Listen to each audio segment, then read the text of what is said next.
Alright, everybody! Yo! Have a few quick updates about everything going positively. First of all, a most positive update, one that I'm sure that you'd like to see very quickly. Michael's sat right where the camera is. You can see his big, beautiful body. He's very... about to knock my monitor over. No, don't push my monitor over, baby. You can't do that. Okay. He's very cute, though. He's very round. You're very rotund, baby. Oh, no, baby. Oh, okay, fine. He smells the Magic the Gathering cards. Well, you guys are, maybe we should make this some sort of event, because I was like, oh, man, we'll just do this for people that would be so uninterested in, like, just something like, ooh, what are we gonna play today? Like, just the true OGs, but, everyone's like, we don't want those, Grimmi. Play the whole video games, Grimmi. We want to listen to more Magnus archives, Grimmi, like, which is very fair, so we can always do that in the future. Maybe we could make it like a big charity event or something. I thought you guys were gonna be like, whoa! Rotund Bro is like, you, for real, no cap, he's lovely, isn't he? With that exact accent from all of us, exactly. Magnus Arc. Grimmi, we don't want to have free Magic the Gathering cards. We don't want those. We want more Magnus archives and for you to play a game that's like crack cocaine. Grimmi, I want to follow, but I can't because my phone number won't work. You should be able to. Wait, is it still on, is it still on the other thing? Wait, let me try to fix that. That's so... Wait. You shouldn't be able to talk in here if it's on, like, phone number only. Right? I think? Also, thank you so much. Thank you so much for the 100 bits. Winner, I appreciate that. We want Magnus now. What the hell, dude? I have... I'm gonna show you guys all of these then. Look. Look at this. I like this, just like, we don't want those, Grimmi. We want to listen to the Magnus archives. We want to hear about a man get eaten by spiders while you quietly sit there and every 15 minutes you go, that was really good. I'm very happy about that. What a lovely podcast. Got a bunch of Magic cards, Chad. I'll sell you some. No, these were going to be for free. These... I was going to open these packs for free. What the hell? You guys are so weird compared to most chat. This is so weird. You guys are weird. You guys are so weird. This is so interesting. How does this keep happening? I remember when people were like, no, I'll just give you like, I'll give you my my Cash App code that won like the $10. You guys are just like, no, you can have it, man. I don't want to take that from you. Chat reflects streamer. This is so interesting. You have more Duskmorn? We'll do this later. We have restrictions on set brand accounts from following, so you don't get alt accounts or spam bots. Oh, I didn't know that, Yama. Thank you so much for letting me know. Well, I guess just be older account. Eventually you can come back and you can have fun here. Lunar, thank you so much for being here for 37 months. I appreciate that. This is interesting. We'll make it an event and maybe we'll do something for charity or something during it. Like, I don't know if you've noticed this, but all, like 95% of like research has been stopped in America for no particular reason this year. But I was hoping to support some schizophrenia charities and stuff, so we'll do that in the future. But I wanted to show you guys some of what we have because I thought it was really cool. We'll do this in the future. We'll do this in the future. I was so like, oh man, they're gonna love this. And you guys were like, the Magnus Archives, Grimmi. Voices of the Void. All right, that's fair. We got a lot though. We got quite a few buddies. So this'll be for another stream. This year was interesting. Imagine what's to come. Yeah, we also got some more Duskmorn. There you go. Take your racism medication now. What? I don't... Oh, you mean a medication that makes me less racist? I don't think I need that one. But, Duskmorn? Yeah, but Duskmorn, not Duskborn. Duskmorn. It's upside down? Yeah, the boxes are physically upside down. No. I bought these at MSRP, and I was going to give you guys. Okay, like I thought that you guys would react like 99.999% of chats where I go free something, literally anything, and you'd go yeah, and then I'd go like, okay, this is your pack, and I'd open it up on stream for you, and then I could send it out to you. But instead, everyone was just like, but the cards aren't going to watch a man die. What do we need these for? Okay. Can we get tarot readings for the RAM prices? Buy your RAM now. You don't need tarot cards for this. Buy your RAM now. Yeah, pass it on to the next person. Oh my god, no one wants this. You guys are so interesting. Okay, well I found out my OG audience that's here for every stream is very sweet. You guys are huge sweeties, so I was talking to my researcher friends from Sweden about how harmful pesticides are hurting local bee and aphid populations. So if her research is successful, it could be banned in Europe. Wow, you guys will get to eat food. You guys are gonna have food forever. We're not gonna have that in America. I'm so happy for you guys though. Get some good food in there. Good luck on the boosters. No, we're not opening them today. No one cared about them. They don't want them for themselves. They want to go like, good for you, Grimmi. You have that one. So we're gonna wait a while. Also, hi Hootie, what's up? I actually have a lot of RAM, like an unusual amount of it. Hootie, you unironically, you probably just got like your next 3-4 months of rent right there. I'm not kidding. RAM is now about I think about 32 gigs. Like about 32 gigs or 2 sticks of like 16. Is that it? You can do it, Grimmi. Yes, that is it.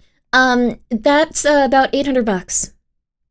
Unless AI explodes? Well, I actually have some new opinions on AI. Yeah, it's about $800. RAM surged because what happened is there's about 3, maybe 4 people that produce RAM for everyone. Good opinions? No. For everyone. And one of the people that they usually sell not to consumers, but they did sell to consumers, they've completely pulled out of the consumer market. So RAM has now spiked several $100s more than it did before, and it's only going to get worse most likely. We can do a tarot card reading for what RAM is gonna get like in the future, but I imagine not good. That being said, I thought that AI was gonna completely die off. I had never considered the prevalent evil that enraptured our entire world throughout the years, and now sets fire to everything good in our lives. There was a man that went into Walmart. I'm at least gonna open these and show you guys the packs because I think they're cool. So we'll have these for a later stream. We'll have I've been wanting to do a specifically a stream for schizophrenia research. But so a man went into Walmart. He bought something. He did not have his phone on him, and he was like, oh crap, I for sure didn't have my phone because I didn't have it to show the cashier what I needed. There are no Walmarts in New York City? That's cool. He then got back in his car, drove home after paying with cash for his product. And then when he got home, his transaction was recorded somehow. The exact product he bought. And they were like, oh, would you like to give a review? And he was like, what?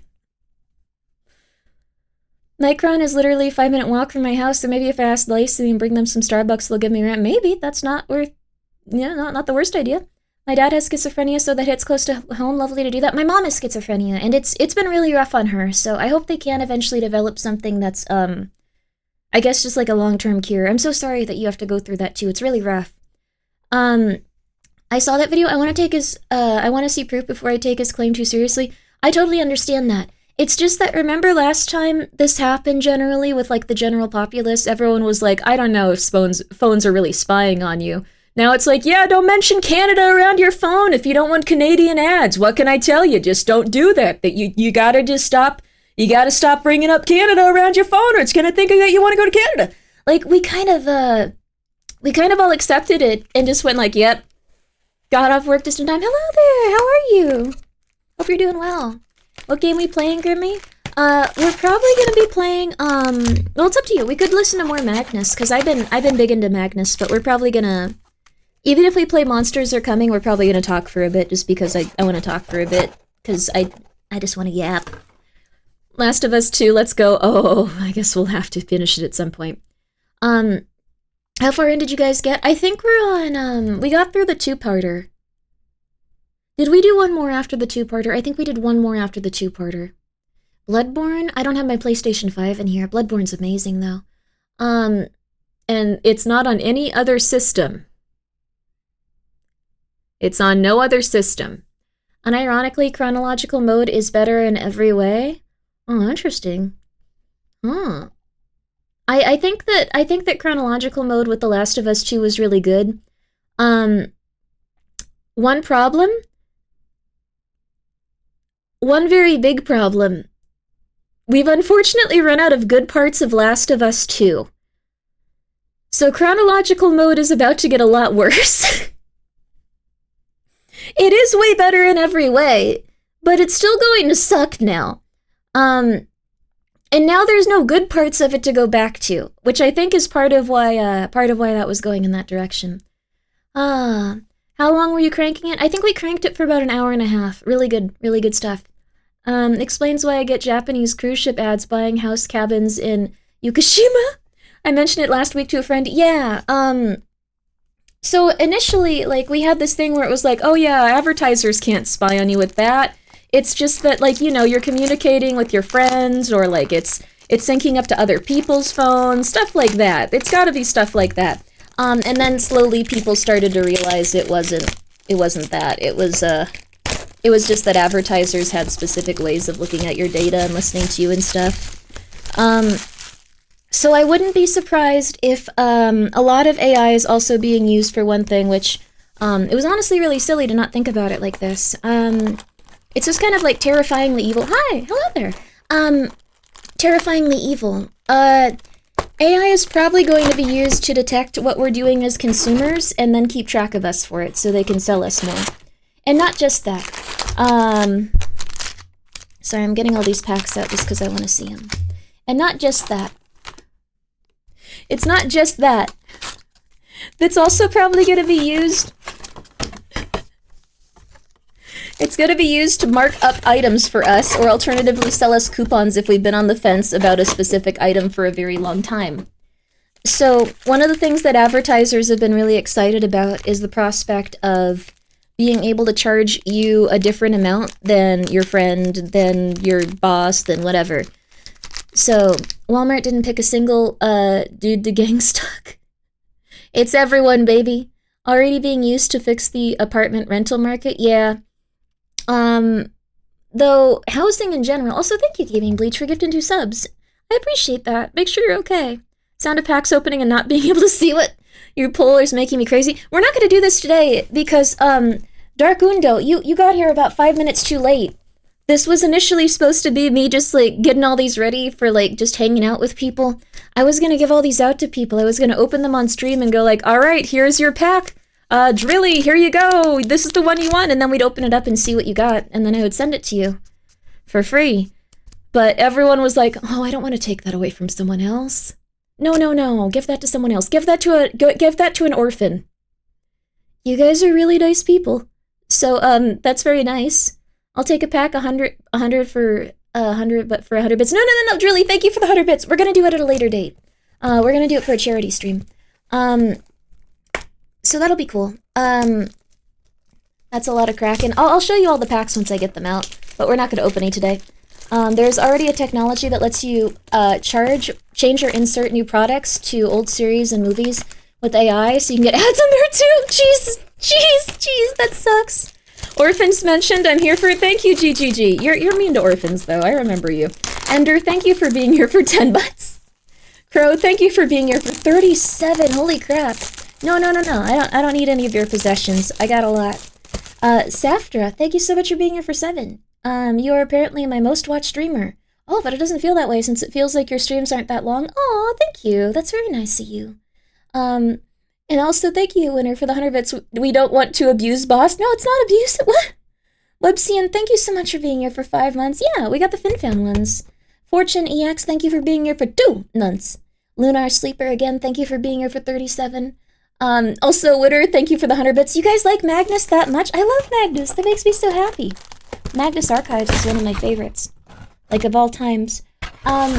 Cerberus, thank you so much for being here and subscribing. I greatly appreciate that. The Lurker from Beyond, thank you for being here for 8 months. The voices in my head tell me to do things like lurking in the void. The void crashes out. Uh-oh. You're not having a good one today. Brie Page, thank you for being here for 20 months. In service of Pumpkin's Army. Oh, thank you. I love my cat. Bioweapon, thank you for being here for 24. 24, thank you. I appreciate it. Chrono, thank you for being here for 21 months. Hishford, thank you for subscribing with your Prime. Directumcast. I keep calling you that, I'm sorry. I don't know how to stop. Thank you for being here for 9 months. Grimmi 14 Drive. Grimmi 14 Drive. Lurking Whore, thank you for subscribing with your Prime. And Lynx 0, thank you for subscribing with your Prime. Can we get the occasional Magnus Arc of Roguelike stream? That last one was supremely relaxing. I'd love to do that. I mean, I would do that all the time. I just want to make sure that I get all of, like, my yapping out so I don't pause them and go like, hey, let's talk about Beatles for 45 minutes, and you guys are like, no, Grimmi, please, put the show back on, please. It was very atmospheric, we're losing the vibes. The energy is changing. I wanted to mention, most watched streamer sent wow, 8,500 messages this year, so apologies for being a chatterbox. No. Thank you so much, Drilly. It's very nice of you, and I'm glad you're enjoying your time here. Here are some bits for whatever orphans you have stuff somewhere. See, it's nice to orphans. Thank you, GGG, for the 200 bits. Also, thank you, Jack, for the 100 bits. I appreciate that. Okay, Kevkos, thank you for gifting a sub to all orphans. Thank you. I would love to do more Magnus Archive streams. If you've ever been... Okay, if you've already listened to the Magnus Archives, you can confirm this. The only thing you want is for people to listen to the Magnus Archives spoiler-free while you sit there going like, good stuff. You enjoy that good stuff. You enjoy that good stuff. You enjoy they enjoyed that one. Oh, yeah, that's a good one. Yeah, that was a good episode. Yeah, they like that one. Yeah, oh, it's not going to be as good as the next one. Oh, yeah, 10 episodes from now. Oh, yeah, that one's going to be real good. That's all they want to do. Yes, 100%. Look at that. Yep. I'm on episode 14 at the moment. 15 is literally my favorite one. Like, that's, Kevkos, thank you so much for gifting a sub to a damn fine cryptid. Morgan, thank you for being here for 10 months. You will give me an egg. You will give me an egg. You will give me an egg. You will give me an egg. Alright, let me, Michael, what are you doing? Okay, he just wants to destroy that. Good kitty. He's a good boy. He's a good orange. He's like a little kid. He's very sweet.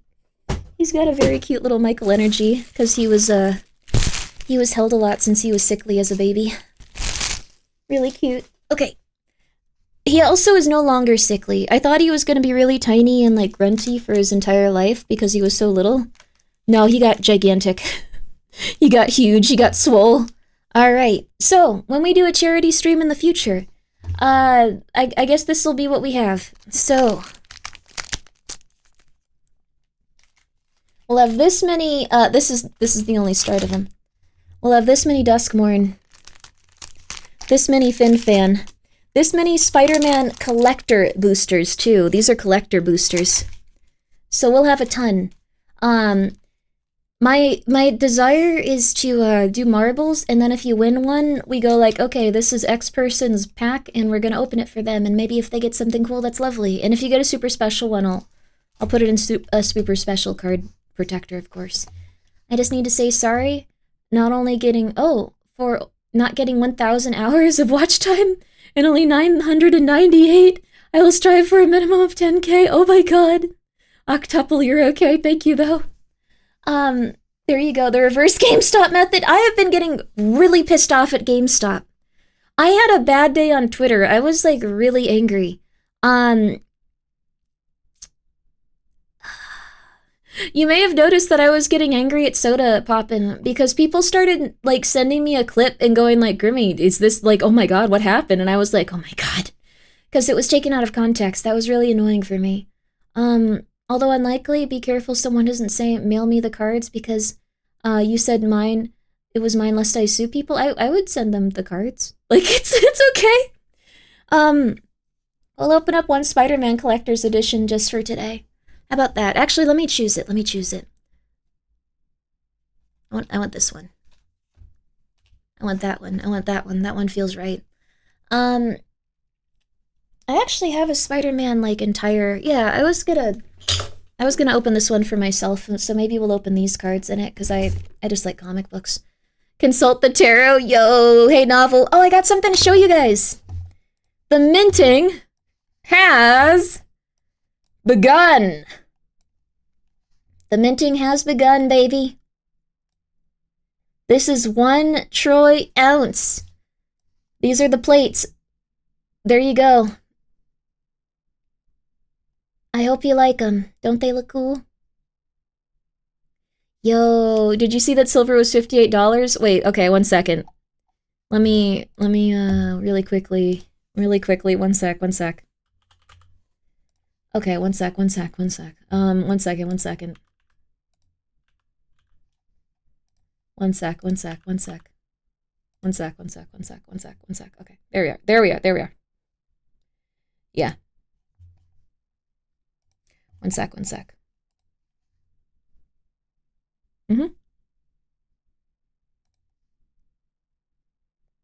Okay, there we are. Should be coming on just a second. Okay, there we are. I hope novel is okay. On that note,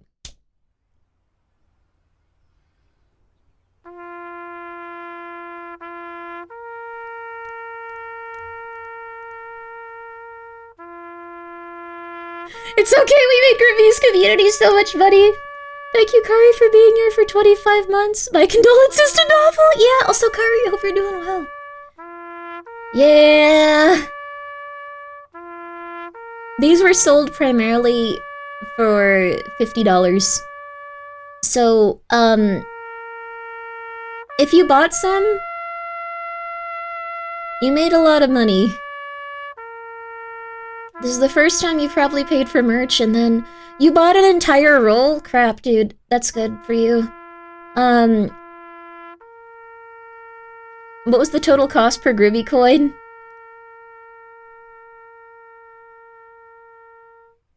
$50. It was $50. There was a small run where it was 60. That didn't really recoup the loss, though, because now they're 58. So, yep. Here, this'll get the, there's... I think they look really good, though. They're gonna be fantastic. I'm so sorry, though. I'm so sorry, and I hope that everyone enjoys them that got one.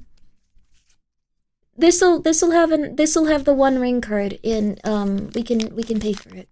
Octuple, thank you for being here for 2 months. I'm subbing to repent and me getting a cold is a sign I must. Oh no, you're getting a cold. I hope you feel better. That sucks, dude. Rip, I didn't get any. It's okay. Silver's getting very expensive now. Like, very expensive, so... Alright, let's see what we got in our collector's pack of Spider-Man. This is actually my first Spider-Man pack I've opened. I know that there's no, like, big chase card for these, so, Art series. Holy crap, that looks amazing. Is that the Green Goblin? You should get the packs that, like, you like the most. I'm gonna like these more than most just because I've read a lot of Marvel comics. Even if I wasn't, like, super into Spider-Man compared to some others. A subway train. Oh my god, I knew it! Oh my god, I knew this would be the right pack to open! A shiny masked Meower. Yes, baby. Yes. Work it. Yes. Lurking lizards. The lizard people in this series are strange. Well, not many people, but Doc Ock's henchman. Dr. Octopus. Alex Max Slayer bots. Prowler. Cool. Oh, that's a very fun one. That's a very, very fun one. He's a legendary creature, but he's not a legendary card. This is Sandman's Quicksand. This is Robotics Mastery. This is the Green Goblin, Revenant. This is a nice shiny Plains card. The Plains cards look really cool because they're all web themed. You can do a really cool spider deck with this. The Spot? Wow, that's so cool. He's from the Spider-Man Spider-Verse movies. Oh, that's so neat. I know a lady that's in love with this guy. I don't super get it, but I'm happy for her. It isn't ghosty. Oh, we also got Spinneret and Spiderling. Cute.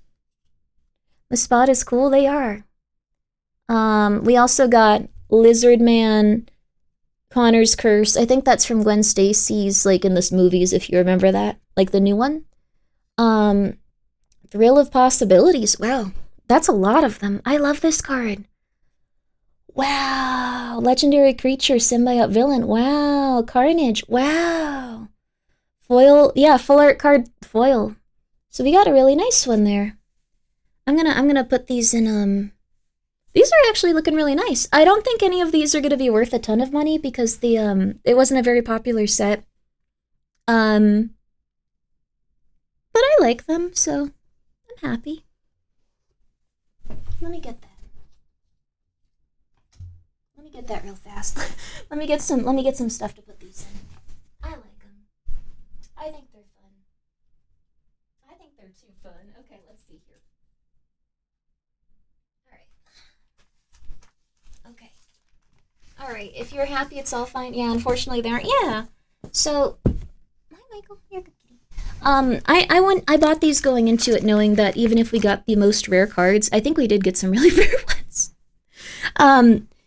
But they just weren't going to be very, they weren't going to be very expensive. Full art's always nice, yeah. So it's okay. Spider-Man was not a popular set. It certainly wasn't. Set had an awkward development cycle. Oh wait, what was the development cycle? The Thrill of Possibility.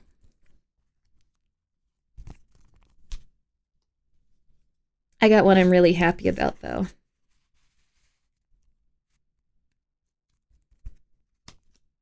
I got one I'm really happy about. Sorry, I'll put you in a sleeve 2 spot. It was supposed to be a 100 card set, turned into 190 cards. Made it draftable. Oh, ASTM, thank you so much for subscribing with your Prime. Oh, I see. So they designed a lot of cards last minute. Oh, that's rough. That's very rough. So maybe they don't fit into like the overall like scene as well. Nope, we don't need lurking lizards. We need one specific card. I'm gonna put this in my my case. This one's going in my case.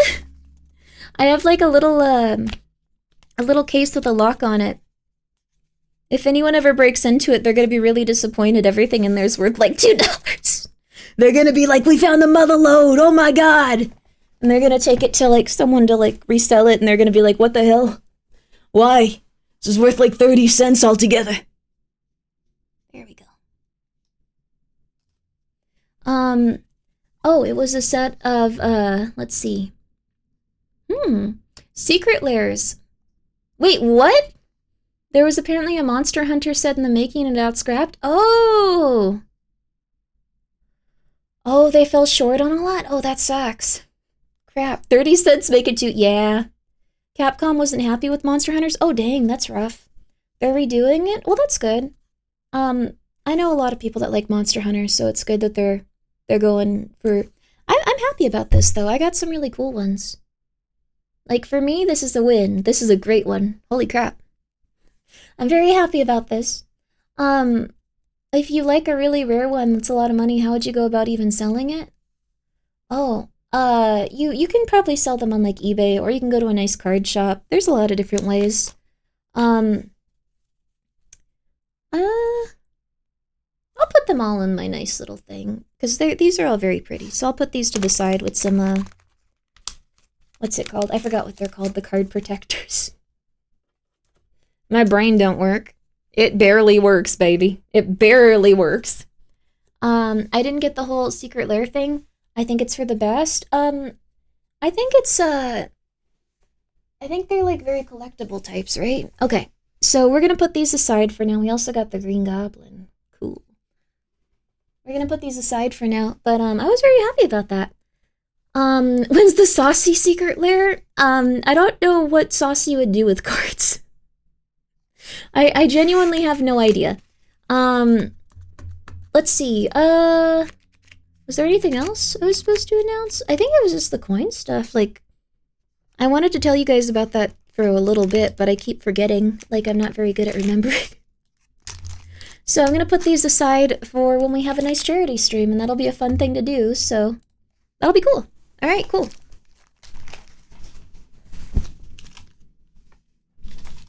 Oh, there we go.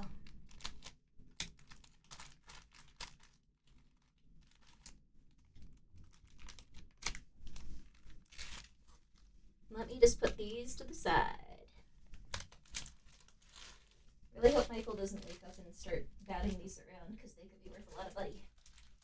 I should just have a card shop at this point. Wouldn't it be cool? Just having a bunch of card packs. Stuff like that. It'd be kind of neat. I guess everyone thinks that way, and then the margins are super tiny. And then, the card bubble's probably gonna blow up soon. There's a bunch of problems right now. Oh, man. There we go. Okay. There we are. Also, J Cannon, thank you for the 100 bits. I appreciate that. Thank you. 1% of viewers on your VOD channel with 220 different videos watched in 2025. Oh my god. Now my sleeping habits are exposed. Holy crap, J Cannon, because you're always here too. I hope you're okay. Astian, thank you for subscribing with your Prime. Don't know why I said it like that. I'm a little tired. I got my saucy order yesterday. Enjoyed it with some tempura chicken this afternoon. Oddly, the packing peanuts kind of smell like popcorn. You can't eat them.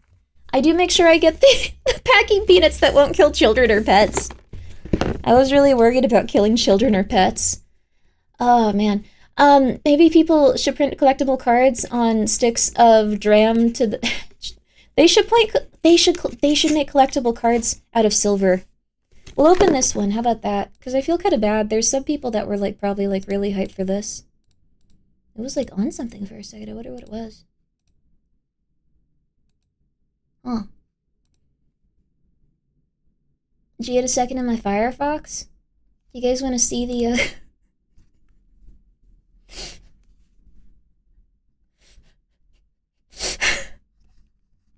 Did you get a second of my Firefox? Because it was really funny! I forgot it was the CIA 2023 overview of purpose and scope document. Well, no, it's not something I'd want to nuke. It's really funny. Sorry. I was just like, wait, what was it? Oh, cool. Okay, that's fine. I don't know. It is what it is. Light bedtime reading? It's just interesting because it's the last one they've done. Like, after that, it was over. Okay, we're gonna open this really quick. Oh, it's down here. They make an effort on these to make it so if you open them, they're very noticeable. So it's really hard to remove this sticker up here that I thought I had to, so I just stabbed through it. This one's really cool. I wanted to get this so I'd have more storage for stuff. Soul, the first 6. Yo, that's so cool. It got a little messed up, but that's so cool. Look at that. Yo, I really liked how this one looked. So, yeah, that's a sick box. Yeah, Spider-Man. It's a shame to hear that they added so many on afterwards and made it draftable, but interesting that they did it. This is what it looks like when you buy one of these, by the way. This one comes with I think it's like a counter, like for, what's it called? It's not like a D20. Oh, Michael scratched me, apparently. It's not like a D20. Well, I guess it is, but like, it's a counter, like a life counter. Comes with a bunch of Spider-Man packs. We'll put these aside. If you guys have ever wondered what these look like. Oh, this is messed up. Used to be that it came with more collector's packets in these types of boxes, but they've slowly been reducing them each time. It wouldn't surprise me if there's like none in like the next sets. Sorry. So, I don't know, kind of rough. Kind of rough in my opinion. And then we also have all these cool little thingies. Yay. The numbers are in sequence for easy life tracking like a normal die. Yeah. It's cool. Used to be it came with a lore book? No way, for real? Oh my god, I want a lore book. I want a lore book for Duskmourn. What the hell? Dude, I would have loved that. Hasbro being crappy as usual. Yeah, it's a little bit rough, but it is what it is. I miss the manuals in the box. Yeah, I want a lore book. The gift bundles usually hold 9 normal packets and 1 gifts. Yeah.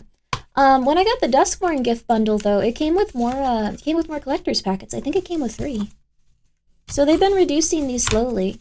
I'm surprised you don't have more scratch marks. Well, this is just my hand. My little demons. I have a stack of them from older sets. Oh wow, that's cool. I wish they made one for Duskmourn. I'd buy it even. I guess they don't do that no more though. Manuals are sorely needed nowadays, especially in video games. Oh yeah. I agree. I agree. I'm gonna just take all these out and make it so I can store cards in this and stuff. The gift bundles, they sometimes do come with more collector boosters. Okay, cool. Maybe it's just if it's like an IP or something. Also, Silky, thank you. The dueling task of replay. Why did you replay The Last of Us Part 2? Thank you. Many blessings to you, Pumpkin Joshua, Michael and the Gremlins. Your fruitful and healthy 2026. Yay! You got all of your suffering out of the way. You're gonna have an amazing year. That's awesome. Maybe we should finish Last of Us. Maybe it'll make our year better. I don't know if we should put that out ourselves, though. Okay. So, here we go. These are really cool. I like this. It's interesting. Spider-Man used to be someone people would go like, well, look, he's an attractive character, and now it's all Deadpool. You lost your place, Spider-Man. I'm sorry. Hey, Grim, hello there. How you doing? How you doing, guy with none of that specific genital? The storytelling quality has gone down a lot, though. Yeah. I mean, it's still really nice. Deadpool x Spider-Man. Deadpool does want to bang Spider-Man a lot. Spider-Man doesn't really seem that happy about that, though. He's not really cool with it.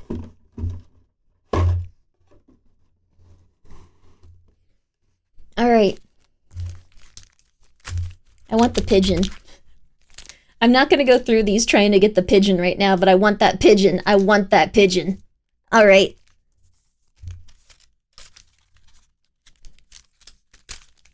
I just spent several minutes looking at the VOD at 5 times the speed, unfortunately.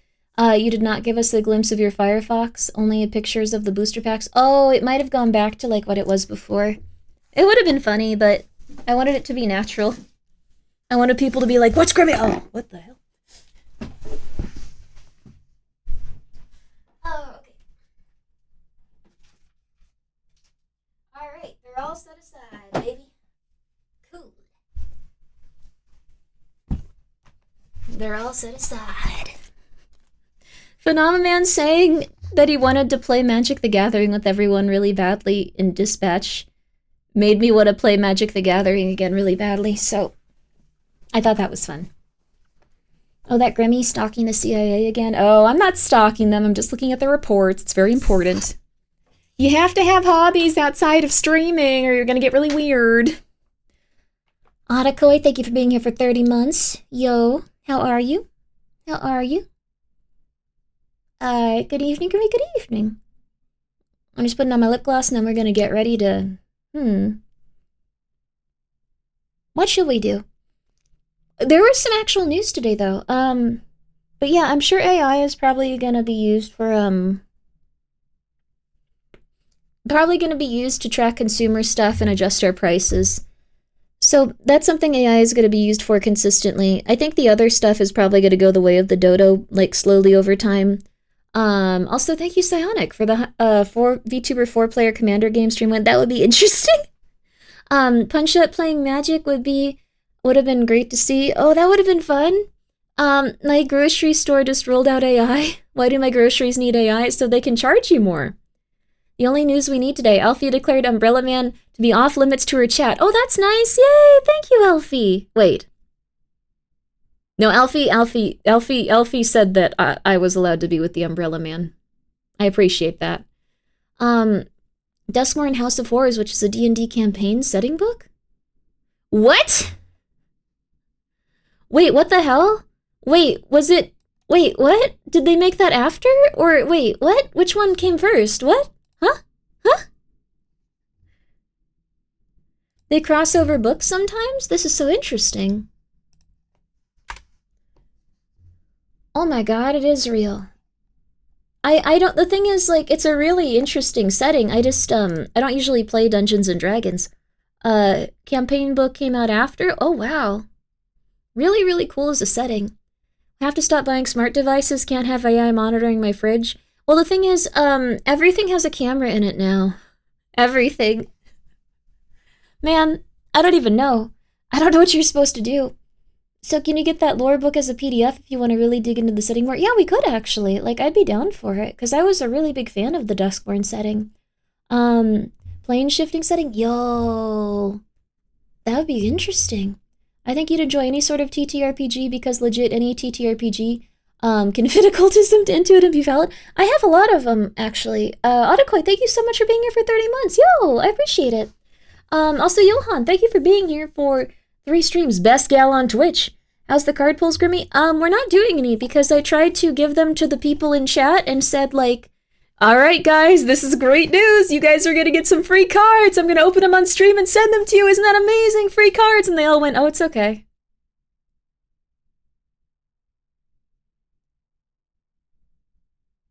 This isn't a joke.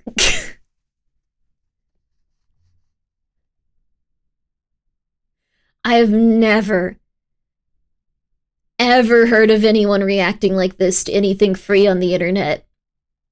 This is really weird. You have something nice for yourself. You enjoy it, Grimmy. Those are a nice little gift. You have... This is so weird. This is interesting.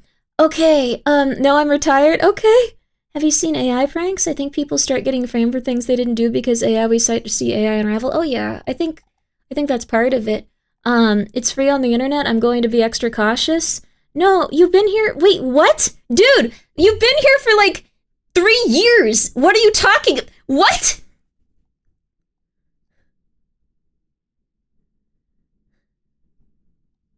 Fillion tried to give $1,000 to a small streamer and she said she was going to get her banned? Oh my god. Foggy, thank you for the 100 bits. It feels like we're... No, abusing your kindness, boss? No, thank you for the 100 bits, winner. No. I don't want Grimmy to know where I live. She scares me. What? Okay. Alright, fine. We're gonna... Okay, let's see what we're playing today. Alright. You guys want to play That's Not My Neighbor? We still have that going on. It's a little bit old, but we never got to it. We have Paradise Nowhere. Paradise Nowhere. Let's just throw in Paradise Nowhere, and then after we have a bit of a chatty stream, we can go on to the Magnus Archive. How about that? How about that? What the hell, dude? No players online? We'll play no players online, probably next time. Just because it has a little bit of weightiness to it, from what I understand. And this is, I'm gonna escape to the back room someday. I found a Japanese fella that is obsessed with indie backrooms games. Obsessed with them. And every day he puts up a new, like, backrooms game on his Twitter. It's been really cool. This is, Paradise Nowhere. It's not fully out, so this is just the demo. Did we pull any pigeons yet? We're not doing magic. You guys didn't want me to give you magic cards. I won some cards from a VTuber. I gave her my address to send them to me. I wake up to a shadow in the corner of my room that night. The shadow asks if I like crock pots. You just get This is crazy. At first you guys were like, no, we don't want them. We'd like to be polite. Now you're like, oh, we can make fun of you actually. This is awesome. Oh my goodness. To be fair, you have a giant skeleton hand in your hair and are surrounded by floating cat eyes. If I saw you in a back alley, I'd probably faint. I'm not the devil. I just have devil-like qualities in terms of my design, and I have been going crazy for 100 years. As the top 0.01% viewer of Grimmi's VOD channel, I don't trust Grimmi. What? You demons, you demons. All right, we're gonna have a Magic the Gathering giveaway as a charity stream in the future. Because I don't know, I know that there's a lot of like research that still needs to be done for like mental health disorders like schizophrenia, so I'd be happy if they continued onward with that. So I'm gonna try to find a really solid one, and then we're gonna do one for that. And she calls us demons. Hey, Wednesday Addams is a hard look to sell. What? No, it's not. I like went outside barely for like 5 minutes, and like someone was immediately just like, hey, you look like Wednesday Addams. You Wednesday Addams.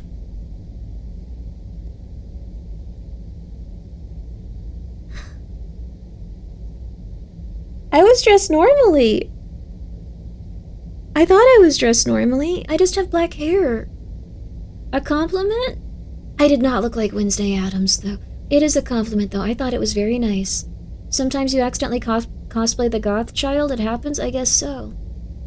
I'd give Grimmi my address. She seems cute and harmless. Besides, I think she would be more scared of me than... Yeah, I'm not gonna break into your house, and I'm not gonna shoot you guys in your house. Now it sounds like I will.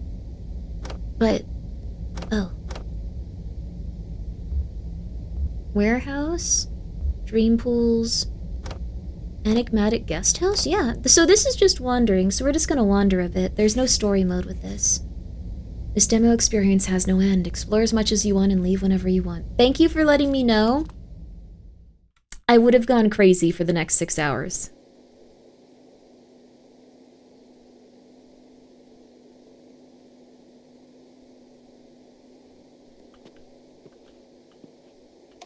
Ooh.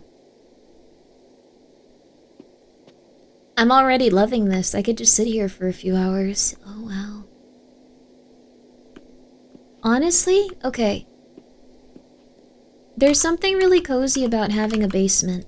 Like, I don't have one. But I want a basement. I want a basement. I guess I have that, like, weird, like, bunker that we do VTuber, baggage in, but...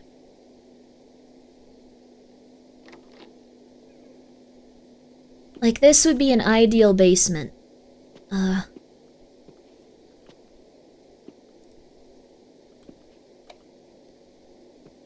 Look at that!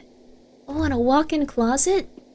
I do have a small walk-in closet, actually, though I don't get to store clothes in it. The cats took it.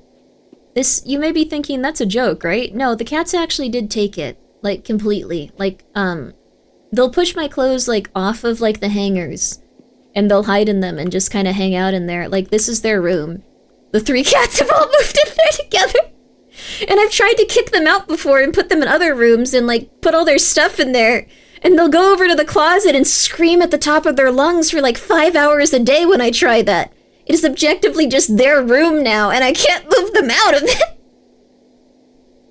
It sucks. That's my closet. It's my closet. Also, thank you so much, Jack, for the 100 bits. Do you like spiders, though? I like spiders. They're fine. They're fine. That's cats? Evict your cats. They won't let me. I wouldn't mind it so much if they weren't also, like, destroying everything, but they live to destroy. How far back can this go? Is this just a house? Yeah, this is just a small room.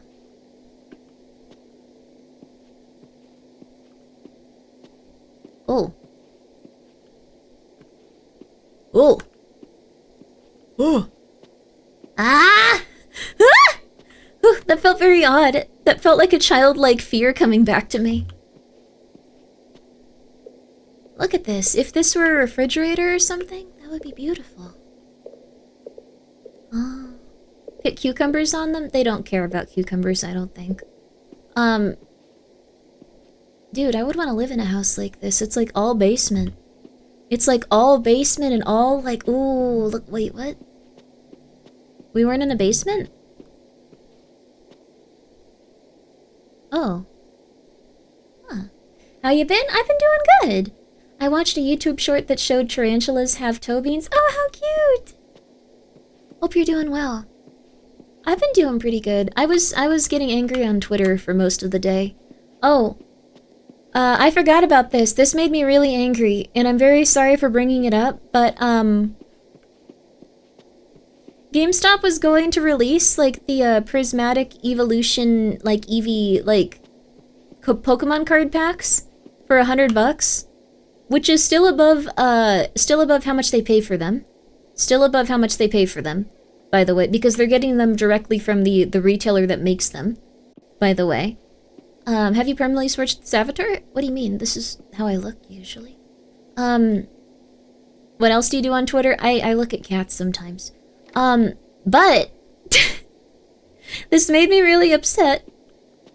They just knocked the price from, like, $100. They knocked it up to $200 a few days before release. So instead of, like, going like, okay, we're gonna get the $100, which is still a lot for Pokemon cards, they just scalped them. They just scalped the Pokemon cards. Whoa. Also ads in 5? What? It's been an hour? Okay, we're gonna take a quick ad break in a minute. Yeah. GameStop deserves to fail. I'm gonna tell you what's gonna happen. I'm 95% sure. GameStop is gonna do this. They're looking to use Pokemon cards as, like, their new thing to, like, build a bunch of money up. They're gonna try to turn it into gambling. But, did you know that can... Oh, also, thank you so much. Just thank you so much for the raid. How are you? Did you know that this year, 95% of people shopping for Black Friday sales used credit, and 65% of them have no capacity to pay back that in the next month? People aren't gonna have money to buy Pokemon cards soon. So what they're trying to do is make it gambling. So anyway, they financed everything. Yes, well technically GameStop price hike is anti-scalp. It's technically anti-scalp, but let's see here, what are we playing? Oh, Higher Prologue. Ooh, is it fun? Thank you so much. I really appreciate it. I hope you're having a good night. Makes it impossible to profit at that rate, although the same effect could be achieved by limiting it to one per customer. Yeah, I think limiting it to one per customer is probably a good idea. I know it's technically anti-scalping, but it's also technically, like, them profiting way more. Like, people are still gonna buy those because they don't know the price of them. Especially because GameStop's new thing is pushing for people to, like, buy Pokemon cards as a way to make money. Which is, don't do that as a way to make money. That's not gonna happen. That's like drinking water to, like, I don't know, stop yourself from drowning. It's not a good idea. Oh, I love this environment. Also, Monkey Guy, thank you for being here for 5 months. Was the credits thing specific? Just Black Friday in general. But the thing is, people aren't gonna have the ability to, like, buy stuff anymore very soon.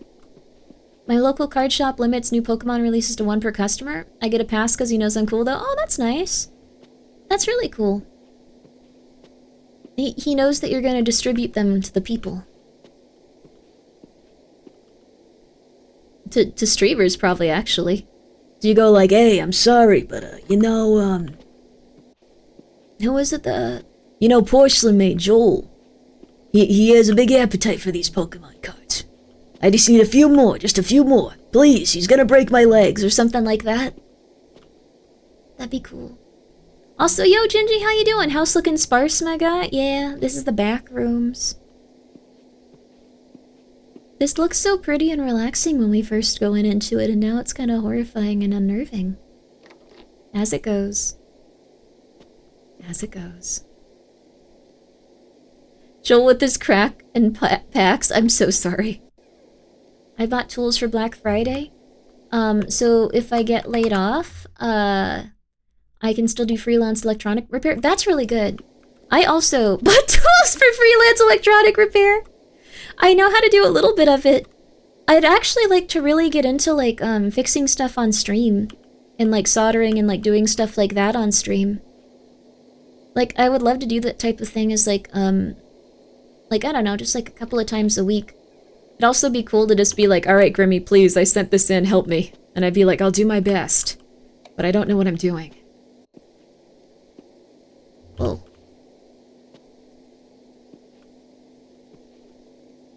I don't think we can navigate around here. I'm scared. That would be really cool. Yeah, I'd love to see that. It'd be fun, right? We'll have to make it happen at some point. But I think freelance electronic repair is probably something really good to get into. Specifically because there's always going to be at least some people looking for like secondhand electronics and things that they can use. So by all means, get a bit into that. Soldering is fun. Soldering is really fun. I haven't done it in a little bit, but I'd still really like to. I want to make some fun stuff. Uh-oh. So that wasn't a basement. That was, Oh, this is quite interesting. Ooh.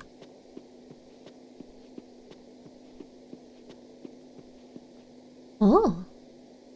Oh, very nice. Oh, this person really gets it. You have like these nice little sit-down areas. Also, Weeb Souls, thank you so much for being here for 7 months. Love the outfit, Grimmi, thank you! And also thank you, Monkey Guy, for being here for 5 months, yo! Don't mess with CRT TV capacitator. Yeah. Time to sit down for some ads? Okay, alright. Shows us how to make a Faraday cage for outhouse? What does that mean? Wait, what? I don't understand those words correctly. I'm sorry. Alright. We're gonna take a quick break, though. I'm just gonna see how hot sauce stuff is going. And then we're gonna get back to it. Oh, also, that was another thing. Thank you guys so much for your support. We are currently, once again, I wanted to say it, we're on back order / technically sold out of several flavors. Kana and Cotton still have a lot. Voices of the Void still has an okay amount. Let's see, what were the other ones? VTuber, Brainworms, and a little bit of Torture has like a few, like not a ton.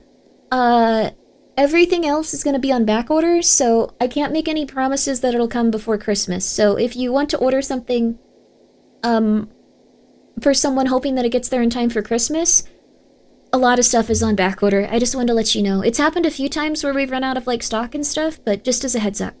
Unidorsal, thank you for the 150 bits. All the Grimmi ones are on back order. Unfortunately, I think there might still be some Grimmi really wants to kill you. But how are the games tonight? Looking at Backrooms Drive. This one's just a nice little walking sim where we're looking around a beautiful area. Then we're probably gonna listen to some more Magnus. There was gonna be a cool big event, but everyone went, Grimmi, put those away. You're poor. We don't want that. Which was really funny. And really messed up. Oh, that was really intense. Let me borrow some RAM, please? No, I don't know what the hell's gonna happen with RAM. Although, I am the most paranoid person imaginable, so I do actually have a backup PC. Please, sir, just a cup of RAM? That's like, a cup of RAM is like $2,000 now. What happened? RAM is now $800 for like 32 gigs of it. Not like 32 gigs, like 2 sticks of it, 2 sticks of 32. Like, 1 stick of 16 and another stick of 16 is like $800. This is not a joke. That was fast. Well, Micron went off the public market, so now there's less RAM being developed for the public market. I have a computer, like a backup one, that I just keep because I know that electronic prices are just going to get worse and worse, so we never really have to worry about that. I'll never be taken out for like a week or a month or anything like that. I generally treat everything that I get with VTubing like, this is an anomaly, and I've managed to save a decent amount, and I've been doing pretty good. AI companies buy all the RAM, AI bubble bursts, AI companies have to sell all their RAM cheap. Yeah, well, The thing is, there's always going to be a demand for this stuff, specifically, I think, because it's being used to monitor our consuming patterns and then send us stuff and adjust prices on things that we'd buy for ourselves. So, that's not good. So it might be a while. I don't anticipate that aspect of it bursting for a while. The other speculative stuff probably won't. It's still gonna burst? If you want my opinion on it, it's probably not gonna burst. Because that would embarrass people too much. It's gonna be like, you know how, like, every company for a little bit was like, we're doing a new thing with VR. VR, VR, VR. Oh my god, this new VR game. VR, cutting edge, VR, cutting edge VR, VR technology, cutting edge, VR. Like, for a while, and then you just stopped hearing VR. It's gonna be like that, most likely. Where it's just something that tapers off and people ignore it. It's probably gonna be a slow deflate. And I only anticipate it being like a big bubble burst if, like, someone gets insanely angry at it, like, and goes absolutely nuts and, like, loses it, like, and just is, like, banning AI from, like, the entire, like, I don't know, like, the entire, like, area that, like, that region is in and stuff, but otherwise it's fine. The big companies using AI will just increase the price of their existing products to offset the loss from the AI bubble, and they'll also do a lot more layoffs, which is what we saw with Amazon. Sorry, we have to take a break. We have to take a 3-minute break. We have to take a 3-minute break. VR has such potential. It does, and people will still work on it. It's just that it got, like, all bubbled up because it became the big thing people were investing into. So, AI isn't a bubble, it's a hole. That's a very interesting way of thinking of it, too, yeah. No one was having other countries bankroll VR data centers. The AI bubble is going to be way worse. Yeah, I think it's just something that's going to embarrass everyone, so they're going to try to make it seem as small and mundane and slow, like, as possible, and people are going to be like, the AI bubble's over, and people are going to be like, no! It's going to be similar to NFTs, maybe. Like, NFTs might be similar to it, too. Where you saw NFT, like, everywhere, and then slowly it just kind of dissipated, and now if someone mentions NFT, everyone looks at them like, oh god, we can't keep talking to this guy. I didn't know he was like that. This sucks. God. Like, that kind of thing. Like, you know, NFTs definitely just outright crashed, didn't they? Yeah, they just are not there anymore. Okay.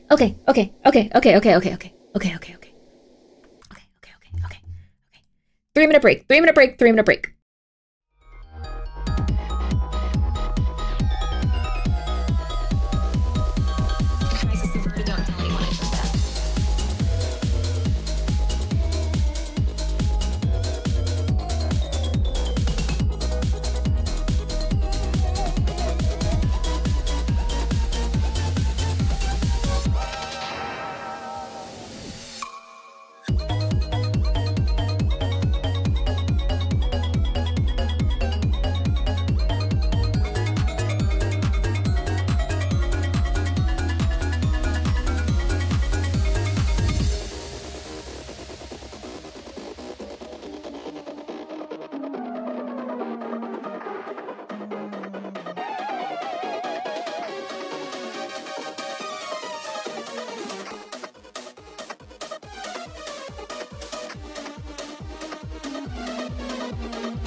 Okay, so what if we just had a stream about all of the different surveillance technologies used to spy on us?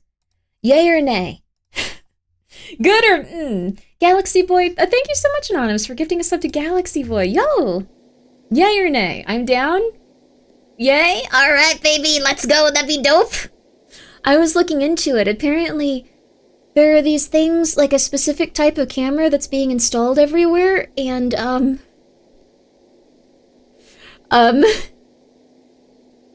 oh, goodness. Oh, Ultra R2, thank you so much for the raid. How was your stream? Oh, you ate a whole habanero? Those are so good. You should do all you playing observation duty. That would be very fun. Let's do that. Let's do that. Wouldn't that be fun? I let Michael out. I hope that kitty's having fun. We should start wearing, masks all the time now. Well, only if you don't want people to know what you're doing, because they're gonna be tracking you pretty aggressively. Unfortunately, this may not be something everyone wants, but we need to bring back mask culture. You know how everyone was wearing masks for a while? We need to bring that back as aggressively as possible, otherwise we're not going to really have a chance to not do anything without people knowing what we're doing at all times. So, just letting you know.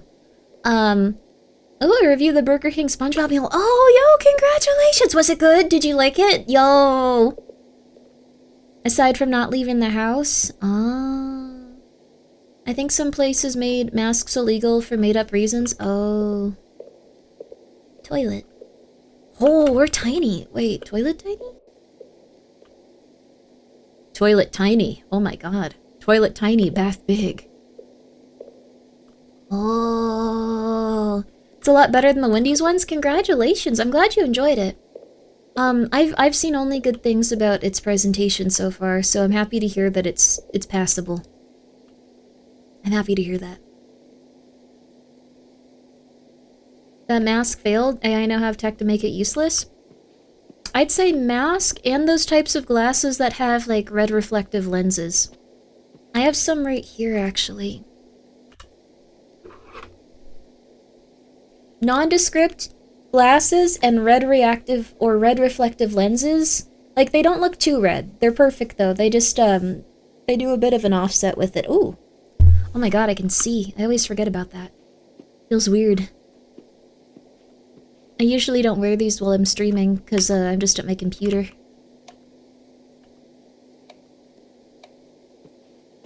Wow, big hallway. Oh, at that point, how about wearing a whole helmet? I mean, eventually people are gonna have to. The thing is, you want to know my opinion on something?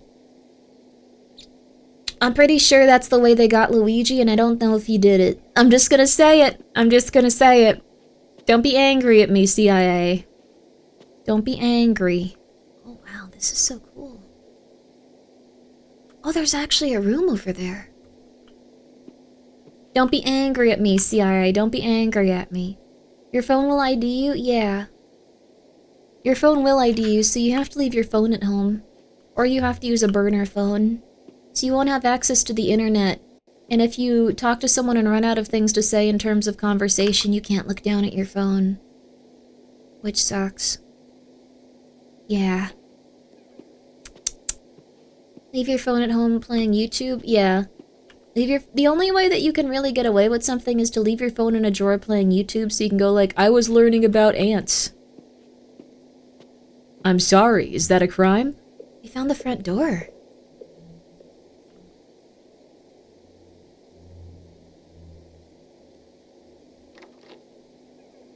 Or... not? Huh?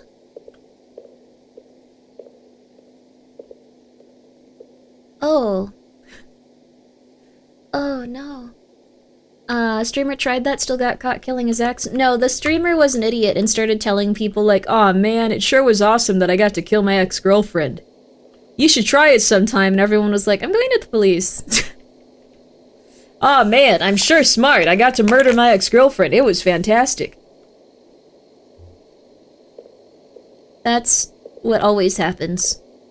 People go like, why didn't I do this before? Jeez, I'm a genius.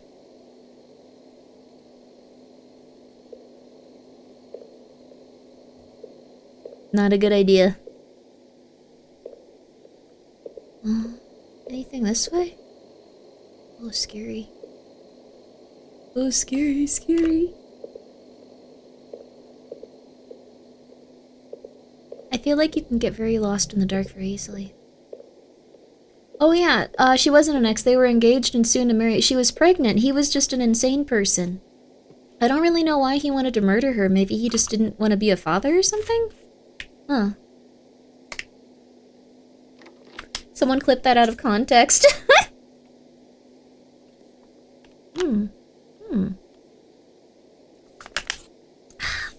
Ghostie's words after Grimmi makes the second biggest mistake of her life. What'd I do now? I didn't even notice.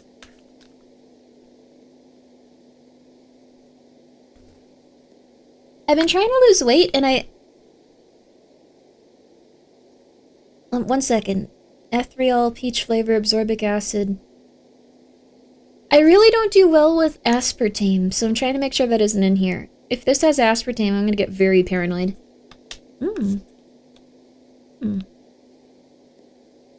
Oh, hi JC. Are you recommending someone some voices? That's pretty good. I found something with 10 calories that I'm eating pretty consistently now. It's not too bad.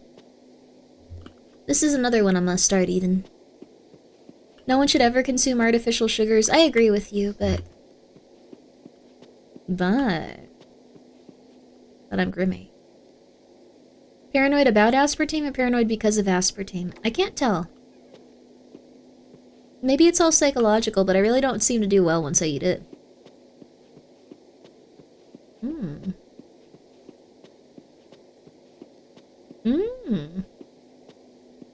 This is ethereal and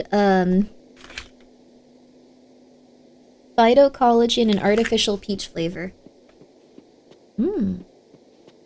Another horse streamer who doesn't love a grapefruit game. Please enjoy it. Yeah. Yo, JC, they want some hot sauce? Hit me up. Whoever you giving that to, I got a bottle of hot sauce with their name on it. I only use honey to sweeten my tea and coffee. Yo. Honey's pretty good. I hate when food products have like 3 different sweeteners. Why can't they choose one? Because the combination is a little bit more palatable for whichever group. They were just like, alright everyone.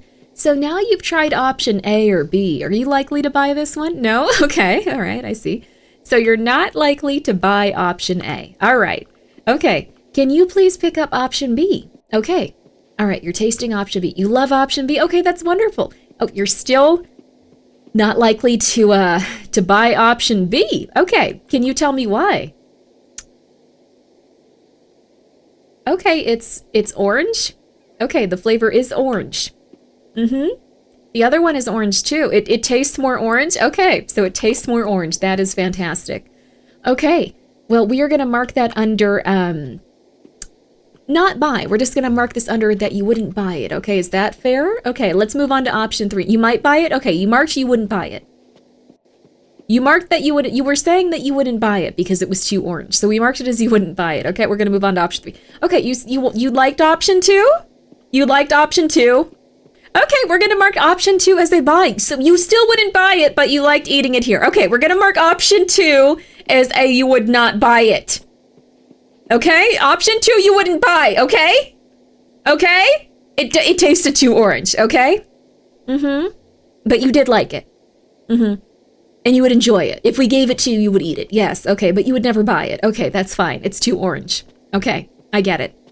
All right, try option 3. It tastes less orange? Okay, wonderful. Okay, perfect. Okay, it tastes less orange. Everyone, it tastes less orange. Let's go. Less orange. We can work with that. And that is the one they go for. Whoa. Where are we? Oh, we're up in the attic. Cool. Anyways, it's because it has a different combination of like sugars and stuff, and that's how it goes when they do testing groups. I can guarantee you that's the problem. I can guarantee it. You got lost in the sauce? It was too real. Marketing is hell on earth. It was too real. It was too real. I like the concept of marketing, and I've helped with it before, but...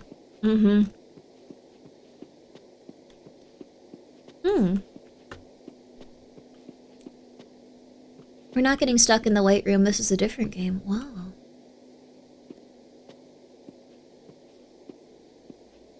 That looks like an empty, horrifying void of nothingness. Mmm. Looks like it could eat you with how empty and horrifying it is. Oh, telling people your product is the best and they can't live without it? That's what people say, just like, oh, you can't live without the taste of... I think that advertisers would do that. I'll miss you lots. Thank you for the 100 bits, Witter. I think that advertisers would legitimately tell people that they would die without their product if they could get away with it. It's illegal to do that, though, because that's psychotic. Can we sit here? I want to sit down really badly. I guess this couch is not acceptable for sitting. We can't be sitting pretty here, but I want to just sit for a second. I cannot live without the taste of Grimmi's wants to kill you sauce. Get yours at Saucy. No, you can live without it. Grimmi likes marketing, but still forgets to market the great taste of Grimmi branded hot sauce. Use code Grimmi for 10% off at checkout. I do forget to do that. It's hard to remember. Technically, you will die without food? Absolutely. Just remember, menthol cigarettes help soothe asthma ads. Oh, crap. My dad complained to a company once when they changed a recipe due to an allergy, and they gave him coupons for what he was allergic to. Yep. Thank you so much, Arcane, for being here for 19 months. Woo! Smoke Magic Man. Oh. My 24-hour death clock resets after every drop of Grimmi's specialty hot sauce. I fear for my life without it. No.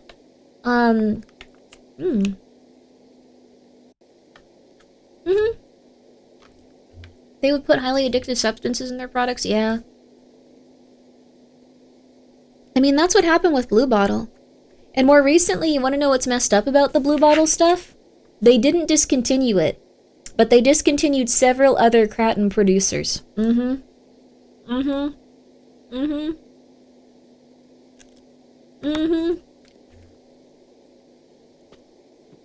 Are you smoking yet? I can still hear it.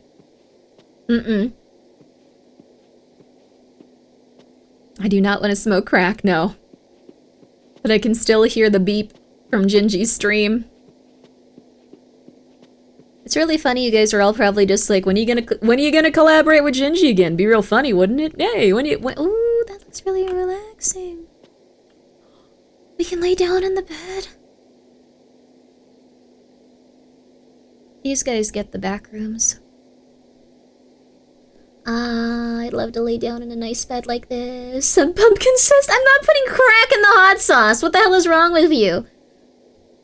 Smoke collab win. I will eventually collaborate with Gingy again. But you guys are gonna be little demons the whole time. This is the perfect male living space? Yeah, cool. It's just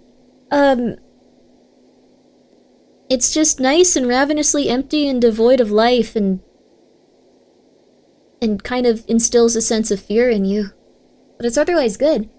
Also, I think you and Gaspar are hanging out, right? When is that?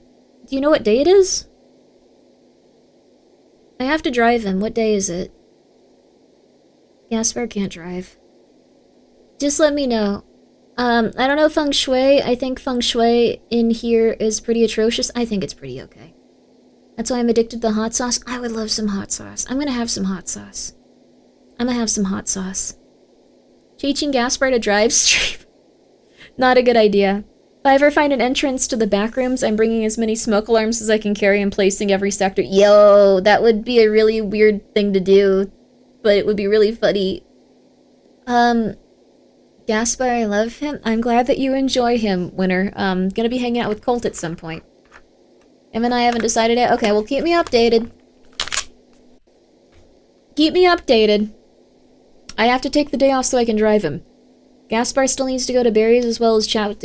Yeah, it's not gonna be so much a date at Taco Bell as him... He doesn't like Taco Bell. He started fighting with the other patrons at every restaurant I go to. I don't know. It's hard to take him outside. I think he's going through some stuff. I I think he's just getting to a certain mental ailment level of being alive. So I fear for Gaspar if Grimmi's driving him. I drive very well. Like, if a VTuber can drive, they can usually drive pretty well. It's just the VTubers that are learning to drive are the ones that you have to watch out for. That's where it gets really scary. Do you want to banish Grimbo to the hot sauce mines? Order now while sauce is on back order. Truly evil behavior. I can't pack it right. Well, I can pack some of it. Also, I've also gotten to the point where I'll just like be like, hey, you want some money, kid? You want some money? You want to pack hot sauce? You want some money? Like I'll get my friends to help me with it if it gets to be too overwhelming. Because I was at the point where I didn't have any other stuff I could do with my time or personality, like anything. It was just like, hot sauce, stream, hot sauce, stream. Hot sauce. Stream. And then I was like getting so tired I was saying like insane crap like all the time. Like it was a bad time. Grimbo sauce packing sweatshop? No, not actual children. No. Get in the KG wagey. No. Although I have been trying to like I've been trying to have Saucy do well so like several of the people I know can have jobs and stuff. Could you tell Gaspar he's welcome to bring his secrets into my chamber and speak them in hushed tones? No. Thank you for the 100 bits though, winner. But I'm not gonna do that. That's not something I'm gonna convey. Just letting you know. You're telling me there is going to be a hot sauce packing stream? I mean, I could. You want me to just stream the people that pack the hot sauce? That seems weird. Yes? Why don't you just ask Novel to stream the warehouse so everyone packs the, like, anime goods? Don't dox them? I don't think they'd have a problem with it, but they'd be... Why not? Why do you want that? We could? Why? Why? Ask them controversial questions while they pack. For 100 bits over the loudspeaker, you're...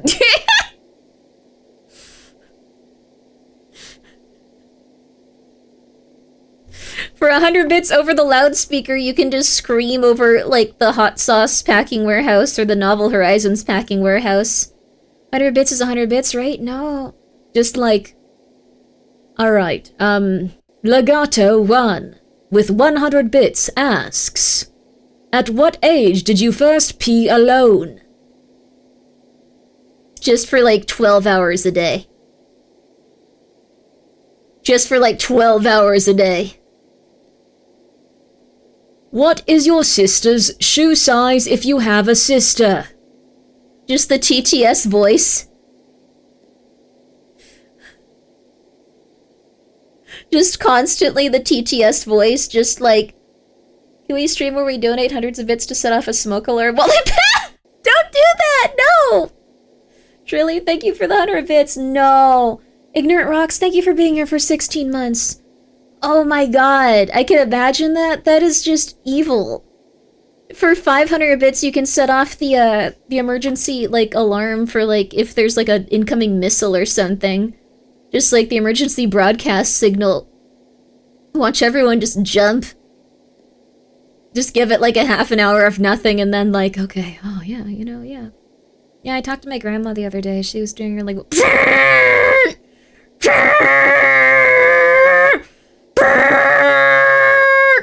like immediately. Sounds like something Mr. Beast would do, I'm sure. 11 out of 10 idea. How about that one, Novel? You can have it. It's all you. Free. Have it. Just, I don't think the people that work with you are gonna want to work there anymore.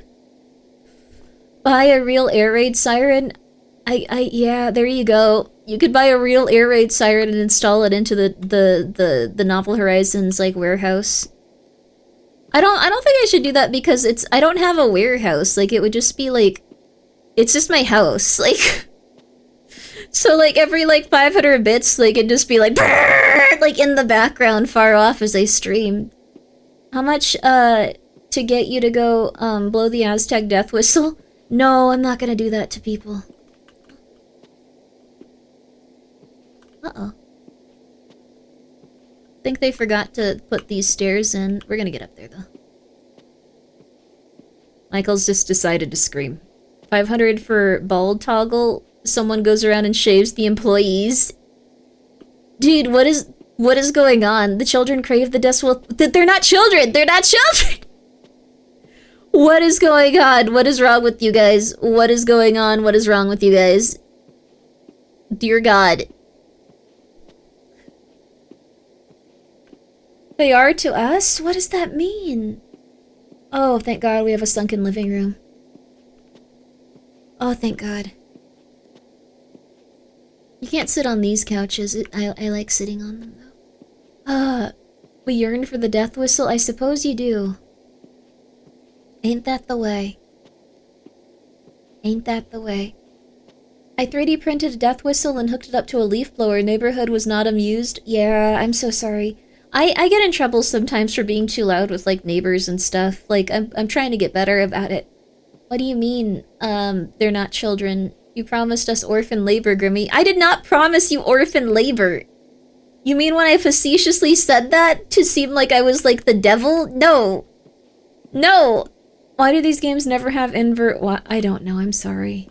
You have to be the one to make it. We found the kitchen! We found the gamer fridge! Wow, this is a really nice one. They really get, like, the feeling of the back rooms. Like, a lot of people don't get it. Like, this is just enough interesting stuff that's still sort of mundane to keep your brain active. Not so much that you're just like, this is a little too much. Just enough. Just enough. Have we been in here before?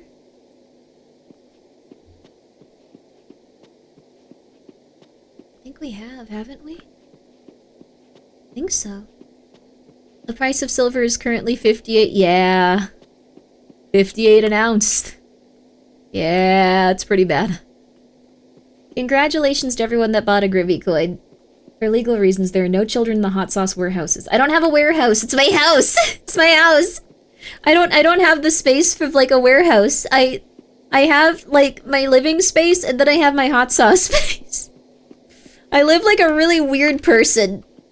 Like, people come over, and if they don't know what I do, they're just confused and scared, and I have to tell them, like, almost immediately. And they're just like, oh, okay, this still is uncomfortable. Oh, God. Where did I go wrong? Where did I go wrong? Can't sit down. Oh, we can sit down?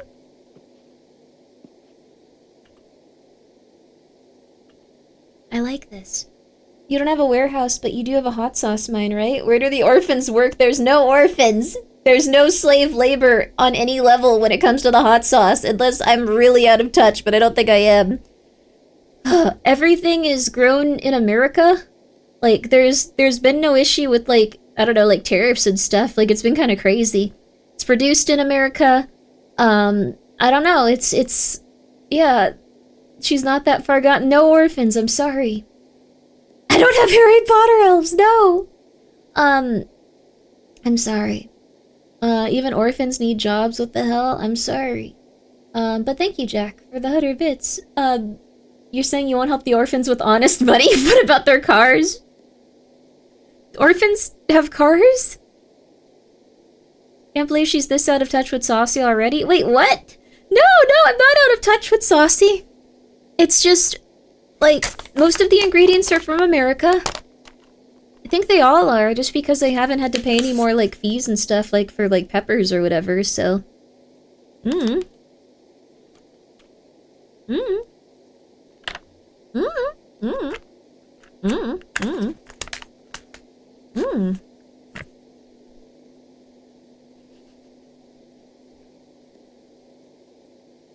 My order of 20 orphans for slave labor? What the hell?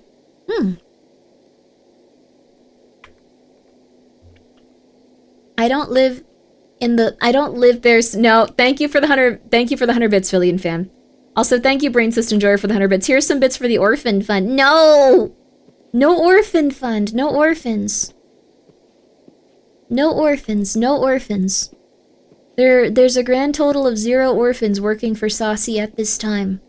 And that doesn't mean I plan to get more orphans in the future so I can have orphans working there. There are 0, and there will always be 0 orphans. Just saying. Make sure you get the orphans Barbies for Christmas. Just one they can share? No! You've seen how I spoil the children. I hope we can do that again next year. That was nice. I hope the kids like their presents. I still need to get a few things from, like, the Pokemon kid because Pokemon cards will get jacked. I guess. Which sucks. But it's life. I guess. Did you ever think we'd live in a world where people would steal Pokemon cards from the almost equivalent of orphans? Did you ever think that would be possible? I want to know. Yes? Yeah? It's like such an insane person thing to think, though. Is this the new Backrooms game? This is still in development. This is just a chill one. So nothing bad happens and we're just wandering until we start playing Magnus. Who was it that brought Pokemon back? That streamer guy? Oh, Moist Critical? Oh, we might have more soap from them. Let me check, actually. Let me see. We might have more soap from them. Oh, Logan Paul? Okay, yeah, cause, not to out him or anything, and I do sell the soap for him and stuff, and I do also want Sonar to be a gay love interest in season 2 of Dispatch. But, like, so, essentially, I think it was Moist Critical that started it. Like a very, very long time ago. But the way he did it was really nice. So he would open the packs on stream and people would like it and they would think it was cool. Then what he was doing is he would, like, remake packs so they all had, like, a kind of, like, good average card, like, denomination, and he was doing some really fun ones. And he was making sure everyone had, like, a good time with them. And then people kind of caught on to, like, card collecting then, but not a ton. And then, all of a sudden, some really big people started getting into card collecting. And, that's when it got really bad. Like, that's when it got really bad. Yeah, as far as I know, Charlie Moist has always been a real collector. Yeah, I think he's, like, an OG real one. I don't think he's gonna do anything too negative. Like, he's an OG real one. But the people that started noticing that he was getting, like, a lot of views and a lot of attention as he, like, did that, those are the ones that were, like, a little bit more nefarious and ended up doing, like, I think, it for the content, and then, as the kids say... We got another one. Oh, this looks so plush. Oh, you can feel how plush it is. Oh! Oh, that's nice. Max Mofo was doing it before Charlie, but Charlie probably popularized it. Oh, interesting. Max Mofo, then. The search for One Ring in Magic the Gathering was bananas. Yeah, I'd imagine. Whoever got it was just like, oh my god, my life has changed. The person that got it for the Japanese, edition of it, like, it wasn't as expensive as the American version, but it was still very expensive. You can see it after he pulled it, and he's actually, like, holding it, and you can see his entire, like, arm is, like, shaking, just like, oh my god! Oh crap! Oh god, what do I do? Oh my god, no, no. Whiskey Mike, thank you so much for the 100 bits coming out to alert for the orphans. Thank you for the 100 bits. They're, okay.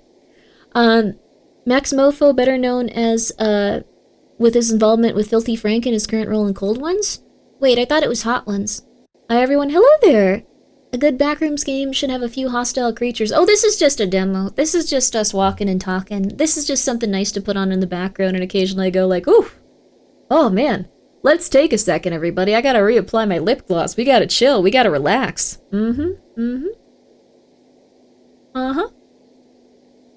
They're not orphans, they're free-range children. Oh my god. Oh my god.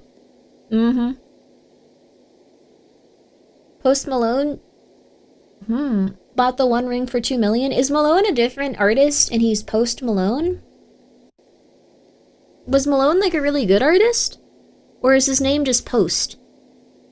Like, I'm not being sarcastic. Like, I'm not... Same guy? Then why is he Post Malone? There was no pre-Malone. I'm not joking. I'm not joking. This isn't a bit. I'm trying to figure this out. If I recall, it's his actual name is Post. I thought it was, like, in reference to Malone, and he's like, oh man, we'll never be as good as the OG. I'm Post Malone. I'm not. Don't tell me to cease. This is like legit. I don't know. I thought it was fair. His last name is Post, so his first name is Malone. So he's Malone Post. So he's Post Malone. His real name is Austin Malone. So it is Post Malone. So there's a pre-Malone. I guess his dad. He doesn't know hot ones and cold ones are two separate things. So they eat like ice cream. I'm not trying to be sarcastic or like, you know, I'm not trying to like go like, oh my god, haha, I don't know what's going on. I legitimately don't know what's going on, and I feel a little bit insulted that he's not Post Malone because there's some artist that was like incredibly good at what they do, and like they're the Malone, and he's like, I'll never be as good, I'm Post Malone. Like, I thought that was an interesting way to like, I don't know, pay reverence to a truly unique and grandstanding artist. His real name is Austin Post. Malone is a stage name. This is just silly. He got it from a rapper name generator. So there was an original Malone. Who's the first Malone? Who's the first Malone? I want to see someone named Malone, and I want to see their music before him. His name is Austin Richard Post. Post last name. Malone came from a random rap name generator. This is horrible. Cab Malone. So he is Post Cab Malone.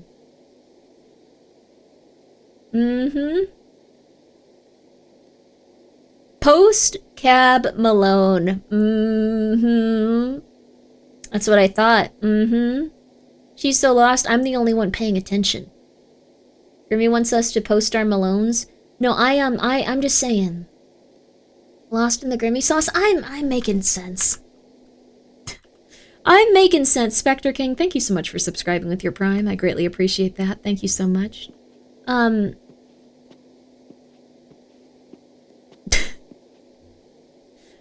I feel dumb, but I feel right.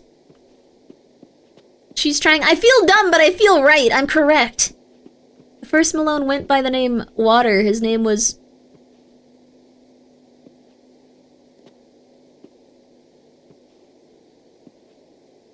The stairs are broken. We can't play anymore.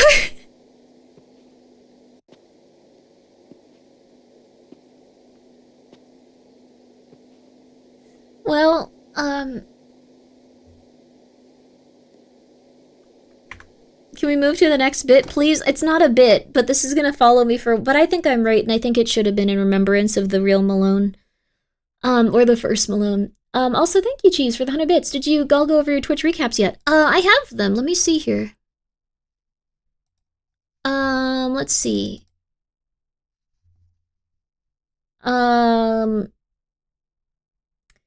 I'll read some of these out since we can go on break and then we can get into the big Magnus stuff.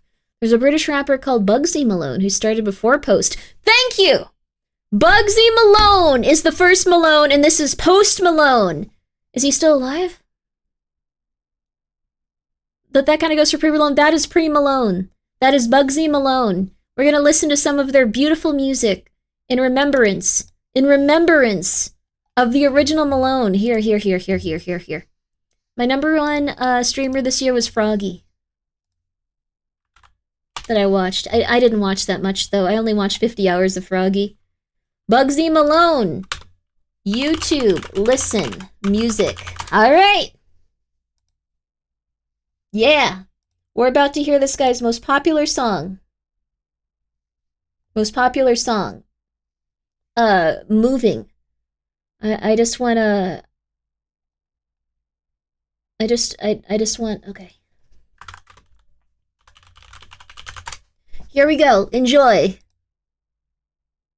This is gonna be beautiful. It's gonna touch our hearts. There comes a point in life where you gotta learn to keep it moving. He's British. And what I mean by that is, you can't look at a problem, you gotta look through a problem. You see, the minute you stop, you're dying. What? The minute you understand that, well, then you can start to live. Okay, really taking his... Malone. Yeah. You know? Watch this. Nobody's doing this for me. Not even behind closed doors. Nobody's stopping this army. Cause that's gonna start wars. I hear they wanna know my story. But they don't Okay. wanna know yours. That's 'cause I Quick- make music quick to break. make me feel good, Quick not break. to go on Quick tours. break. But I hear that my tour's just been booked. Quick break. I'm gonna make dough. I've never had money in the bank, now I'm looking at the screen just watching it grow. Along with my confidence, cause these days I walk with a toxic glow. I remember the days when I couldn't come out my house cause I felt so low. But wait, I was sitting on the 142, or was it the 143? Looking at my Sony Ericsson Walkman phone, nobody rang me. Then I look at my Nokia, cause you know say that I made money on the streets. But when you're in a bad place, you don't wanna show face, and you don't wanna make pee. So I just made music. Ask Ali Kareem, I was a studio freak. I fell asleep on the sofa, and I drifted into the deepest sleep. I dreamt that I was in solitary confinement, and I was back in Stoke Heath. That's where I met failure, and it's also where I nearly left my dreams. But I kept it moving. I kept on trying, but I just kept losing. More time, I'll be in my beamer cruising. Sometimes I drop the top, just to remind myself that I'm on top. Just to remind myself that I gotta keep it moving. Swear down, swear down. I kept on trying, but I just kept losing. Swear down, swear down. More time, I'll be in my beamer cruising. Swear down, swear down. Sometimes I drop the top, just to remind myself that I'm on top. Just to remind myself that I gotta keep it moving. Swear down. It's like man wanna see me slow down. It's like they wanna see me break down like an old Vauxhall with a rattling sound. But there's no way that I'm gonna turn round. More to the point, did they think I'm a clown? Did they think that I made all this money on the road to keep walking around my hometown? As if I don't wanna see the rest of the world. As if I wanna see my brother get killed. As if I didn't keep couple toasters around me just in case someone has to get grilled. I think they forget that I come from a place so bad that people rarely escape.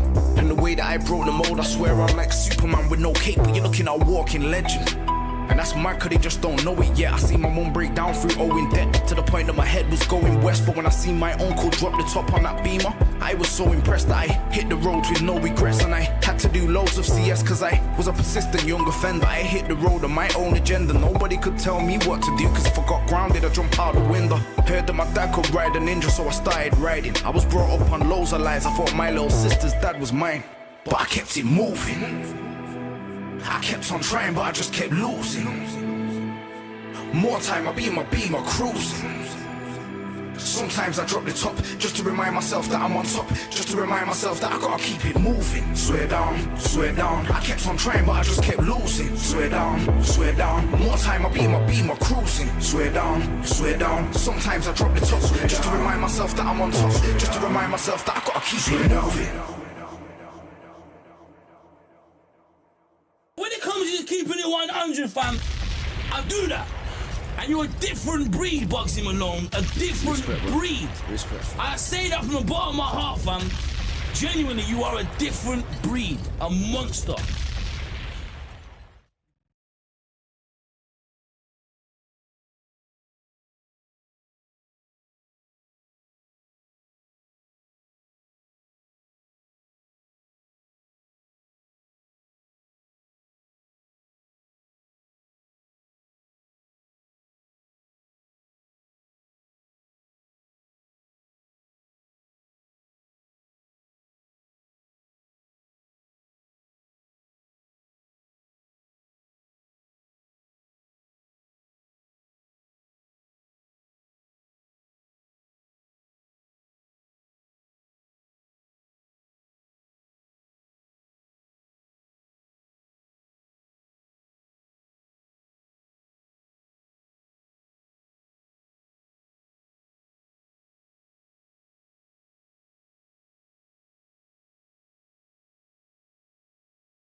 Sorry, I know it's completely quiet.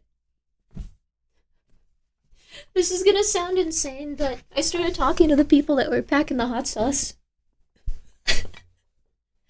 And then we started talking about all the people that had died in our friends' houses because they live in rich areas and they were renting them out. It wasn't Post Malone that died in a friend's house, it was Mac Miller. But for a few minutes I thought Post Malone died in, like, my friend's house. Sorry, wait, what? What do you mean? It was Mac Miller. None of them are orphans, but yeah, it was Mac Miller that died in my friend's house. Were you friends with Mac Miller? No, they just died in my friend's house after, like, their family rented it. Oh, you knew Mac Miller? No. This is pretty normal, I thought.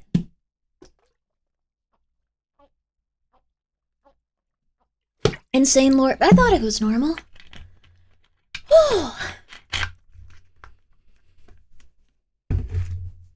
I don't know.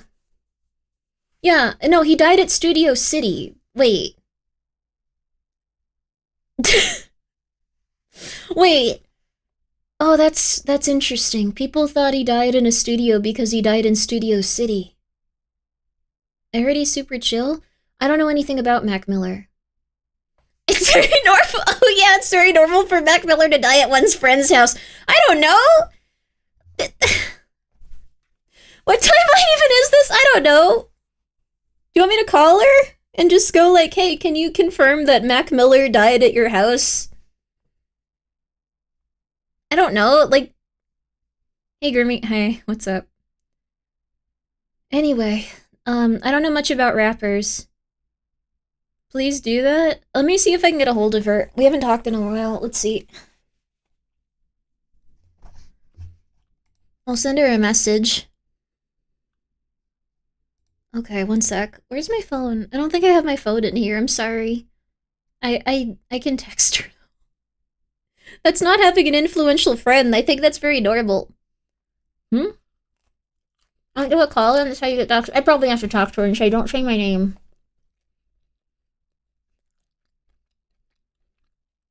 How many deaths did your packing friends come up with? I was the only rapper we could think of.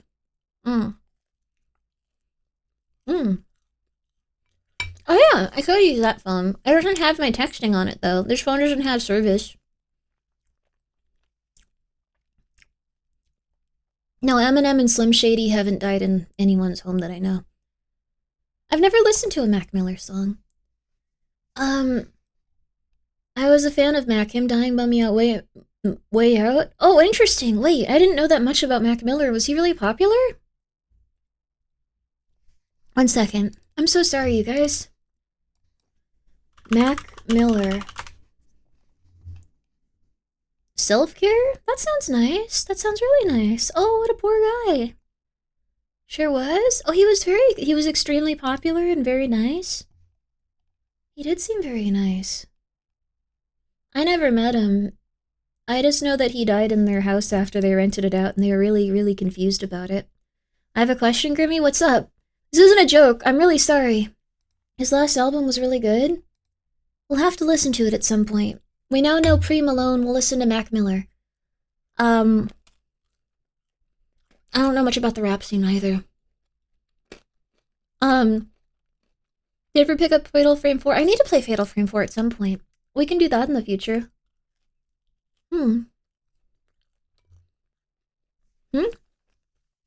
If you admit you're not a good person, why do you donate toys, Grimmi?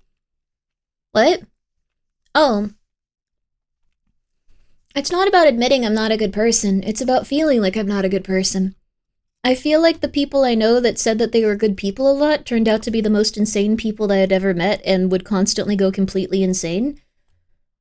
So, I hesitate to say that I'm a good person just because it seems like it's a little bit insane. I don't know, but I can at least say that I'm doing my best and that feels more, legit. So, I request the song 100 Grandkids. Knowing his death makes that song hit differently. He was deeply affected man, but he loved, rap and hip-hop. He made his own beats, too. Look up Larry Fisherman. Larry Fisherman, oh, okay. I'm pretty insane. I mix ketchup and mayo. No, I mean, like, the people I know that thought they were good people were, self-righteous is where morality ends. It's good to be. Yeah, that's pretty much it. I'll give you this much credit at least. You won't lie to make yourself someone you're not? Yeah, I don't know. I'm doing my best. I'd like to be a good person someday, but... That's pretty much it. The people I know that said that they were good people were doing poorly. Doing very poorly. So, I hope that they can feel better. But I think in a desire to be good people, they kind of ruin their lives. And in a desire to be seen as good people, they kind of ruin their lives. They kind of had a big problem with, like, how other people perceive them. And I get that sometimes it's important. Like, I was really worried about all the weird botting stuff with that one thing. I was gonna make it so I was gonna, like, upset sponsors and stuff. And I feel really bad for sponsors because people try to take advantage of them sometimes with botting and all that. So I was just like, man, that sucks. I really don't want to be known for that with sponsors. But on the other hand, there's some people that need to, like, I don't know. I've met people that need to control how people see them, and if they can't, they kind of go nuts with it. But, I hope they can feel better. You have to just be yourself, and you'll feel a lot better. That's pretty much it. I've been wondering, yeah, no worries. What if someone purposely ruins other people's days with the defense of, I'm not a good person anyway? It sounds like they've been hurt and they're taking it out on other people.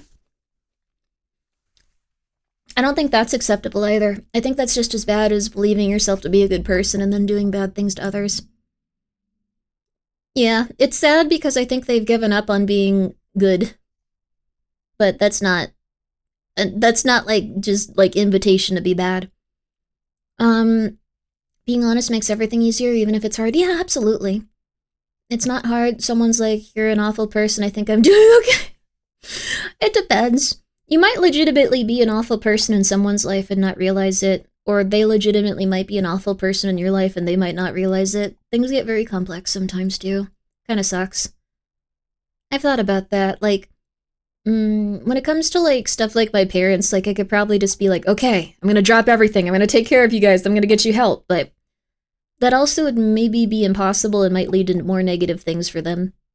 You have to kind of aim to be kind and not like, what even is a good person at this point? Yeah, that's a big thing. I've thought about that a lot.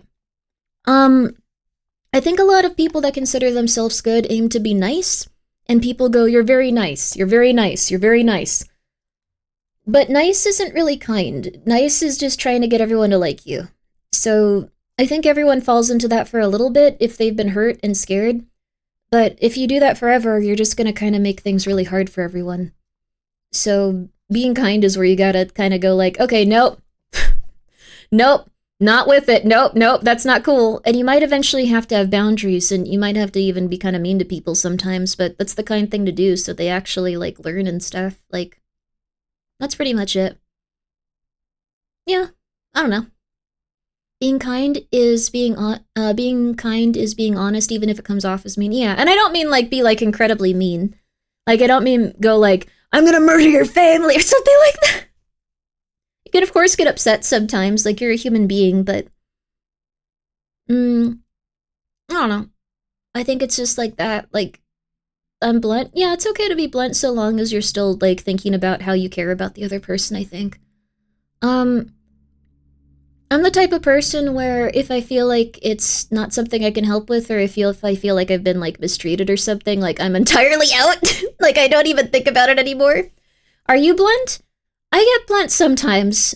I have to be really, really, really, really, really fed up. But if I get really, really, really fed up, I will eventually get upset and I'll get blunt. I think that's pretty normal. I think everyone does that eventually.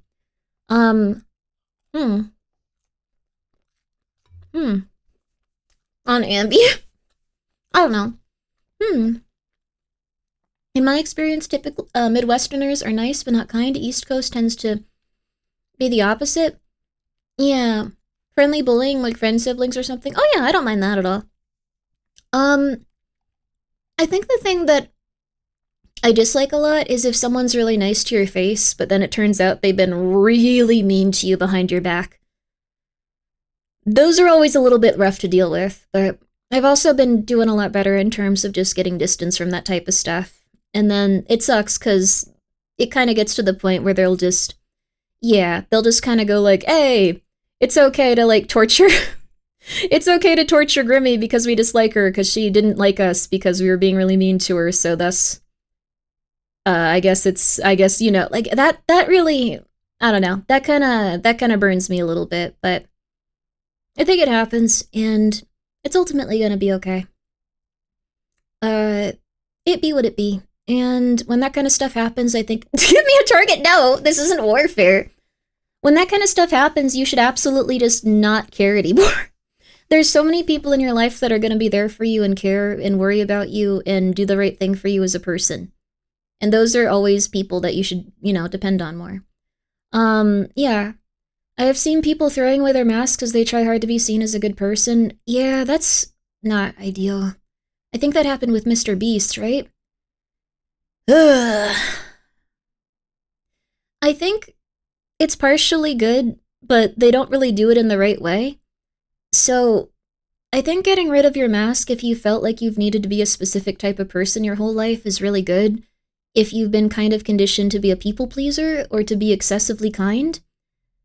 But, I guess the thing is, if that's the case, there's kind of like a middle ground where you can just have emotions, be upset with people, accept that other people are gonna be humans too, and not like quite take it to the point where it's just like, it's time to be evil. That's not a good idea. I don't think it's time to be evil is ever an acceptable way to like behave, but I don't know. People go through a lot, so when will the mask slip? What? Mine is off. This is who I am, unfortunately. I'm a little bit weird. I get really angry at people over really mundane stuff, like if they insult people's coffee at a coffee shop. I've been on sleeping medication on stream. I can't really hide who I am at this point. I think this is fully who I be, and who I be is a little bit silly, but I'm happy with it. On the other hand, I think if you're not happy with who you are, you tend to get really vindictive and really cruel. And that's not fun. And I hope that everyone can feel better. That's pretty much it. I think you also have to get to a point where you can try to pull people back if they're being vindictive or cruel or trying to like rile themselves up to like harm other people. Like that's important too, but it's, I don't know, it's hard. So I hope people can get better. This is who I am, unfortunately. This is who I am, unfortunately. This is just me. I'm very, very... what's the word? I'm not racist, but I'm very existential. Anyways, thank you. It's been an interesting conversation. I appreciate it. I think things will probably get better a little bit over time, so... I don't know. You guys should try to appreciate who you are too. Who, me? Yeah, you. You brought this up. I hadn't really thought about it too much, so it makes me feel, I don't know. Makes me feel interested and like, gives me a chance to reflect on stuff. So, I feel a little better. I don't know. It's cool. I appreciate it.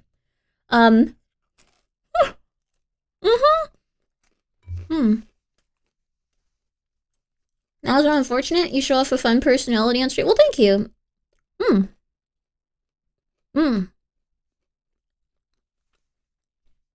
I like who I am. I'm gonna keep going. I like who I am. I like what I'm about, and I know what I'm gonna do. And you know what I'm gonna do. There we go. 1 second, 1 second, 1 second. Okay. Oh. But anyways. Just be yourself. I guess if I could instill anything on you, just be yourself. Also, Guns Berto, thank you so much for subscribing. If you are constantly... Is it really a good thing to give out donuts to people on Valentine's Day in spite of your past actions? What?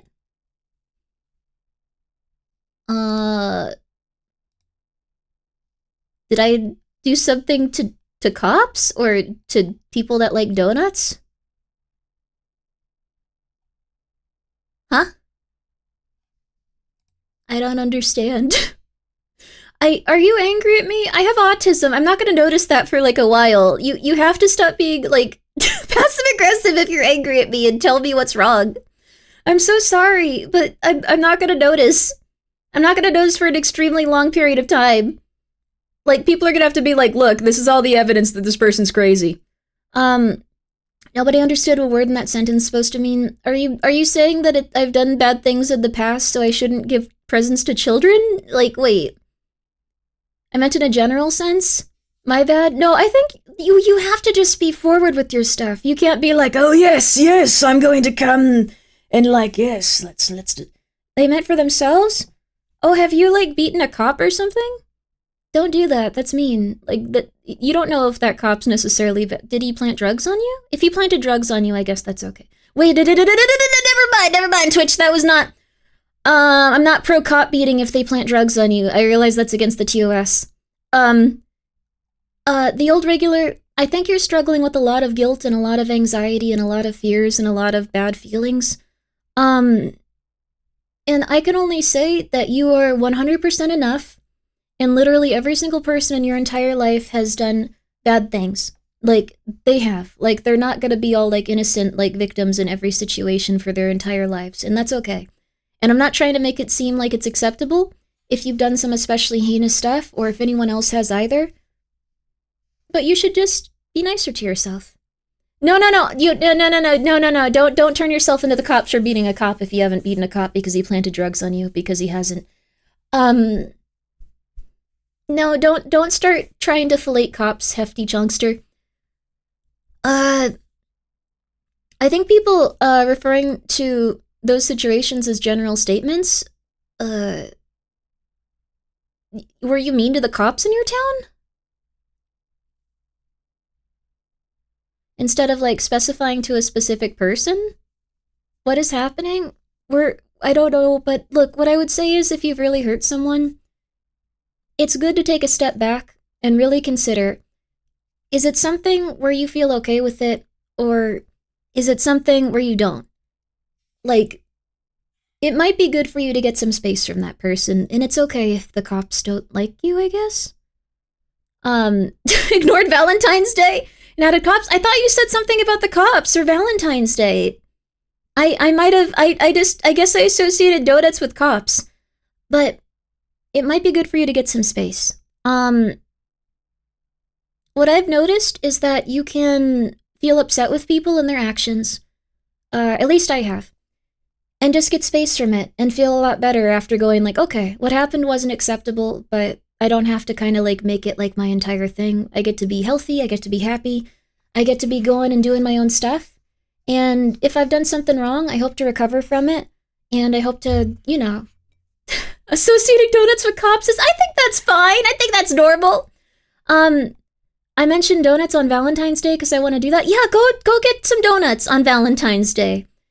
Look, the thing is, make sure the people that you're giving the donuts to are going to appreciate them. Make sure they vibe with you, and make sure they're going to be kind to you if you think you deserve kindness for whatever happened. I've been in situations where I've had to say sorry before, and there's been times where, like, I looked back on it and I was like, damn, that was not something I should have said sorry for, and they were, like, super mean the entire time. That was horrible. And then there's been times where I've said sorry for stuff, and the other person took accountability and was like, yeah, I wasn't cool too for this or that reason, and I'm happy we can be friends again. And that was so lovely. That warmed my heart so much, and it changed my life, and it put me on, like, such a beautiful, like, happy, like, direction, I guess. So figure out what you want to do. Figure out what makes you happy. Go in that direction. Appreciate the people that appreciate you, and go get them some donuts if you'd like to. I really can't understand fully, like, if this is something where, like, you burned, like, your parents' house down or something, but even then, might be worth it. So true, never apologize, you're always correct. No, that's not what I said. No. The second part was important too. No. I don't know. I have no idea how to help this person. I'm just trying to be like, well, here's what happened when I did stuff. Like, I hope it helps you. I hope it helps you. You should apologize for your actions. You should apologize for your actions, for real. You can't help everyone. Yeah, you also can't help everyone. But that's another thing with being kind or being nice. Like, do you want people to just accept you because it's something that is, like, beneficial for you? Or do you want to do the things that are kind for them, even if it puts you in a bad place? So, I don't know. There's a lot to wrestle with there. There's a lot to wrestle with. Don't burn down your mom's house. That's also a very good point. Don't burn down your mother's house. It's a good piece of advice is to remember everyone you interact with is a human being, for better or for worse. Yes, absolutely. There's going to be some people you get to be good chat. Yeah, there's going to be people you get along with and deserve donuts, and there's going to be people that don't. So, looking back on this, I shouldn't have brought up donuts. I'm so sorry, the old regular. I'm trying so hard. I'm trying so hard to figure out what to help you with. But I would say genuinely, I don't know, follow your gut. Your gut won't usually lead you astray. Like, when I started following my gut and going like, hey, that kind of sucked, like, it put me in a good direction, and I've felt much better overall, and my entire life has just been, like, getting consistently better. Follow your gut. Give people donuts if you'd like to. You may also have to have conversations. It's not just like, you can go like, hey, I'm really sorry I punched your sister. And then stole $50 from her and her car, and then got arrested, and then, had to spend several years in prison. I'm sorry. Want to hang out? Here's a donut. Like, that might not happen, but just keep going. You got this. You're gonna do okay. My gut is not to be trusted. Oh, okay. You can, yeah, want to hang out? Yeah, want to hang out? Go for it. I'm sorry, Grimmi, you're only my second watch with 1,161 hours? Who the hell even streamed that much? Congratulations, Bob. Was it Lena? Yo! Glazed donuts, anyone? Okay, no more donuts. I've tried so hard to figure out a way to instill some sort of value here, I'm sorry. You can get orphans' presents. You can still get orphans' presents. If you came here with the intention of figuring out if you can get orphans' presents or get people donuts, even if you feel like you're not the best person, really good idea to, very unwise. No, you can get orphans presents. You can get orphans donuts, sure. No, you can't turn orphans into donuts. Okay, look. You guys better behave. You guys better behave, because I have your favorite television show.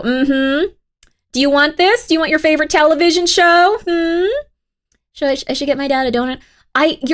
You're not the old regular. I have no idea what he needs. I have no idea what he wants. I have no idea what's going on, but I really hope that they can be okay. 34 minutes till next dance. Thank you, Yama. Yama does a very good job preparing us for that. We should have enough time for it. I think maybe what we should do is just say, the old regular, we're rooting for you, and we're always going to hope that things can get better for you, and we always hope that you can make amends with the people that you feel like you should be making amends with and are ones that you want in your life. But Grimmi, I'm trying so hard. Did it help? Did it help you? Did you kill someone? It's okay. If you killed someone, we'll talk about it. It's okay. Like, that would suck. Like, I've always worried about running someone over. I was supposed to study this whole time. Go do your homework. Young man, go do your homework. Go do your homework and follow your heart, okay? No, follow your gut. Stop following your heart. You're gonna watch streamers all night and get sick. Drink water. I'm not sure if killing isn't okay, but going to the logical, like, end of, like, your guilt and still trying to be, like, a good person after is still something that we should probably try to help people with. I don't know. Thank you, Winner, for gifting a sub to the old regular. That's very nice of you. And also, I hope you're doing well, regular. Or not regular. But you as well. I hope you're doing well, Winner. I hope the job stuff has been going well. And I'm also still very, very proud of you for cleaning up your room and for losing weight because it was something you wanted to do. Congratulations. You're doing well.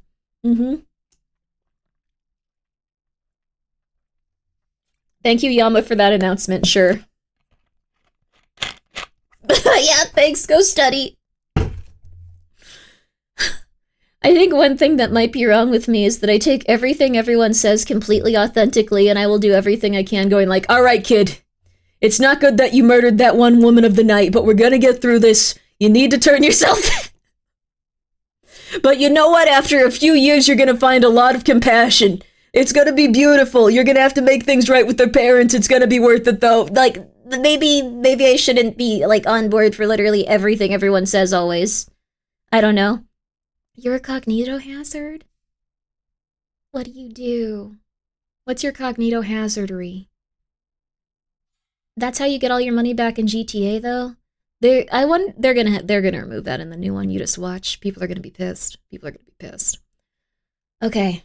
I'm gonna walk you through this. It's gonna be okay. Well, I've always worried about, like, autism. Yeah. I'm sorry. No, that is, I think, by everyone. I take everyone at face value. The entire idea of a good person gets me interested, and I couldn't get that out of my head just now. Okay. I was just so worried that you were, like, you had killed someone or something, and you were like, what makes someone a good person? Should I bring them donuts? Will their family forgive me? But no, I agree. I think the concept of a good person is really rough, especially because you could be the absolute worst person in someone's life. Like, I've had people that have been the absolute worst people in my life. Like, for sure. Like, just extremely traumatizing, extremely upsetting. Like, it's been horrible. Like, to the point where, like, people were like, hey, this person's been, like, terrible to you for years. I have, like, a bunch of stuff to show. Like, it's been like that. Like, it's been like, oh, like, I feel horrible. I'm gonna cry for, like, 5 hours a day for, like, weeks. Like, but the thing is, that still led to positive things for me overall. So I wouldn't say that they're, like, an evil, absolutely horrid person that, like, has no positive, like, qualities and stuff. Like, that was something where I went through it, and I kind of became more myself, and it made me a lot happier, like, in a weird way. So, I don't know. Excellent outlook in life? Yeah, I'd prefer to look at it that way. There are some things where that does not apply. There are definitely some things that were really negative, where I wasn't happy, and I would not consider those, like, guys good people. But, I don't know, most people I consider good, doing their best, as long as they're acting from, like, a place of, like, kindness instead of just wanting to be liked. I'm just glad I'm no longer in contact with people I realized didn't make me feel good. Yeah, I think that's the most important thing. You'll find people that make you feel good, and you'll find people that make you happy. Yama is, let's run 30 seconds of ads. Thank you so much, Yama. I'm so sorry about that. It's gonna be okay, though. It's gonna be okay. Autism is the only real cognito hazard. Just look at how compelling content made people obsessively dedicated to their special interest is. Life is, yeah, little is wonderful to... Honestly, there's so many wonderful things to, like, absorb and have fun with in this world. Like, for real. The fact that the Magnus archives and Monsters Are Coming can exist at the same time. The fact that we get, like, 12 good horror games a month. I know that we haven't been doing as many horror games. We're gonna go through a lot of Magnus. Ads are... AIDS. Red and black bra, that is, an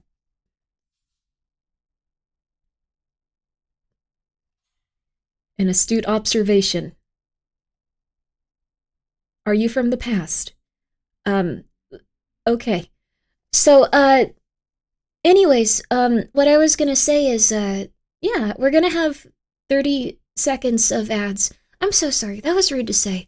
It just might be a little, it's just, I actually had this issue too. For a while I was saying that I was paused, all the time. So I totally get it. It's just, most people don't say, AIDS, or paused. Paused isn't a positive thing. It means that you're positive for HIV. It doesn't mean that you're a positive person. So, like, I'm personally from the past, and I didn't realize. I've never heard that before. That's a new one. Yeah, people used it to describe, and, like, I was saying, I'm paused for Metal Gear Solid X, Y, or Z. I think he was joking. Oh, yeah, that's true. Yeah,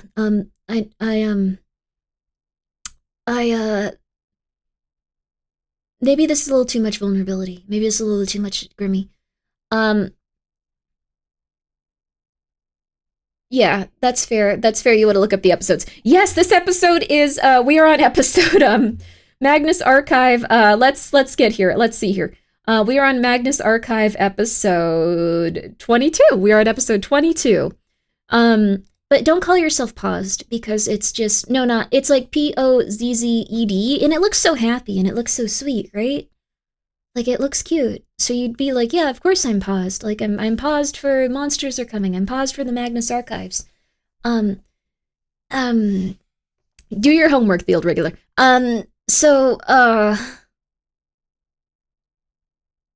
yeah. Don't say that, because it means that you've been infected with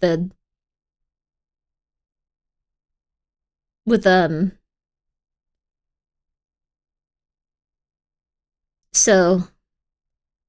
But on the other hand, I think we should, thing is, I tried to take it back for a while, but, it was never a positive, which doesn't make sense, but it was never a positive way of referring to something.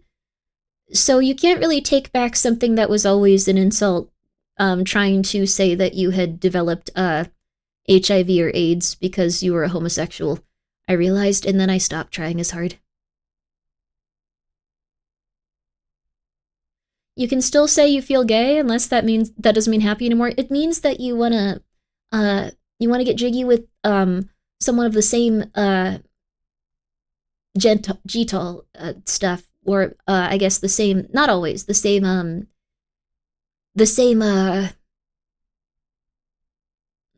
stuff. So we know what gay means. Okay, I'm glad I don't have to explain it. Disappointed Emu, thank you for being here for 14 months. I don't know what I'm doing. And also thank you, Winner, for gifting a sub to Bug Chasers. Oh. We get it? Yes, okay. I feel like I'm your mom trying to explain this. Oh, gay meant orientation before it meant happy historically. Oh, interesting. Did people just have to go like, yeah, I'm feeling gay, which means happy. Don't worry about it. Whew. Maybe they catch butterflies? That would be nice if that were a bug chaser. But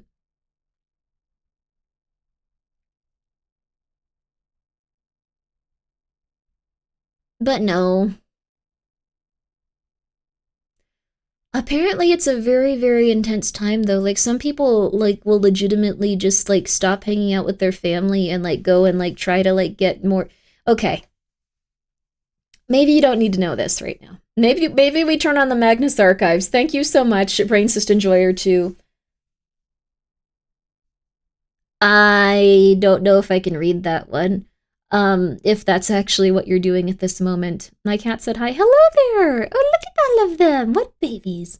And also thank you so much, the 0x539, for gifting a sub to the Big Book of Bug. I saw some interviews with, like, children that have been abandoned by their parents because they went on to become bug chasers.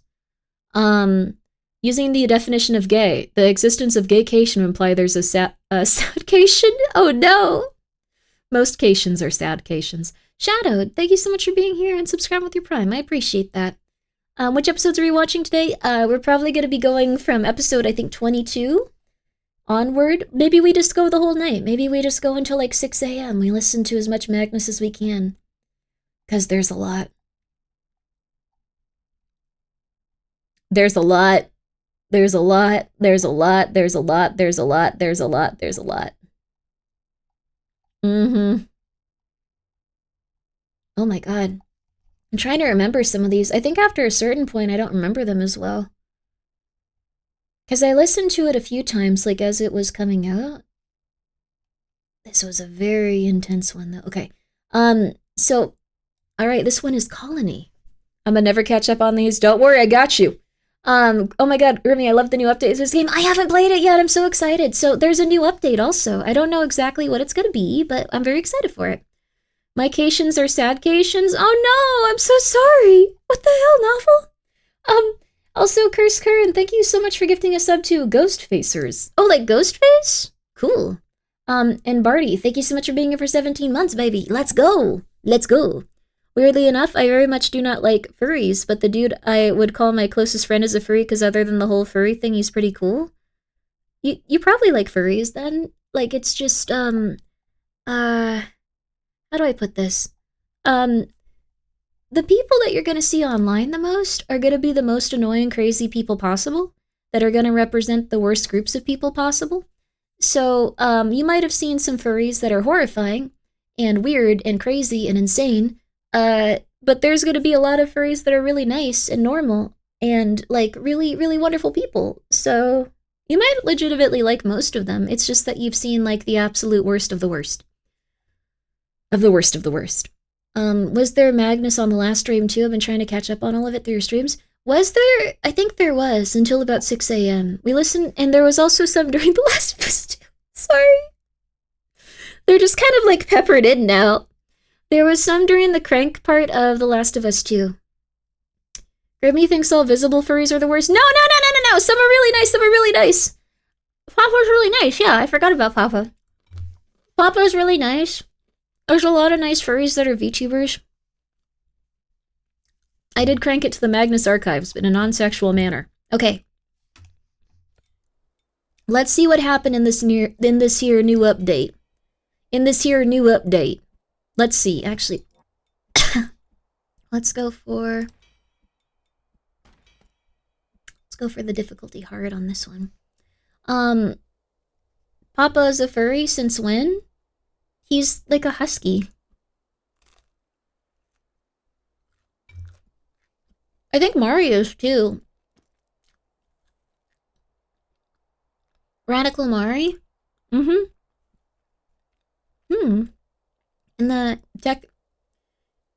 the era when weird tech bros are doing AI art, furries get their culture art the old-fashioned way. Dang it. Yeah, there you go. A lot of people who genuinely hate groups didn't play 30 seconds because we had time, but we don't need to run ads, play the full episode, but we do. Yeah, go for 30 seconds. We're gonna have 30 seconds of ads, and then we're gonna start up on the Magnus archives. Yeah, your used RAM is now $500. Yep. Unironically, RAM went up like crazy.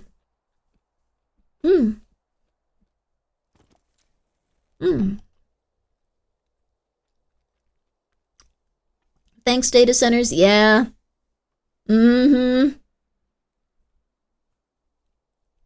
What I would highly recommend is, really quickly, I have so much RAM, I'm rich. Yeah, unironically, if you have RAM, like Hootie was just like, hey, what the hell? I got some extra RAM. You have literally, like, just, this is probably the best point to, look into it. RAM will probably continue to go up. I got twice as much RAM that I needed, and now I can sell it for so much money. Yeah, exactly. So many people were telling me, like, Grimmi, you don't need more RAM. I've been trying to purchase more RAM constantly. Same thing as gold. I'm just gonna start buying it. Micron even said they're going to stop selling RAM to consumers after 30 years. Yeah, so that's what caused, like, the big surge. Micron pulled out of the market, so now RAM's worth, like, a lot more. Because RAM was already going up, and now they've had another retailer, like, just pull it. Harutu, thank you so much for subscribing. And, Dak Matter 88, thank you so much for subscribing, too. That's very nice of you guys. I appreciate it, and I hope you enjoy your time here. We're gonna talk about RAM, and then we're gonna listen to the Magnus Archives. If you like spooky podcasts, actually, this is almost Australian. If you like hi, Fred. Oh my god, it's another Fred streamer. Guys, go check him out. It's Fred. That's the Fred. What's happening? Why is this happening again? So data centers start using different components. I think they're going to RAM specifically because they're having a hard time keeping their AI remembering stuff. So, hi Grimmy/Fred, hope you're having a nice day. I am. I hope you have some extra RAM because it's worth a lot of money now. Lance, thank you so much. Thank you so much for paying forward your gift sub you got from Oofmaster to Need More RAM. I could just take it. I could take out 32 gigabytes. No, you should probably keep that. But if you need it, that 32 gigabytes is now worth like $800. Like $600 to $800, dude. This isn't a joke. You got mad money, baby. You got mad money.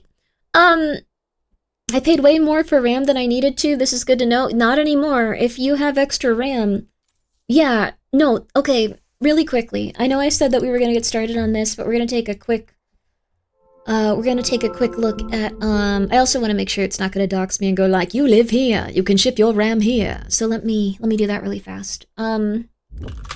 RAM 32 GB. 32 GB.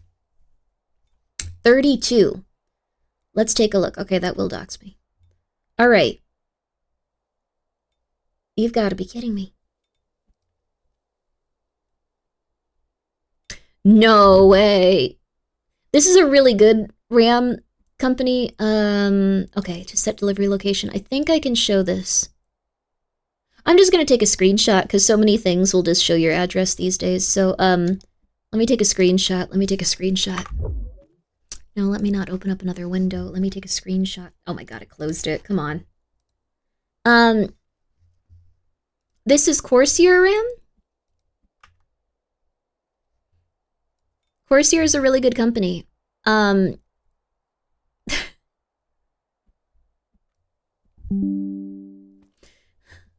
This is not that expensive compared to what I've been seeing. There are crazy amounts. Crazy expensive stuff. Like, crazy expensive. But this is, alright, so this is a low option for RAM. This is 216. This is 216s.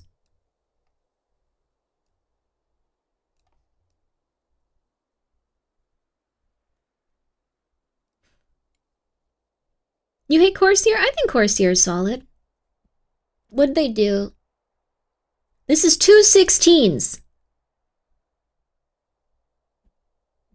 This is 216s. Oh, they're patent trolls? Oh, that sucks. Their products are really good. Now let's look up 64. 64 gigabytes of RAM. Oh, baby. Oh, baby. Oh, baby. In fact, we can even go to their official site for Corsair. It's not tariffs. It's that RAM is now being used for something else. I think I can just show you this. I'm sorry I keep saying that. I really don't want my address to be leaked, though, and I have to move. I really like where I live. Okay, so I think I can show you this. I'd really like if every website didn't just try to do this all the time now and go like, you live here, would you like to see how much it is? No, I wouldn't. Take a look at this one. You're not gonna like this one.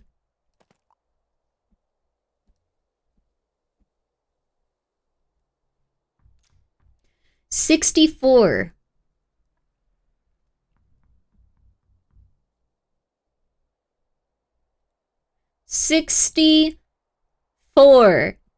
$761.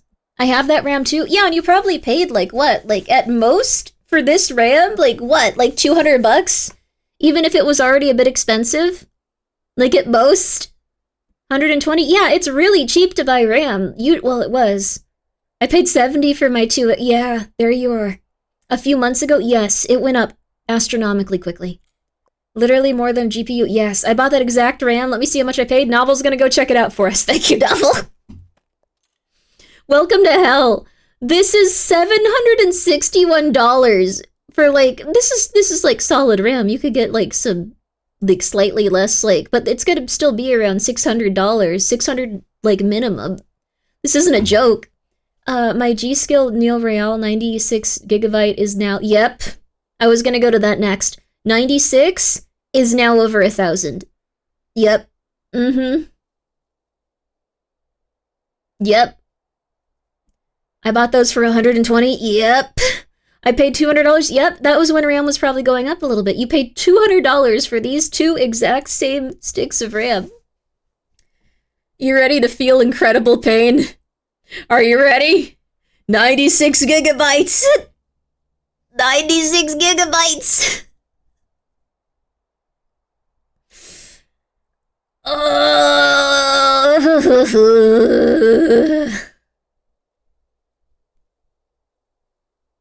I am never ignoring my gut instinct ever again. I was thinking about buying more RAM for no reason like 2 weeks ago. I swear to you. I swear. Oh my god. Where they go up? It's AI. Like, it needed more memory and, like, more, like, ability to, like, do specific things. Grimbo, you defied the tarot? No, I didn't even use the tarot cards. I was just like, I should buy some RAM. And everyone was like, what is wrong with you? Which is fair. Because sometimes I just randomly buy stuff and they're like, why did you do that? And I was like, no, I needed it. I don't know. I just needed it. Gregory, thank you for gifting a sub to Fred again. That's very nice of you. I just needed it. I just needed it. And they're like, Grimmi, you don't need anything like that. That's stupid. I needed the RAM. I should have got the RAM. Look, if I had gotten the 96 4 kit, or 4, you know what's really messed up?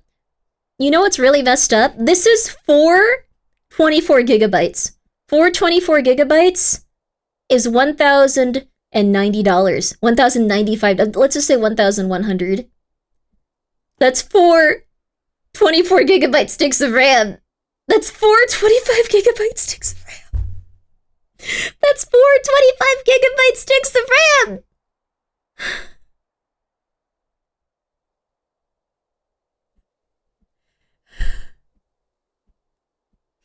All right.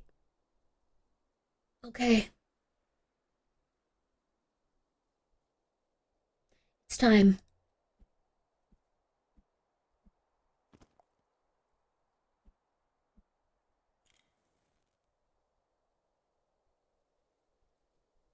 Ugh.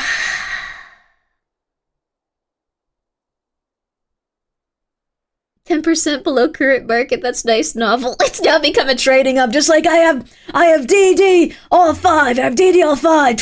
32 gigs. Anyone want to buy? 10% below current market. That's really funny. Feel free to have commerce here. That's really funny. Oh my god.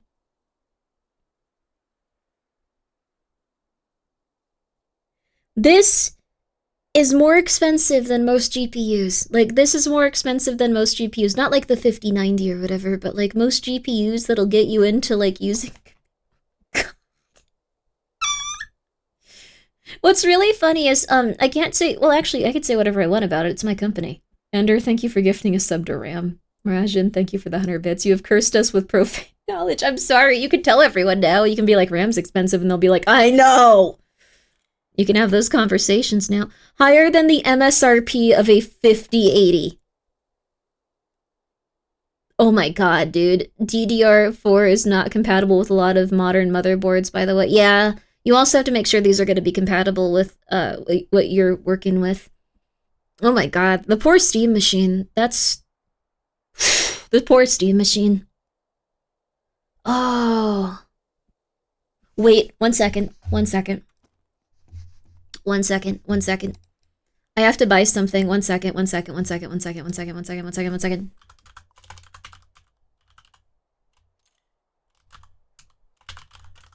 1 sec. 1 sec. Okay. 1 sec. 1 sec. 1 sec. 1 sec. Nice. Okay. I'm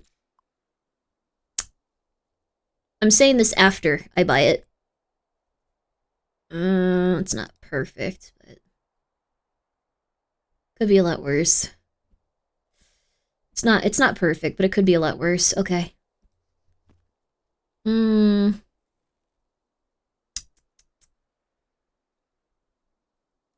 don't trust that one website. Okay. All right. Okay. All right, 1 second. I can't tell you what it is yet. I can't tell you what it is. I'm sorry. I can't. You have to let me buy it first. Okay. Alright, cool. Sorry. SSDs are gonna get more expensive. SSDs are gonna get more expensive because what do they use in them? What do they use in them? Yep, okay. I bought my SSD, and that's probably gonna go up next. So, all right. Yeah, I bought my 4 terabyte that I was thinking about for a few years. SSDs use a tiny amount of RAM, yes, but all RAM is going to get more expensive, so it's gonna suck. You don't have to like go crazy and like buy it. Like I just needed one for like my computer. You don't need to buy 2,000. I just wanted one for my computer. They're gonna go up like at least a significant amount. So I don't know. I wanted to do that because 90% of the time I'll say it on stream, forget about it, look at it afterwards, and people have bought them, and I'm just like, God darn it. Anyways, the Crucial brand is under Micron. They're stopping everything, including SSDs. Oh no, it's not so much that. It's just that in terms of like RAM and stuff, there aren't that many people that produce it. So, like, say that there's 3 people that make pickles in, like, the state you live in. And say that lately, for some reason, people have just been buying a bunch of pickles, and they're already really expensive. And then suddenly one of the pickle manufacturers goes, I'm gonna just be selling pickles to, like, people outside of grocery stores. Like, I'm no longer selling grocery store pickles. The other guys are gonna have to pick it up. So, what happens is the people that are left over selling pickles, they get to charge way more for those pickles because they've just lost a competitor. So, now they're going to upcharge on those pickles quite a bit. So, Micron pulled out of the market, and it's like, oh, okay, that sucks, but there's other people that manufacture RAM. It's just that the RAM is already being purchased up, and the people that are still delivering, like, RAM to consumers and stuff, they're going to be charging way more because they can charge way more because it's just the guy that has a bunch of, like, government contracts and stuff to buy pickles is going to be buying the pickles for 10 times the amount of, like, normal pickle price. Anyways, time to start the Saucy RAM branch. I was actually thinking of trying to, like, get a resale license when it comes to, like, cards and then letting people just buy them off, like, the Saucy website, but only 1 per household. And it'll be enforced by making you go and, like, take a picture of your cat and, like, sending a short video of you playing with your cat for 15 minutes.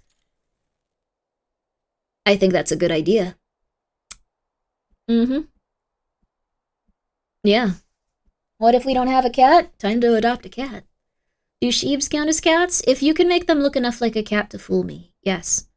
Resale license? Yeah, I was thinking if I can, like, get a resale license and find where you're supposed to find distributors, like, for under MSRP to, like, actually sell. Like, I could just sell at, like, prices that wouldn't be scalping, and then I could sell them to the people, but they'd have to take a 15-minute video of their cat, right? Mike Harnett, thank you so much for gifting a sub to Ram Ranch Lord. Very nice of you. Appreciate it. And username not found error. Thank you so much for the 1,000 bits. Quickly buy all the RAM. It's like the new gold. No. Unironically, RAM will probably continue to go up, but this sucks. I don't know. I'm not gonna buy... I wanted to get 128 gigs of RAM. I'm not gonna do that anymore. That's not gonna happen. I'm not gonna spend $1,500 on RAM. That is psychotic. I'm not going to do that. Would you accept a corgi pup? Yes. Just dress them up like a cat. Even distributors are holding hoarding Pokemon stock to sell to desperate stores at high prices, allegedly. No way, for real? Oh my god.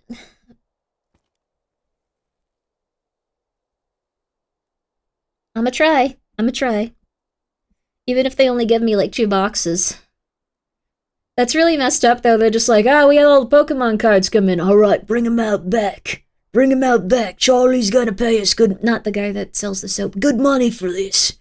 One of the stores next to mine has had 0 luck getting any Pokemon.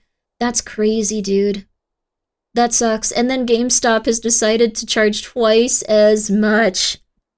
Twice as much. Distributors also sometimes play favorites and only give allocation to friends. Oh my god. Alright.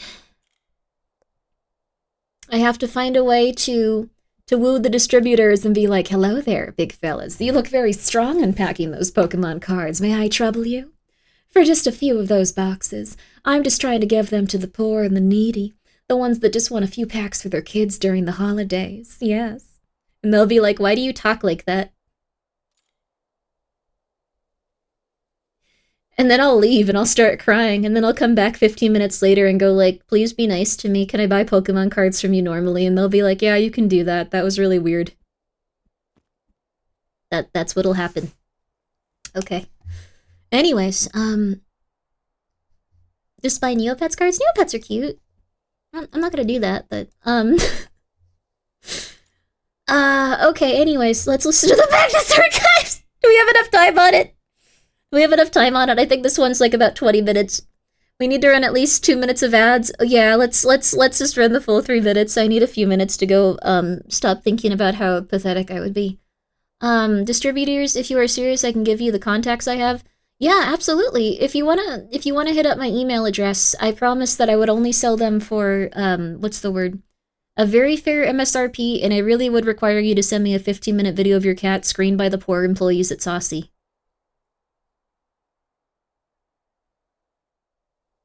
Yep. The VA address? Yes. If you send it to Mythic, they'll be like, what the hell is this? What's going on? Someone also sent me some really nice tax info on how to, like, do card stuff on stream, and I was like, that's really cool. Wow. That seems fun. Grimmi is a Costco Pokemon Scrum? No. I'm gonna make it so people have cards for their kids these holidays. After I was not allowed to give... Well, I guess I was allowed, but they were just like, these are gonna get jacked. Don't give them to children. If I send you a video of my cat, it's going to contain him either shaking my hand or giving me a high five. That's awesome. 15 minutes, though. Yeah, they did.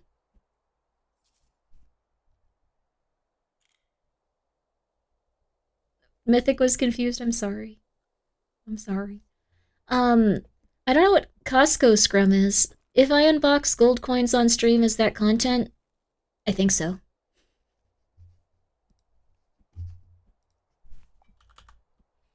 JM Bullion.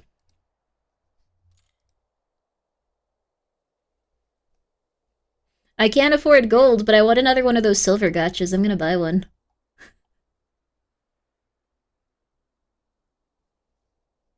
We can do a silver gotcha, and then I could... Well, you guys don't want anything for free. God. It's like, it's okay, Grimmi. You need... No, I can... Chase a laser pointer? Sounds perfect. Silver gotcha sounds so expensive. With JM Bullion, they had a silver gotcha, though. I'm trying to find it.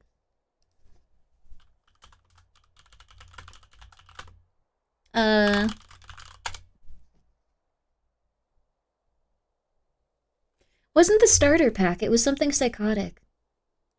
The mystery box! This takes me back. I unboxed the mystery box of JM Bullion coins a while ago. It was silver gotcha. I think that was, like, one of the first streams that Novel came to, and was just like, oh my god, this is awesome. Which is really funny. I think I have to take a screenshot of it.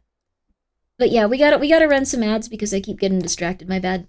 But it's okay. Time to talk. We have time to talk. If you let us pay for cards, you can still send them just to us, you know? I'd like to just give them to you, though. Like, I think it'd be cool. I'm gonna do it for charity. But, this is how the, JM Bullion Silver Gotcha works. Let me see if I can't send it to you guys. This is how it works. Sorry, we're just gonna sit here for a little bit, but we're gonna eventually play this game, I swear it to you. I swear it to you.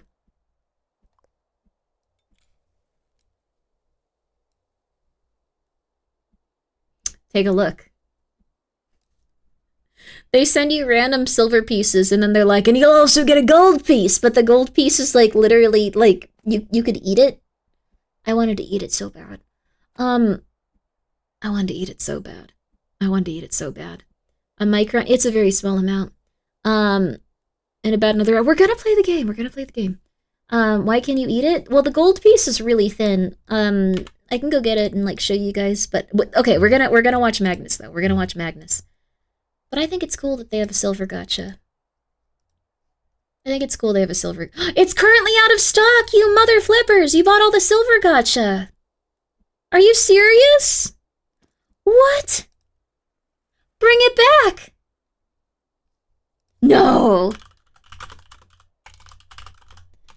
Bring it back. Oh, you know why? You know why there's no silver gotcha?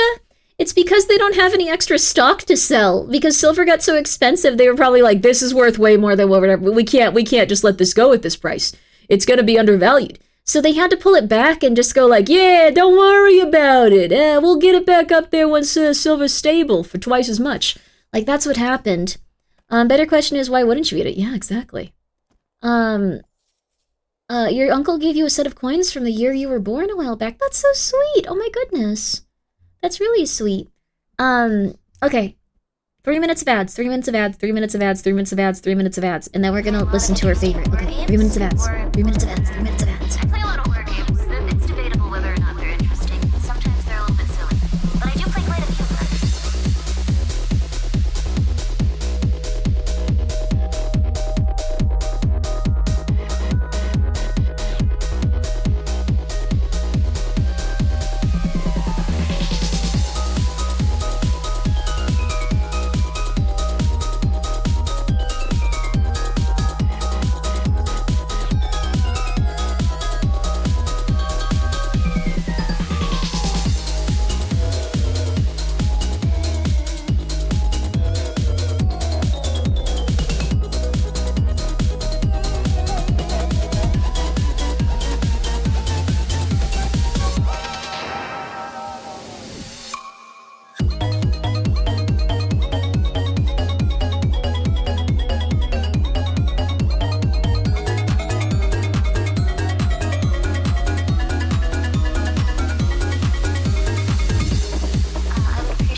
that was a kind of long break. I had to let the people that were here for Saucy know that they were gonna have to start reviewing cat videos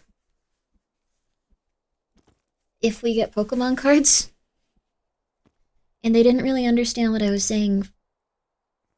End of sentence. And then I helped them with Voices of the Void. What's a good 4 terabyte SSD to buy before the price rockets?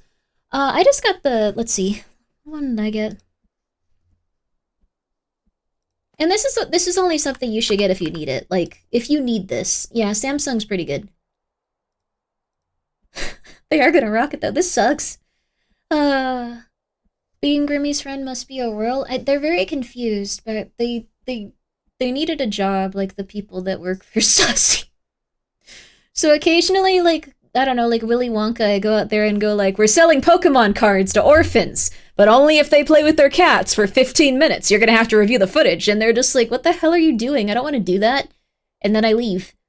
I'm impressed. Anyone can fill 1 terabyte of data. I fill a lot of like data, like just because I have so many games and stuff on here, but this ain't one of them. This is a very small, compact game. Oburo, thank you so much for being here for 2. It's your birthday? Yo, happy birthday! And also, Winner, thank you for the 100 bits. If you let us pay for the cards, you guys are allowed to. If I can get a hold of a distributor that wants to work with me, then I will sell cards at a very low price. Everyone will have the ability to get them. Just, VOD backups? I probably should back up my VODs too. Like, I have a lot of, like, I need a lot of space for all the dumb streaming stuff I do, I guess. Willy Wonka and the sweatshop? I pay them! What the hell? Alright. Y'all ready for this? Y'all ready for this? Y'all ready for this? Y'all ready for this? Y'all ready for this? Alright, let's go. So this is the Magnus Archive. The vibe is going to be significantly more rancid in a moment. Episode 22, Colony. Oh, thank you, Yama. That's very helpful. Thank you so much.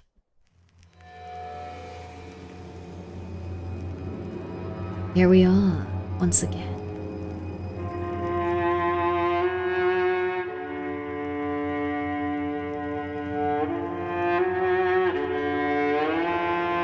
Rusty Quill presents Pango, I pay them in money. the No. Magnus Archives.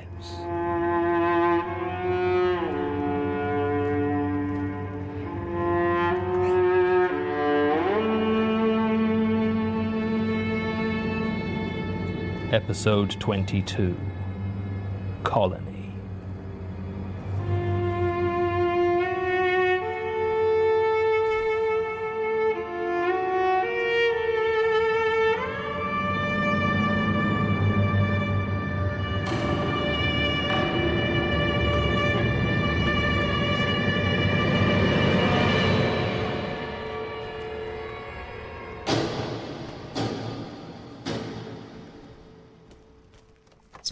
Martin, are you sure about this? I just want to make a statement about what happened to me.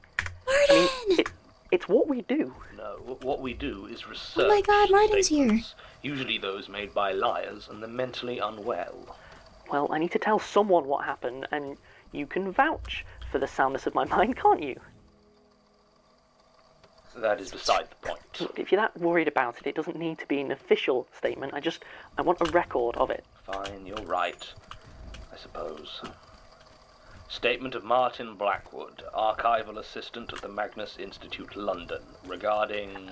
A close encounter with something I believe to have once been Jane Prentice. Recorded direct from subject, 12th March 2016. Statement begins. Well, a couple of weeks ago, you were looking into that statement about the spider that wouldn't go away. Carlos Vittori, I think his name was. I knew there was something not right about the whole thing from the off. I said it probably wasn't natural, him dying and being encased in web when he was found, and I stand by that. Though it wasn't anything to do with spiders that ended up after me. Almost wish it had been. I like spiders, big ones at least. You know the ones that you can see some fur on. I actually think they're sort of cute. Please stick to the statement, Martin. Oh. Right. So, you asked me to investigate that flat that he lived in down in Boothby Road, and that's what I do. I take the Northern Line up to Archway and walk the rest of the way down there. It's still quite early then, and I find the building easily enough. It looks just like Mr. Vittery said it did in his statement. And there's a big, thick door on the front, and looks like it leads into the hall and then to the flats. Obviously it's locked, so I try the buzzers, but nobody's answering, and I figure they're probably all out at work. I didn't want to come back to you without due diligence, though. I've learned that lesson. So I have a look around the place to see if there's another way I could go in and have a poke around. And sure enough, as I walk around, I spy a basement window that's slightly ajar. It isn't much, but I reckon I can squeeze through it if I try. As I get closer, though, I notice there's something on the ground nearby. The sunlight catches on it, and at first I think it must be a screw or a little piece of metal that someone's thrown away. I get closer, and I see that it looks more like a worm of some sort. It's maybe an inch long with a silver segmented body that goes black at one end, almost like it's been burned. It's very still, so I kneel down to have a look, and as I get closer, it begins to twitch. Its darkened head twists towards me, and it starts to writhe in this kind of eerie way, moving along the ground very fast and straight at me. And, well, to be honest, I freaked out a bit. I leapt to my feet and I just stamped on it before I had a chance to really think about what I was doing. Felt it pop beneath my shoe with a faint cracking sound like stepping on an eggshell, and a thick black slime started to ooze from where I stepped on it. Now, obviously I was pretty disgusted by the whole thing, so I take a moment to scrape off what's left of it and check around for any more. There's none that I can see, so after composing myself for a couple of seconds, I continue on my way into the basement. The window was small. Quite a tight squeeze for me, I mean. I'm not exactly the smallest guy in the world, I know, and it's only once I'm inside that I realise it's only at ground level for the outside, so I take a bit of a tumble onto the basement floor. Luckily I get away without hurting myself and start to have a quick look around the room. It's pretty big, and it looks like it goes under pretty much the whole building, but the light from the window doesn't get very far inside, so most of the place was very dark. And I realise that I don't have any sort of torch with me, and I can't see any light switch on the nearby wall, so I've no real way of looking around. I almost decided to turn around and try to climb out back the way I came, not least because the place had a really bad feeling to it. Like there was this musty smell, and the air was dusty and thick. Also, you're going to think I'm an idiot when I say this, but I didn't like the way my shadow moved. The light from the window behind me cast it pretty clearly on the floor, and looking at it, I swear the edges seemed to move. It was like an undulation, like they were being shifted by something. I mean, look, I know you hate the word, but it was really spooky. Look, anyway, that was when I saw the bottom of the stairs leading up, and I didn't waste any time heading up them. The door at the top wasn't locked, so I find myself in the ground floor hall of the building, and I'll admit it was a real relief to get out of that place and into the well-lit main building. I could have left at that point, probably should have, but I decided to try one more time to see if I could talk to the current occupants of Mr. Vittery's old flat. Due diligence and all that. So I head up to number 4 and give a few knocks on the door. I didn't expect anyone to be in, but the door's opened by an old woman in a headscarf. I tried to ask her some questions, but it became clear she didn't really speak much in the way of English. After a few seconds, she just shook her head and pointed behind me, closing the door unceremoniously. Turning round, I see a large, dark-skinned man in a very nice-looking suit eyeing me with a bit of suspicion. He introduced himself as Yasir Kundi and said he owned the building, and became slightly more cooperative after I lied to him and told him that one of the upstairs residents had buzzed me in. I told him why I was there, although obviously I didn't mention breaking in or the institute or what we do, because I find people often don't understand or respect that out in the real world. I just said that following Mr. Vittery's death, I was looking into some aspects of his history, and did he remember anything about the time he was a tenant? Mr. Cundy was about as helpful as you might expect. Told me Carlos Vittery had lived there, seemed weird, always shut himself up, but was never a problem, paid his rent on time. He used to have a cat, but it now lived with the Sanderson couple in number 2. He seemed genuinely surprised to hear about the death, but wasn't able to shed any sort of light on it. It wasn't a lot, really. Still about as much as I might have expected, so I headed back to the Institute and updated you on what I'd found. And, well, as I'm sure you're aware, that was the last time I saw you before I disappeared. I was heading home when I got to thinking, and I was worried I hadn't really done enough investigation for you, since I got so freaked out by the basement and all. And then I remembered that I'd seen quite a lot of spider webs in the brief time I was down there, and maybe I should check it out again. I mean, like I said, I'm not really afraid of spiders, so I went back for another look. It was dark when I got to Boothby Road, but I saw that the basement window was still open. I'd made sure to bring a torch this time, and after a quick check to make sure nobody was watching, I climbed inside. I knew right then that I'd made a huge mistake. The air was just as musty as it had been before, but it seemed warmer than it had been, which was strange, because outside it was a cold February night. I turned on my torch and shone it around, but was disappointed to see that all those spider webs that I remembered seemed old and unremarkable.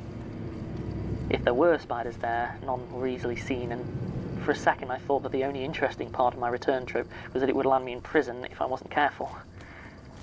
Then I heard movement from the other side of the basement. It was faint, just a rustling, really. I didn't want to check it out, I really didn't. I've catalogued and looked into enough of these cases to know that following the noise is always a really, really bad idea. But, I mean, it's my job, isn't it? So I slowly moved towards it, keeping my torch held in front of me like a shield. The beam was so much weaker than I had thought it was, and it only lit up the stark outlines of the shelves and detritus that littered the basement.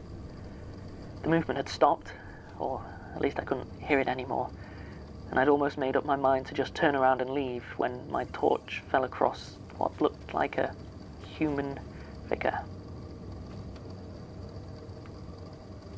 It appeared to be a woman. She was facing away from me, apparently staring at the corner of the wall. Her hair was long and black. Though it was so twisted and dirty, it was hard to tell if that was its original colour.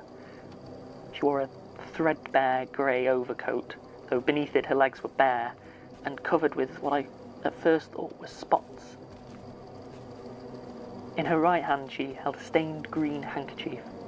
She stood there, totally still, either not noticing the torchlight that was shining on her or not caring. I didn't move a muscle. And with a quick, jerky movement, she brought the handkerchief to her face and coughed.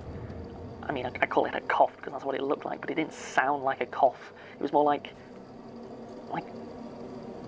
you know in a nature documentary, when the lion's caught something and it's ripping it apart, that noise of wet meat. Yeah, it was like that. I saw something drop from the handkerchief onto the floor.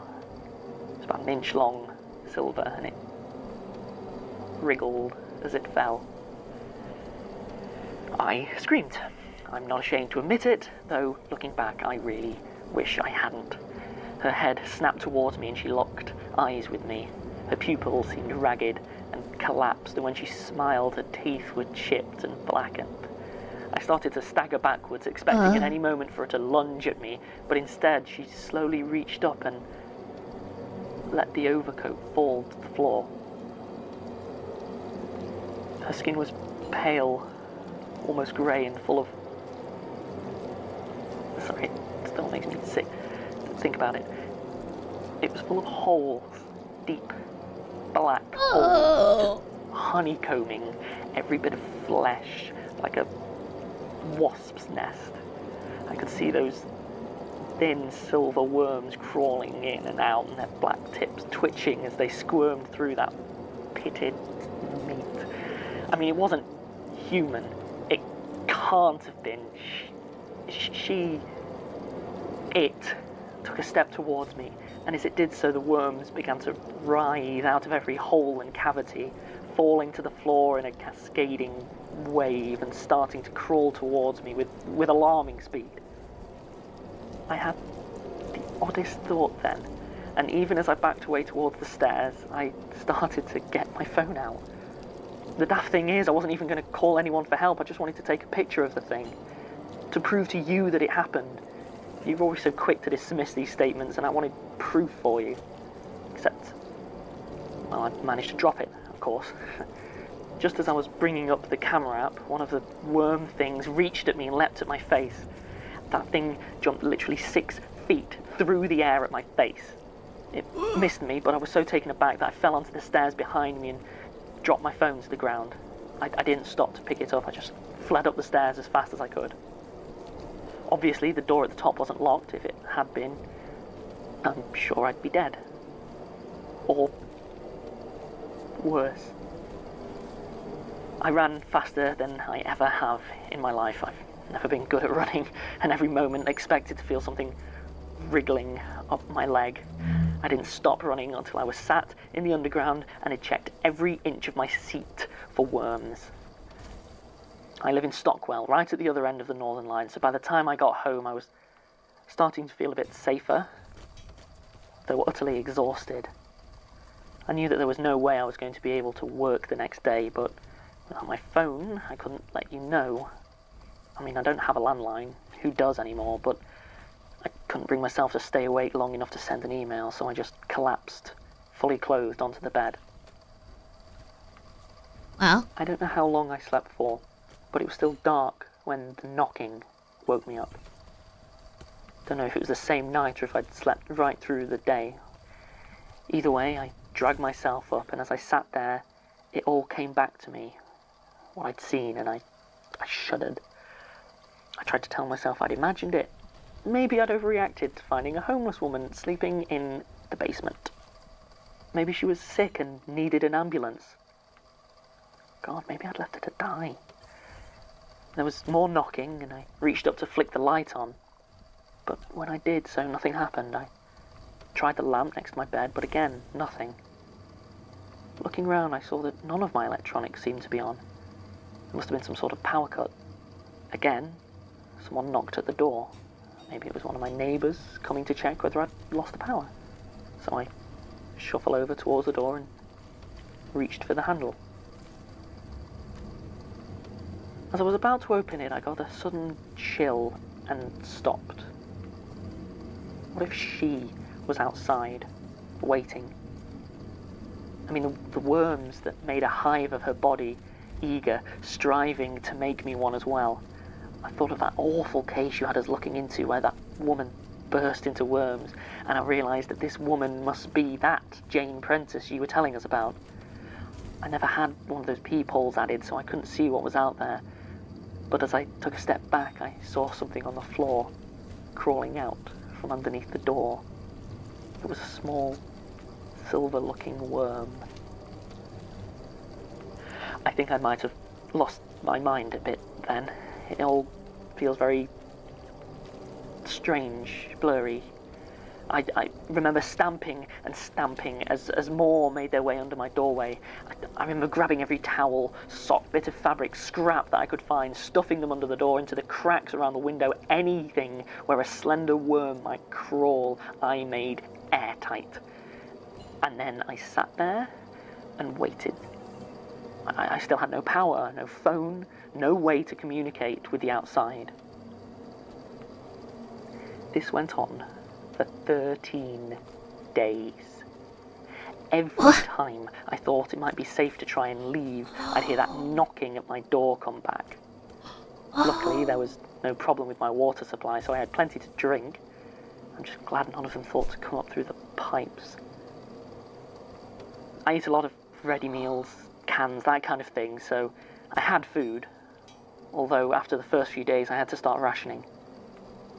If I ever see another can of peaches.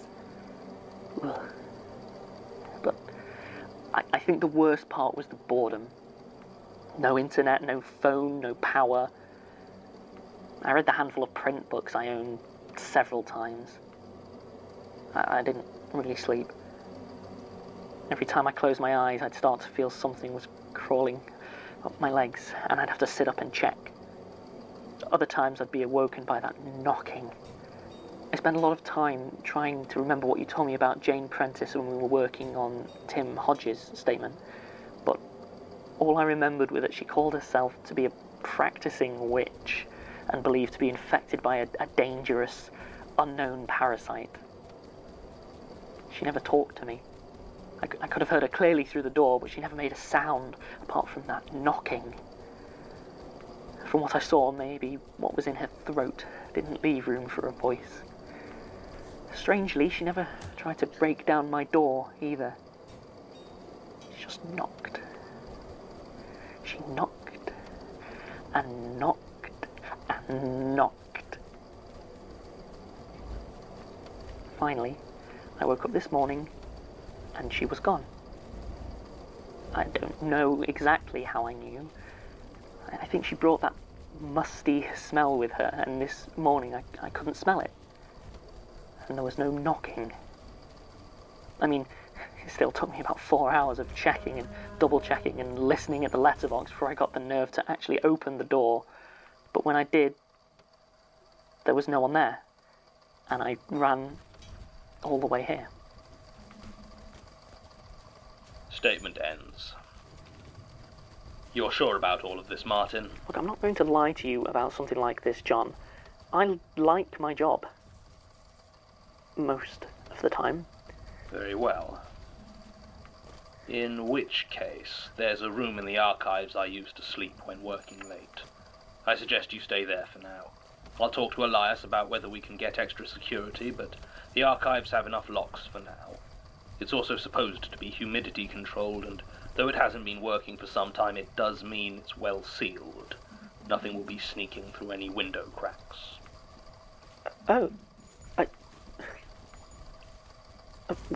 Okay, thanks. To be honest, I didn't expect you to take it seriously. You say you lost your phone 2 weeks ago. Thereabouts. When I went back to the basement. Well, in that time I have received several text messages from your phone, saying you were ill with stomach problems. The last one said you thought it might be a parasite. Though my calls trying to follow up were never answered. So if this does involve Jane Prentice, then I take it deadly serious. Hang on. What? I just received another text message. From you. Oh. Keep him. We have had our fun. You will want to see it when the Archivist's crimson fate arrives. What does that mean? It means I ask Elias to hire some extra security. I should probably warn Sasha and Tim as well. I'll also have a look through the archives, as I believe we should have a statement from Miss Prentice herself in here somewhere. Recording ends. Oh, that was a good episode. Oh.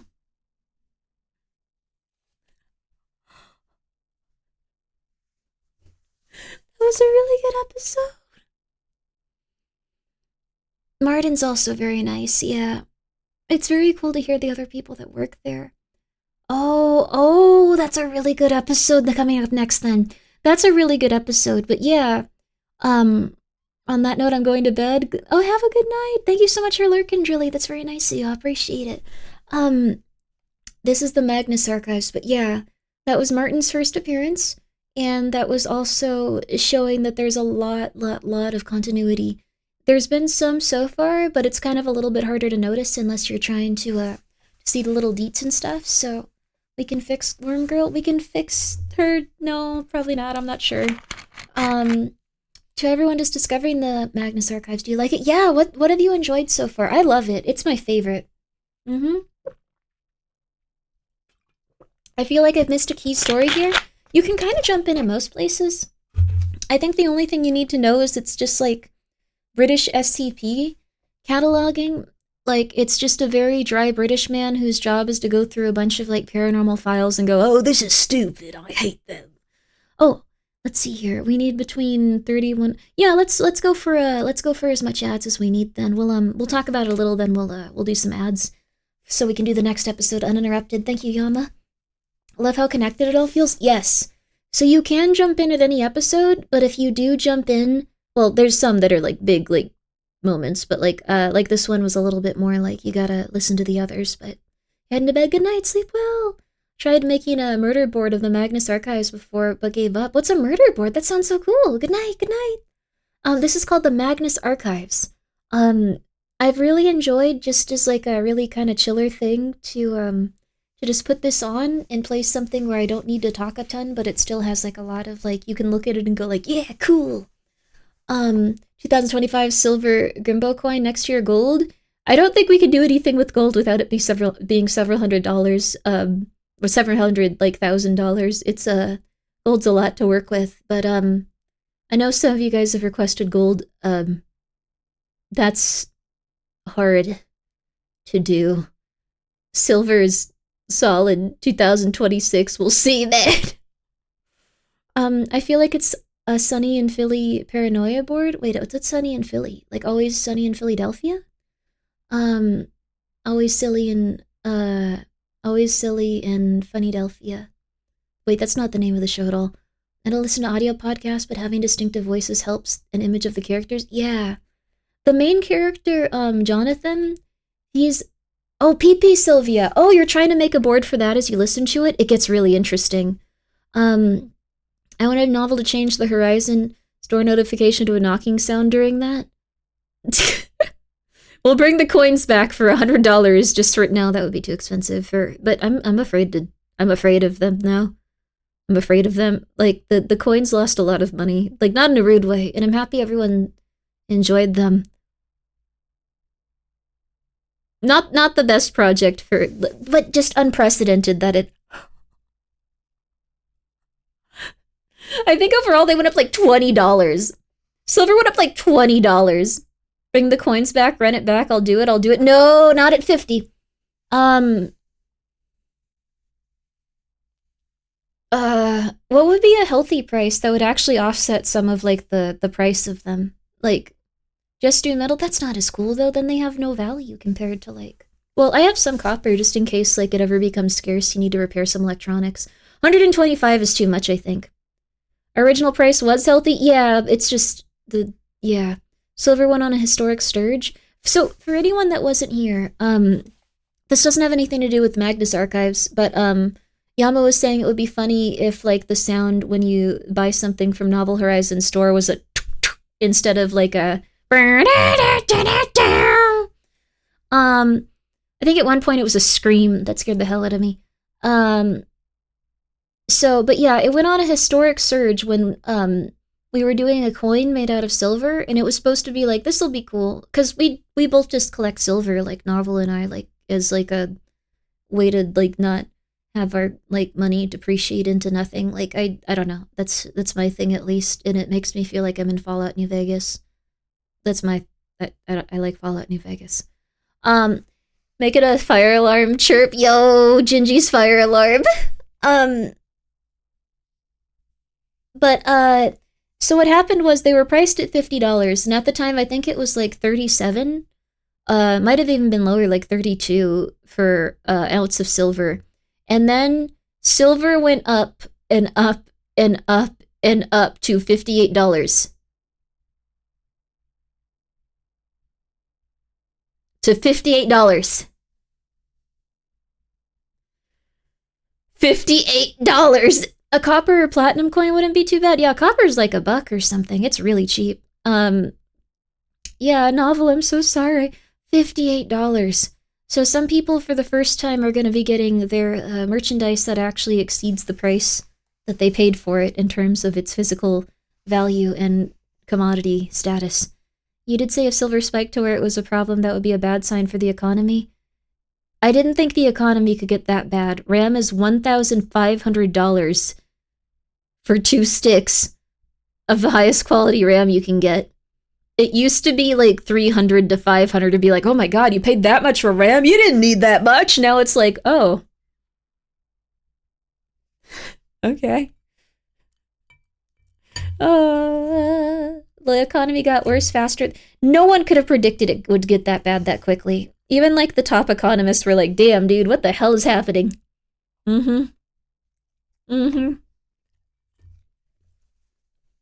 That's true. Silver has a lot of supernatural properties and stuff. Stacking copper will be interesting. I've heard people stack nickels and plan to melt them and stuff for their value. So. The thing on my screen is giving me a headache now. I'm sorry. We're gonna turn this back on. Let me get the other episode up. We'll just have it ready. Sell Grimbo coin at 50, mint at 38. Grimbo community doubtful. Then it surges and everyone celebrates. It was perfect, but no, silver surges 1 month early. Yeah, it's a shame. Everyone would have been able to sell all their. I guess you can sell your coins though too if you pre-ordered it. Congratulations, you got your money's worth. You can go sell them if you really want. It's crazy to think about. Nickels are a loss to print, right? Like pennies used to be. Yeah, they're a loss to print, so someone has actually started collecting nickels in plans to melt them down for their components. They pulled all of their money out of crypto, and now they just have like a giant room full of nickels that they're collecting, and they're just like, I pulled it out when I was supposed to, and it's like, well, no one can say that you're wrong here, I guess. I guess you're right. Never selling. Always hold Grimmi coin. You make sure your family can inherit that and actually sell it. They'll be like, oh my goodness, we can pay for our wedding. Thank you, Grandpapa. Thank you so much, Grandpapa. They'll be saying that as they look at the little anime girl, which will be weird for them, but it'll be interesting. Anyways, Novel Horizon, it was really fun to make a coin. I'm so sorry. I can show you guys these again because I just think they look amazing, so let me do that really fast. I think they look fantastic. These are the molds. These are the molds. Here's Skelter, these are the molds. Hell yeah. Cherry Bomb, thank you so much for being here for 2 months. Bob, thank you so much. Time to get swifty. Thank you. And also Sylpha. No, not to switch up Gremlin. No. I wonder what's a good coin display. I don't know, actually. I don't display any of my coins. I put them in... I don't put them anywhere. No one can rob me. No one is going to rob me. Please read Yama's message. Crap. If we do the bare minimum 30 seconds, we'll need to play. Let's just go for the full 3. Also, hi, Yamamancer. How are you? Are these real and where can I get them? Unfortunately, the run is done for the silver coins unless you guys want to pay like $70 because I don't feel like it's a good idea. I missed this coin. I'm depressed now. I love stacking silver. I'm so sorry. It would have to be at like a very high premium just because I wouldn't feel comfortable like ever again putting Novel in a situation where they'd lose money. So, sadly, Grimmi lost her coins along with her gold bars in a tragic boating accident. No, my gold bars, I'd be a millionaire. With Novel here, real-time silver price on the booth at... Yes, actually, that's true, too. Wait, are you going to be selling it at, like, your booth for, like, a low premium? Just like, hey, come on in. I know that for Grimmi coin, you can also, if you bring it to Novel's booth, you can use it to pay for other items. Or if you bring silver in general. Like, if you're ever at a con. You will pay 100? That seems a little bit over. Novel, if you want to relist the coins at, like, a normal, like, not insane rate, you can go for it. I'm gonna keep playing Magnus, but, because now it's officially minting. Grimbo, we aren't minting enough to sell at our booth. Oh, that's fair. No, that's so sad, though. What if I gave you some of mine? I could give you, like, 10 of mine. Anyways...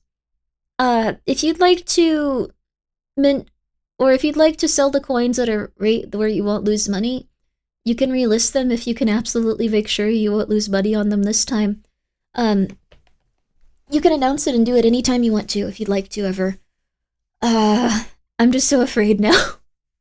We're also definitely gonna die in this the second I unpause. But we're gonna have a nice 3 minutes of ads. I would have bought more than 30, but they don't let anyone buy on bulk without a bank account. Oh no, I'm so sorry. You could maybe, 2 minutes? Okay, we're gonna do 2 minutes of ads and then we'll be back to it. Your hot sauces came in, yo, congratulations, baby! I hope you enjoy them. I would pay a crisp 100 and then maybe even some dank memes to sweeten the deal. I'm glad you would pay a crisp 100. I like when bills are crisp. I call them crisps. And then, like, I'll save any that are crisp, and then I'll give them to people when they're having a bad day, and I'll be like, have a crisp. Not 100. That would be hard to do. That would, maybe someday. Maybe someday. I'm not late for monsters are coming. You're not. Okay. Quick break. Quick 2 minute break. Quick 2 minute break. Quick 2 minute break. Quick 2 minute break. Quick 2 minute break. Quick 2 minute break. I'm also gonna put on something besides. I want to make sure it's gonna be. Oh, it's not gonna be the sad trumpet noise again. Here we go. Has to match the vibe, baby.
been 2 minutes, right? It says it's been 2 minutes. Are you ready? Perhaps you're not. Perhaps you are. Either way, welcome back. I really like this music, by the way. This is Yumi Tuki, if you guys aren't familiar with it. Yumi Tuki's OST.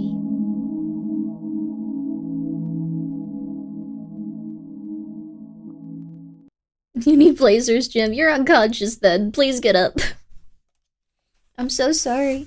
Are you having to actually mint all the silver yourself? Because, like, okay, sorry. This is a question to ask you off stream, I guess. Or, like, through DMs. Are you at... No, I have no, like, ability to, like, do that, and I'm stupid. And you know, anything you tell me, I'm just gonna, like, say on stream, probably. So, like, do you, like... Are you, like, minting them yourself? They didn't mine it. Like, I know that like he purchased some, but like, are you like physically making the silver coins? Because that's a bit much, especially because it's like 2,000 or something. I just Otakoi, thank you so much for gifting a sub. And also Silva, thank you for gifting a sub to Silver Baroness. Cherry Bomb, thank you for being here for 2 months. I hope you're doing well.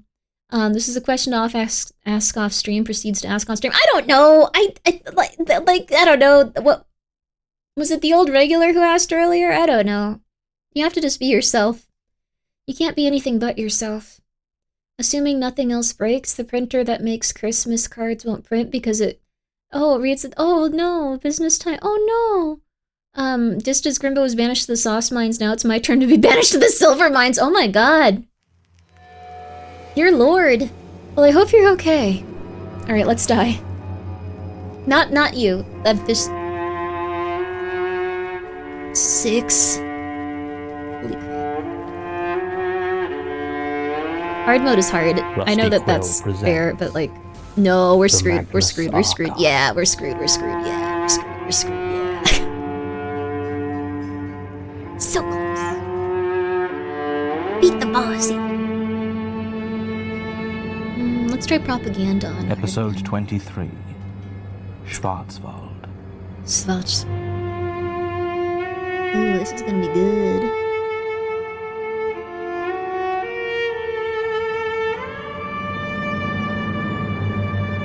What's the difference between this and, like, the previous stuff? Like, what did they update? I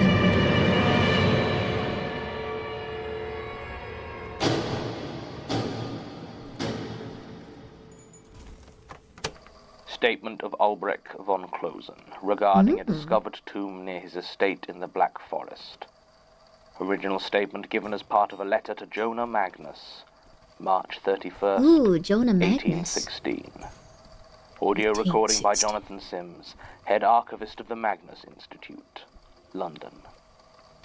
Statement begins. My dearest Jonah, forgive my writing you this letter so soon after the last.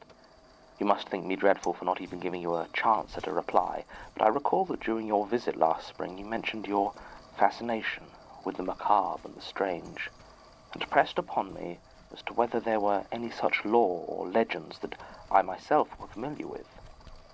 Wolfgang writes me that you are acquiring quite the collection, and I feel that I now have something that belongs with it, far more than any of the fairy stories or old maids' tales that I told you before. Ooh. Put quite simply, I have had a most terrifying encounter. 2 encounters, really, I suppose, and I pray to the Lord that I shall have no more. For I honestly believe I should die, from fear if not from violence, were I forced to meet the thing again.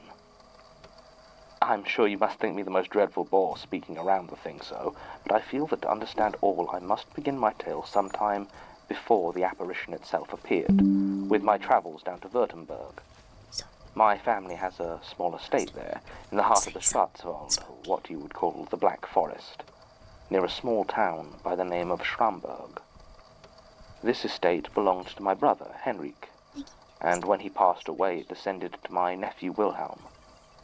He was barely in his 14th year when Henrik died, and his mother had passed while birthing him, so myself and Clara have since made every effort to provide him with guidance and such affection as he may have lost. This felt especially keen as we have ourselves been unable to conceive a child, and so we felt it our duty to teach Wilhelm what we would have impressed upon a son of our own. The profligacy of youth is always a danger, and we felt it our duty to help guide him, where we could, along the path of virtue. We needn't have worried ourselves overly. I have never met so sober and prudent a soul as seems to exist within young Wilhelm. Nonetheless, because of this we have remained close with my nephew through the years, despite the distance. When he took ill this last winter, naturally we made arrangements to travel to his home in the Schwarzwald and offer what comfort we could. The journey was difficult, as I suppose is to be expected when travelling in winter, but Wilhelm's condition brooked no delays. At first, the worst we had to contend with, coming from Bavaria, was the lack of provision in the inns where we took lodging, as we were told over and over again how rare guests were this time of year. Still, say what you will about the German Confederation, and I know you certainly have a lot of opinions on that, my friend, but it has made travelling a lot quicker, and I was certainly grateful for that. Okay. Württemberg, Alright, damn, lady. our way was much harder. Snow fell thicker in the Schwarzwald. Okay. and at last We're not gonna we say faced anything, hope I for a guess. delay. You have never known winter in the Black Forest, But have the you? weather was I know beautiful. that you will say you have snows and forests in England, but I have seen what you call forests, and can tell you that there can be no comparison to the Schwarzwald, its trees covered in a dense canopy of untouched snow. There is such a silence there as I have never encountered anywhere else on earth, with every sound seeming to die the moment it touches that soft white blanket of virgin snow. I know this is like very pretty, By but really day, hard it to is get the most over what she beautiful said. Serenity, this calm stillness. Also, yeah, this is one of the best But episodes. by night, oh my friend, by night it becomes something altogether else. The quiet of the forest, it becomes like the world is holding its breath, waiting to strike. And in those parts where the canopy clears enough that the moon shines down, it casts everything into the most ghostly shades. I lost count of the number of times I swore I saw figures in the shadows, briefly illuminated by the moonlit glow of that frozen land. At one point I even demanded the sleigh be stopped so I could make an examination of the area with a brace of pistols. But of course I found nothing. It was in such a state of mind that we arrived at Wilhelm's estate near Schramberg. We were greeted by Wilhelm's servants and told of their master's condition. The doctor had apparently braved the roads from Schramberg some few days ago and had given what medicine he could. Since then, the servants told us, he had been steadily improving, but was still very weak. I will confess at this news to feeling slightly unnecessary, but upon entering Wilhelm's chamber, the happiness evident upon his face when he saw Clara and myself put all such thoughts to rest. Wilhelm was in recovery, but I had no intention of travelling back through that silent, icy stillness unless absolutely necessary, and Clara agreed. We made plans to winter there with Wilhelm. There was room enough for us, though our chamber was more modest than what we would have been accustomed to. I will admit that I didn't entirely relish the thought of staying in the Schwarzwald until the spring thaw, but of the courses of action we had at our disposal, it was the one I found to be the most agreeable.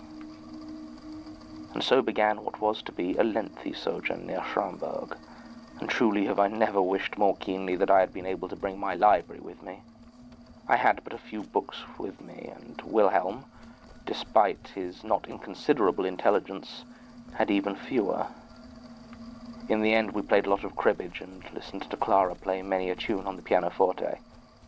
My wife has never had a singular voice, but her skills upon the keys more than make up for it. I myself would often take long walks through the surrounding woods during the early afternoon when the cold was tolerable. Sometimes I would make my way the 2 miles to neighboring Schramberg, but more often I would simply choose a direction and stroll into the trees for as long as my fancy held me, and then simply follow my own trail of footprints back to what was, for the moment, my home. It was on one of these walks, some months into our stay, that I came upon that ancient graveyard. It must have been sunken slightly into the ground itself, as all I could see of the grave markers themselves were the merest tip of worn and crumbled granite above the snow. I could not guess at the size of the place, as every few seconds, whichever way I walked, I would spot another small bud of memorial stone blossoming through the frosted earth. I dug some snow from in front of one of the headstones. It had a broken angel atop it, both wings snapped and fallen. But the inscription was far too worn to make out any of the words. I had all but made up my mind to leave, as I knew I had little over an hour before the light began to fail me. As I turned to do so, however, I spied something not far removed among the trees, far larger and more intriguing than the graves I had found thus far. It stood about 5 feet proud above the snow, and the stone was far better quality than what I had seen so far. A small mausoleum. The door, once a sturdy iron grate, had long since rusted off its hinges, leaving only a gaping black aperture that seemed to lead deeper than the dimensions of the mausoleum would allow. Over the top, barely readable, but still most definitely there, was the name Johann von Württemberg. I was fascinated. I knew my local history well enough, and certainly was not aware of any noble of the Württemberg line named Johann. I was sure he had never been a count or a prince. More than that, there had never been, as far as I could recall, any town or settlement near this spot that could have supported a cemetery of such size. So who was Johann von Württemberg? And why had he built a mausoleum here, in the middle of the Schwarzwald, 6 miles or more from Schramberg? I had no time to investigate any further, for I realized that I needed to leave immediately if I was to return to my wife and nephew before sundown. I turned away and followed my path back as quickly as I dared. While I would normally be satisfied forging a new path the next day, something in the thought of that silent tomb drew me back, and I found myself marking trees with my pocket knife to make finding my way back the following day that much easier. I asked Wilhelm that evening over dinner whether he had ever heard of Johann von Württemberg, or was aware of the mausoleum a few miles north from his home.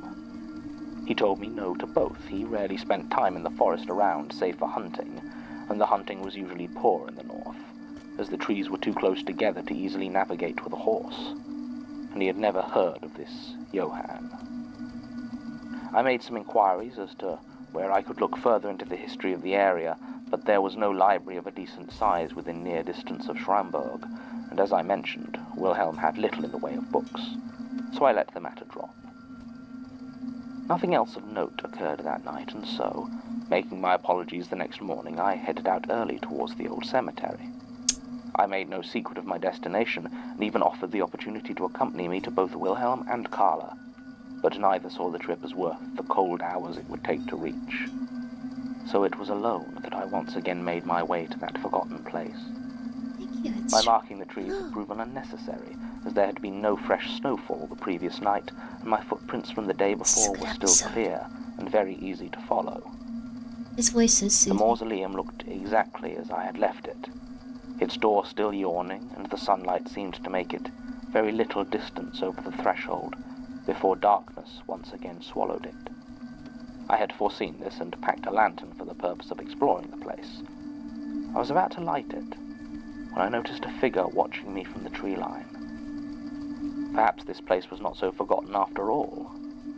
I had heard tales of brigands using places such as this for assignations, and was suddenly glad I had also thought to pack a pistol and shot. I approached the man, but he didn't move to flee. As I got closer, I saw him in more detail. He was short and squat, wearing an old-fashioned black frock coat and knee breeches, though his head was shadowed by a wide-brimmed black hat. By his costume, I assumed him to be an old man, perhaps a groundskeeper for this place, or simply a recluse that lived nearby. When I greeted him, though, the voice that answered held no quiver of age within it. He asked me in low, peasant German whether I was planning to explore the tomb. I said I was, and asked if he was the keeper of the place. He laughed at that, with a sharp, guttural exclamation that surprised me, and told me that the crypt I sought was a dangerous place. I asked him what I had to fear from the dead, and He stared at me. I could not see his eyes beneath the brim of his hat, but I could still feel his gaze upon me. He laughed again and told me, "No, sir, you have nothing to fear from the dead." At these words I began to back away, ensuring my hand was on my pistol, not taking my eyes off this strange man until I reached the edge of the mausoleum. Only then did I look down to make sure my lantern was where I left it.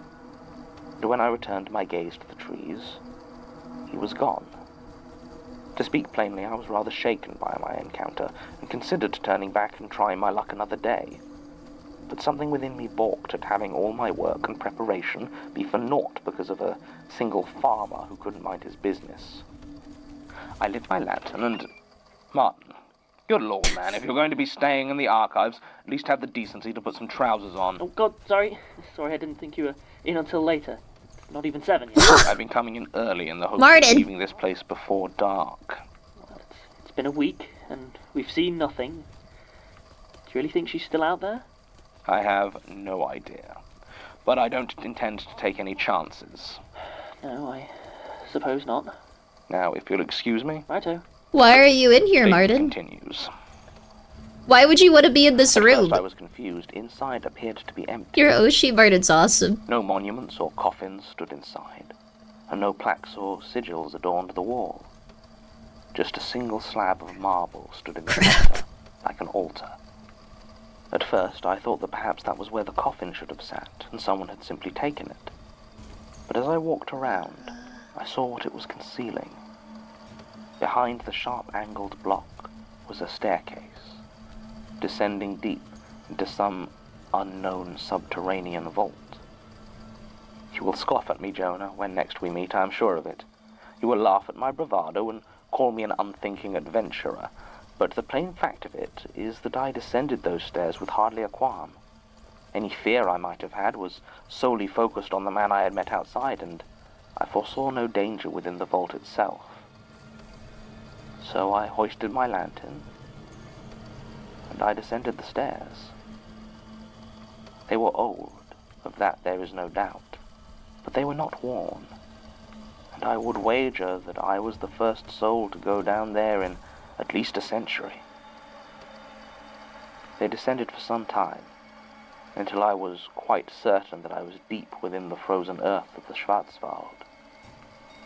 At last the steps ended in a short corridor, and I could see the bricks that formed the walls and arched ceiling had crumbled and shifted in places, allowing ingress to the thick roots of the trees above, which coiled and splayed across those parts of the passage in most need of repair. After about a minute of walking, the passage opened out into a large chamber. In the center stood another block of marble, almost identical to the one I had seen upstairs. But atop this one was a sealed stone coffin. The name Johann von Württemberg was carved here too, though preserved in much clearer detail without the elements to wear it away. As I gazed at it, I noticed that the wall of the room did not appear to be stone, as the passage or the mausoleum had been. I walked cautiously closer, until my lantern illuminated it clearly. The walls were covered with bookshelves, packed in with such a density that it was impossible to tell if there was a real wall behind them, or if the books themselves formed the only bulwark against the soil. They were, unfortunately, terribly rotten. The centuries had not been kind to them, and as I tried to move one of them, I realized that the damp had, over time, caused them to merge into a single mass of paper and bookcloth. Predictable as this may have been, I still felt the most acute pang of loss. To see such a volume of knowledge, possibly unique in all the world, utterly destroyed, was incredibly painful to me. The actual shelves were formed of the same marble as the two blocks, and seemed to have fared better. As I looked at them, I noticed a small engraving, carved at regular intervals along the edge of each one. It was a small eye, open and staring. For some reason, it was only at that moment that I began to feel afraid. Of what, I couldn't tell you. But those small eyes filled me with a dread that I have trouble describing to you now. Certainly I backed away from the bookshelves and was all set to depart when my lantern caught on something in the corner of the room. Or, more precisely, two things. The first was a small gold coin that glinted on the floor. The second was a book, perhaps fallen from the shelves long ago. It was in far better condition than the others, perhaps due to where it had lain, and I was able to very carefully open it. I was disappointed to see that it was not written in German or even French or Latin, but appeared to be in Arabic. It seemed to be an illuminated manuscript of sorts, produced by hand and utterly beautiful, though I could not for the life of me have told you what it concerned. I took the book and the coin to study later and hastily left the vault, the lingering fear making me feel as though some unseen pursuer might come upon me if I hesitated.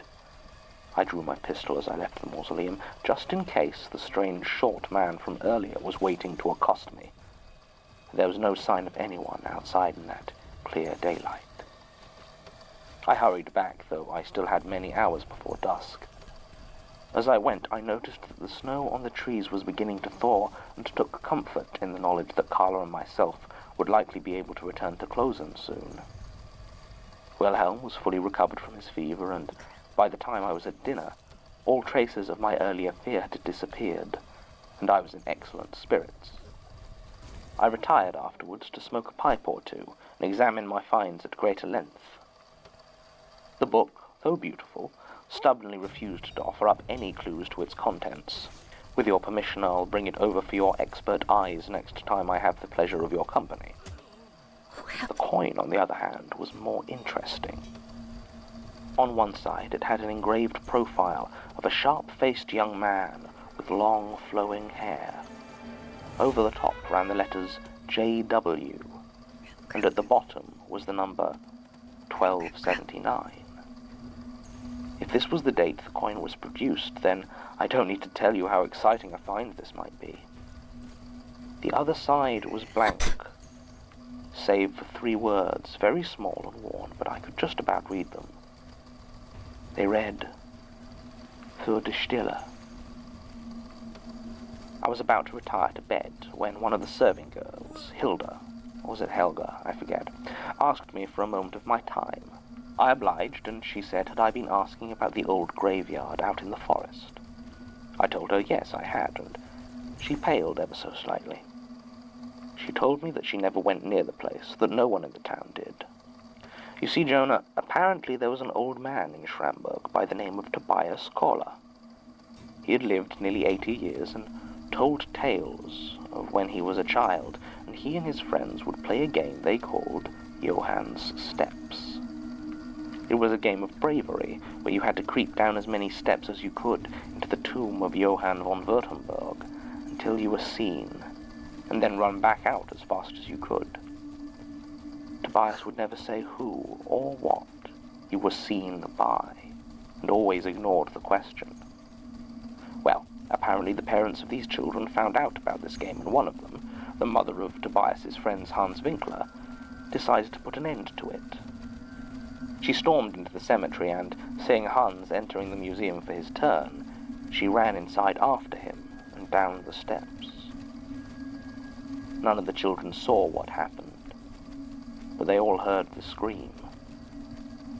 They fled back to town, and when they told of what had happened, the town priest, whose name Tobias does not remember, simply nodded, and gathering up 6 strong, though deeply fearful men, they headed out towards the cemetery.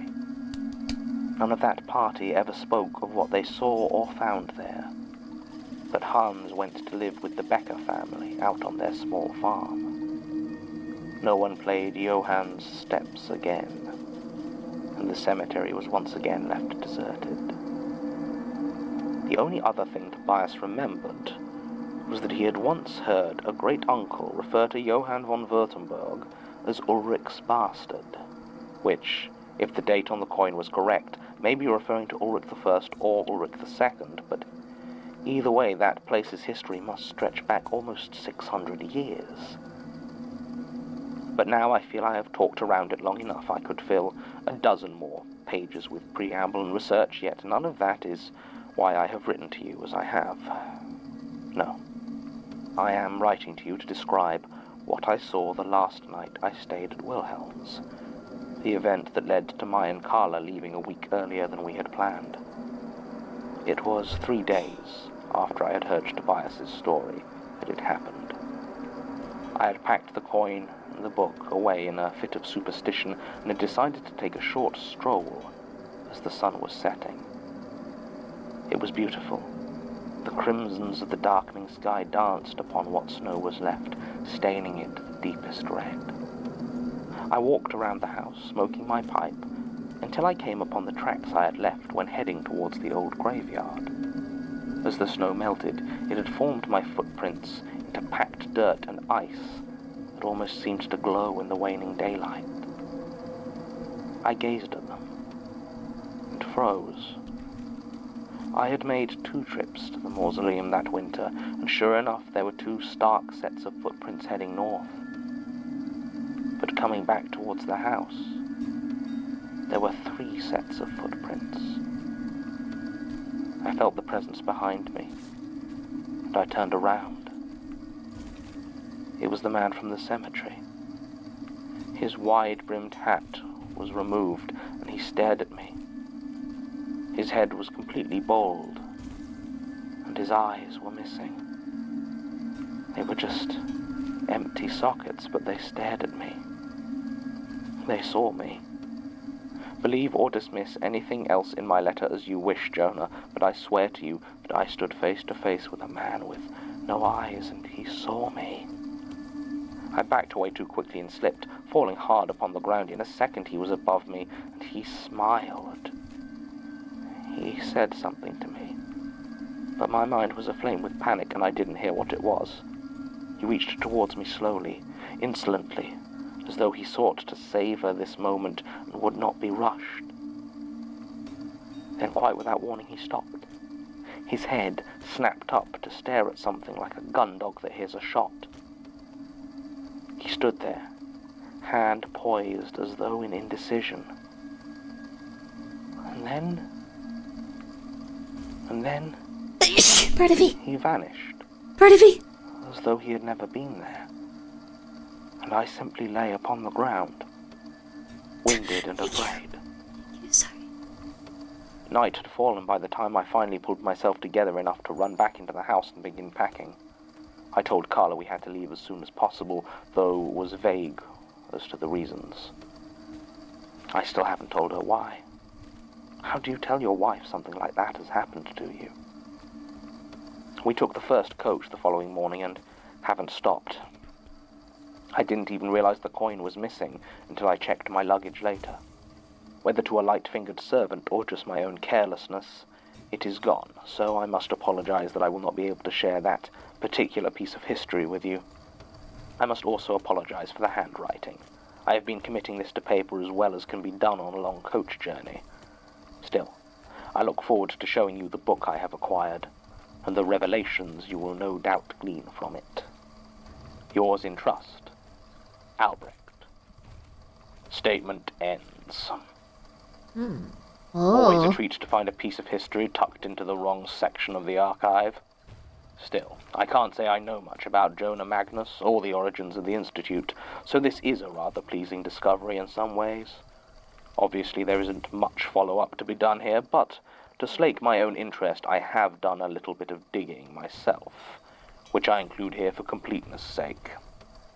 I've only found one reference to any Johann von Württemberg in any of the German history reference material we have available.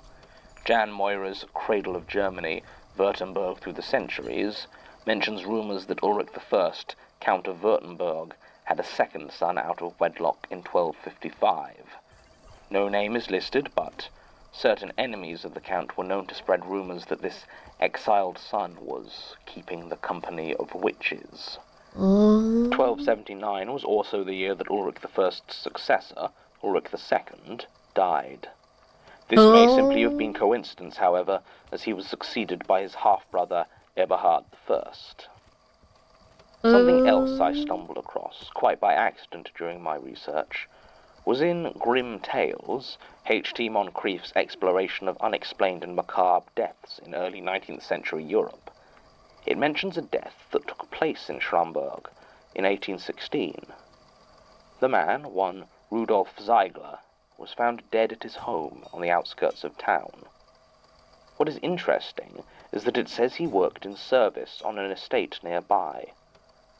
Shortly after his death, one Wilhelm von Klosen was investigated for the crime, as it was discovered that the dead man had been stealing jewelry from the estate. It was eventually dropped, however, after 4 doctors attested that the ferocity of the wounds inflicted on Herr Ziegler were, and I quote, beyond the capacity of human violence. It was ruled an animal attack. I did try to find out what happened to Ulbrecht von Klosen and his book, but I can find no mention of him in any volume of history, nor anywhere online. Perhaps I might find out more if I spent months sifting through the historical statements in the archive's back rooms, but I simply don't have time to indulge my own curiosity like that. I have located a genealogy for Wilhelm von Klosen, though. He married and had children, and the family remained located in and around Schramberg for almost another century, before one branch emigrated to England in 1908. They had a daughter, Elsa, who went on to marry a man by the name of Michael Key in 1920. In 1924, they had one daughter, whose name was Mary Key. This may be simple coincidence, but it concerns me. End recording. Oh my god. Also, hello, Drill Spazer. Or, I'm sorry, Drill Spazzer. Drill Spazer? Drill Spazer. I appreciate you being here for 46 months. Distributed by rustyquill.com. Oh, the reveals are amazing. Oh my god. Oh my god. It was her. It was her. She's related to someone that far back, and it's a cult, and it's crazy. How have you been liking the Magnus Archive so far? I really like it. Oh my god. I hope that you're doing well, though, Drill Spazer. How are you? I hope that you've been having a good time. Hope you've been having a good life. Who's Mary Key? It was someone that was referenced in an earlier episode of the Magnus Archives. So, all of these episodes are kind of tied together in an interesting way. Like, I know it doesn't seem like it at the time. You're like, okay, Monster of the Week, Monster of the Week, Monster of the Week. No. Monster not of week. Monster not of week, not of week. I don't think I have to place these on top of. I think I just have to have these in the same neighborhood. We'll put this out, though. Okay, cool. Oh my god, that's so cool, though. Yo! Like that one book, Bone Thingy? Bone Thingy. Yeah, no, they ran into someone else that had a grimoire and was using it for magic and stuff. Really cool. I'm sorry I scared you with the rah! I just love Magnus Archive. I know that it's a little bit, like, heavy in terms of remembering everything, and you don't have to. It's just that sometimes the same names comes up, and, like, it's all interconnected somehow. They did a great job writing this series. Like your name? Yeah, Grimoire. Could you use a Grimoire to summon something? It's not always to summon stuff, but maybe. You never know. But I do know this. Red Bull's got vitamins in it, so it's good for you. Kids, that was a joke. Don't drink this. We're on to the next one. We're on to the next one. That dude's voice has a lit that puts me in a stupor. I don't understand a word. I just like the sound. I like that you've been hypnotized. That's awesome. Red Bull sponsor win. Probably shouldn't have said don't drink it directly after that then. Yo, Red Bull, hit me up. I'm Grimmi. Gonna get better at this. And...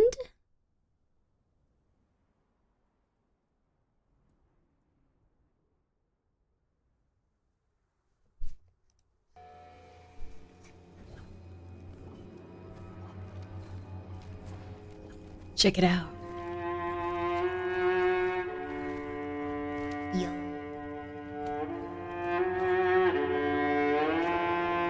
Rusty Quill presents The Magnus Archives.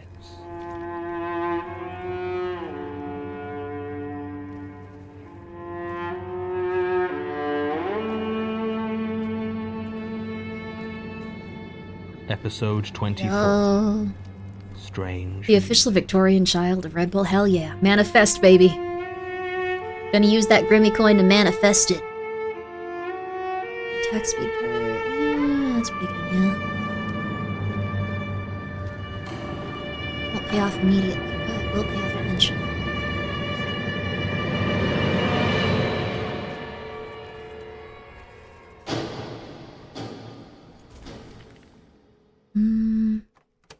Statement of Leanne Denikin regarding an antique calliope organ she possessed briefly in August 2004.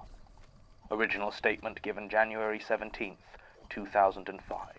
Ooh. Audio recording by Jonathan Sims, head archivist of the Magnus Institute, London.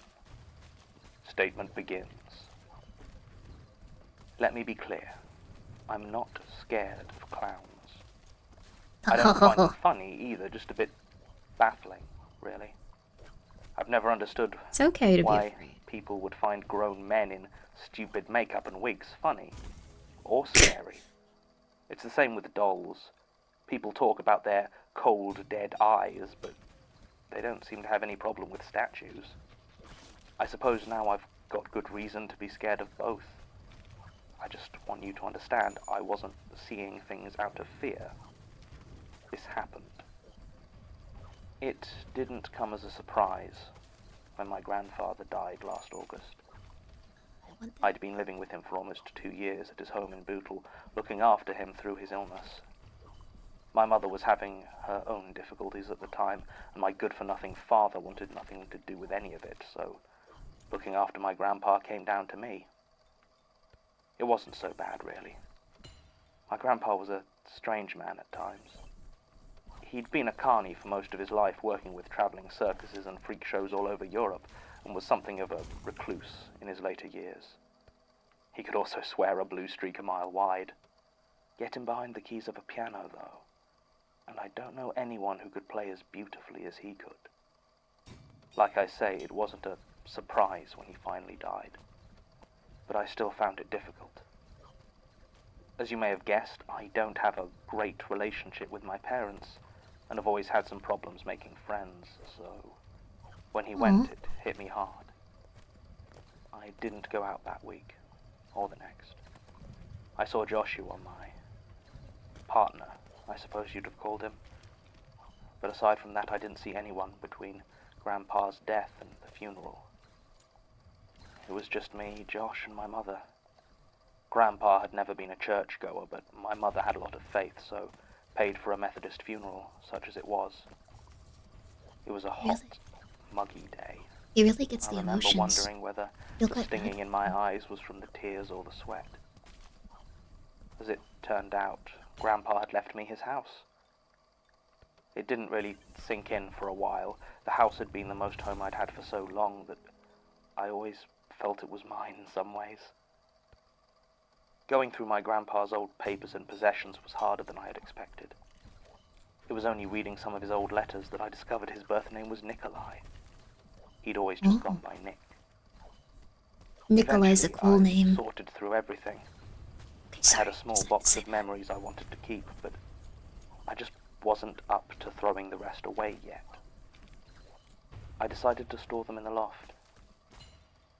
I knew the house had one, although I had never been inside. It had always been locked. It wasn't a mystery or anything, just that my grandpa hadn't needed to get anything from up there while I was living with him. At least I thought so. It was only then I realized I had never been inside it. More annoyingly, I quickly discovered that none of the keys I'd been given for the place were for the padlock. No luck searching for it around the rest of the house either. In the end, I had to cut the lock off with a pair of bolt cutters I found in the garage. There was also a ladder in the garage, so getting up through the small square hole wasn't a problem. I realized then that I didn't have a torch. It was very dark. Despite it being the middle of summer, the loft was cool, almost cold. I considered heading back down to get a torch and a jacket, but as I reached out my hand, it brushed against something which felt like a pull cord. I gave it a tug, and a small, weak bulb came to life, and I saw what was inside. When I had first remembered about the loft, I'd been annoyed. I thought there'd be so much more stuff up there, days more sorting to go through. But when I turned on the light, I saw that it was almost completely empty. The only things there were an old steamer trunk, a small stool, and a bright red calliope organ. The ceiling was higher than I expected as well. I could stand at my full height without stooping. I walked slowly towards the old steam organ. It was bright red and in excellent condition except for a thick layer of dust. There was a small brass plaque simply reading, "The Calliophone." The brass pipe that translating stuck out British, from the top still shone faintly under the dust, and I noticed that there was writing carved onto the cover of the keyboard. It read, "Be still, for there is strange music." I went to the steamer trunk next, and was surprised to find it unlocked. Opening it released a cloud of dust, and I coughed a few times before I got the heavy lid up. Inside were dolls. Lots of them. They looked old, with ragged, limp cloth bodies topped with oversized round heads and large, painted eyes that stared up from their shadowed trunk. The hair on each was intricate and woolen, and while they certainly weren't the sort of dolls a ventriloquist would use, the heads had similar mouths, wooden blocks that would have opened and closed to simulate speech. At least, they should have had. Almost all of them had had their jaw block roughly torn off, leaving nothing but jagged splinters between their cheeks. There were 23 dolls I counted in total, and only one of them still had its jaw intact. It was the oldest looking by far, and was a small clown doll. Its threadbare body was white and purple polka dot, with 3 pom-poms down the front, and a ruff just below the head. It had no woolen hair left, but instead there was a tall, pointed white cap on top. Its face was painted a pure white, and its eyes were shut, with black lines drawn across them. The only color was a splash of red across the hinged jaw. A smile. Like I said, I'm not scared of clowns and I'm not scared of dolls. The thing was ugly, though. I was kind of relieved, actually, to have found some of my grandpa's old things that I would have no problem throwing away. Or maybe selling. They were definitely antiques, so they might have been worth something.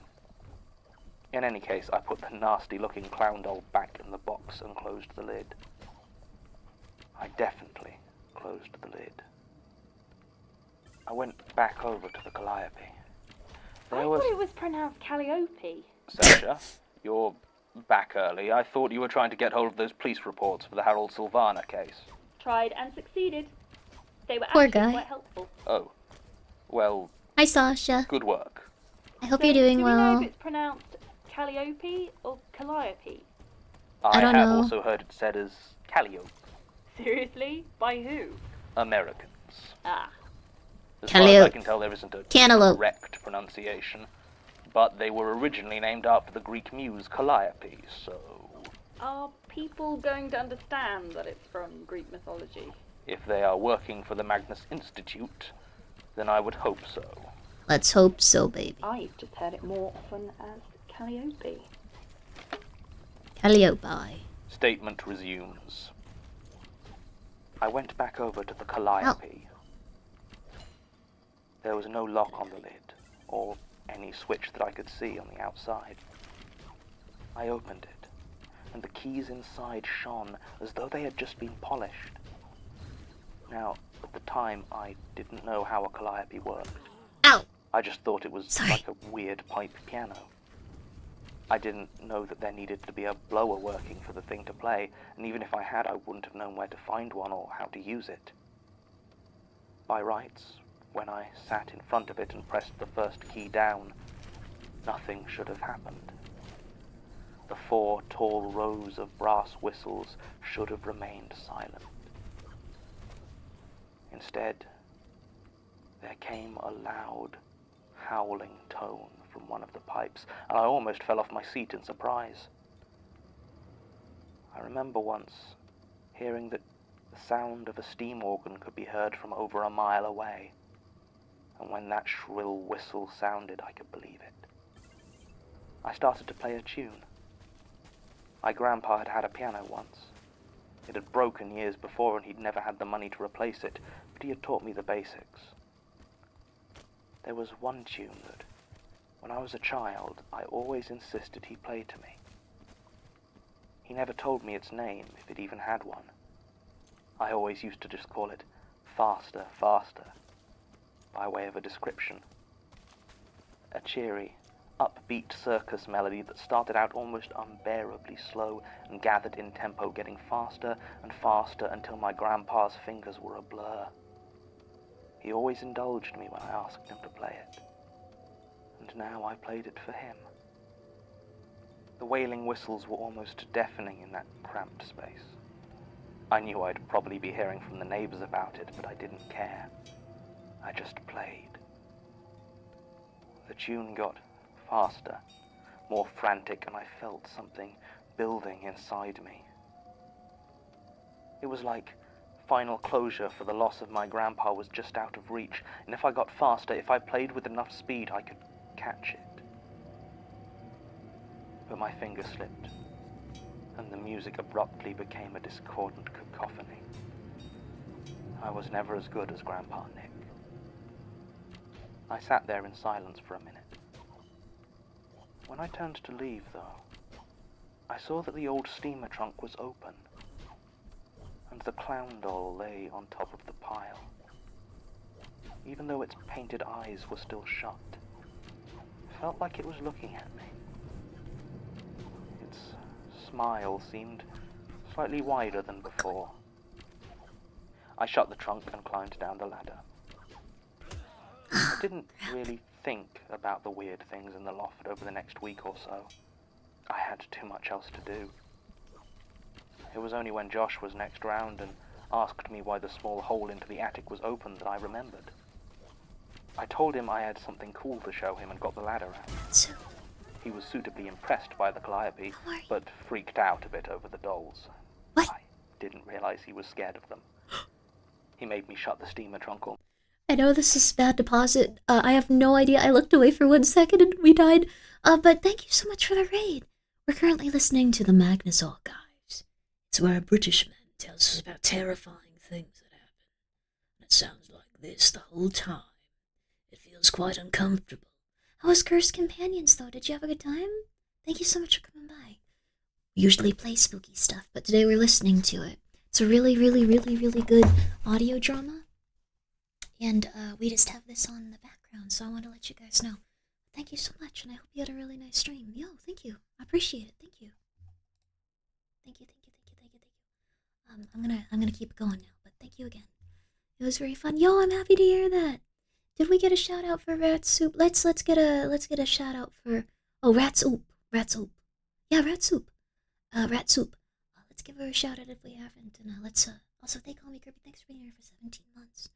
I'm so zened out. It's a very, very, very good podcast. You guys are gonna like it. It's an audio drama. I feel bad calling it a podcast because that makes it sound like they're gonna start telling us about, like, I don't know. I associate that with like two dudes going like, you know, if I had a samurai sword, I'd kill people. Nah, I would kill people with the like, you know, two guys trying to one up each other in like a room and stuff. But this is something else here. You'll see. Let yourself see. Let yourself be drawn in. And once again, I live in the back. You live in the back rooms. I love the back rooms. I'm gonna follow this little lady. Oh my god. I love the back rooms. Oh my god, girl. Yes. Okay. Sorry. Sorry, I know we're in the middle of the episode, but yes, please go. Look at that rat. Look at that rat. She likes the back rub. Almost as soon as he saw them, and kept looking over to make sure it was closed. I decided not to tell him about the first time it had popped open. He asked if I could play anything on the ancient steam organ, and so I sat down and began to play my grandpa's old circus tune. Again, I began to pick up speed, to play faster and faster as the whistles began to shriek. I felt a hand touch mine firmly, abruptly stopping the music. Josh stood there, shaking slightly, his face deathly pale. On impulse, I looked over to the chest of dolls, but the lid was firmly shut. I asked him what was wrong, and he said he didn't know, he just wanted to leave. Now. So we did. Climbed back down out of the loft, and I lowered the wooden trapdoor behind us. The next few weeks were unpleasant. I don't want to go into detail. Let's just say I discovered that Josh was just another asshole after all. Our relationship was already going through a rocky patch. It didn't help that in those last weeks he became moody, short-tempered, constantly on edge. When I finally found out that he had... The clown doll. Yeah, it doesn't matter. We broke up. It left me pretty much destroyed, coming so soon after my grandpa's death. I just tuned everything out again. Eventually, it was tripping over a box that did it. One of the ones I'd put all my grandpa's stuff into and never actually got round to putting in the loft. I decided to just get it over with. I guess I hoped a tidier house would give me more space to think. So for the third time, I got out that ladder and climbed into the loft. It didn't take as long to store all the boxes as I'd thought, and within an hour I was done.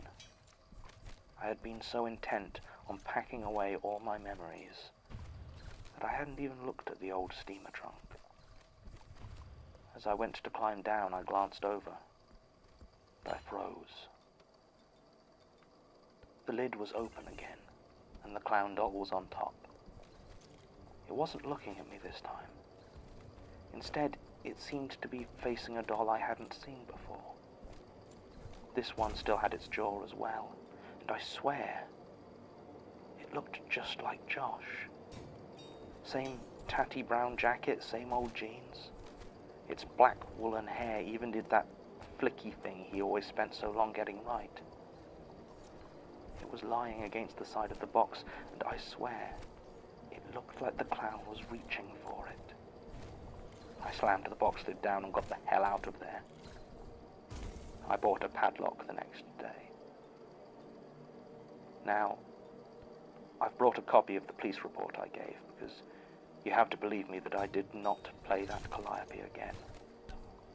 I had nothing to do with what happened to Josh.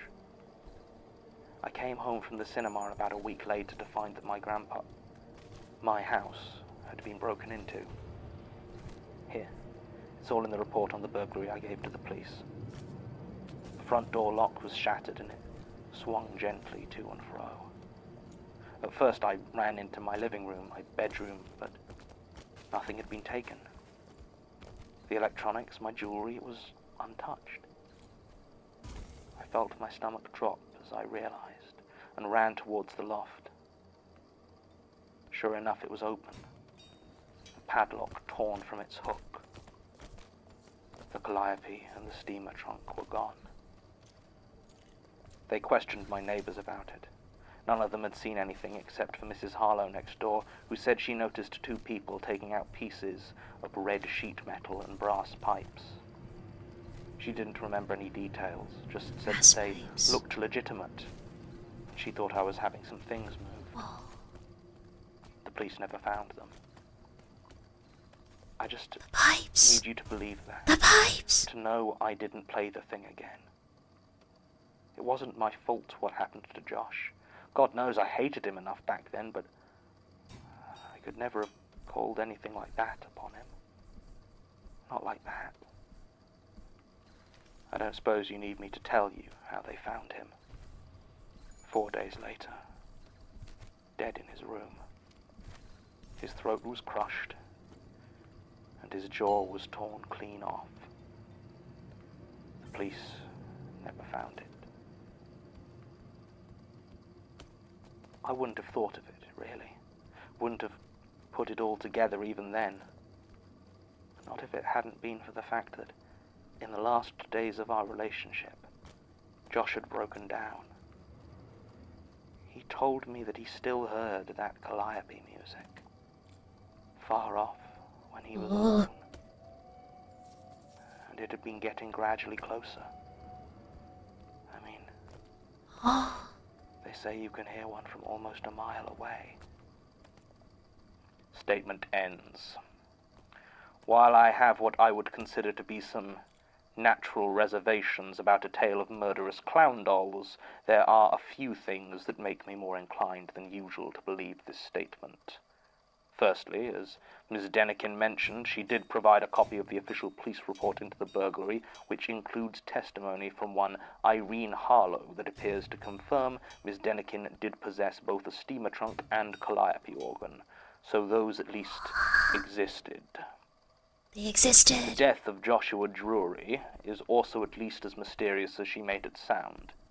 In addition to his jaw being torn clean off his skull, residual evidence indicates that his throat was crushed Also, yeah, with sorry, some that sort was of a lady. rope, apparently woven out of thick wool.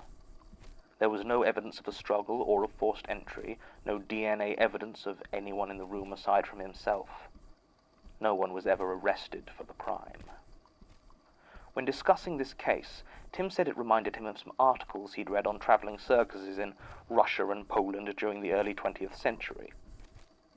On a whim, I hunted down a few of the volumes he mentioned in the Institute's library, and sure enough, on page 43 of Gregory Petrie's Freaks and Followers, Circuses in the 1940s, I found a reproduction of an old black and white photograph.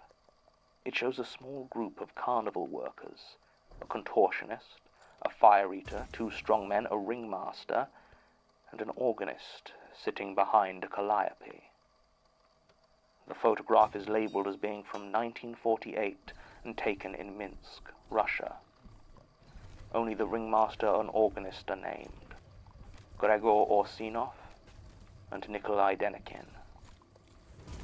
The name of the troupe was Tsark Drogrova, the circus of the other.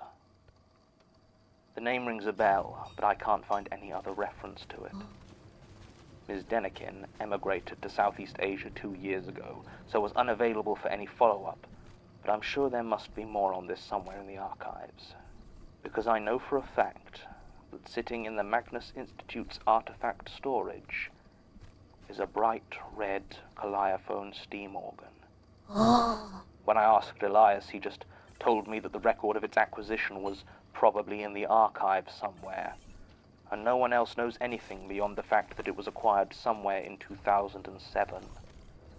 The keyboard cover is firmly locked, and scratched into the surface are the words, "Be still, for there is strange music." End recording. Ooh, oh my god. Also, good night, rats. Good night, rat soup. Yo! Yo! I really do like that gaming with radio. Yeah, this is very kind of, I know it's kind of like a, it's not our usual type of stream, but like I said, getting people to listen to the Magnus Archives, if you've listened to the Magnus Archives, is kind of the only thing you want to do in life after you listen to the Magnus Archives. So, the 2007 housing, it was the 2007 housing crash. Calliope is an American invention, by the way. Oh, the British hate when we talk, though. El Monty, thank you so much for being here for 3 months. Yo! I really like that one. Very creepy and unnerving.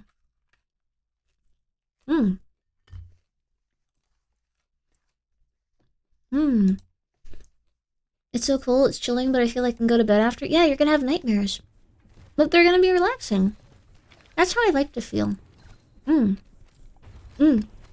Also, I'm sorry it wasn't Toxic Yowie. I swear that there'll be some, like, fun stuff with that eventually, maybe. If I remember right, there's at least a few stories like that. But this was not one. This was a lady and a fella. I'm very sorry though, you guys. No toxic yaoi. 3 full minutes of ads time? Let's go, baby. 3 full minutes of ads, baby. But yes, guys, please get some good rest if you're tired. If you wanna help, you can lurk, but also like you don't really need to. I'm just chilling. I've been feeling very, very happy listening to the Magnus Archives. Thank you guys so much for letting me listen to it with you guys. It's a very, very one of a kind like podcast, and it's just such a huge treat. I'm glad I could find something I could do in the background where it's not just me sitting here going like, you have to listen to it. Okay, 20 minutes. Okay, good. Did you like that part? Did you like this other part? This other part was really good, right? Because that would have been what it would have been like if we hadn't found this. So I'm just letting you know. This is awesome to paint too. Yo, you painting minis or you painting big stuff on a canvas? That's awesome. Either way, that's awesome, baby. Ow. That's awesome. Let me get that. Let me get that. But we're gonna be doing 3 minutes of ads. There they go. And then we're gonna get back into it. I'm unsure if the previous mentioned Vank brought this on. I'm very happy people are liking it regardless. It very well could have been. I think it might have been. I'm very happy you guys are liking it because it's very one of a kind and very, very weird. And oh, you haven't seen nothing yet, baby. You haven't seen nothing yet. It's gonna get absolutely bonkers. Bonkers, baby. Bonkers. You may be going like, ooh, that's quite creepy, or oh, that one was pretty good. That one was okay. No, it's gonna go crazy. Oh crap, this is a really good one. We'll build out from there even. Want something good? Okay. That's at least a little better. We haven't been strong enough to like get past like the final push with these, so I'm trying to build up a little better. I like when Grimmi says things. I like when you say things. Hello. I'll try to. I don't want to like be too loud throughout it, just because the atmosphere of it is already pristine. But at the end of each ad break, I do want to be like, yo, or not ad break. At the end of each thing, I want to be like, yo, did you hear that, yo? Oh my god, yo! Like it's my favorite. I love this one. Yo, it just gets crazy. They go crazy with it, baby. They go crazy with it. I do also like the new updates to this. I feel like they're not like super intense, but also I don't have all the places yet. I want to get the minion area, but you need to have all 4 minions out at once, and I can't get the snow golem out. Like I never get that as like as a draw, which is really frustrating. We've been doing it, but oh my god, they just are gonna get better and better. You don't have to keep it all in mind. It's kind of just like, I mean, listening to it as it came out, like, that's probably, like, the best you can do, because it's just like, yo, you're understanding, you're getting it, you're slowly getting it each, like, little day, but it is also great to be able to binge it and go like, I remember that, I remember this, I remember that too, oh my god, this is crazy.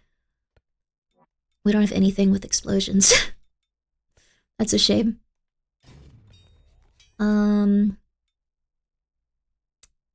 Deploys minion turret. Oh my god, we might be able to actually get it this time. Holy crap. We might be able to do it. Okay.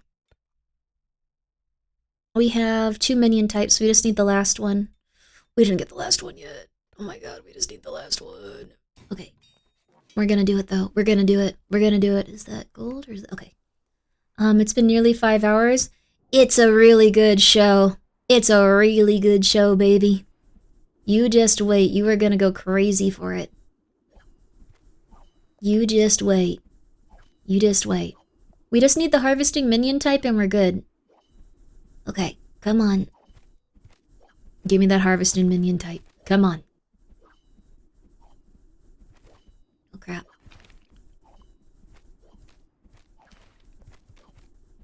Aha! Aha! Ow! Haha! Almost got it. Almost got it. Aha! Aha! Aha, baby! Please give us the harvesting minion. Please give us the harvesting minion. Please give us the harvesting minion. We back? You guys ready for more? So this next one coming up, would you like to know its name? Perhaps you're ready for it. I wish I were in the Magnus Archives.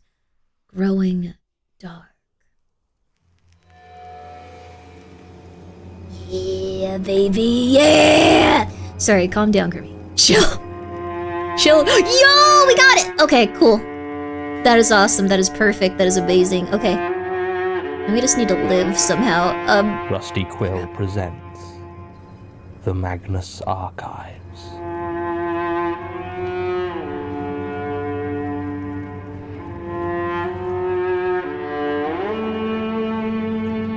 Good so far. Good so far. Episode 25. Growing Dark.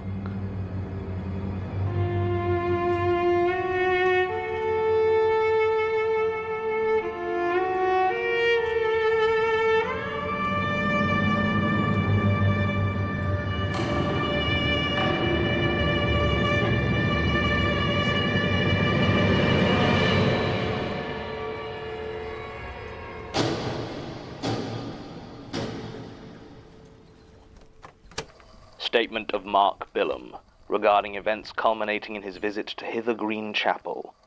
Original statement given April 19th, 2015. Audio recording by Jonathan Sims, head archivist of the Magnus Institute, London. Statement begins. Let's get one thing straight right now. I don't think I should be here. What happened was really weird, and I'm pretty sure it was illegal, but it can't have been actually supernatural, like ghosts and stuff. That's not real. No offense, I guess. I'm just here because I told Kathy what happened and she insisted that I tell your institute. She's more open to that kind of thing than me. Maybe that's why she chose to live with Natalie. Sorry, I should start at the beginning. Kathy's my girlfriend, Catherine Harper. We've been dating about 1.5 years now. She graduated last year, but I'm doing a medical degree, so I'm not leaving London for another couple of years. She managed to get a job as a trainee teacher up in East Ham, so ended up staying as well. I've got to say I'm glad about it. I'm not sure how good I'd be at a long-distance relationship. Anyway, the original plan was to move in together sooner, but stuff didn't match up properly, and this was before she got the job, so she had to move back with her parents for a while. Long story short, I had to get a house share with some other med students, and she came up later, moving in with Natalie Ennis. I don't know where Kathy met her. They've always been friends. But I don't think she was at uni with us. She never talked about it if she was. Kathy grew up in London, so maybe they were friends from school or something. She seemed nice when I met her. Quiet, but nice. She was very serious, though. I don't know if I ever actually heard her laugh. Maybe she just didn't find my jokes funny. Who knows? She was religious, too. I've never had much time for God myself, and Kathy didn't either. That's why I was kind of surprised the first time I visited her new place and found a framed Bible quote on the wall. Can't remember what it was, something about Jesus and faith. I don't really know Bible stuff. Kathy said it was Natalie's. She didn't mind her putting it up there in the living room. Kathy's nice like that, you know? Just letting people be themselves. Aww. Me and Natalie didn't get on. I don't know if you picked up on that. We didn't hate each other or anything like that. We just didn't have anything in common. Oh. She didn't really watch TV or movies, and I didn't know anything about crochet, politics, or God, which were pretty much her only interests. Kathy was always trying to get her to come out with us, and she'd just say no, which was fine by me. She always seemed happy enough, though, hooking yarn into whatever she was making at the time, reading some boring book on the political history of the bonnet or something. Me too. That changed last October, when Natalie's mum died. I don't know how it happened exactly. Heart failure, I think? It was sudden, I know that much. No, politics used to And be it hit different. her hard. I mean, obviously it did, it was her mum, but I think she lost her faith. The Bible quote wasn't on the wall the next time I went over, and when I asked Kathy about it, she gave me a look like I shouldn't bring it up. I didn't see much of Natalie after that. She was still around. I'd sometimes see her heading into the kitchen to get some food or tea or something. But apart from that, she just stayed in her room. So far, so normal, right? You lose your mum and it messes you up. That month was sad, but it's not what Kathy wanted us to talk to you about.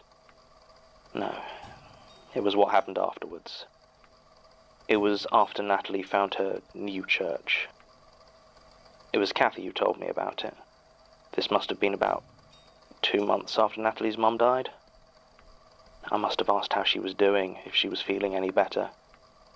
Kathy said that, yeah, she was. Apparently she'd found a new congregation and seemed to be getting some comfort there. She hadn't been crying so much at night, Kathy said, and hadn't been quite as prickly when she tried to talk. I noticed that the Bible quote hadn't gone back up, though. I thought if she was doing better, I'd probably see Natalie around more when I stayed with Kathy, but if anything, she seemed to almost completely disappear. She never seemed to be there when I went over. I'd see her leave in the evening and come home early in the morning just as the sky was starting to get light. She'd go straight into her room, ignoring us completely. When I asked her where she'd been one time, she just told me, church. I asked her a few more questions, but she stared at me in this weird way until I got freaked out and left the room. I joked with Kathy that her flatmate was turning into a vampire, but instead of laughing, she just got defensive and said that Natalie couldn't be a vampire.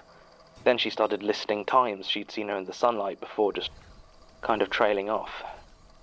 I think we both realized how messed up it was if she could list the number of times she'd seen Natalie in daylight. Other strange stuff began to happen around the flat as well. She's a VTuber. The light bulbs kept blowing to begin with. VTuber, electricity that's over not the entirely computer. True. It always seemed to be that when we got in after dark, we'd try to turn on the lights and, well, nothing would happen. At first we just threw the old bulbs out and replaced them, but it kept happening. We checked the fuses, the sockets. Kathy even called the landlord to have someone check out the wiring, but it all seemed fine. The lights kept not working, though. Then I had a thought. The next time it happened, instead of changing the light bulb, I just tightened it.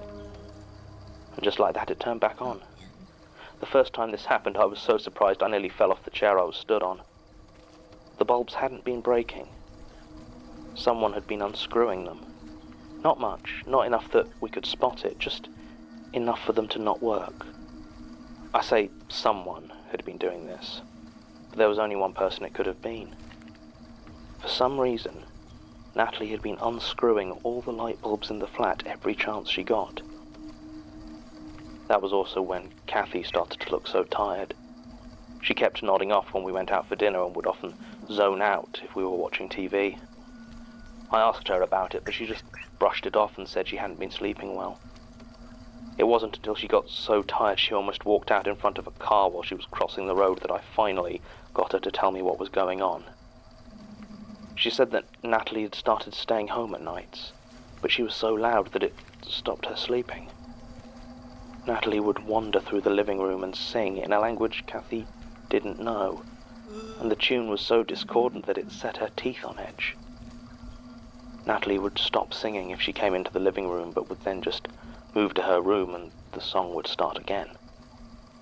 Kathy even said that when Natalie did leave, always at night, there would still be the sound of movement from her room.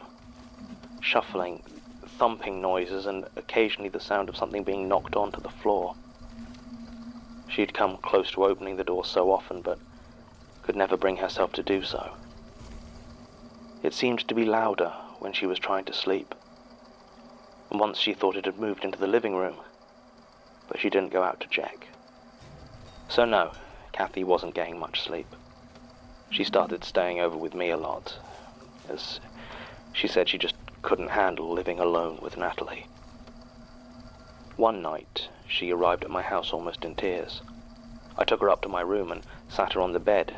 She stared at me for a few seconds, and I was about to ask what was wrong when she started to speak. She said that Natalie had tried to convert her.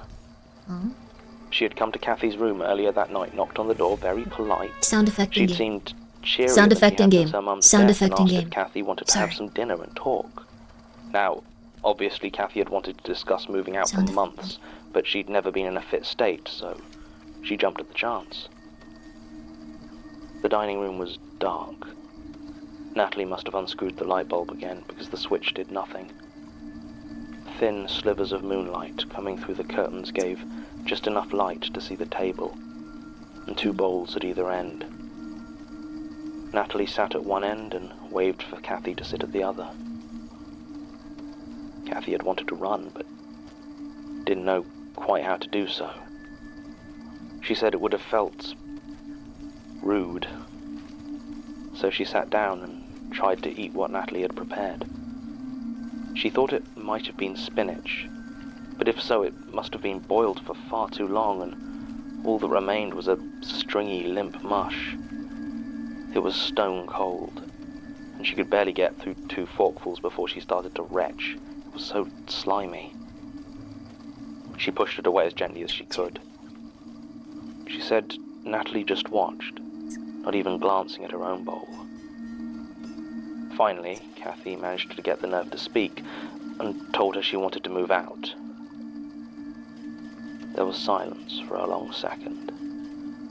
Then Natalie had said she did as well. I'll admit I sighed with relief when Kathy said that, but she shook her head and continued. Natalie had begun to speak, longer and in more detail than she had for a long time. She said that she needed to move out, that she had a new home to be going to, a new family. She said that they were all going, that 300 years was a long time to wait, but she was lucky to have found it so close to the end. She said that it wasn't long until they were collected by Mr. Pitch. She said that Kathy could come too if she liked. She could be saved. It was at this point Kathy realized Natalie was talking about her church. Oh my god. She became very scared and stood up, telling Natalie thanks, but she wasn't really one for Christian worship. And Natalie laughed at this. Laughed long and hard, never breaking eye contact. She had said, "No, but you're a natural for them. You're worshipping as we speak." It was at that point Kathy ran and came over to my house. Natalie hadn't tried to stop her. At this point, I was angry as all hell. If Natalie wanted to join some weird cult, and by that point we were both sure that's what it was, then that was her business. But she was scaring Kathy. There was no way I was going to let that stand. I told her that I was going over to her flat, was going to have it out with Natalie. I don't know what I was going to do. I mean, I wasn't going to hit her or anything. I just needed to make it clear that you couldn't just screw with people's lives like this. Kathy told me not to go, but she wasn't in any fit state to stop me. I got in the car and started to drive. It was an overcast night, and without the moon, the streets were dark. The lamps on the road seemed dull, and even my headlights didn't reach as far as I thought they should. It wasn't far to the small house. I didn't expect any lights to be on, but the silent darkness of the place still sent a shiver down my spine. I had a key to the door and let myself in.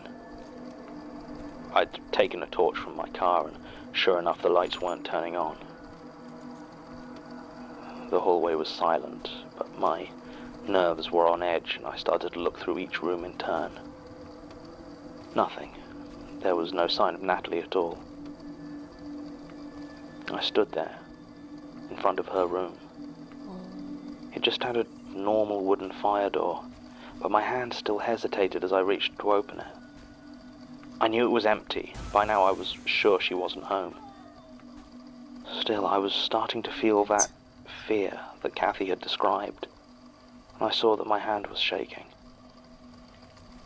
I tried to ignore it, grit my teeth, and I opened the door.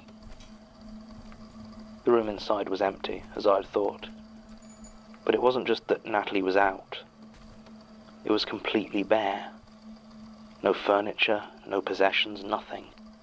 The carpet had been torn up, leaving the bare floorboards exposed, and the wallpaper had been stripped from the wall. All of it had been stuffed and nailed up against the room's only window, leaving it completely covered. No light from outside got through, and the torch was the only reason I could see at all. I started to look around for any clue to what Natalie had been doing or where she had been. In the corner, half slipped between the boards, I spotted a piece of paper. It was small and thick, and seemed to have something written on it. Picking it up, I saw it had 3 words on it. Hither green dissenters. The other side had a symbol of some kind written in thick marker pen. A curved line with 4 straight lines coming off one side of it, like a closed eye. I kept the paper, and your institute can have it if you want. It's not like the police were interested in it. I called Kathy to tell her what I'd found. She was worried about me, but also about Natalie. Whatever this weird church was that she'd joined, I think we both reckoned it might be bad for her. Really bad. Kathy wanted to phone the police, but I told her there just wasn't enough for it to be a crime. Not yet. I told her I'd keep looking. I might have lied, to be honest, and said I was just going to look around the house more, but... well, I did a search for Hither Green Dissenters, and it looked like there was an old abandoned chapel. The Hither Green Dissenters Chapel in a graveyard near Lewisham. I had decided that I needed to check it out. No idea what I was hoping to find. Enough to call the police in, I guess. By now it was just past midnight, and the drive down wasn't too difficult. There was still that thickness to the night, a heavy gloom that deadened all light, like someone had turned the brightness down on London. I found a parking spot not too far away from Hither Green Cemetery, and started to walk towards it. The iron gates stood wide open, so I went in. The graveyard itself wasn't as bad as I'd feared. If anything, it felt quite peaceful. The darkness seemed right for it, and the stones stood silent and firm. I walked along the path until my light fell across a small building. The chapel. It was tiny, surrounded by temporary fencing that looked like it had been there long enough to become permanent. It had a single pointed bell tower, and the windows were covered with old boards that looked like they'd seen the worst of the rain. Cool. There was only a single entrance, a pair of double doors set at the front. To my surprise, they stood open. I called out Natalie's name, shouted, and asked if anyone was in there. But there was only silence. I shouldn't have gone in. Of course I shouldn't have gone in. I'm not that stupid. I've never been that stupid. But for some reason, standing there in that dark, empty cemetery, I made the decision to look inside. It was easy to squeeze past the barriers. I still had my torch with me, but it didn't shine very far in. I entered slowly, casting my light over everything, just in case there was some hooded cultist freaks waiting to jump me. But there were only old broken pews, discarded bottles and cigarette ends, the normal detritus any abandoned building collects. I was just about to turn around and leave, when my torch died. Well, that means... Immediately, I was plunged into complete darkness. No light was coming in through the door. I couldn't even see where the door was. Everything around me was pitch black. I tried to get the torch to turn back on, turning the bulb and hitting it in a near panic. I tried to take the batteries out and put them back in, but I couldn't see anything, and I ended up fumbling and dropping them. I knelt down and tried to feel where they were, but the ground felt odd. I hadn't paid much attention to it when I first came in, but the floor had been chipped, dusty, and covered with a layer of junk. But when I started to feel around for the batteries, it felt smooth and clean and very cold, like marble or something. I called out for help, but my voice just echoed in the silence. Then the singing started. It seemed like there were dozens of voices, but they didn't match together right. Some were singing really high and others so low it made my teeth hurt. The words were in some other language, but I remember they kept coming together for the words, Ni Alisand or Alicent, I think. I was freaking out, so I got to my feet and started to walk forward as fast as I was able, my hands stretched out in front of me in case I hit anything. The chapel couldn't have been more than 30 feet long, maybe 20 wide, but I walked for well over a minute without hitting anything. I just staggered through the complete darkness with that awful singing everywhere. Space. At one point, I honestly thought I might have died and gone to hell. Oh. Finally, my fingers brushed against something. It was cold like the floor, but rough. It felt like rusted metal. Thin strips of rusted metal in a crisscross pattern, with small gaps between them. At least that's what it felt like. I didn't hold on to them for very long, because as my hands rested there, I felt fingers reach through the holes and try to grab me. I couldn't see them, but they felt leathery as they brushed against my skin. I screamed and leapt back, falling to the floor, and as I did so, I felt something hard jab me in the hip. It was my phone. In all that had happened, I'd forgotten I had it.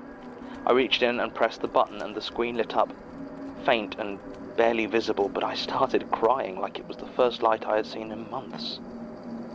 It didn't light up anything else, but as the singing began to crescendo, I desperately went to the torch function and turned it on. And it did turn on in a sudden flash of brilliance, and the singing stopped. In the silence, I shone the makeshift torch in front of me and saw a broken pew. The floor was once again covered in junk, and I could see the doorway behind me, leading out into the night. I ran, calling Kathy first and then the police. They didn't find anything, of course. They gave me a telling off about trespassing and took down a missing person report about Natalie. Nothing was found, and Like Silent Hill. as far as I know, she's still gone. I didn't tell Kathy exactly what happened for a few weeks, but when I finally did, she made me come here and talk to you. I think that's everything. Can I go now? Statement ends. The last section, naturally, is the one that invites my skepticism, but let us disregard that Everyone for was now and alive in discuss that. the other aspects. Sasha has confirmed that Natalie Ennis was reported missing by Mr. Billum on March the 11th, 2015. There were no leads regarding her location beyond the piece of paper mentioned in the statement, and no traces of any church or cult was found within the Hither Green Dissenters Chapel or the graveyard surrounding it. When we contacted Mr. Billum and Ms. Harper to follow up, neither of them had heard from her in the intervening year, nor did they have anything to add to the statement. That one's very chill. The Nothing symbol bad upon the happened piece of compared to paper usual. does indeed resemble a stylized closed eye, They just met a VTuber. and there are enough other parallels to statement 00200312 to make me suspect, and a suspicion is all that it is at present, that the People's Church of the Divine Host may still be in existence. Also of note, the words Ni Alisund. I don't know for sure if Mr. Billum remembered them correctly, but Tim pointed out that Ni Alisund is actually a small town in Norway. In fact, except for research installations, it is the most northerly human settlement on Earth, located at a latitude of north 785530. Ooh. It is a company town, owned and operated by Outer Bay. That's not too But what it has bad. to do with Mr. Billum's account is anyone's guess, assuming it isn't all coincidence. Everyone's just having a fun time in this. That far north, during the winter, nights can last for a very long time. Martin found one other thing while combing through police reports for the Hither Green area. He's being nicer About to a month Martin after now. the statement was given on May 15th, 2015, Sees him as a human. police were called out to once again investigate the chapel. Neighbors had apparently heard screams from inside just after 11 p.m., but when officers arrived, they found nothing to indicate any sort of incident or foul play. Isn't that nice? I'd be content enough to ignore this, if it wasn't for the fact that, according to the official file, May 15th, 2015, was the day Gertrude Robinson, my predecessor, passed away. Oh. End recording.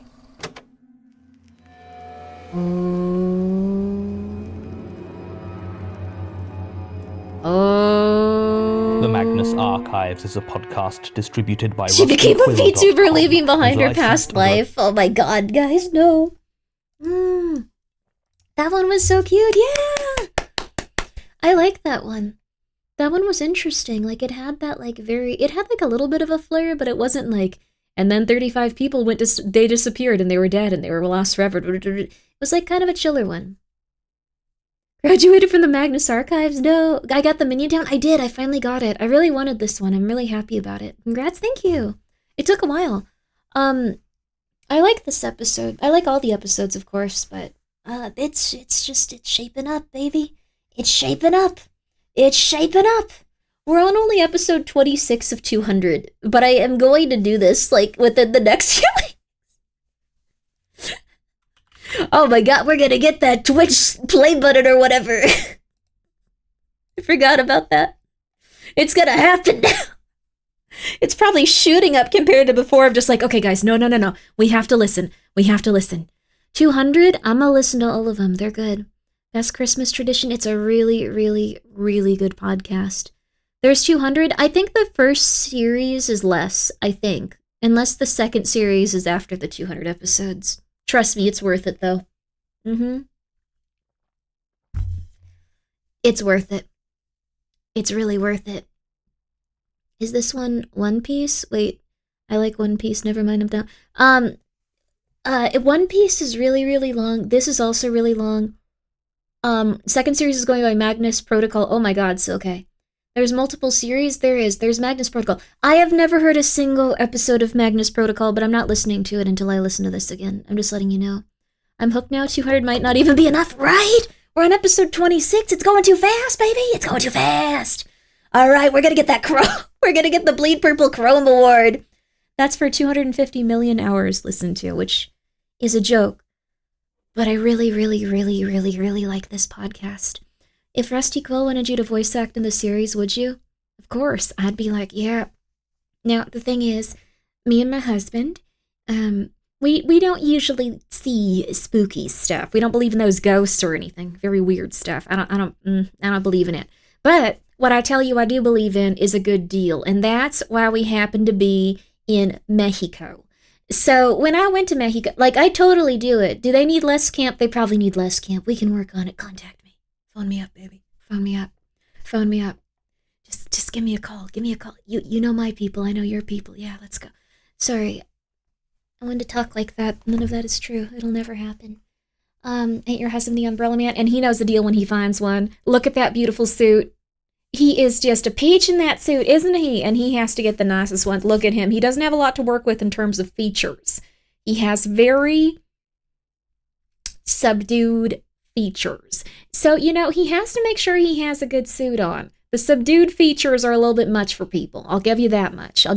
But I love him. I fell in love with him the moment I saw him. Oh my goodness. I remember like it was yesterday. I was telling someone that a dear friend of mine had pooped in their car, another dear friend.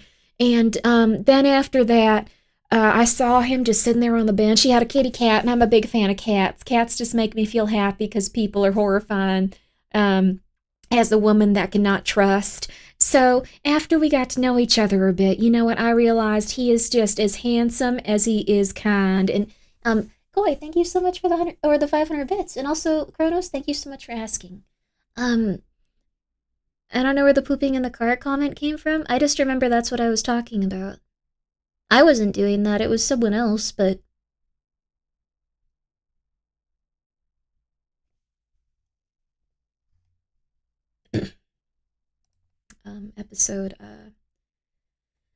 Episode 26, A Distortion.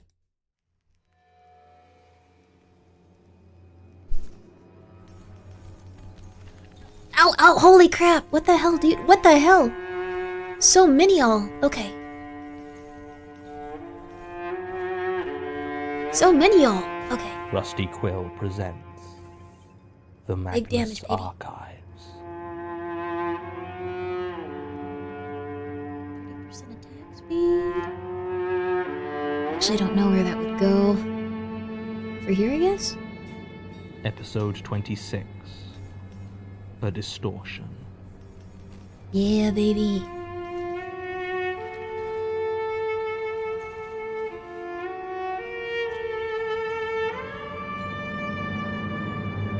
Let's go for rotation speed.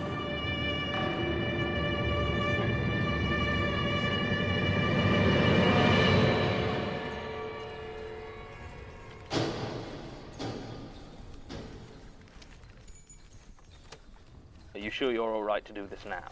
You can take a few days off to recover if you need. No, it's fine. Oh. Tim's getting me a coffee, and I'd Hi, rather get Sasha. this down while it's still fresh in my mind. Hi, Sasha. Besides, you didn't give Martin any time off when he had a bad experience. Martin had to start living in the archives. I mean, I could hardly give him a holiday in the office. Anyway, he wasn't injured. It's just a scratch, John. It's fine. Sasha, no! Are you okay, Sasha? Not a scratch. Sasha James. This is not a good universe to get minor wounds. London. Regarding... Let's just call it a series of paranormal sightings. Statement recorded direct from subject, 2nd of April, 2016. Right. Well, I'm sure you know, I was sceptical about how dangerous this Jane Prentice was when you first suggested Martin stay in the archives. I mean, it's not that I didn't believe him about what happened, it just seemed... Well, Martin is a great researcher, but his self-preservation instincts are not the strongest. And to be frank, Damn, I poor thought Martin. that if this Prentice were a danger everyone seemed to think, then he'd almost certainly be dead. Don't get me wrong, I mean, I've read the same statements and profiles as you, so I know how many people have died because of her. What was it? 6 hospital staff when she was first admitted? 6 Oh my from God. colonization, and a 7th with a broken neck from her escape. Whoa. That was 2 years ago, and whatever she is now, it sounds like her condition is degenerating. I just wasn't sure how much damage she'd still be capable of. So I guess I didn't take as much care as I should have when I was coming into the Institute yesterday. The thing is, I'm still not sure how much of a threat she is. I've seen plenty of those silver worm things squirming about outside, The worms. same as you, and I made a point to step on them every time. What happened just made things more complicated, I guess. Mm. I'm not really sure what to think. I'm just going to say this really quickly. No impact on the plot, no impact on what's going to happen to the character, no impact. We're not going to get into spoilers, not going to do anything like that. She could be fine, she could be dying, she could be the devil, she could be an angel, she could be a random person, she could be this man's wife in 3 episodes. Never, ever, ever act mean to the supernatural entities. Don't act mean to the supernatural entities. Don't act mean to supernatural entities in any sort of fiction ever. Don't do it. Don't do it. Just don't do it. Just go like, oh, hello there, worm. How are you? Top of the morning to you. And ignore them. Neutral. You're looking for neutrality here. Who's your favorite character so far? Everyone's favorite character is Martin. I think everyone's favorite character is Martin. I'm not a ghost. I'm just a woman, which is a little bit worse. All right. I'll start with the first thing I noticed. I live up near Finsbury Park, and my building is old. Victorian, Just I a think. woman. I'm all woman. Though it's been repaired and maintained quite well, it's got all sorts of strange little quirks. One of these is the windows. The actual windows in the flats are fine, but the stairwell, they have slightly warped glass, where the windows have those little bubbles. Lantern, you're going to Looking die. down on the street below can be a bit Meaningful strange, impact as the on glass bends supernatural to light nerves. and distorts whatever's below it. I never really paid much attention to it until a few days ago, but it's not a new thing. It was the day before yesterday when I first saw it. When I'm heading down the stairs in the morning, I sometimes like to spend a few seconds looking out of the window at the people on the street below. I'll move my head so that I see them through the warped glass, and they'll distort like a funhouse mirror. It's a bit daft, but I have a pretty dreary commute down to Victoria, so I take my fun where I can get it. But on that morning, I paused before the window and noticed one of the warped figures below was off, slightly. It looked too tall, The limbs Meaningless. and body were very thin and almost wavy, like they didn't have any structure or bones in them. I couldn't make out a face, but it was the hands that were most bizarre. They seemed to be stretched and inflated by the distorted light until they were almost the size of the rest of the torso. Their fingers were long and stiff and seemed to end in sharp points. It stood completely motionless, and I could feel it staring at me. Moving my head to the side, I saw that the actual person I had been looking at was a large man with long blonde hair. He was neither stood still nor facing me, instead moving around the display of the flower shop opposite my building. Nothing about the guy seemed especially out of place, but I made a mental note to keep a lookout for him. I checked again through the bubble of the bended glass, and again I saw that tall figure with its limp arms and huge hands. Now, you know me, John. I'm not exactly the bravest person in the world. I generally avoid horror, and I tend to stay off roller coasters in the rare situation I have a chance to ride them. So I was surprised as anyone that this undeniably sinister figure wasn't causing me more distress. I mean, I was a bit nervous, sure. I've never had any direct experience with the supernatural before, and the more I looked and checked and double-checked, the more sure I was that supernatural was exactly what it was. To be honest, I was surprised how quickly I accepted that. I've always considered myself a bit of a skeptic, and until recently I'd have said working at the Institute only made me more so. Anyway, I watched it for about 10 minutes until the blonde man brought a small bunch of lilies and walked away. Once he was gone, the distorted figure with the long hands disappeared as well. I headed down into the street and over to the flower shop. The woman working there gave me a bit of a confused look when I asked if there had just been a tall blonde man in her shop. She said yes, there had, and no, she hadn't noticed anything strange.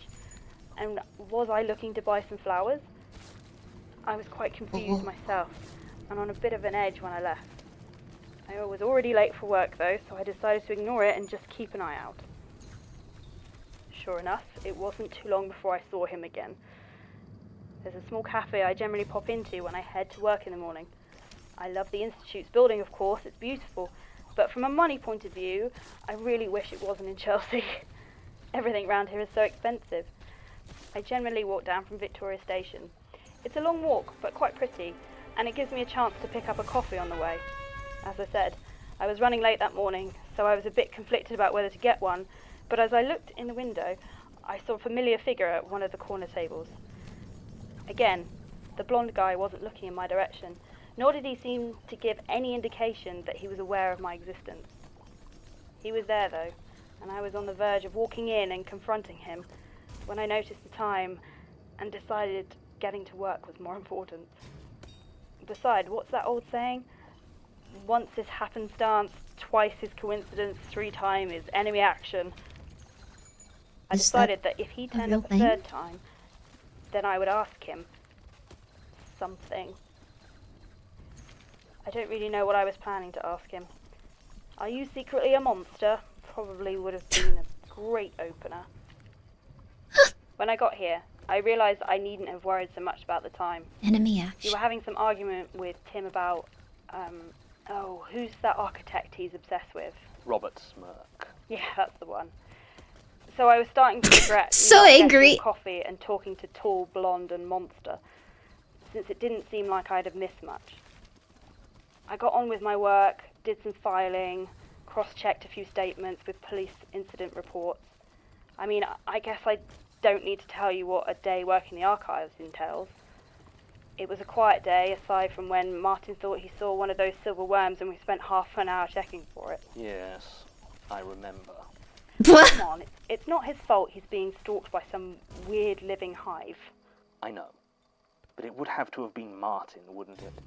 I mean, anything goes wrong around here, it always seems to happen to him.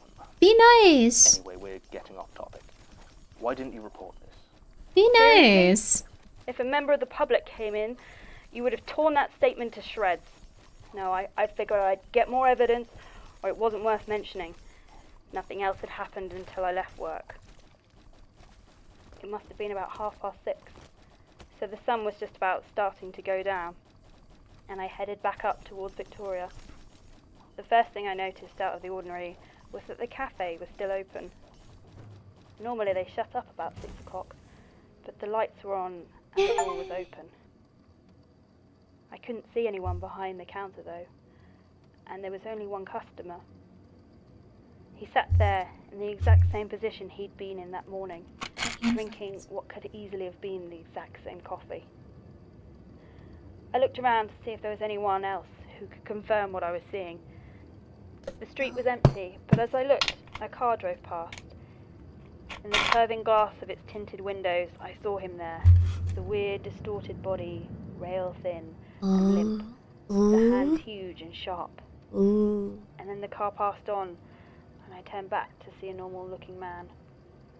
But now, for the first time, he was looking at me. He gestured to the chair across from him, clearly inviting me inside. I don't know why I wasn't more scared going in there, but I wasn't. My curiosity apparently conquered my nervousness. He didn't speak when I sat down, and I saw his coffee cup was empty. Whatever was inside had dried up hours ago. He seemed to be waiting for me to ask him a question. So I asked him what he was. He laughed at this, the first sound I'd heard him make, and it sounded unnatural, like he was laughing very quietly, but someone had turned up the volume so I could hear it. He said it didn't matter what he was, that he couldn't describe it even if he wanted to. What was the phrase he used? How would a melody describe itself when asked? This put my back up a bit, to be honest, and I told him if he was going to talk in cheap riddles, I was just going to leave. He actually apologised. Told me I could call him Michael. I didn't want to call him Michael. It didn't seem to fit somehow, and the way he said it made me think that it definitely was not his name. Still, it wasn't like I had any other name for him. No, not for him. For it. It sat there, clearly waiting for me to ask another question, so I did. I asked it what it wanted and was told that it wanted to help. Help? With what? That's what I said. Did it want to stop Jane Prentice? It laughed that weird laugh again and told me that I had no idea what was really going on. It didn't sound like it had any intention of telling me, though. It just seemed like it was amused by my attempts to understand. Then it said it didn't care if I or my companions lived or died, but that the flesh hive was always rash. It said it wanted to be friends. When it said that, it put its hand in mine, and it may have looked like a human hand, but it was heavy. It felt like a wet leather bag full of heavy stones. Sharp stones. I pulled my hand away quickly and got up to leave. By this point, I was just about sick of this weird thing that looked like a person, but was not a person, and talked in riddles. It made no move to stop me as I headed towards the door. As I was about to exit, though, it called after me and said if I was interested in saving your life, it would be waiting at Hamwell Cemetery. Sorry. Okay. Saving my life? Yeah, it called you by name. You and Martin and Tim. That's unsettling. It really was. At the time, I just tried to ignore it. I went home and I got as much sleep as I could. I don't know if you noticed how tired I was yesterday, what with Tim's April Fool's joke and everything. Don't remind me. Well, I was a bit of a mess. I checked the cafe on the way in and on the way home. I even went down there on my lunch, but Michael wasn't there. Michael. Part of me wanted to tell you about it immediately. Sorry, I have a make kid a in there. statement, but even if you believe me, I knew you'd try and talk me out of going to Hamwell Cemetery, and I just about made my mind up to go. I didn't know if what Michael had said was a threat or a warning or just a lie, but I decided I couldn't take the chance, so I went to the cemetery. The sun was starting to go down when I got there, and the gates of the graveyard were lit with a bright orange of the dying light. It had been raining earlier that day, and the pools of water reflected the vivid colours of the sky. Hanwell is an old cemetery, and past the walls I could see the weathered old gravestones standing silent. As it turned out, I didn't have to go inside. Michael was waiting for me next to the tall iron gates when I arrived. I caught a glimpse of its reflection in one of the deep pools of rainwater, and shuddered as I saw it again, the warped body and swollen, bony hands. It didn't say anything when I arrived, just nodded at me to follow. I have no idea how long it stood there waiting for me. I expected to go into the graveyard, but instead, Michael started walking down the road towards a nearby row of houses. The sign on the road said, Azalea Close. Most of the buildings were in good repair, but there was one at the end that looked abandoned. It might have been a pub at one point, but now all the windows were boarded with metal sheets and covered with dirt and graffiti. The door, however, was open and swinging gently. Michael went inside, clearly expecting me to follow, so I did. Inside was dark and dusty. I was annoyed with myself that I hadn't thought to bring a torch, but just enough of the setting sun came through the door for me to see by. It clearly had once been a pub, and the bar appeared to be intact, though riddled with woodworm. Sitting on top of it was what looked like a builder's kit with a toolbox and a small fire extinguisher. I was just about to ask Michael why we were here when I heard it. A low, wet groan coming from the far end of the room where the light didn't reach. It sounded like someone in a great deal of pain. I walked towards the noise. As I got closer, my eyes began to adjust, and I saw the floor was covered in pale, writhing shapes. I had to listen to Martin's statement after he recorded it, so I knew what to expect. But hearing about something doesn't even come close to seeing it, to smelling it. I expected to see what Martin described, a squirming mass that was once Jane Prentice, but the figure slumped against the wall looked like it was once a man. The worms wriggled in and out through the holes in his skin. The flesh hive, Michael had called it, and the silver things formed clustered knots where his eyes used to be.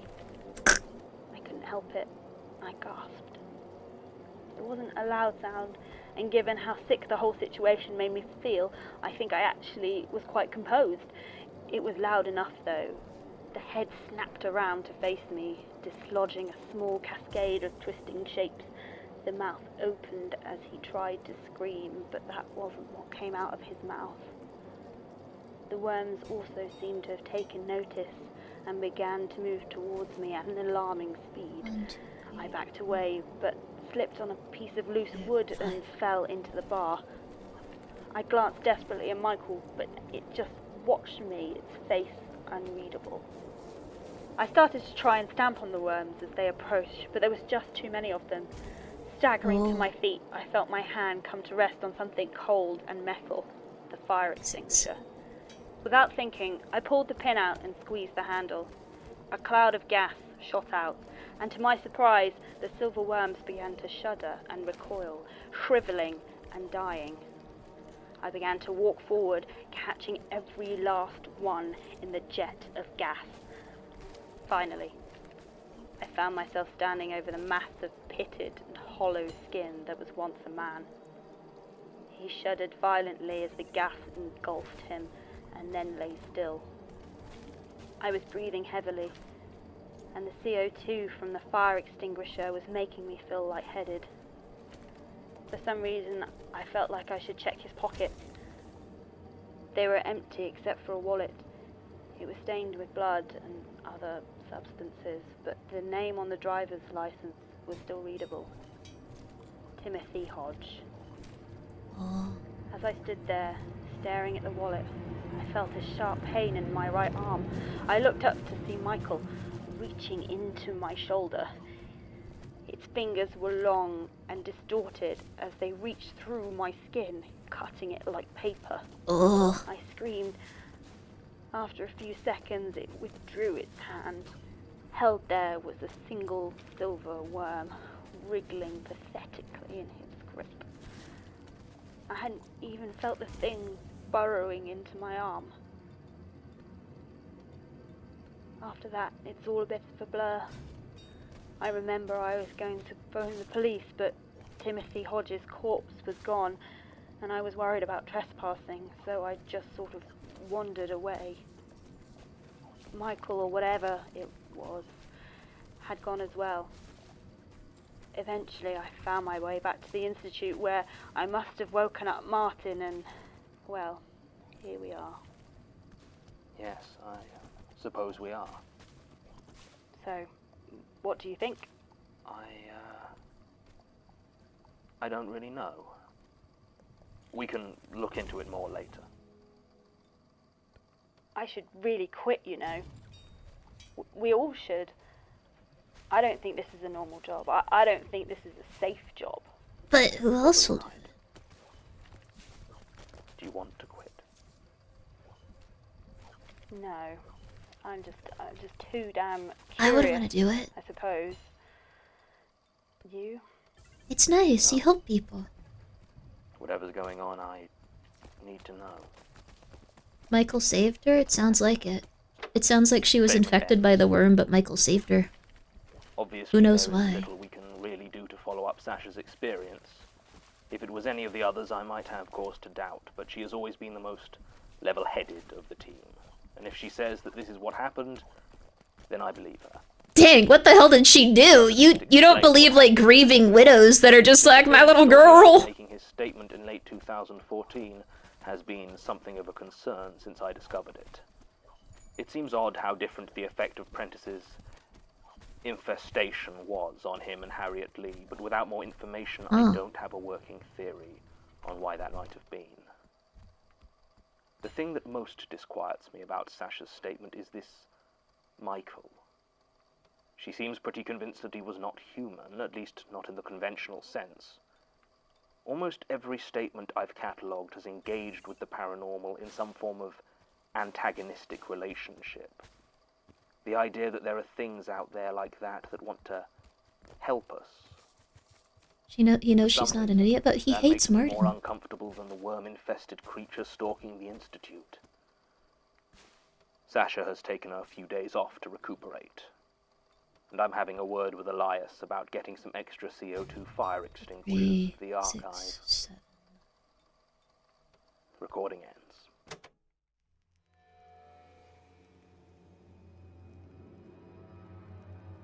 8. The Magnus Archives is a podcast distributed by rustyquill.com and licensed under At least he cared enough to look after Martin. That's true. He is making sure Martin's okay. I like that there's a schism between characters. Sometimes they get closer because of it too. Yeah, it's interesting. Ads in 6? Yeah, we need another ad break. Also, I'm going till 6 a.m. I know that these are different, but I'm going till 6 a.m. I love these though. That was a good one though. We got to see another person that worked at the archives. I want to work at the archives. If they could quit and they'd spend long lives regretting not finding out what was out there. That's true. They also might just get murdered really easily. You never know. It seems like it's the SCP Foundation where it's like, sorry, we still know you worked here 7 years ago. We're gonna McMurder you. Like, that's the vibe I'm getting. 5 more hours. 6 a.m. is when I sleep. Let's go, baby. Double fifths. Thank you for being here for 15 months. Yo! These have been fun and making my graveyard shift fly by. Yo! I'm so happy to hear that. I love that there's a place to discuss this stuff. Like, okay, I don't mean to be weird, but like, it makes me so happy. Like, we once read Kurosawa by Fukumoto, my favorite author. Like, amazing comic book fella, or manga fella. Like, his characters are so good, and I'm just a humongous fan. So, like, this and like that, like, where you usually read these or like listen to them by your lonesome. So, like, getting to read your guys' comments when certain stuff happens, even if I'm like quiet because I don't want to interrupt, I'm like, yeah, the worms again, right? Yeah, the worms. I think it's cool. So I gotta drop at 4:30. I'm gonna fall behind. It's okay. There's like also the episodes up on YouTube at any time if you ever want to check them out. But I'm so excited that we get to listen to this. I'm so happy that we found a way to listen to this. I'm gonna do everything in this game so we can listen to this. Let's go, baby. Okay, we're gonna have a nice 3-minute ad break though, because it's been almost 6 hours. Actually, let's do a nice 10 so people can stretch, get some water. You can think about going to sleep if you'd like to. Like anything you need to do. But yeah, we're getting into the real good stuff of the series. I think we might get to that episode today. You know the one. You know the episode. You know what's going to happen. And if you don't tell anyone. Don't tell anyone. Don't tell anyone. Don't tell anyone. Don't tell anyone. What's the plan for the next week in these? I'll probably continue to put these on at random. I want to not do this every stream, but like then I'm just like I can get more people to listen to Magnus Archives. Let's do a nice 10-minute break. So stretch, water, maybe a little bit of exercise. Good thing I'm lurking. You enjoy yourself lurking. You enjoy yourself. Actually, I'll ask you a question while I'm gone too. We don't need to do this anymore because the lurking got reinstated. I'm pretty sure. But I just like doing these no matter what. So for our 10-minute break, who is your favorite? No spoilers though. John, Martin, Sasha, Tim. You can totally say your favorite, even if it's based on something in the future, but don't go, for this specific reason, when he got in the airplane and shot down 12 random Nazis and saved everyone's life. I loved him. Tim was amazing in that moment. That doesn't happen, but just like, no similar stuff to that. We're just gonna go with the main characters we have so far also. Because that's what people are gonna be familiar with at this time. Can I vote Michael? You can go vote Michael, I guess. I guess Michael will face off against Martin, who's... I don't know, Martin's just a likable folk. He's a very sweet person doing his best in the role, like, we hate you, Martin, you're dumb. But, like, he's a nice guy. All right, be right back.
think the song's from Yumi Tuki. Yeah, it's Yumi Tuki, Sleep Mix 2. This is the City Limit song. I really like it.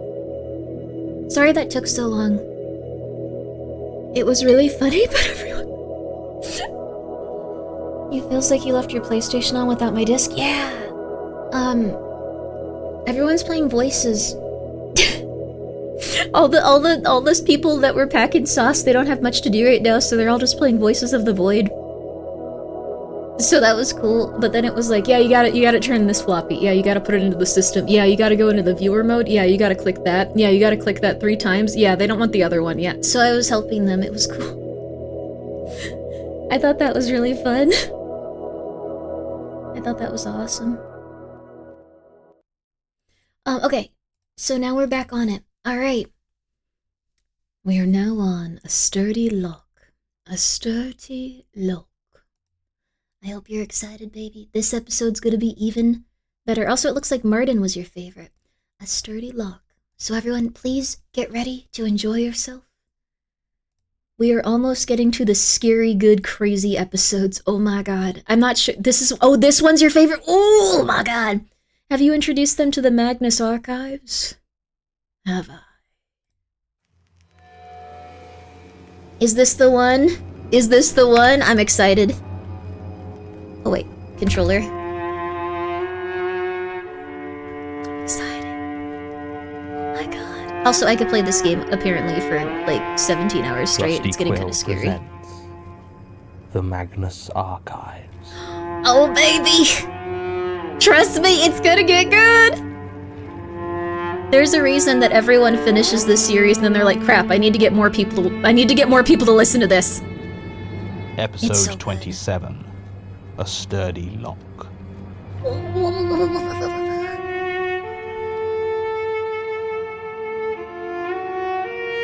Remember, well, no. Shut up, Grimmi. Shut up.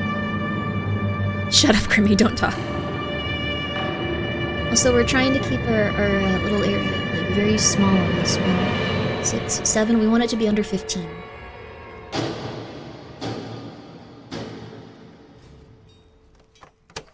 Statement of Paul Mackenzie regarding repeated nocturnal intrusions into his home.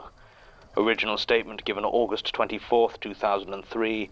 Audio recording by Jonathan Sims, head archivist of the Magnus Institute, London. Statement begins.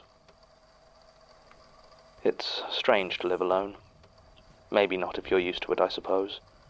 If you've lived a solitary life, then I'm sure it doesn't feel so isolated or empty. Heck, I remember a time when I wouldn't have batted an eyelid at living on my own. But now I'm so used to having other people in the house that it's a sad, lonely existence I've found myself living. Damn, dude. Even before I started having my nightly visitor. My son Marcus moved out about 2 years ago, and before that he'd spent a lot of time away at university or later moving around because of his work, so I'd grown accustomed to his absence. But when Diane, my wife, passed away 4 months ago, it has left the place so terribly hollow. I tell myself that it was a mercy, that by the end her condition meant she wasn't able to live as she deserved to, and while I'm sure it's true the sentiment does little to make the bed seem anything other than far too large for just me. She'd Get a hate me kid. saying No. that. Okay. Diane All right. never I'm had sorry. any time for mopers. No. King size bed. One person. You. Oh my god. Get yourself a better comforter. Get yourself a mattress topper. Get yourself some fabric softener. Get yourself some of that Lush spray. Get yourself an air purifier. You get into bed, you will feel like you're on a different planet where you don't want other people to find you. Okay. Also, you should get a cat. Yes, he should absolutely get a cat, because the cats are okay. The cats are normal. They also squish your body into the center. I'm broke, Grimmi? I'm so sorry. This should be your lifetime goal. Getting a king-size bed. Not your lifetime goal, maybe, but like getting a king-size bed should maybe be like a really big goal. Like, each day you can wake up and go like, what am I doing to eventually get a king bed? Because it'll improve your life. Don't get a Buffy comforter? What's a Buffy comforter? Or is it like the vampire show that guy wrote that I want to murder? I think I have all of... everything you just mentioned. Good for you, novel. See? Good for you, novel. See? It helps. I'm just saying, king size bed solo can be real nice. Okay, I have a queen size. Is that close enough? It's close, but you need to get the king. Get a California king if you're over 6 feet tall. This is true. They're smaller than kings, but really worth it if you're gigantic. Apparently, California kings are really good. If you want to go even bigger. Alaskan king. This is the Grimmi goal that gets me up in the morning. The Alaskan king bed. The Alaskan king bed, baby. Grimmi does not wish to hurt anyone except those that are cruel to animals. This is true, although I really don't like Joss Whedon's writing. All right, but Joss Whedon's writing is the millennial writing style that everyone complains about. Dispatch is like how it's done correctly, where everyone's really quick and witty and like it's comic books and it's cool. Joss Whedon is the millennial writing style that everyone wants gone. Like, I'm just saying, Joss Whedon ruined it for us. Ruined it for every single person that's alive. When we hear that style of writing, we're just like, no, oh God.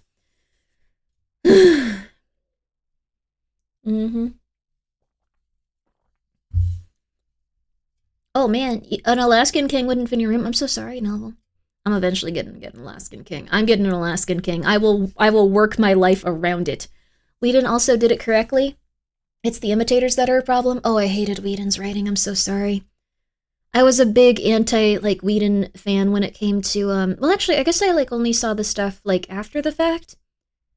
That dude was crazy. That dude's No. We're listening to this, Grimmi. You can't complain. This is me. Zipping up my mouth. Oh, congratulations, novel. I hope the king size bed is good. Buffy, the brand fabric. Oh, like a nice fabric type.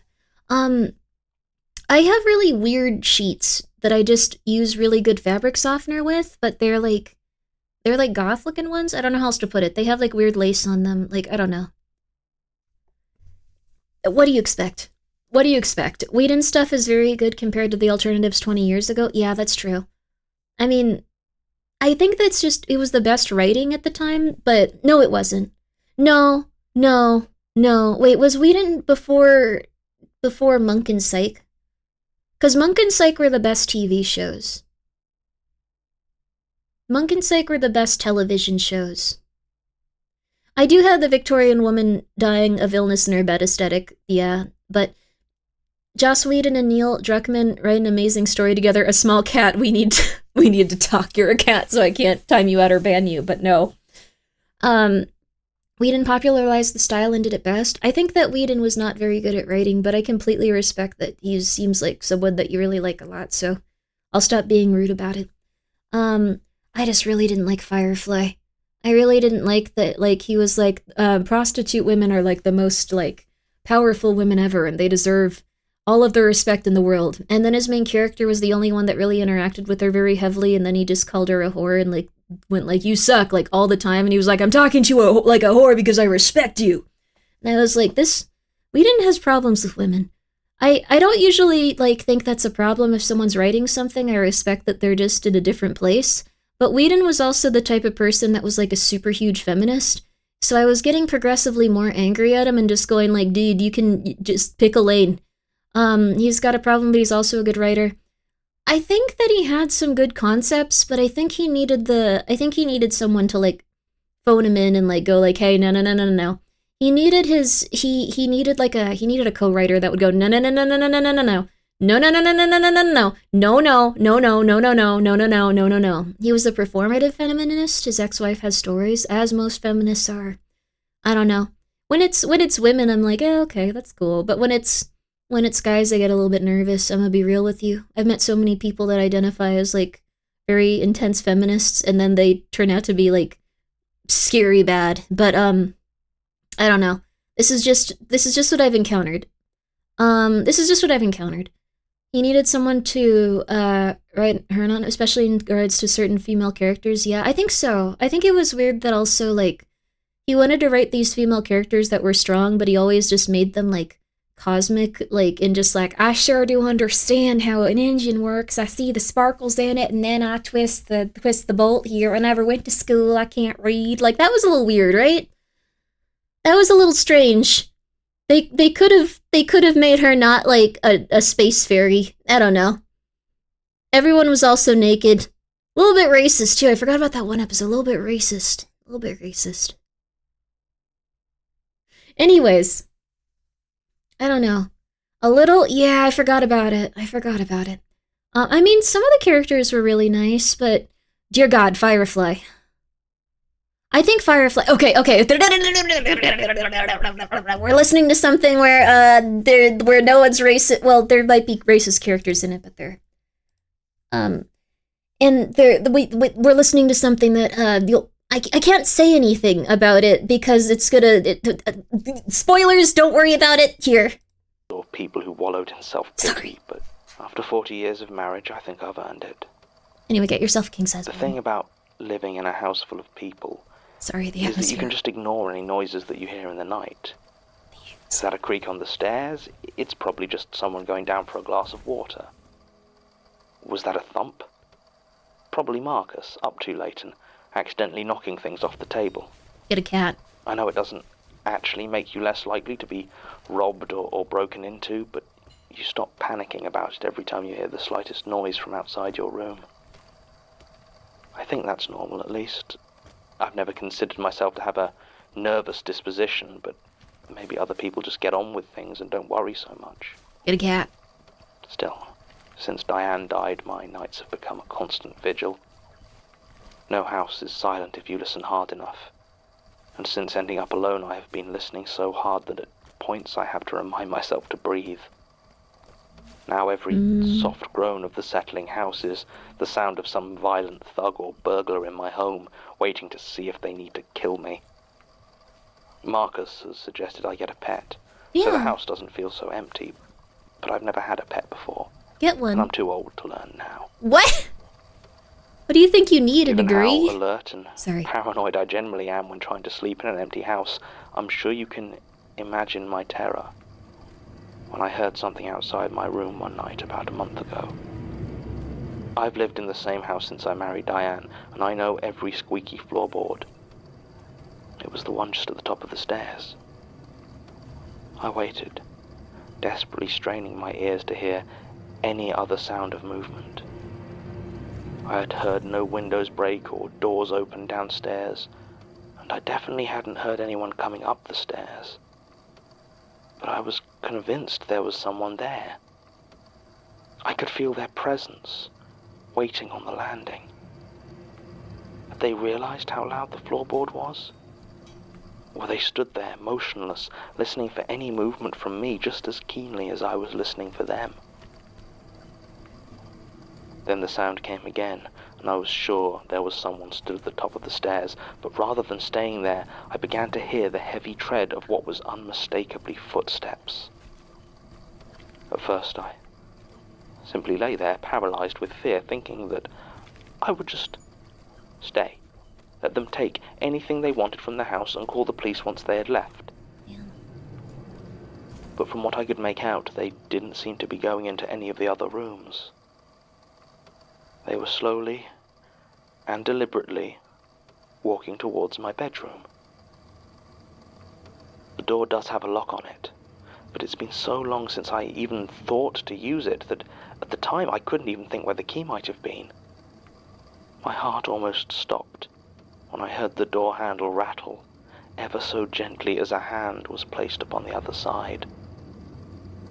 And slowly, so painfully slowly, the doorknob began to turn.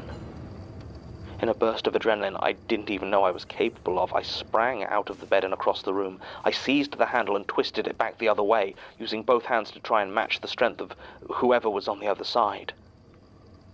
Still the handle tried to turn, with a slow, relentless effort that spoke of patience and determination. But sheer panic lent me equal strength. My hands began to grow wet with what I assumed at the time was sweat, and I worried about keeping my grip. I did, though. For 20 long minutes, I wrestled in the dark over the door handle of my room. I could have reached the light switch, but that would have meant having only one hand to keep on the door, so I stayed in the dark. Then all at once the pressure vanished. The handle no longer tried to turn. I had heard no other sound from outside, though. No footsteps leading away, no sound of someone going down the stairs. The house was just silent.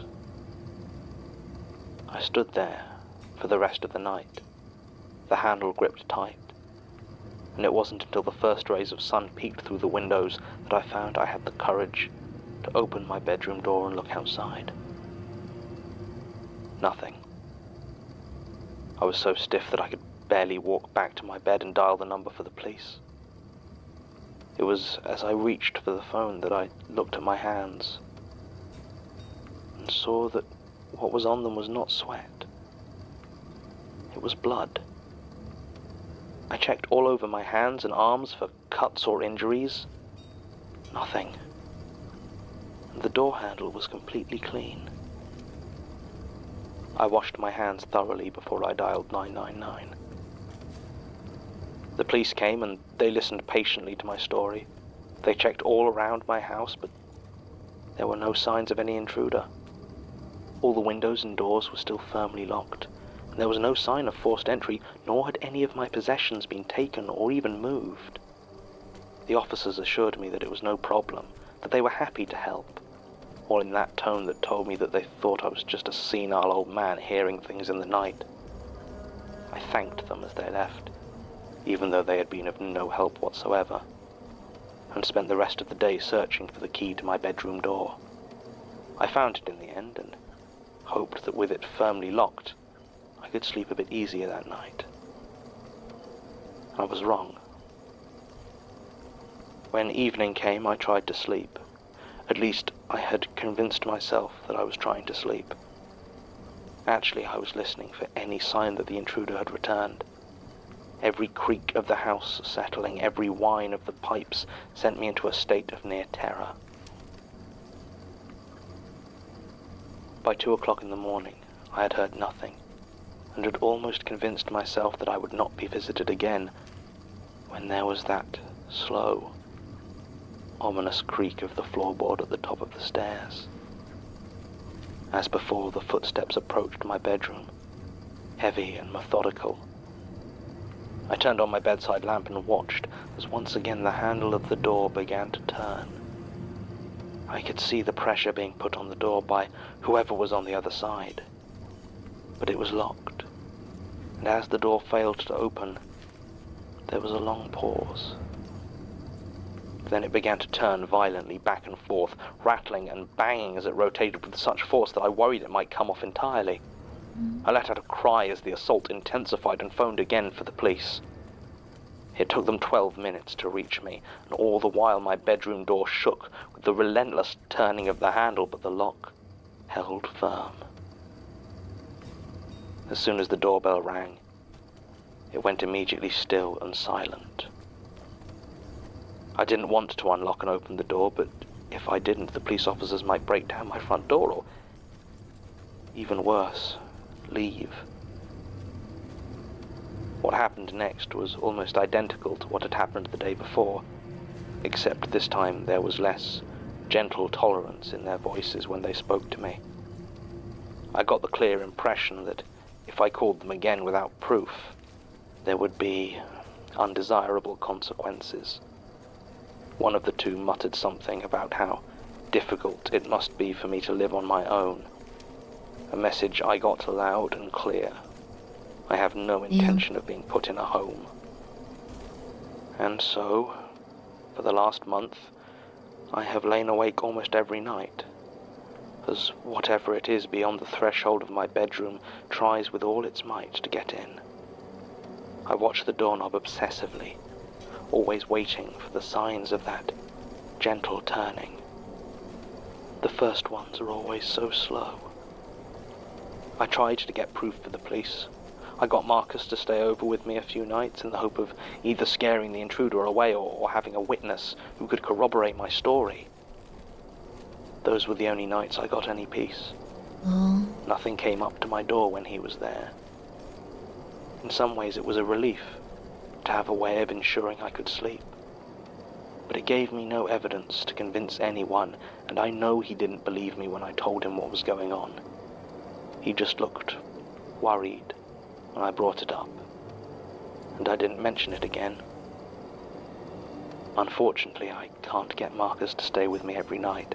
He has his own life to lead and is living with his fiancée at the moment, so I can't just ask him to move back in with his dad. I tried to set up some cameras in the upstairs hallway, at the top of the stairs and outside my room, but they show nothing. They don't even pick up the door handle turning. Even at times I know for certain that the thing was trying to get inside. There was only one moment, just a frame or two, I think, where the shadows the camera caught on the wall seemed to almost form a face. It seemed to be leering at me, the mouth wide open in a mock scream. It scared me so badly that I had to delete the footage. I have no evidence for the police. Or for you either, I suppose. I guess that's why I'm here. This is what you people do. You investigate these things. You know what to look for. You can identify the signs of things that aren't right. You know, not of this world. I'm not saying it's a ghost or anything like that. It's just that, well, if it was a ghost, you'd be the ones to talk to, right? I just need it to stop. And I don't want to be put in a home. I know they will. If I keep telling them about how my door handle rattles and turns every night, they'll think I'm senile and useless and send me to a home, and I will not let that happen. It's my house. And I don't care how much it scares me, nothing is going to make me give it up. Maybe Marcus is right. Maybe I should get a dog. Statement ends. I want to believe Mr. Mackenzie. I really do. I'm not entirely made of stone, and am apt to be moved by the plea of a scared old man as much as anybody. I mean, dementia is of course the most likely explanation, and he admits himself that he has no proof That's of what any nightmares of are it. made of. What if you couldn't Yet convince part of me anyone still wants to believe him. Perhaps of this what job was is making me happening to you? sentimental. In any case, it's a moot point. Mr. Mackenzie died of a stroke some 2 months after making this statement, and there doesn't seem to be any obvious connection between his passing and his statement to the Institute. When this was originally logged, apparently we did send a then member of the research staff, one Sarah Carpenter, to take some readings of the house. Apparently she felt there was little enough danger to justify an overnight vigil at the place, but like everyone else in Mr. Mackenzie's tale, she encountered no strangeness or intruders on the upstairs landing or in any other part of the building. What a mean entity. Sasha, who was now returned after her brief convalescence, has confirmed the call-outs against police reports, and they do appear to match, though obviously they're rather light on detail. Martin made contact with the son, Marcus Mackenzie, but he declined to talk to us, saying that he'd already made his statement. This leads me to believe that Marcus Mackenzie may also have a statement lurking somewhere here in the archives, lost among the mess and misfiling. The only other thing that stands out from this as strange is that Sarah Carpenter, the researcher originally sent to look into this back in 2003, took some rather detailed photographs of the interior and layout of the house. Looking through them now, it strikes me that the bedroom door, to which Mr. Mackenzie refers so often, does not appear to have a keyhole or any sort of lock. Oh. End recording.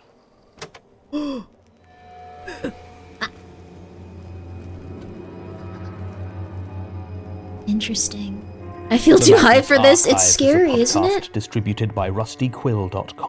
So for 90% of this, you're just like, oh, dementia, oh, dementia, oh, dementia, oh, dementia. Oh, it's so sad to see dementia, isn't it? Oh my goodness. He got killed to death. He got killed to death. Okay, it's not my favorite, but it's one I like very much. No, that's totally okay. I have a hard time remembering which ones these are too, because there's 200 of them. I know the one you're probably thinking of, and I don't know when it is, but that one's absolutely crazy. This next one up is called Skin Tight. But we can talk about it for a moment. Well, I live alone, so I get a little. Well, actually, no, I live with like more than that. I live with 17 guns, but like it does get very concerning. Sometimes you'll just get this innate sense of paranoia or anxiety. Get a gun. Get 3 cats. Get a really, really, really nice sleep bed kind of situation. You're gonna feel a lot better. It'll feel a lot better. Do your guns have names? I should name them Patricia. Wait. I want to name them after the Hocus Pocus sisters. How do you feed all of them? I know, right? I don't have 17. I have 3, but that's still enough to murder a lot of people. Well, I guess it's not murder. If you go in someone's house, I guess it's just like, oh no, I guess this is happening. Whoops. I wish it was easy to get a gun where I live. Yeah, well, I mean, depending on where you live, you might be able to. I live alone when my wife at work for 12 hours and I have 2 dogs. Oh, that's nice. Doggies. It's enough to defend yourself with? Absolutely. Defend yourself against, a lot of people? Yeah, that's true. New York is not friendly with them? Oh, I see. I think every lady should have a gun. I think every lady needs to have a gun if she lives alone, though. If you live alone and you don't have a gun, I don't know what to tell you. You need to start. Go now. Go figure that out right now. You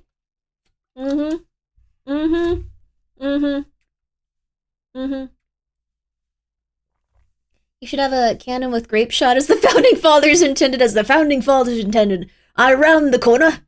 I love that one.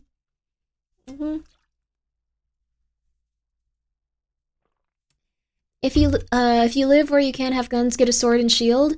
It's also cool. I also have a sword. Highly recommended. If you're going to have a gun, please get professional training and a lot of practice. That is true, yes. I also highly recommend that. Hey, so do I, Grimbo? Let's go. Let's go! You gotta have a gun. Claymore mines? Don't get claymore mines! Wait. If you accidentally kill someone with a booby trap in most states or most countries... oh, you meant a sword too? Oh, yo, let's go! I have both, let's go! I have a crowbar, let's go! At least 2 cats, a king-size bed, some guns, and a sword. Got it? Absolutely. Yes. And then if you ever get really, really crazy, look your cats in the eye and go, I need to take care of you. I'm a grow to be your friend. I'm a grow to take care of you better each day. And then listen to that one Elite Beat Agent song, When You Love Somebody Till the End of Time. And then you'll feel like you can do anything. And you can defeat any home intruder. And you can give your cats little kisses. And they'll be happy. I have a musket for self-defense, just as the founding fathers intended. Yay! What about a gun that shoots claymores? Metal Gear. Skin Tight, episode 28. This is an interesting little, caravan unit.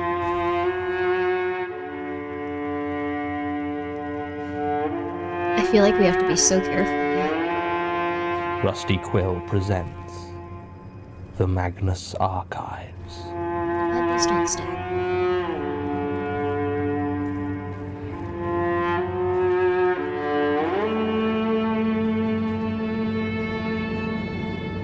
Episode 28. Skin Tight. For real, make sure you're comfortable. You be cozy and comfy. Okay, let's see. I guess we're not gonna be using this much money. We'll go for a, Alright, here it comes, baby. Please state your name and the subject of your experience. Into that? You're joking. I can assure you this will record just fine. I knew you guys were a bit slapdash, but this is absurd. Dude! No doubt you're used to a higher caliber of equipment when pretending to see ghosts in old churchyards and mental institutions. People like a show. People like our show. And even if we do ham it up a bit, even if we do add a bit of sparkle, we're still more respected and evidence-based paranormal investigators than you and your lot. We are Damn. not paranormal What'd I do? investigators. We are researchers. Oh, I got a Scholars. spider glitch. Whatever. The fact is, we may play it up a bit for the camera, but that's because you can only look at temperature spikes and EMF readings for so long. We still only look into genuine, documented supernatural phenomena. You take any ridiculous story from any drugged up, dreaming, traumatized idiot off the street. Vampires, monsters under the bed, mind control, really?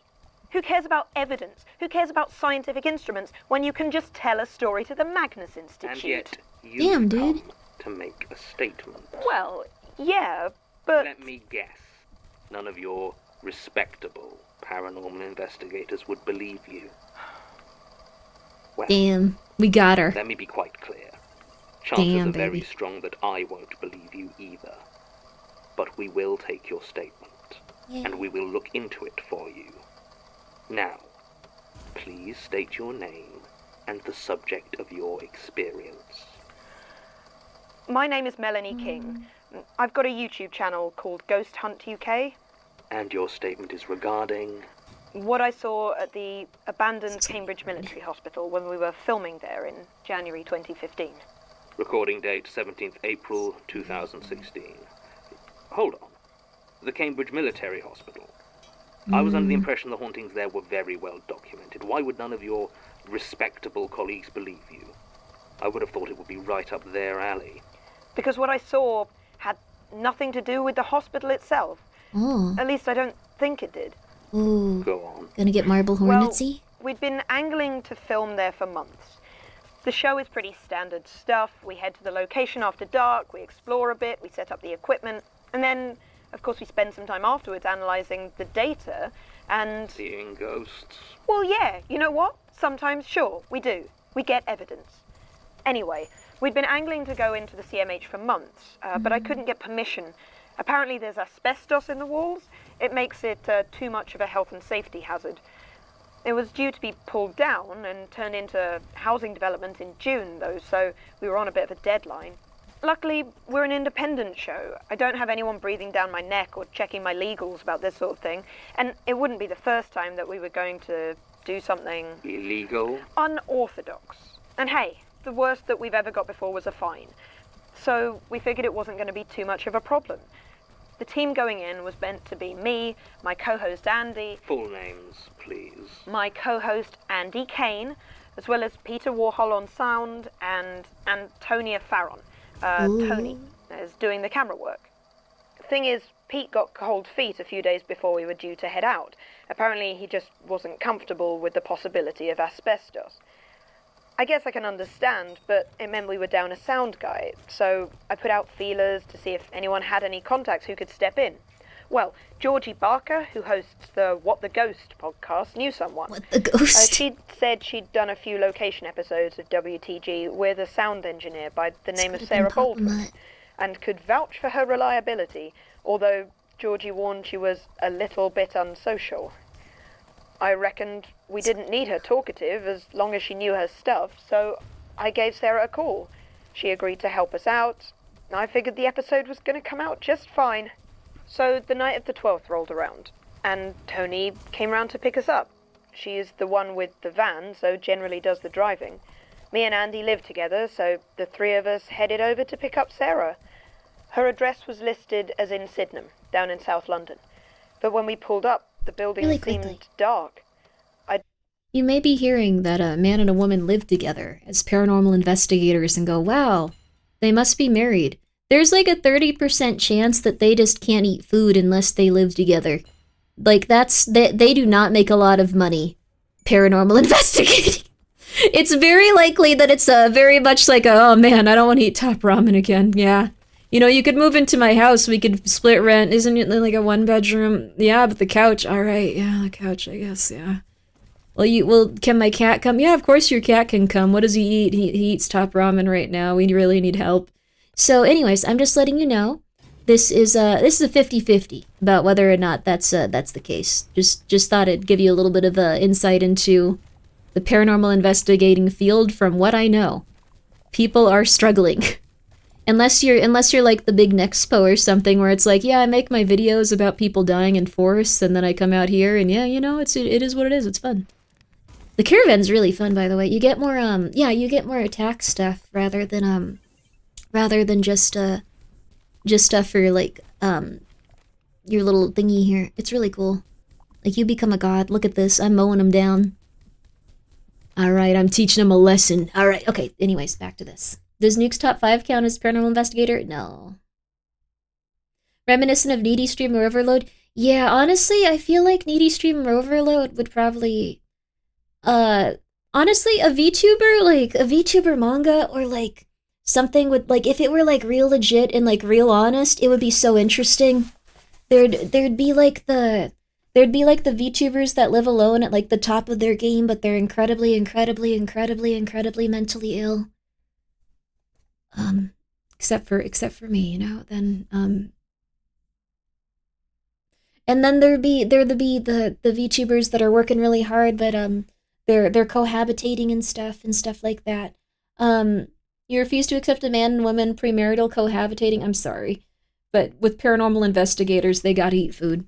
It's actually getting an anime in April. I'm really excited for it. The 3 new ladies look really cool too. I like the one that looks like a tomboy.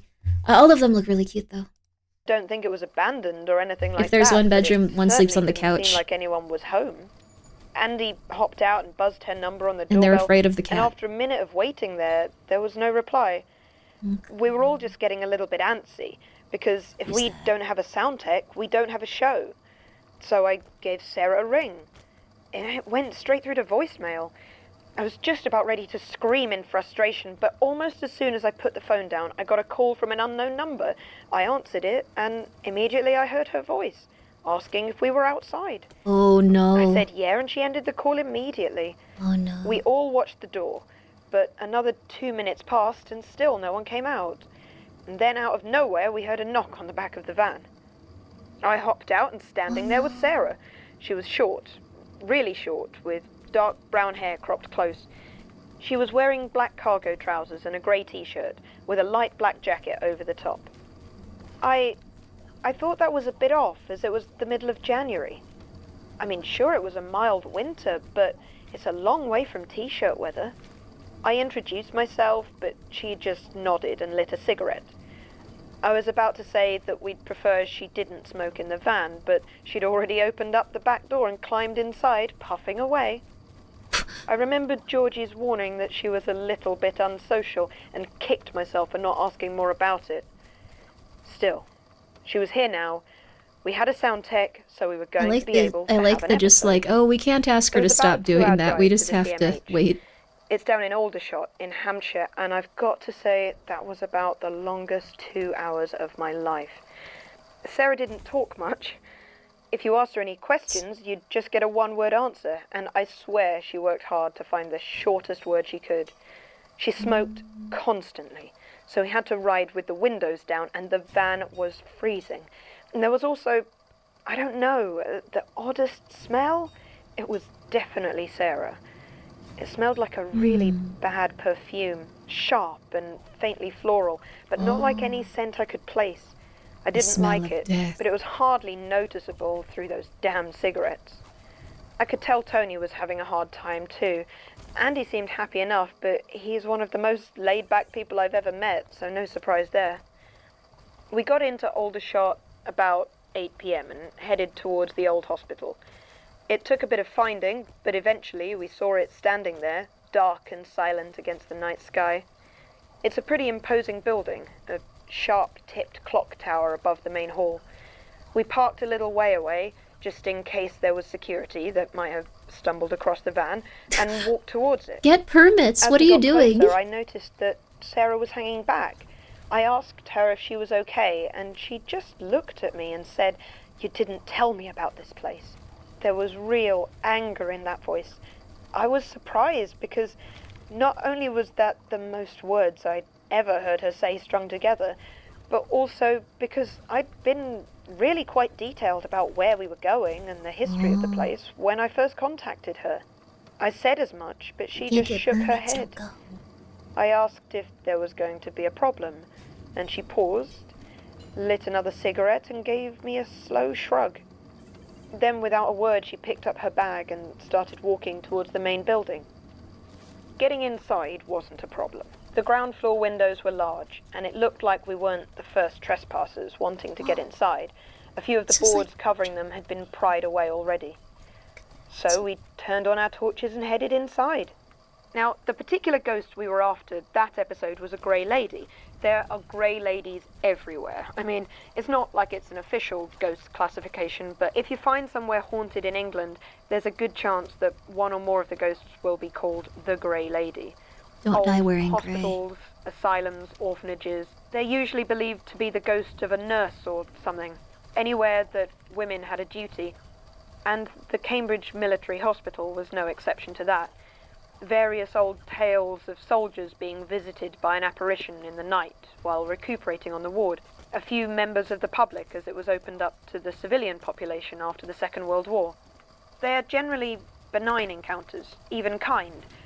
So we were arguing about whether to try and angle the episode for spookiness or try and build up a more emotional tale.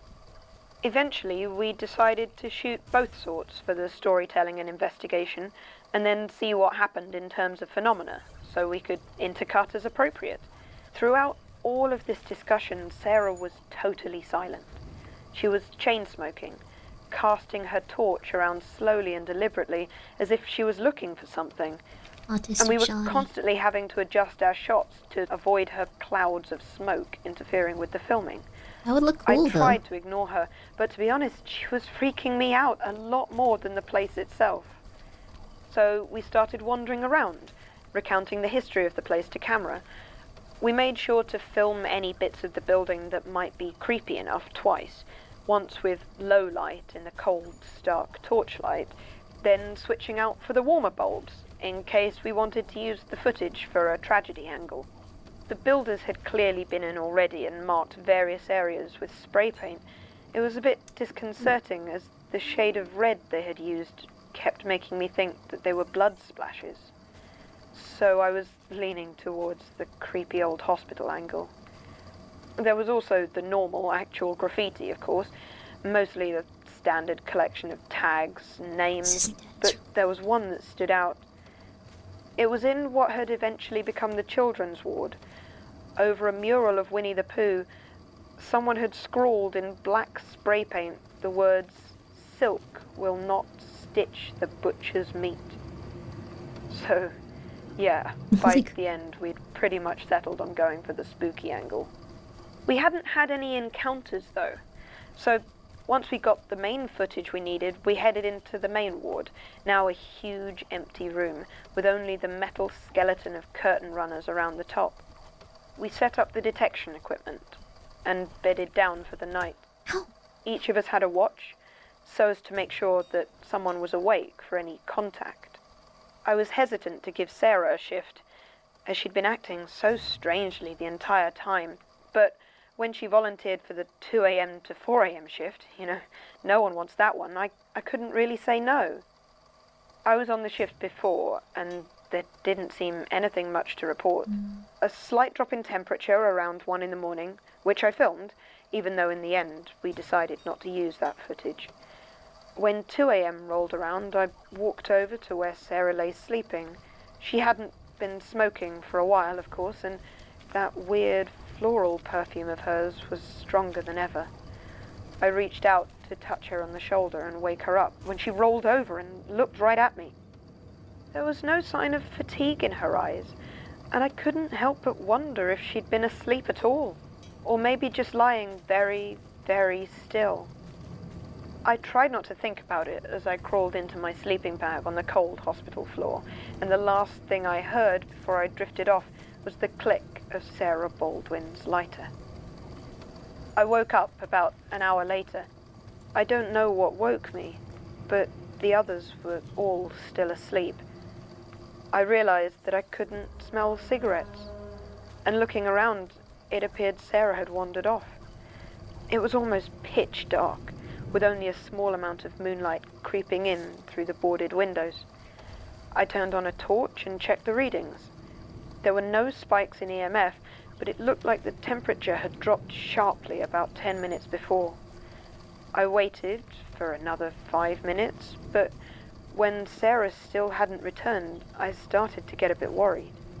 I should have woken the others, But if it turned out she'd just gone to the bathroom, I didn't want to embarrass her in front of everyone.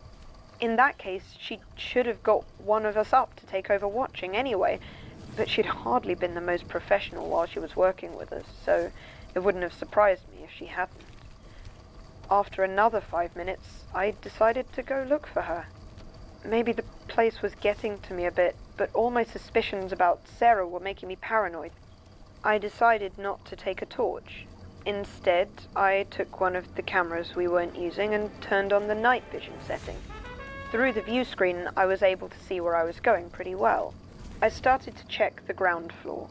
The night vision cast everything into stark shapes, and every time I turned the corner, it seemed like there was something there, just beyond the range of the camera. I couldn't see or hear anything, but it was just there. I could feel it. There was a smell as well, growing stronger. It wasn't cigarette smoke, though, or Sarah's strange perfume. It smelled of copper, with another scent beneath it, acrid and sour, with the faintest hint of ammonia. I'll admit it, I was scared. Scared enough that I didn't even think about how great the whole thing would have looked in our show. I didn't look into the camera or provide any commentary or make any move except keeping a close watch on the display. As I walked up the stairs towards the upper floor, I began to hear something. It sounded like someone was talking. It was low, quick and desperate, with an edge to it that sounded almost like pleading. It was coming from one of the smaller patient rooms off to the side. I slowly crept towards it, feeling absurd about how terrified I was about being seen. I reached the door and, using the camera, I peered inside. Sarah was there, with her bag next to her. She was gesticulating wildly and talking, though I couldn't see anyone else in the room with her. I couldn't make out most of it, though I heard the words trespass and unintended several times, and whispered apologies. I was almost about to call out to her when she suddenly stood bolt upright. It was like she was struggling to breathe. Then I heard an impact, and Sarah seemed to be flung across the room by a heavy blow. She hit the wall hard, and I heard a crack as she slumped down, a smear of blood left on the wall. I froze. I didn't know what to do. Part of me wanted to run over and see if she was all right, but I just couldn't bring myself to move. After a second or two, Sarah stirred. She shouted something into the room, this time in a language I didn't understand, and dragged herself to her feet. She removed her jacket, and I saw that there was something very wrong with her left arm. Bits of it seemed to be hanging off where it had hit the wall. She gripped it with her right hand and, well, this is where my colleagues would laugh me out of the industry. She peeled off the skin of her left arm, as if she was taking off a glove. I saw it stretch and come away from whatever was beneath. In the camera's small view screen, I couldn't see what was there, what was underneath, but it was dark and shiny. I will never forget the sound of the skin coming away from her arm. Once she had taken it off, she stretched it and then slipped it back over her hand, pulling it until it was tight. She reached into her bag and, from beneath the packets of cigarettes, she pulled out a staple gun. Around the edges of the skin, where it met the rest of her, she slowly and deliberately stapled the skin down. I don't know why that was the point I ran. I could have left at any time before that, but for some reason that was the thing that broke me, and I hurried back to the others as quietly as I could. Sarah returned about 15 minutes later and didn't seem to suspect she'd been observed. I lay awake the rest of that night, smelling her cigarette smoke and the traces of her odd floral perfume. I never asked her about it. I never brought it up with the others. We got whatever daylight shots of the Cambridge Military Hospital we needed almost in silence, though Andy kept trying to strike up a conversation. The journey back was no better. I kept trying to get a look at Sarah's arm, but her jacket sleeves covered them completely. We dropped her off in Sydenham, and I never saw her again. In the end, it was actually Tony that asked we not work with Sarah Baldwin again. Apparently she'd gotten weird vibes and didn't feel comfortable around her. I agreed, though I didn't share my reasons. The episode came out okay in the end, though I didn't include anything about what I saw that night. Interesting. You say you recorded video of the event? Yeah, I've given your guys a copy, but watching it back, the recording is so distorted that you can't really make anything out. And you're sure you weren't dreaming? Are you serious? I just had to check every possibility. Obviously, working in your field, you must have quite a powerful imagination. Great! He's so mean. I should have known this was a complete waste of my time. Probably. The only corroborating evidence you have is so badly corrupted as to become almost unusable. Dude. But we will do what investigation we can. Bro! Thank you so much. We'll be in touch if we need anything else. Statement ends. Bro. As I mentioned to Ms. King, there is little in this statement by way of information we can follow up. Cambridge Military Hospital is currently in the process of being turned into a housing development, so there is not much to be done in that regard. There are records of a grey lady ghost appearing in the past, specifically in the form of a nurse, though none of them come even close to matching this statement in terms of manifestation. We were unable to track down Sarah Baldwin.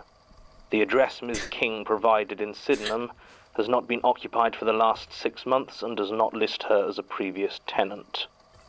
We contacted Georgina Barker, who confirmed that she had worked with Baldwin on 2 episodes of her What the Ghost podcast, having previously met her at a network Contempt. event. Contempt. She knew nothing about her personal life and has not seen her since the last episode they worked on. Neither the phone number or email address received any answer or reply. Still, where do I know the name Sarah Baldwin from? If I have the time, I might go back over some earlier files, see what I can find. The footage Ms. King provided was just as corrupted as she said, being virtually unwatchable, just static and distortion. There's only 1 or 2 frames where the quality is sufficient that anything can be made out. It appears to be an empty hospital room, as described. The only point where it differs from Ms. King's story is that there appear to be 2 figures in the shot, rather than just the one. The first seems to be kneeling and matches the description of Sarah Baldwin. The other figure is much taller and appears to be pointing, though no features can be made out. It does not appear to be touching the ground. Recording ends. Yo. The Magnus Archives is a podcast distributed by rustyquill.com and licensed. God, they always get you with the end, man. To be fair, she started out the statement kind of mean. That's true. Everyone there hated each other, just like, you do stupid stuff here, and I know that. And he's like, okay, I want you to die. Like, it was just a fun episode in that regard.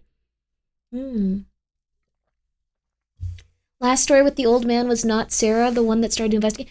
I think what's happening is Sarah is someone that's been taken over and is now like what? Wait a second. You can decide. I'm gonna spoil stuff if I just keep talking. So even if I try to get like just go like, okay, the context of what we have so far is this, I'm probably gonna spoil stuff. It's gonna be very easy for anyone to. Also, ads in 2, we're gonna do some ads, and then we're gonna listen to some more. We will be here until probably episode 30 tonight. Ooh, we're already on episode 9, never mind, we going even further, baby!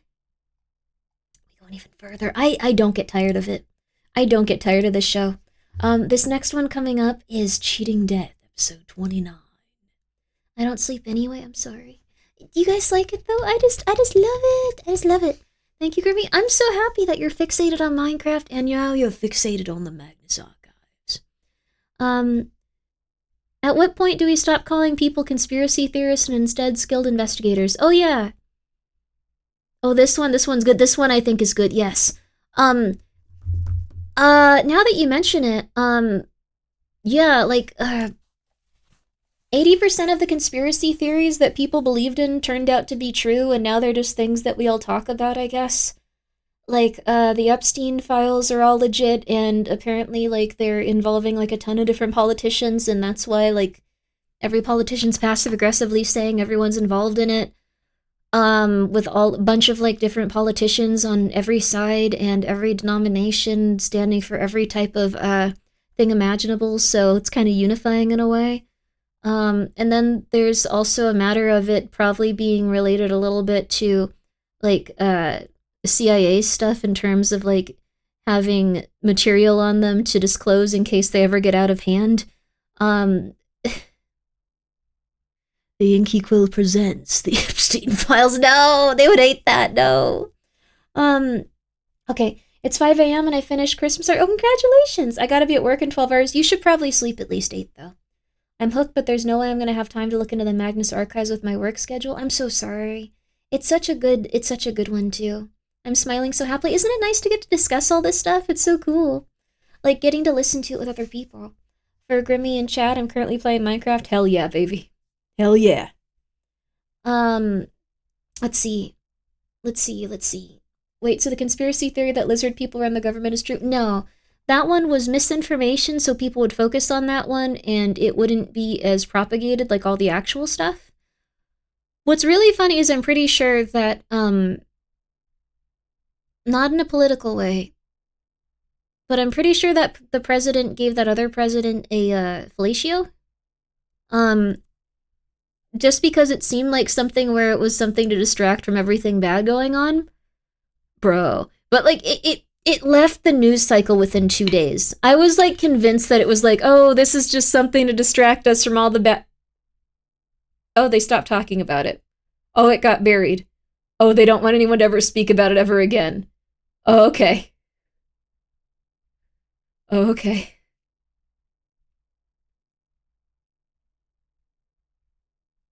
Oh, alright.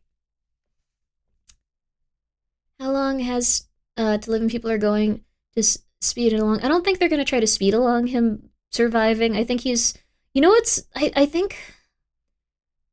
Yeah, the drop-off confirmed it. That was crazy to me. Like, that was legitimately, like, just crazy. I understand now why Grimbo's always scared. I know too much. Propaganda, propaganda. I have a feeling that I'm not alone. I really like Neuro's cover of that. But, like, I don't know, I thought that was crazy. One thing I think is really funny, but also really messed up, is that I'm pretty sure that the president was also probably more upset that people just didn't like him that much in that group, rather than people are finding out that a lot of negative stuff about them. Like, that's really funny, but also really messed up.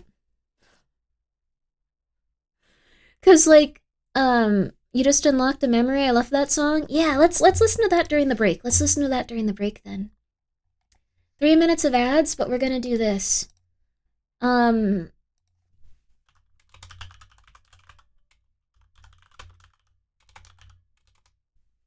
Crusher P.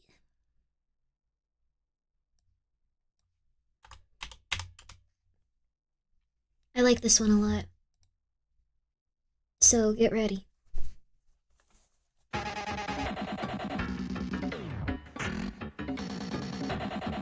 Alright, see you in a second.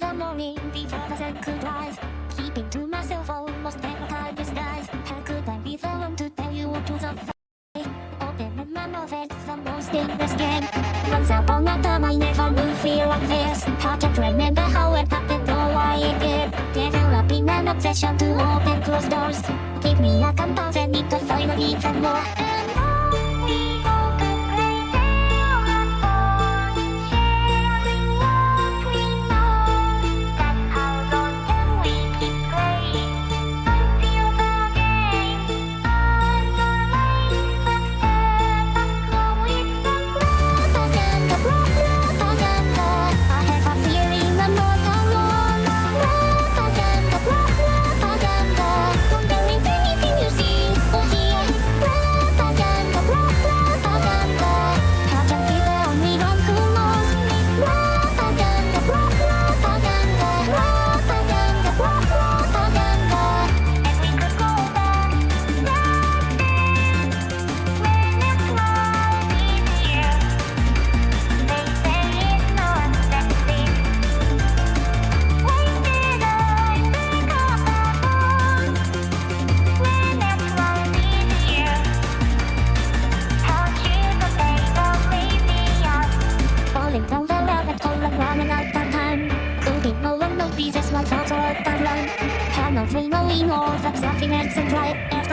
the fear day and night. A call to action, call for something more. For what if you're with us, you're against us, then I won't take the whole just for can we clear to give me a letter and leave it on. It's way on run from none of us, the red, but pretty all close to being one. Can I do it? How can I? How could it do it? How could it run? Should I do it? How should it run? How should do it? How should it run? And so I am. At first as I could through the ocean, at least through the steam that got me so I ran. I ran for my life and I ran for a dream, for my bird that got me so I ran. At first as I could through the ocean, at least through the steam that got me so I ran. I ran for my life and I ran for a dream, for my bird that got me so I ran. As I could through the ocean, at least through the steam that got me so I ran for my life and I ran for a dream, for my bird that got me so I ran for my life, I ran for my life. Every thought is sabotage. What a fool I am. But how long can we keep playing? Game after game, no losing. Game after losing. Game with some propaganda,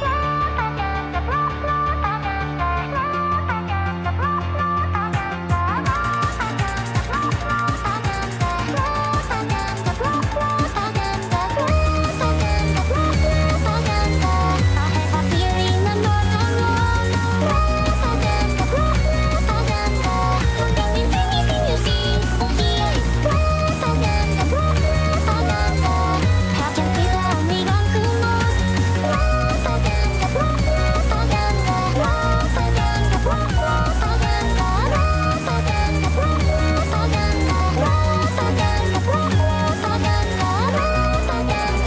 propaganda,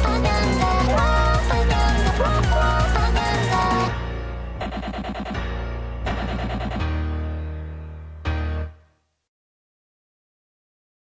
That was Crusher P. Very, very fun music. Very, very fun artist. Crusher P. featuring Miku. There's also the Neuro-sama cover that I like even more. Because her voice is a little bit more like synthesized to be like realistic. Propaganda. Just a tiny bit, tiny bit. Early in the morning, before the sun could rise, keeping to myself almost felt like a disguise. I also have the hiccups right now.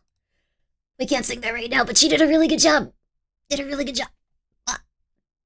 Welcome back, thank you.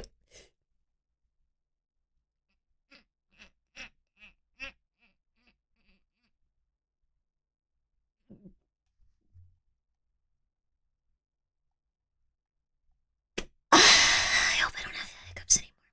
That was evil, yeah. Dang it! All away we go! Whoops. Intense moment.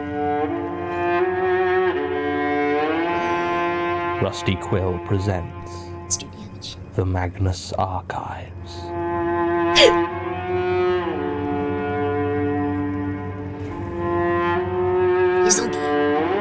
Izuki. Episode 29. Cheating Death.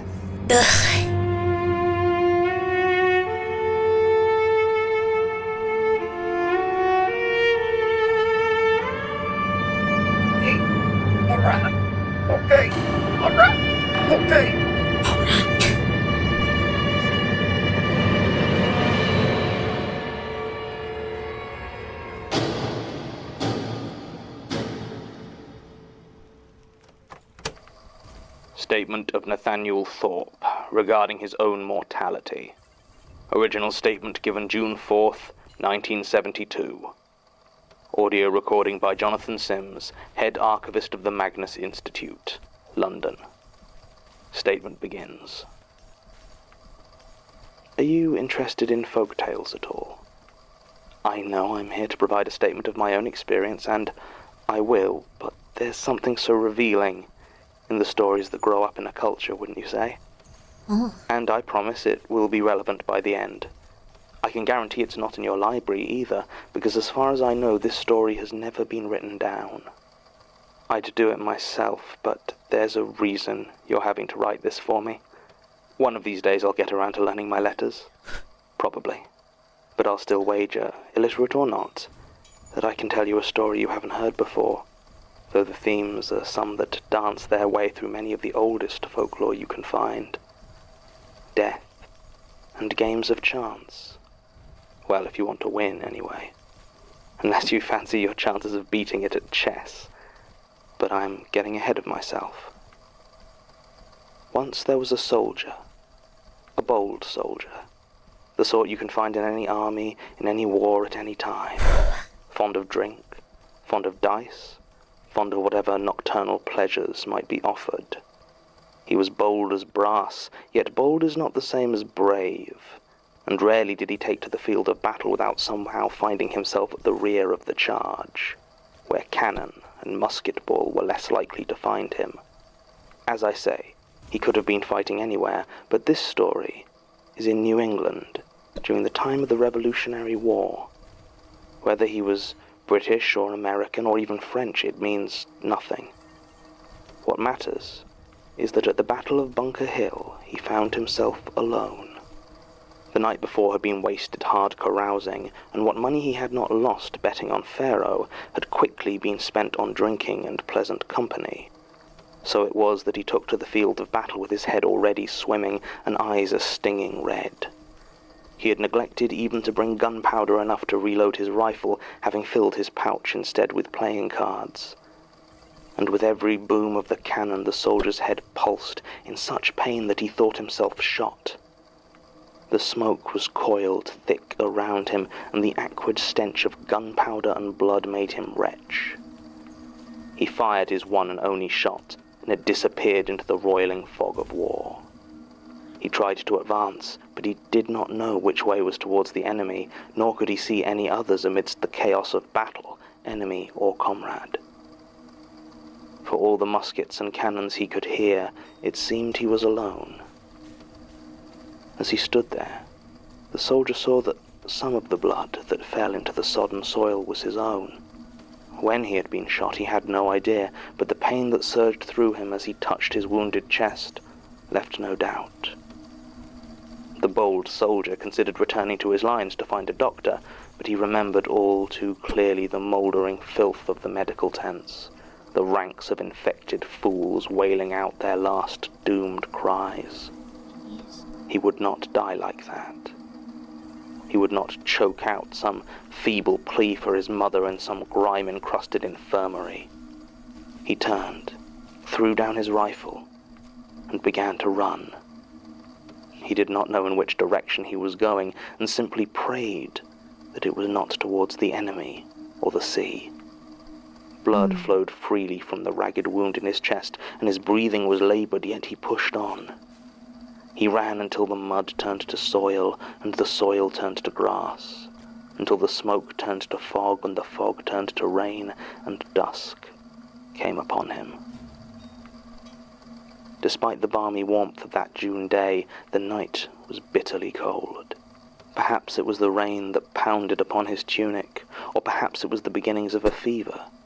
But when the soldier finally stopped running, he was so chilled that it took all the energy he had left in him not to collapse. He was soaked through, shivering violently, and very aware that if he did not find somewhere to take shelter from the elements, he was going to die. And not a quick, clean death from a pistol or a saber. A miserable, shivering death in some barren field near Boston. The soldier, whose boldness seemed to seep out with his blood, did not want to die.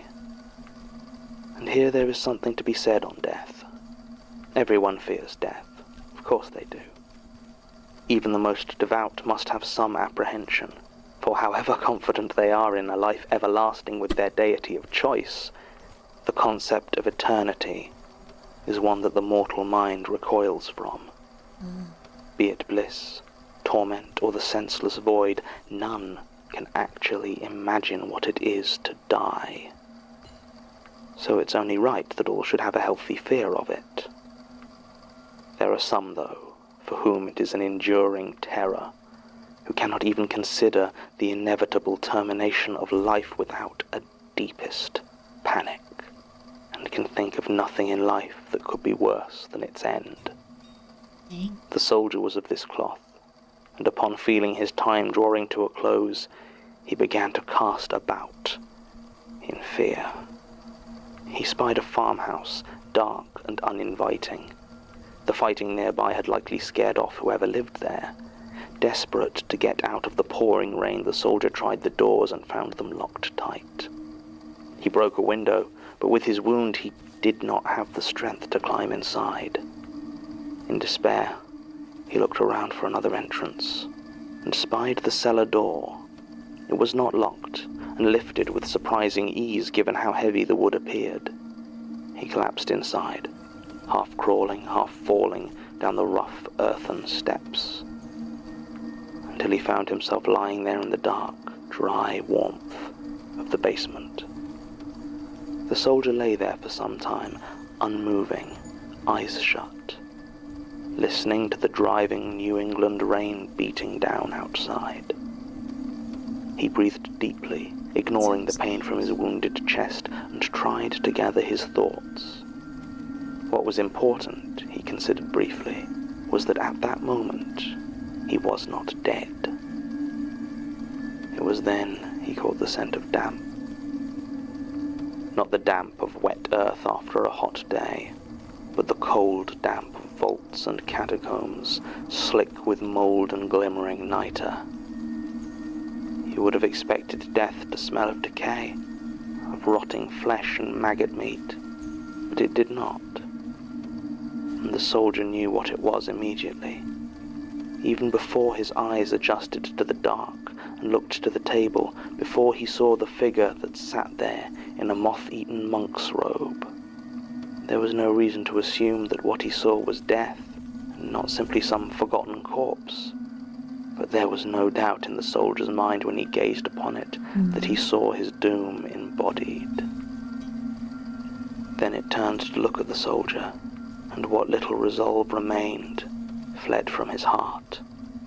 He tried to run, but he got barely 2 steps before he collapsed again.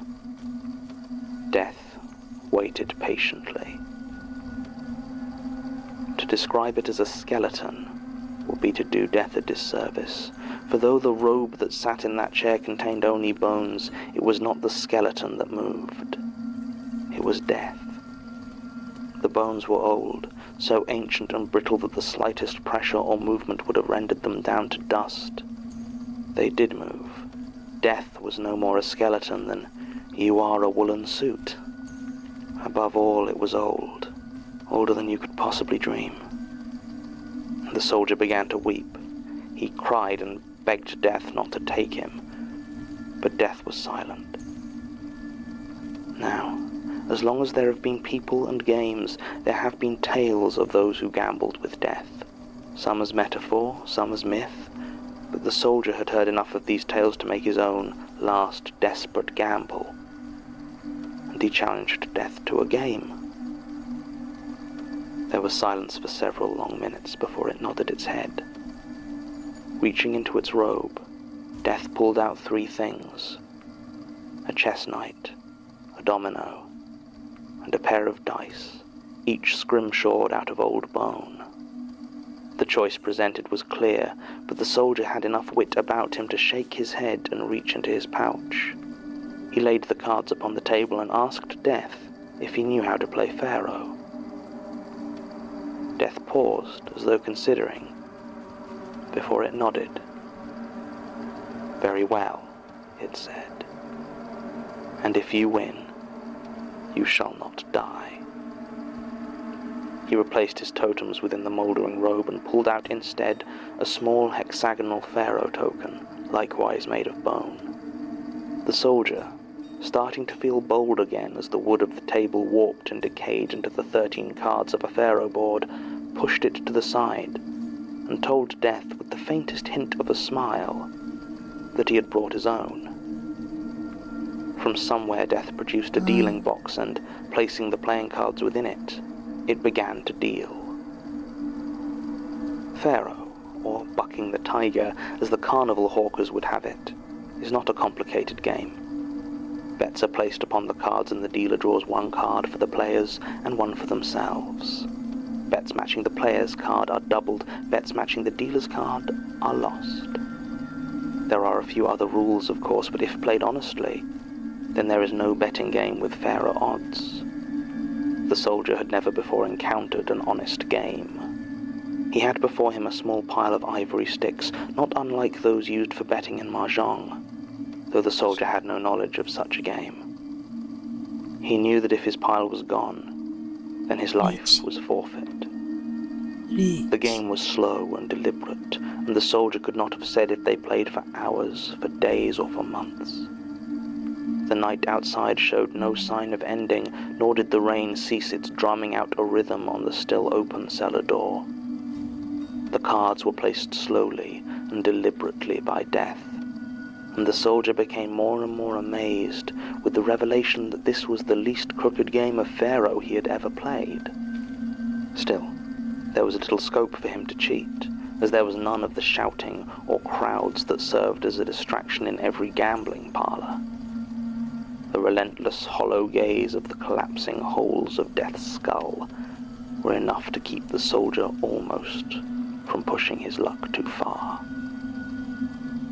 Then at last it reached what looked to be the final play. The deck was almost exhausted, and all the soldier had was piled upon the number 3.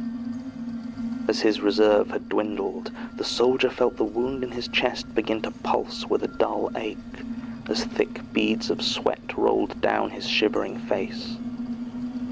If the final 3 came up for the dealer, he had lost. But if it came up for him, then he would finish the game with a higher stack than Death. Perhaps that would be enough for him to win. The rules of the wager had not been clearly explained, but as the shivering began to overtake him, the soldier clutched to this faint hope. And as Death reached its hand for the final cards, he placed his copper upon his pile, the 6-sided token that reversed the bet. Now it was, if Death drew the 3 as the dealer's card, he would win. Death turned the card to reveal a king, and reached for the next one. The soldier knew that he had made a mistake. When the 3 was turned, he would lose his bet, and lose everything. He had only one chance, one thin sliver of hope, and even that would no doubt simply damn him further. But what else could he do?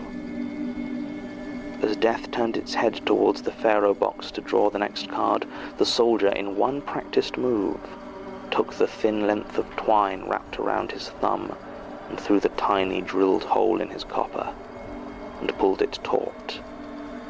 With an almost imperceptible flick of the wrist, he pulled it back and into his hand, removing it from the board, and leaving his bet to win when the 3 was drawn. The terror that gripped him when Death returned its gaze to the board was deeper than any he had ever known.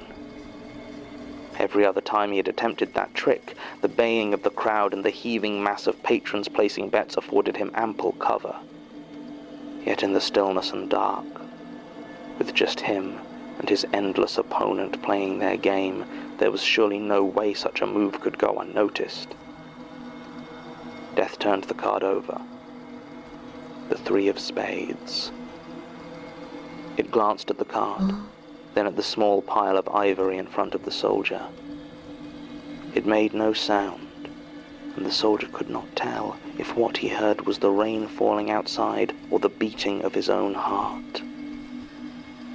Finally, Death nodded its head and pushed its own pile of bone sticks towards the soldier. You win.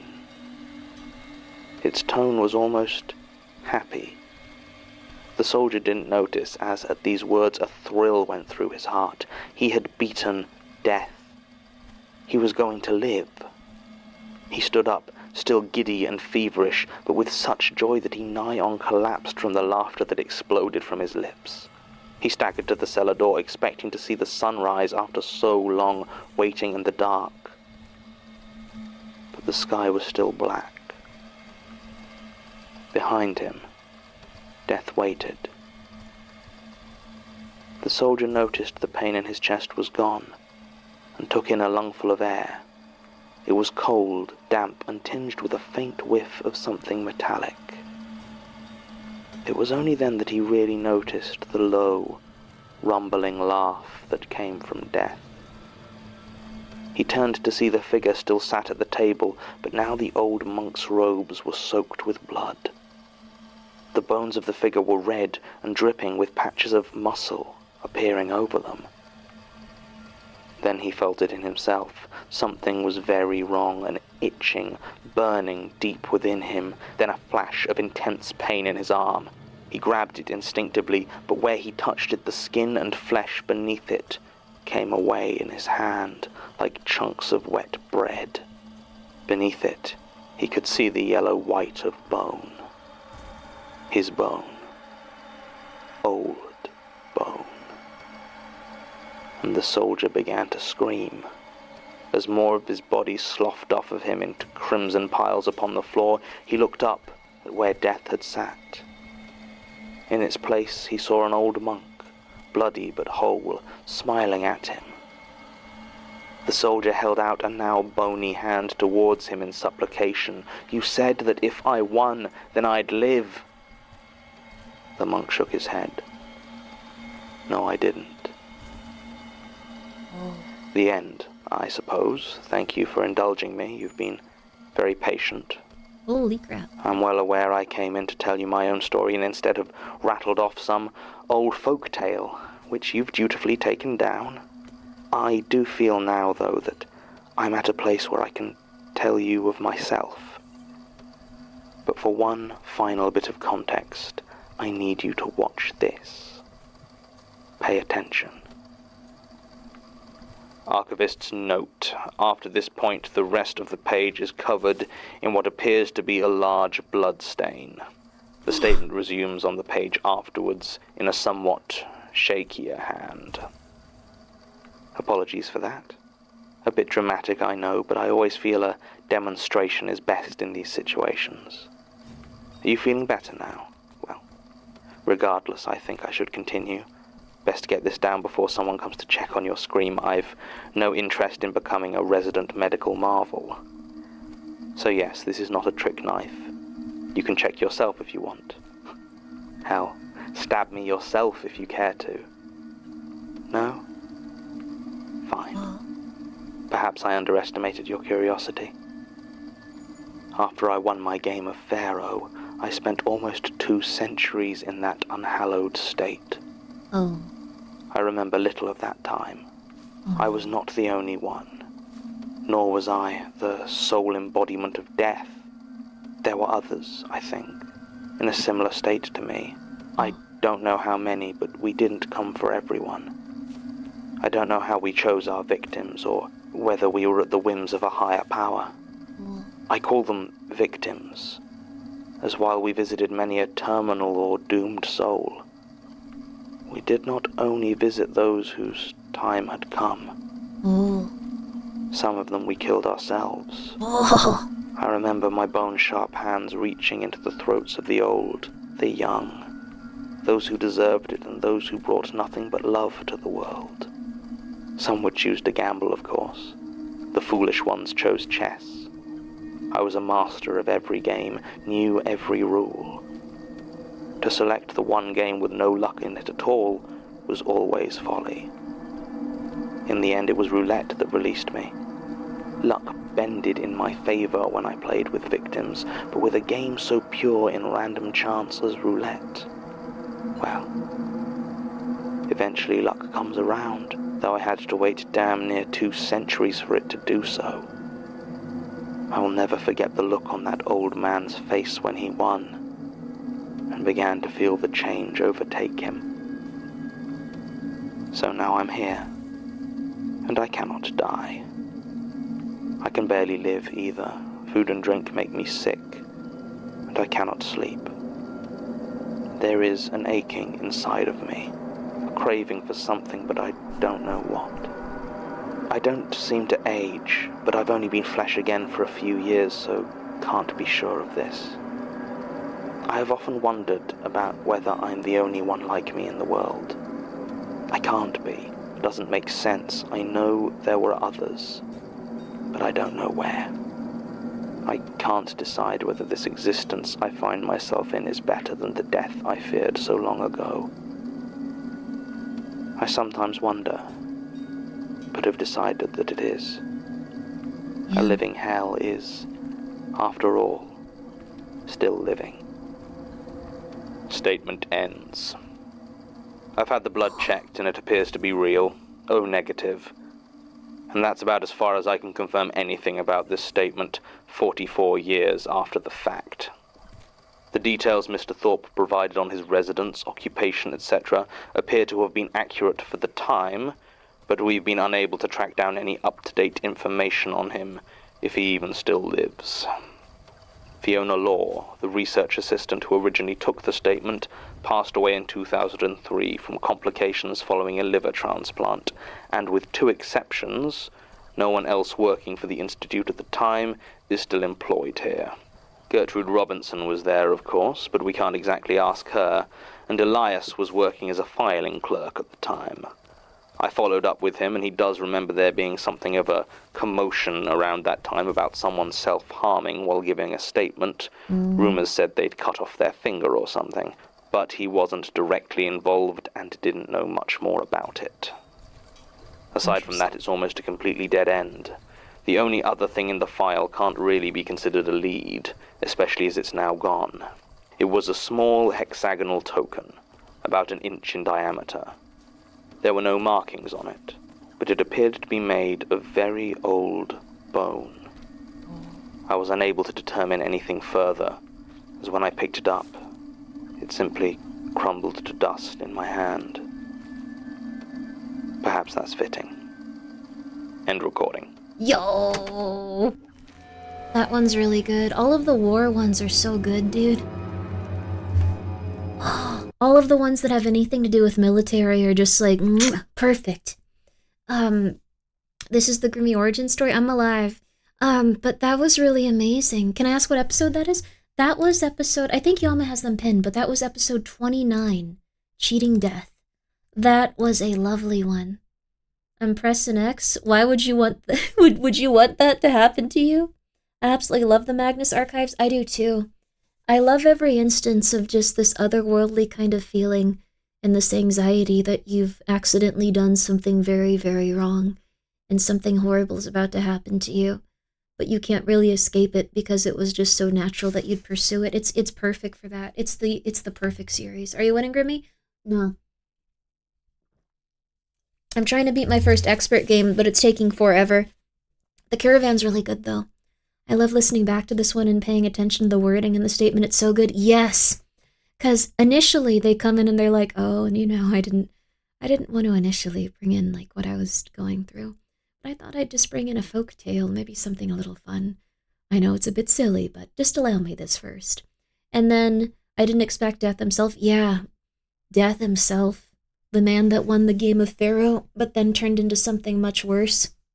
And the thing is, it doesn't free you if the person wins the game. They just become something different with you. Really, really good. Very, very good podcast. Good. Yeah, they haven't made a good audio drama like this in years, I feel like. Every other one, while I like them, it's never held up a candle to the Magnus archives. But are they worse? It depends. Would you like to go around, I guess, you can probably, it sounds like you can transform yourself into a human for a little bit and look like a human, but you'll ultimately always be different. You're always going to be far apart in something else. And then also you have to go around killing innocent people, killing evil people, just experiencing and seeing death. Really scary.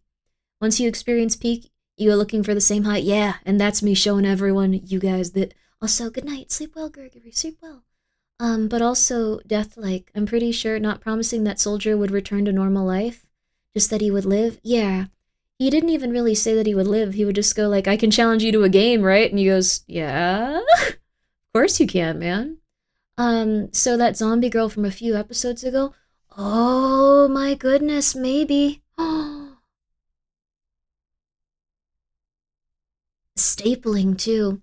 It sounds like also he might have actually taken a finger off and given it to them. That sounds like what it puffed. Oh my goodness, what a good show. Good show, jolly good, British. Killing Floors, episode 30. Killing Floor. Killing Floor. This one might be a little bit intense. Okay. This is episode 30. Just listening back, you'll absolutely go, oh, the Lord, the Lord. Yeah, that one's a really, really, really good one. There's so many things that click together. The universe, it feels like it's very, like, big and overwhelming, and there's always a new monster, but everything is kind of, like, interwoven and connected in a very gentle, scary, weird way. It's perfect. The Killing Floor, episode 30, baby. Don't know why I said that like Austin Powers. I don't think that's really what they're going for.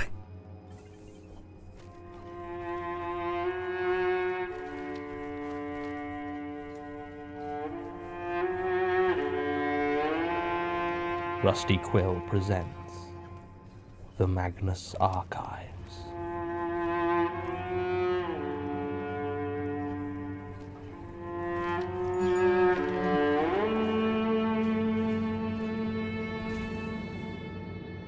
Episode 30. Killing Floor.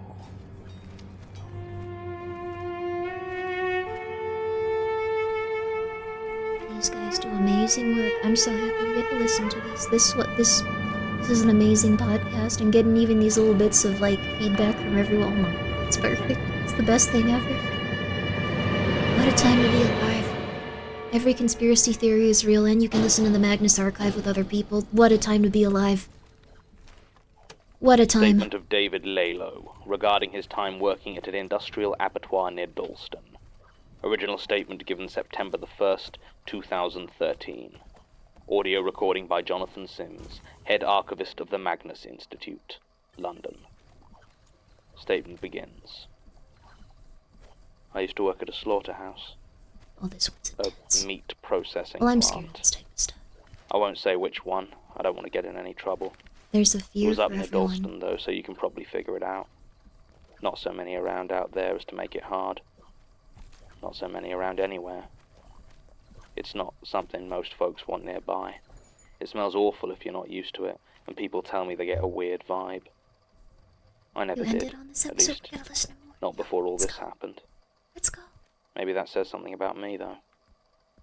There's not so much difference between people and animals, you know. Not saying that I'd be keen to kill a person, or that humans are all stupid. No, I'm just saying that animals are smarter than you give them credit for. They look dumb, sure, but I know what I'm talking about when I say that every damn animal in that place knew exactly why they were there. You don't need to be smart to know when you're surrounded by your own mutilation. When I first started, I did a lot of the driving, and right from loading them up, you can hear it in their whining. They know what's going on. They know where they're going. I've heard a lot of engineering and science types talk about stressors, novelty, or cortisol levels when discussing how best to avoid triggering fear or flight responses. If it lets them keep enjoying their steak, they can use whatever words they want to, but every wide-eyed cow I've ever put into a squeeze chute knows exactly where that ride ends. You hear grisly tales about the torment of animals in the slaughterhouse and the things done to them by the cold, relentless machinery. But so often the casual human brutality is overlooked. A worker in an abattoir are rated on many things, and one of them is how cruel or distressing they are for the livestock passing through. If you're abusive to your animals, you won't get as high a rating. But that's about it. You're not going to lose your job unless you really overstep the line, and sometimes you have a bad day. The sort of day that it feels good to work out on a bit of pig flesh as it goes towards its end. I mean, I wouldn't really have said that sort of cruelty was common beyond the occasional kick or sometimes using an electric prod when it wasn't needed. Damn. It was just that if you did see it, you didn't care. And you knew that no one would care if they saw you do it. For all the braying and whining and screaming, in the end it was all just noisy meat. Weirdest thing is, you start to kind of see people as meat too. Not in a food sort of way, you know. I don't want to eat my co-workers. It's just that when you spend all day taking these living, breathing creatures, animals that move and cry and tremble in fear, and you turn them into lifeless blocks of dead flesh, it's hard to believe in any special spark that makes us humans any different. Jeez. We run and shout and file on through our lives Now as you know simply what as any Grimmi likes. cow. This is not deserving. It's scary. After a while you can't help but realize that we could turn into a lifeless carcass just as easily. Easier, even, given how much smaller we are. I mean, I'm not some weird killer or anything, but after a while it's hard not to see everyone as moving meat. I used to work on the killing floor, you know. Not long. You're not allowed to work on it for long. In your whole life, I mean. I don't know what the exact amount of time you're allowed to do it for is, but it's pretty short. I only worked it for a few months, and now I can't work on any killing floor anywhere. Ever. It's actually a weight lifted. The knowledge you don't have to do it anymore. But you're still there, aren't you? It's not like you've left the slaughterhouse. I heard once that those rules came in after they did some research in America. This must have been 60 years back now. They started to look into the crime and murder rates of abattoir workers who manned the killing floor. Of the people who'd worked the killing floor for over 10 years, do you know what percentage went on to commit murder? 100%. What? I don't know if that's true. Tony Mulholland told it to me once, when he quit the place. Maybe he was just trying to mess with my head or make a point, but it feels right. I mean, I only did it for a few months, but you kill enough things that don't want to be You're killed. vegetarian? You start to I am look too. at a person's head and wonder where you'd need to place the bolt gun. Vegetarian cold. I'm sorry, I know this isn't why I'm here. I just feel like I've got to try and make you understand what it's like. Killing things and butchering their flesh for a living. I mean, I don't do it anymore, obviously. Still, you've got to understand where I'm coming from. It all started on the killing floor. There's no way that's I accurate. was It's in hard to get charge of the accurate bolt stats, gun. but I'll Technically, the animals we slaughter are killed by bleeding them out. Something about the meat quality, I think. But it's the bolt gun that means they don't notice. They call it stunning, but that's never sat quite right with me. You drive a bolt right into the animal's brain, destroying just the right part of it so that they can be bled without resistance and apparently without pain. I've only ever done the stunning. I've never been on the bleed crew, so I guess in some ways you could say I've never actually killed any of the animals. And sure, maybe they might still have a bit of movement in them after the bolt, and maybe their heart still beats. But for all they talk about stunning or irreversible brain damage, pulling that trigger sure felt like killing to me. There was another man who worked the floor, bleeding the animals. His name was Tom Hahn, and I never really spoke to him. For the longest time I wasn't even sure how much English he spoke. He was from China, I think, and hardly ever said a word. The first time I really heard his voice was that day, the day it all started. I'd been feeling strange about work ever since I started on the killing floor and had finally asked to be moved positions. Now, the official company policy was that any request to leave the killing floor has to be granted, but in practice no one asks to be moved. It shows a weakness that most of the people working there aren't comfortable with. I did it anyway, and had just received word that from the following day I was being moved to butchering the carcasses. I don't remember how I felt. My feelings weren't really working back then. Anyway, it was as I was processing the last of the cows for that day that Tom Hahn came over. I didn't really pay him much attention, but he leaned close, gripped my shoulder, and said to me in perfect English, "You cannot stop slaughter by closing the door." I felt a chill pass through me, and I wanted to turn around and demand to know what he was talking about, but he'd already returned to the bleeding crew. I was a bit shaken for the rest of the day, and knowing that these were the last animals I'd need to actually kill made each pull of the trigger harder, not easier. I just turned off my mind and let my mechanical motions take over. Cow into the holding pen, lock its head in place, gun against temple, pull the trigger. Over and over again, until I felt like I was almost in a trance. Jeez. It was the silence that finally brought me back to myself. I was waiting for the next in the line of cattle to be herded into the room, and I noticed that I couldn't hear anything. There wasn't the scared lowing of the animals, the far-off whine of saws, or the rumble of any one of the hundreds of machines that hum and churn to keep the abattoir running. I waited and waited, but no more cows came. Looking around, I couldn't see anyone. There was no clock in that room, nor did I wear a watch. A buzzer would usually sound when brakes rolled around, and I hadn't heard anything.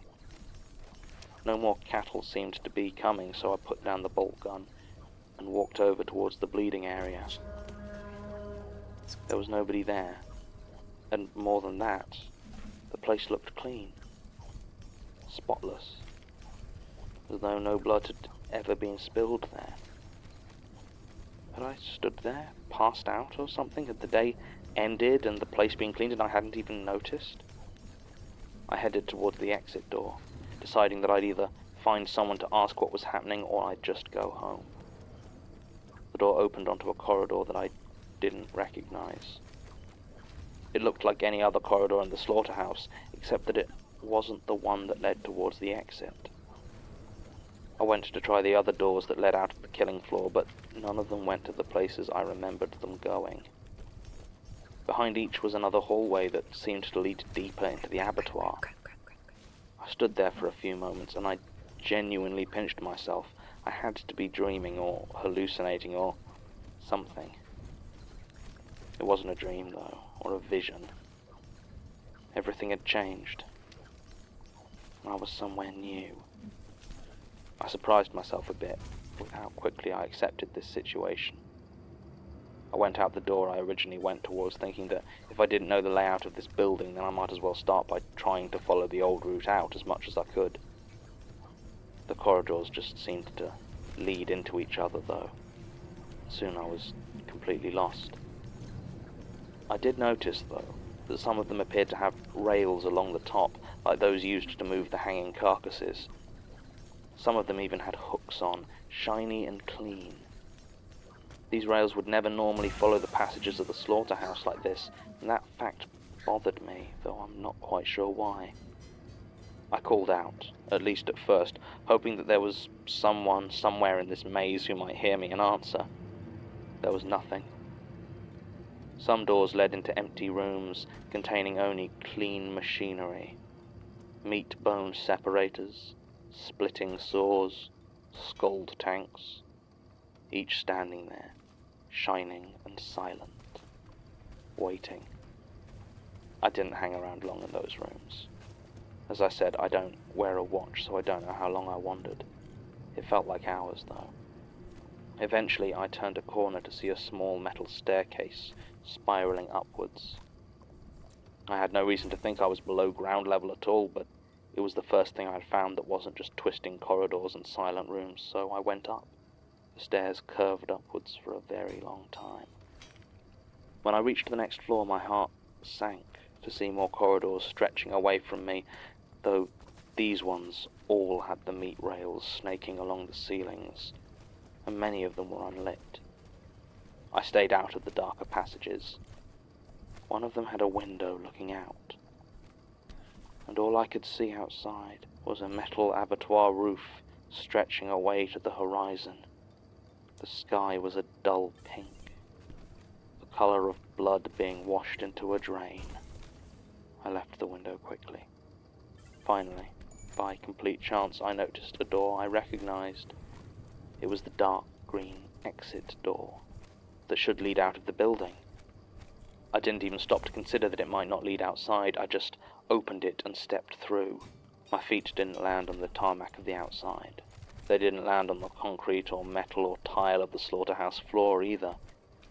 It was dark, so I didn't immediately realize what I was treading on, except that it shifted slightly under my weight. I looked to either side and saw the metal barriers penning me in, and the conveyor belt beneath me began to move. I realized where I was, where it would lead, and I screamed. Turning to run, I almost expected a horde of cattle behind me, pressing me onwards as the runs are designed to make them, but there was nothing there, and I fled out the door. I slammed it behind me, and I began to cry. It was like something numb within me had shattered, and I couldn't. I just couldn't. It was as I sat there, collapsed against the wall, that I started to smell it. The coppery, sweet scent of blood. It had a strange sort of comfort to it, as it was the smell of the slaughterhouse as I had known it before I found my way to wherever I was now.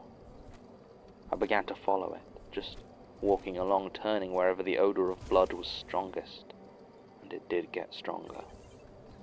Much stronger.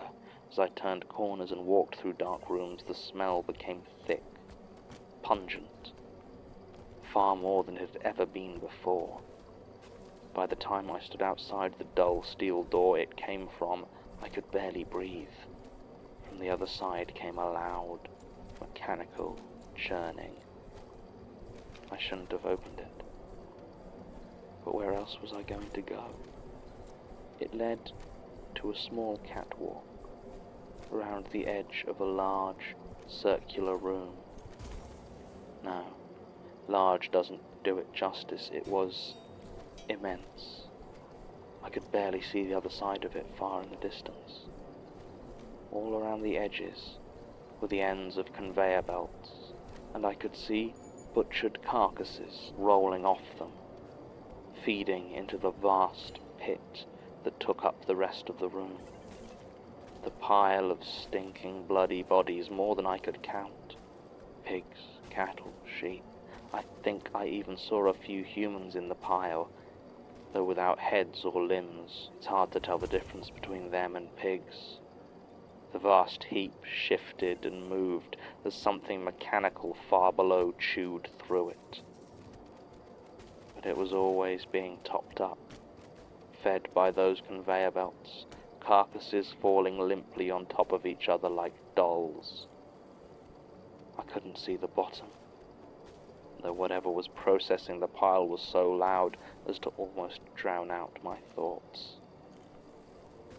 What else could I do but turn around once again and run?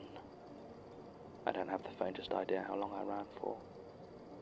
All I know is that eventually I fell to my knees in the dark and I lay there for a while. The sound and smell of the pit had faded away, and I began to hear another sound. The chunking thud of a bolt gun. At this point, I was just about sick of following strange noises and smells around that goddamn place, so I turned around and started walking the other way. It didn't help. Whichever way I went, the sound just seemed to get louder, echoing through the empty hallways. When I opened the door back onto the killing floor, I just didn't have any surprise left inside of me. Sitting there in front of the stunning box was Tom Hahn. He was facing away from me, but I could see him, slowly and deliberately, placing the bolt gun against different parts of himself. His legs, his stomach, his shoulders, and pulling the trigger.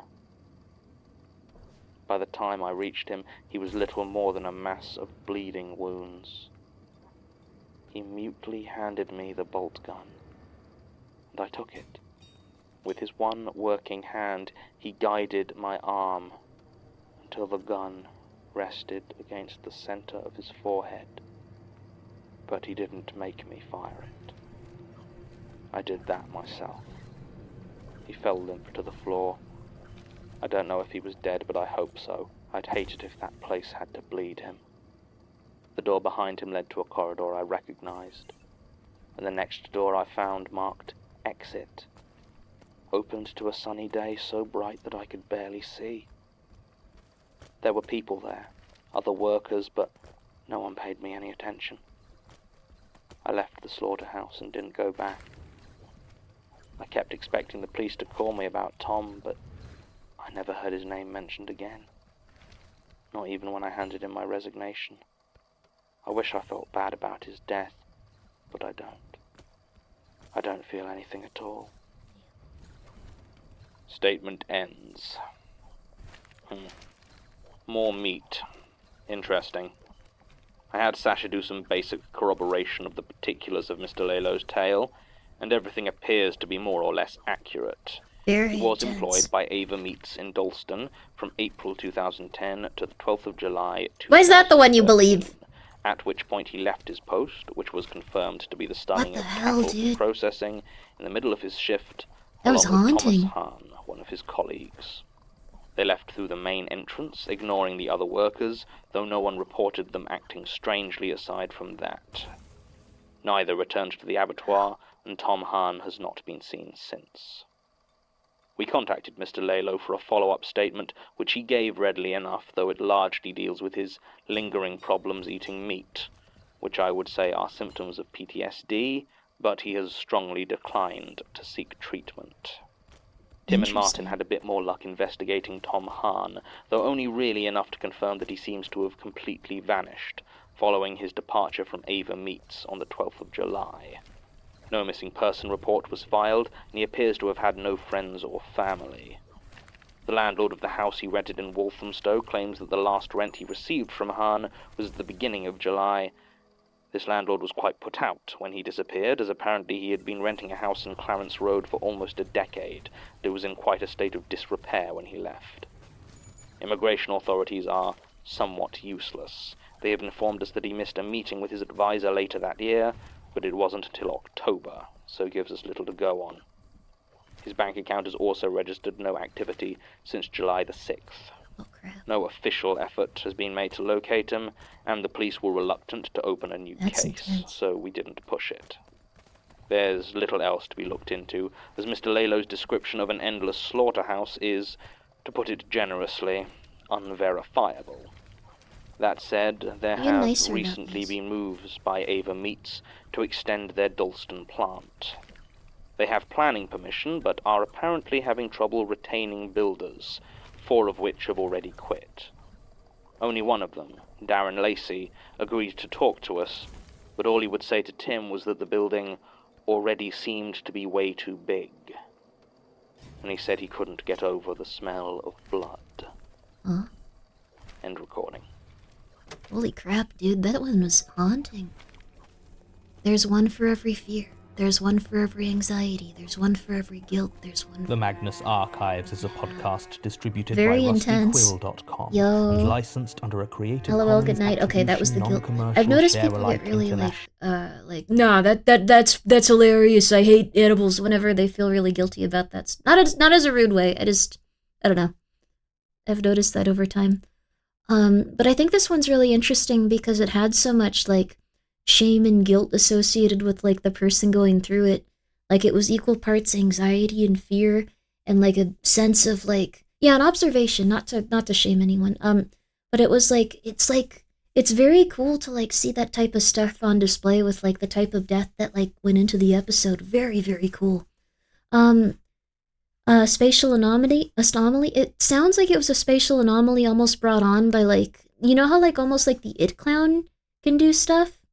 Yeah, that dude felt bad for not feeling anything. Yeah, it's like that sense of anxiety and that sense of like shame and that sense of like sadness, like all mixed together until eventually it created its own little paradoxical world. And he wasn't the only one to go there. He was just one of the few people that escaped. Very cool. Silent Hill meets the Backrooms. Yeah, it's very neat. It's very interesting. Raising and slaughtering animals, find it mostly silly.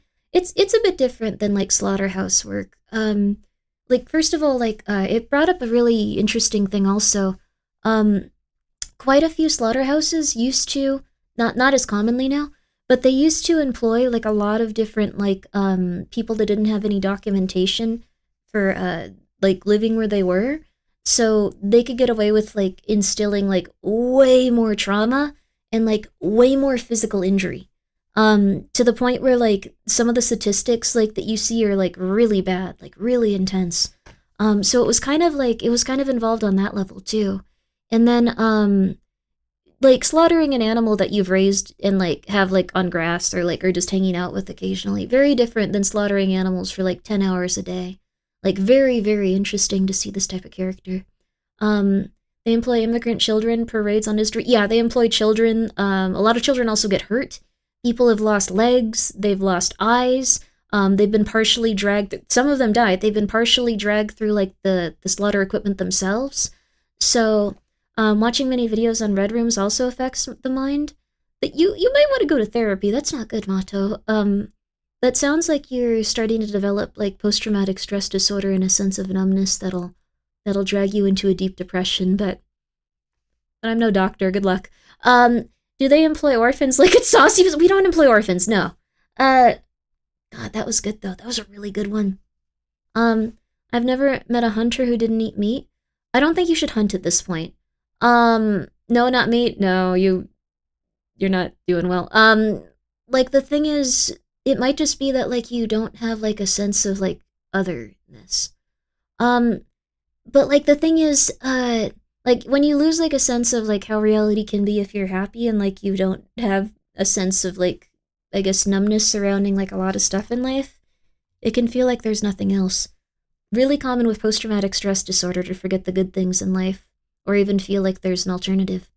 Out in New Zealand, we have pests that kill local birds, so hunting is good over there. Oh, no, I just mean, you shouldn't eat, like, hunted meat because currently there's a prion disease that's spreading really, really far in America to the point where you're scaring them. No, if you're looking at Red Room stuff constantly and watching people die, I do think that you need to get mental help, though. But, like, the thing is, sorry, what was I saying? What was it? Oh, crap. Oh, that was it. Prions disease is one of the worst ways you can die. And currently we have, like, a really bad problem with deer being more and more infected with it all over the Americas and stuff. So I would really hold off on, eating, like, a lot of meat, like, just at this current time. You're also part of Big Vegetable after talking so much bad news about it. You need to also wash your vegetables, and even then, they can also have prions. It's just a way lower amount, like, way less common. It's just that if you eat bad stuff and get listeria from, like, cantaloupe and stuff, it sucks, and it can be common sometimes. But the meat industry has a lot more stuff that it needs to do to be regulated, to be safe for human consumption, and we're not really meeting those regulation standards right now. So I assume cooking your meat removed the bacteria. Prions actually survive that, like, very easily. Which sucks. We also have a big issue with, I think it was the current meat that we're eating is from New Zealand, which is, or not New Zealand, it was, New Zealand meat is good. Argentina, like, meat, and it has a lot of, like, issues with stuff going on there. So there's already some diseases going through that meat supply, but we're importing it to eat it. So I don't know. Prions are misfolded proteins that can scramble your brains. Yeah. They don't dissipate when you cook them, which is what really scares me. So I eat my lentils and canned potatoes and other stuff that I have for the most part. Why are you pointing then crying? Are you okay? It's okay. It's gonna be okay. It's gonna be okay. It's gonna be okay. It's not the end of the world. It's not the end of the world. Prions also contaminate the soil and plant seeping where the animals die. Okay, we're not doing well. Australia's meat industry is bigger anyway. We have big dairy industry. Oh, interesting. We used to have those. Not so much anymore. Canned potatoes, how are they? The Amazon brand ones are actually pretty good. I've had really bad canned potatoes. I don't think the Aldi ones are very good. But the Amazon brand canned potatoes are pretty good. We might have some streams on just some healthy, cheap recipes you guys can make because I've been making some stuff recently with my microwave. I've been making stuff where, like, you get, what is it? Well, what I use, you can use anything, but I use, what was it? I use bean sprouts. I use tofu just because it stays for a long time. It's very cheap. I cut that up into slices. And then I layer that on top. You make a nice sauce out of garlic and soy sauce and a few other, like, things if you want to. I use, like, some chili oil. You layer that on top of that, And then you can use pretty much whatever like thing you want. I use tempeh for it to get more protein, and then I layer on cabbage, like Napa cabbage. It's really, really, really good. You eat that with like some brown rice. Oh my god, you are the healthiest human being alive. Like you feel amazing. And you just do it for 6 minutes. Oh, you also put some water in so it steams it, of course. But you do that for 6 minutes. You leave it in there. Really good. You need like cooking scissors to like really cut it very well though. So should do more roasted garlic and sesame. I should add sesame seed oil. That would be so good. That's a really good idea. I really like sesame oil. It's an issue of contamination being present for many years, so it's compounding issue if left unaddressed. Yeah, we have a lot of issues with contamination right now in general. Game name made me laugh. All I saw was monsters are no!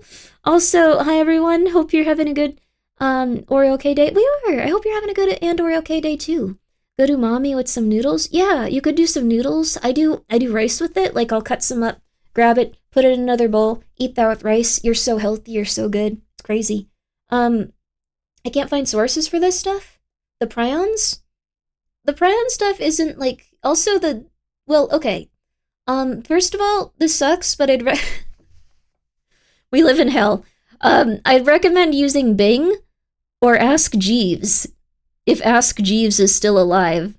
I recommend using Bing, though, for looking up anything related to food industry, anything related to the FTC, anything related to the FDA, and anything related to any sort of contaminant in America right now. DuckDuckGo. You can also use DuckDuckGo. Google is heavily censored. This isn't a joke. This isn't me being conspiratorial. Legitimately, Google is heavily censored. It's really crazy at this point. Just a non-Google search engine. Yeah, it's very heavily censored to show positive things about our government and our general contaminants when it comes to food, which is crazy. It's really weird to think about. Ads time? Okay, we're gonna have some nice ads. I'm gonna see if I have the stuff to make that. Actually, I don't think I do. I need to order groceries. I'm gonna probably order groceries on break. So let's take a nice 3-minute ad, and then. But I thought that one was so interesting. That was crazy. Ironically, the next one coming up is First Hunt, so I think it's gonna be a little bit more towards eating meat and stuff. So we'll have the contrast there. Okay. Do you use beans or other legumes to fill proteins? Yes. I have a crazy person system though. Let me see if I can find it. I use the super cube system. These are stupid, but I love them. Get these on sale though. They're really expensive if they're not on sale. I don't know when that's gonna. Oh my god, they've got up in price a lot. I use the super cube system. A psychotic system. But I like it. So the super cube system is a psychotic way of living. So I'll show you what I do when it comes to my proteins like beans and rice and stuff. I don't know. When you live alone, you develop really weird ways of surviving.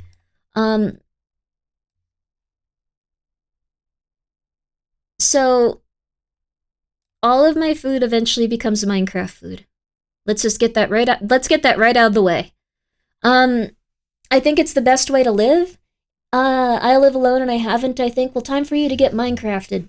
I know what you mean. Yeah, you get really weird, but you get really efficient.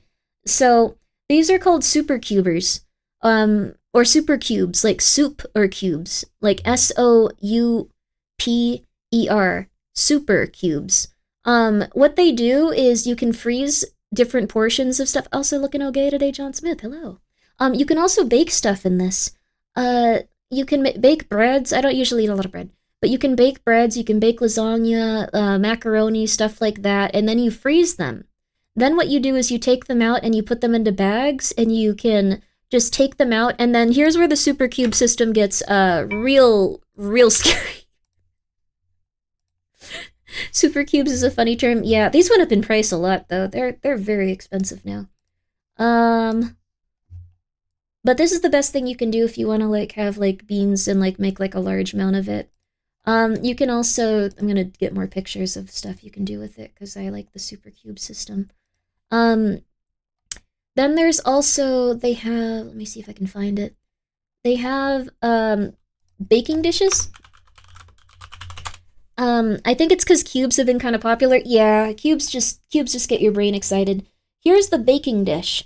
So this is where you truly get to go completely insane and start being a very weird person, which I think is fun. So this is also one you can do. You can get some soup going. Look at that. Doesn't that look delicious? And it is. You can freeze your soup like this, and it really just makes your brain feel excited. Then here's where the Super Cube system gets psychotic. One of their marketing points is that they sell a dish that you can fit different portions of your food into. Look at how beautiful this is. I love how they look. Yeah. Look at that. Look at that. You can have your delicious, that looks like some sort of vegetable onion dish, and your protein, and then your rice. Yes. A bento box? Yes. But you take the cubes out, and then you slot them into the tray, and you go, okay, well, this is the portion I'm going to have today, so I need to make sure this fits in here. It is, yeah, it's really expensive now. It did not used to be this expensive. I'm very sorry. I got these on sale, so I can't recommend the psychotic lifestyle, but I really like it. It's a really fun way of making sure that you eat all your food, I guess. Let me get one more. I really like it as a concept. I get really into this stupid stuff. But look at this, and that way you're never wasting food. Yeah, that's why you're never wasting food. RE4 attachment case, exactly! See? Like, you can eat one of these big portions, and you can have some of the sauce there. You can make some of the sauce heat up, too. You can dip it in there. Or you can do one of the smaller portions, or you can get two portions, toss it in there, I'm just saying. The mini burritos, exactly, 2 mini burritos, you can have 2 of them. Let me see what else here. I want to see if I can find one where they actually slot it in, so you can see someone trying to figure that out. Okay. No, and I'm getting near the end of the Google search result. Even though I said use Bing, I'm getting near the end of it. But I think it's just a cool system. I think it's really neat. So, I think it's fun. I'm gonna go to the restroom now, and I'm gonna let you guys I'm gonna let you guys chill for a second so we can run an ad. The next episode up is the hunt, so we're gonna get a contrast probably. What's good huntin' wise? My family didn't already think I was crazy. You can become the person that eats cube food all day. Kinda used to just cooking food, so this feels like I'm seeing life in 2174 where nobody knows how to cook anymore. No, you do cook. You do have to cook. It's just when it comes to the freezing component, because if you're like a petite woman or like a petite person, or even if you just want to do bulk cooking for the week, like it's a really good system. It's a really good system. Just tell your family that you're studying cubism, but we'll be right back, everyone. Here, you can listen. Will I get copyright claim for? No. We're gonna do this one. We're gonna do this. Be right back.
I got all the cats, baby. All of them. Oh, if it takes a lot of cat... No, you should go to sleep. Go to sleep if you're tired. I woke up to talking about how the stuff is censored by the government wants to kill us. Makes sense, though. I'm gonna just be real with you. I need to talk about that stuff sometimes because I had someone that was a parent that talked about that stuff when I was young, and it became a special interest. And it's not going away, baby. It's only getting worse. Welcome back. Thank you. I have the cats in here. I have Michael and Shua. I gathered them, so I have little buddies for this next segment of the stream. I felt kind of bad about the animals in that one, so I wanted to be around my cats, so now I have cats in here. I tried to get Pumpkin, but she looked at me like she would rather die than hang out with me in here, so that's not happening right now. She can hang out by herself for a little bit. You can take the cats in the park. I have 20 cats. I do not... I actually want to get them one of those little cat strollers, but that might be a little bit... That I need to. I want to. It's a goal. It's a life goal. Bing didn't give me good sources, Grimmi. Maybe it's not as bad as you think. I don't think it's, like, insanely bad. Like, it's just not a lot of people are gonna do hunting. Grimmi's ready to foster more cats. No, I'm not. Let's get back to it. Let's get back to it. Alright, so this one is called The First Hunt. But I'll look up some, Also, I really do want to do a stream on like that, as well as trying to find stuff to show how we're now being spied on by a lot more advertisers and government agencies than we first initially thought. Because I've seen so many articles with so many sources, and I really needed to start using them at this point. There's a lot of really interesting stuff. But yeah, we're listening to Magnus Archives, The First Hunt. Just saying that much. I got sources saying you shouldn't hunt at all. I guess I didn't hear you right. No worries. It's all good. They're just saying that you probably shouldn't hunt because the prions disease is spreading a lot. And prions disease is a really bad illness to get. Like a really, really bad illness to get. I wouldn't wish it on my worst enemy. Also, I don't know if I really have a worst enemy. No, I guess I would. I would wish it on, like, one person that's a little bit too Rusty crazy. Quill presents The Magnus Archives. My dad's a little nutso. He needs to be taken down a peg.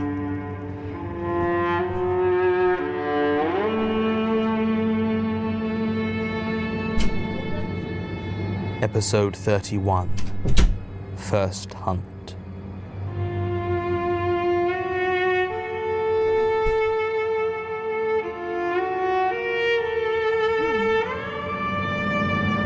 Also, yeah, they are spying on you.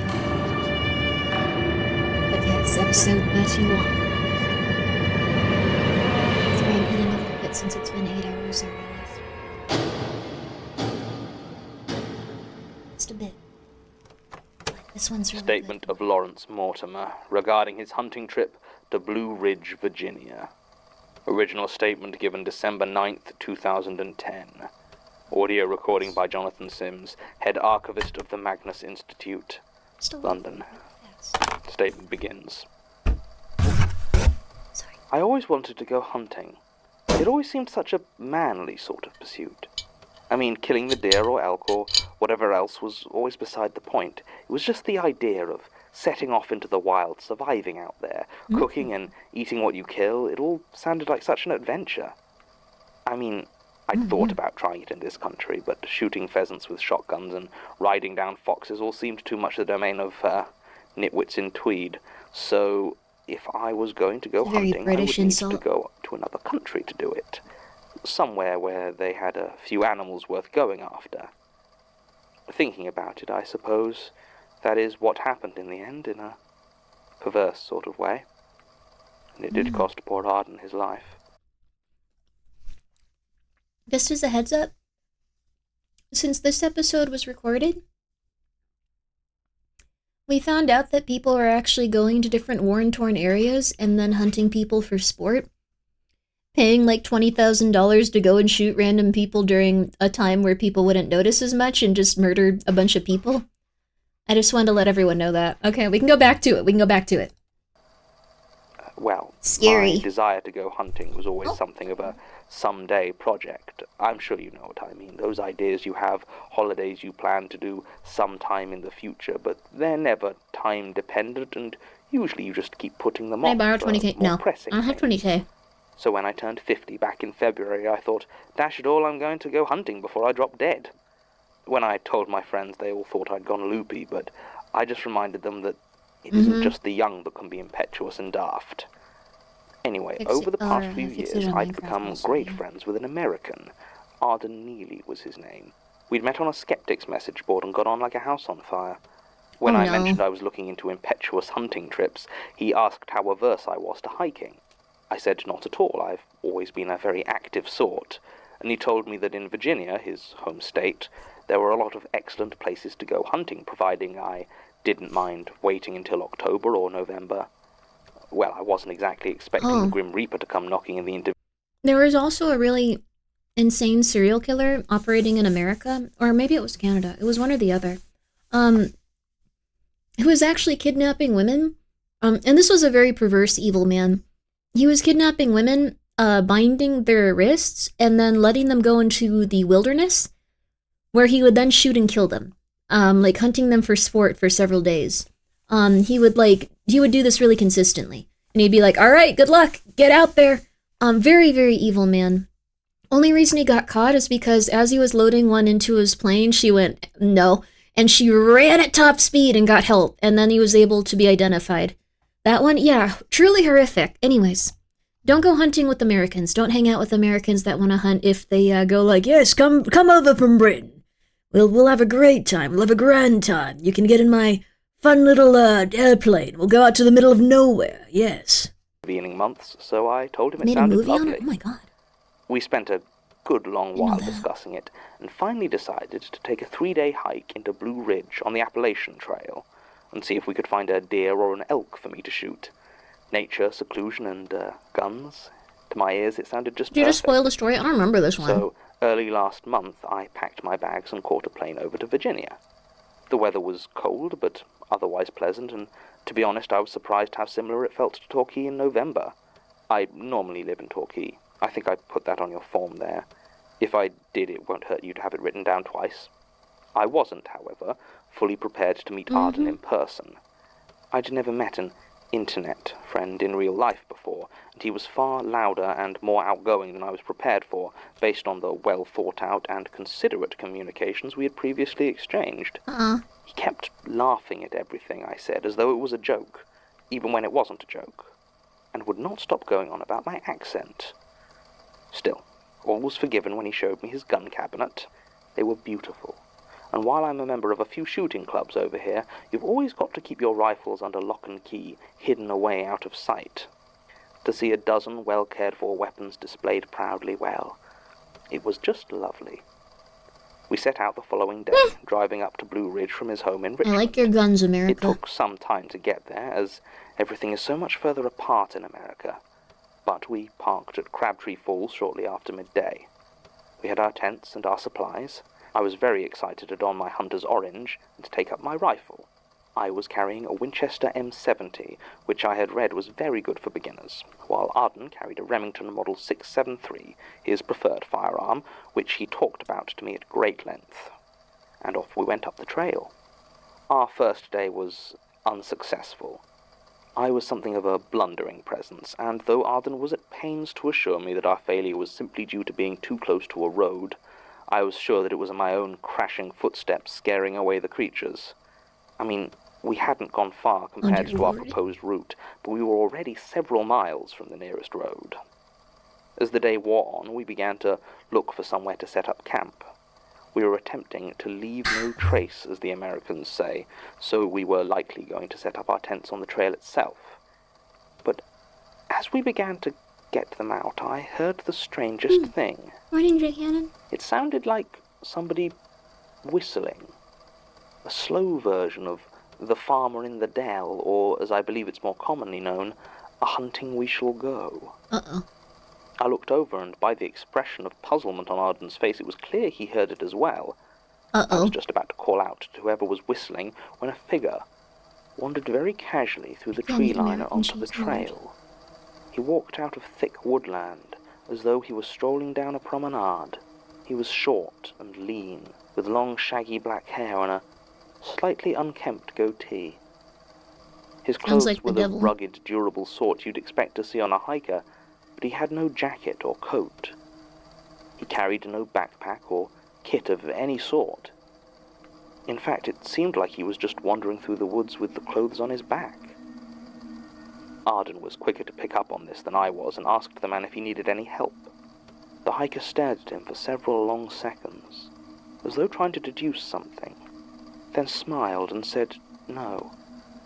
I didn't like that smile one bit. Far too many teeth to it, I'd say.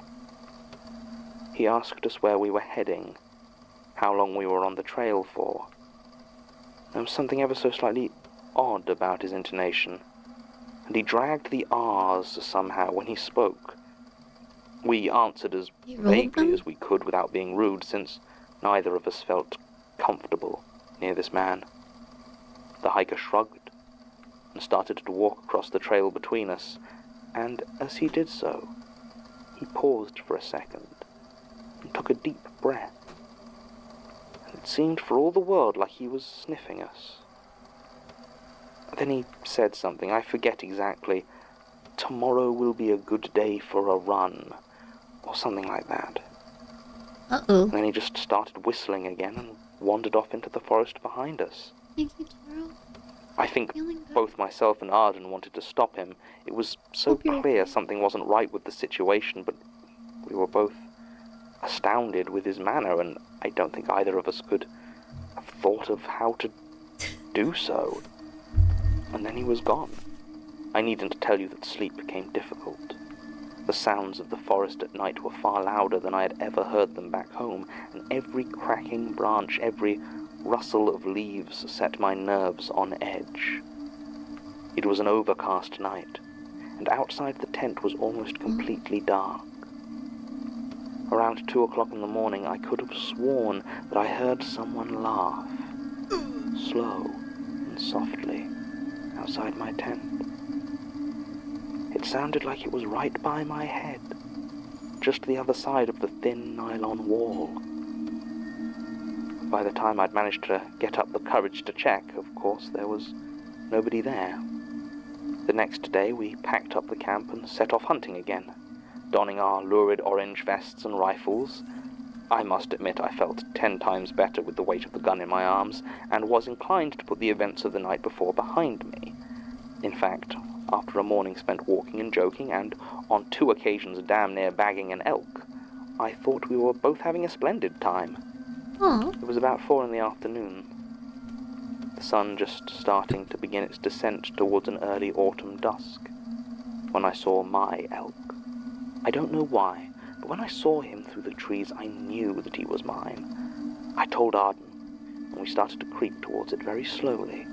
He had been teaching me since yesterday, and it wasn't long before I had my position and raised my gun. I sighted it just below the ear, and there was a moment when its head turned right towards me.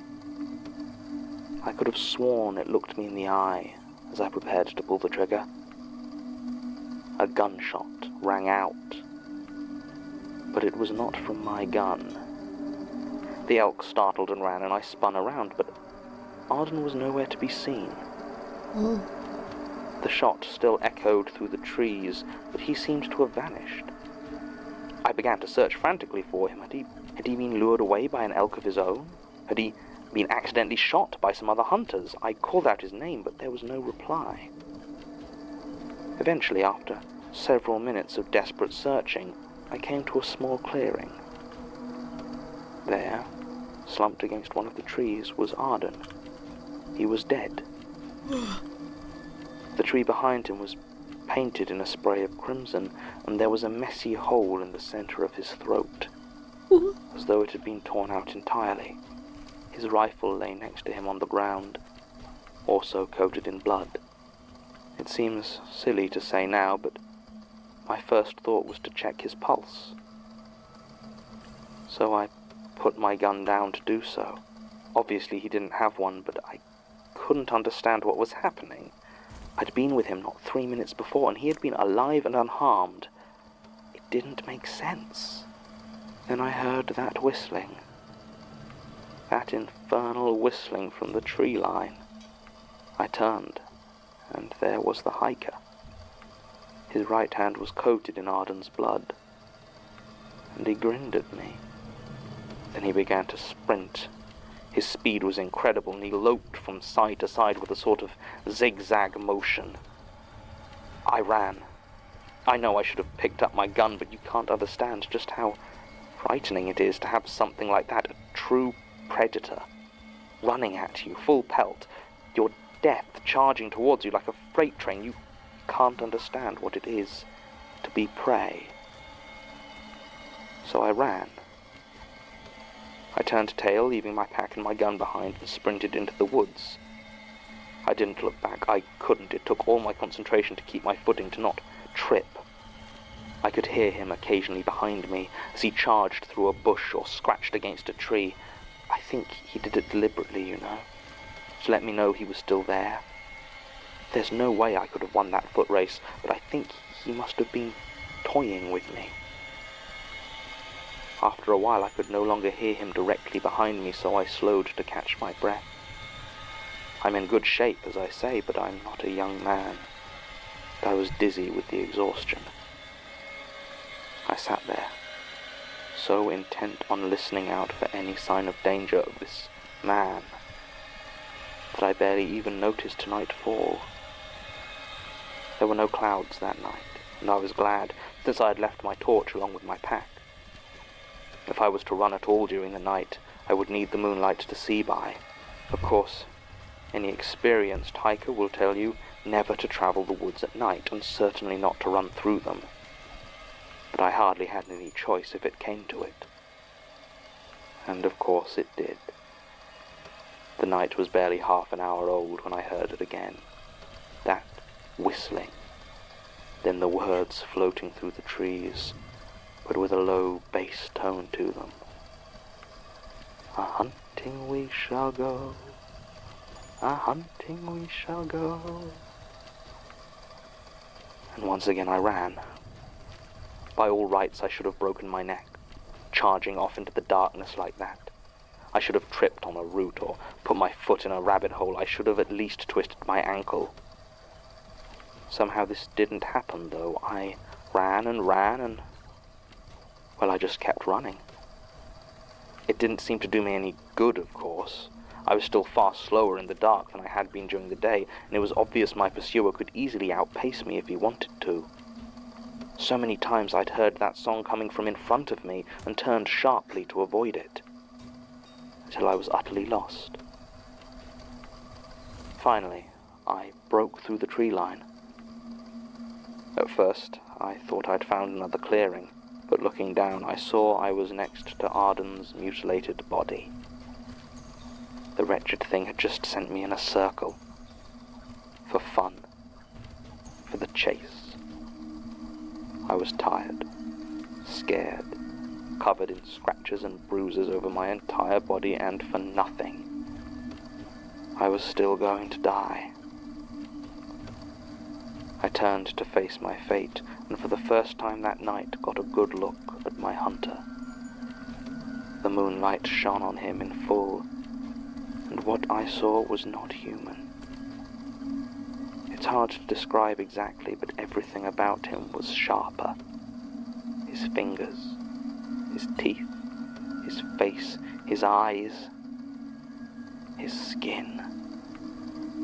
As I looked at him, the strangest thing popped into my head. Have you ever read The Duchess of Malfi? I had to study it for my O-levels many years ago. Dreadful play, as I remember. The worst sort of old revenge tragedy, all incest and murder and madness. There's a line that stays with me. A doctor diagnosing the Duchess's brother with lycanthropy. As I recall, it goes, "Once met the Duke, about midnight, in a lane behind St. Mark's Church, with the leg of a man upon his shoulder. Said he was a wolf. Only difference was, a wolf's skin is hairy on the outside, his on the inside." Looking at this thing that wanted to kill me, it's the only description that feels right. He didn't charge this time, but slowly stalked towards me. I was acutely aware of the loaded guns by my feet, but I'd seen how fast it could move, and I didn't rate my chances. It got close enough that I could smell the fetid breath, close enough that I could see the most disturbing thing illuminated by the moonlight, the slick drool on its lips as it salivated in anticipation of a kill. Then it attacked me. I am, in some ways, very proud of how I acted during that encounter. You see, as long as the thing didn't think I was any sort of threat, I hoped it might get sloppy and clearly telegraph its strike. I was right. It drew back its arm and swung a clumsy, triumphant blow. I forget, did I mention my military background? Well, I used to be an officer in the Air Force. Now, it's been a long time since the Gulf War, and I didn't do much in the way of hand-to-hand fighting even then, but the training is something that stays with you. It certainly served me well for this one desperate move. As I caught his arm and pitched his motion around, his claws dug into my shoulder but missed my neck, and he fell to the floor, tripped by his own momentum. He began to get to his feet almost immediately, but it brought me the precious seconds to grab my rifle and press it to his chest. I didn't hesitate. The shot ripped through him and he jerked in pain. Not wanting to take any chances, I fired again and again and again until my rifle was empty. Then I picked up Arden's rifle and emptied that one into him as well. Even after all of that, he still wasn't dead. He had 3 bullets in his heart, 2 in his head, and many more through the rest of him. But still he writhed there, making weak noises. I didn't know how long this would slow him down for, but I hoped it would give me enough time to escape properly. I looked back as I left the clearing to see him slowly and painfully pushing his claws into his chest, digging for the bullets. It was luck that saved me in the end. Some park rangers were driving past our trail on a road about 2 miles distant. They were coming to investigate the gunshots, and I stumbled onto the road through sheer good fortune. I never saw that thing again. Or Arden, unfortunately. Though they managed to find and recover his body about a week later. I don't think I'll try hunting again. I know the thrill of power that comes with the ability to end the life of something weaker than you, but I can't forget what it's like to be the hunted. Statement ends. Hunted. Yes. I think I'm starting to know the feeling. Arden Neely was found dead half a mile off the Appalachian Trail in Virginia on 1st December 2010. His death was ruled a wild animal attack. Mr. Mortimer was treated for physical and mental trauma, but was not implicated in his death. Quite frankly, that's all the investigation I'm willing to do on this one. Wolfmen in America is too far-fetched and too far away for me to care about. It's been 2 months now since Martin returned, and we became the ones being hunted. Are we being hunted? Martin's still living here, and I'm leaving less and less. The worms keep turning up. We kill them, but there are more each week. What is she waiting for?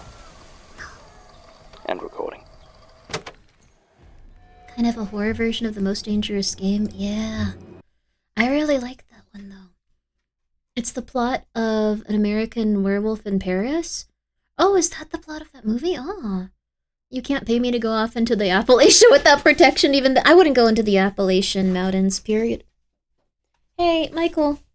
Stop destroying those. You can get out if you like to, baby. It's okay. 1 second, he's getting my cards.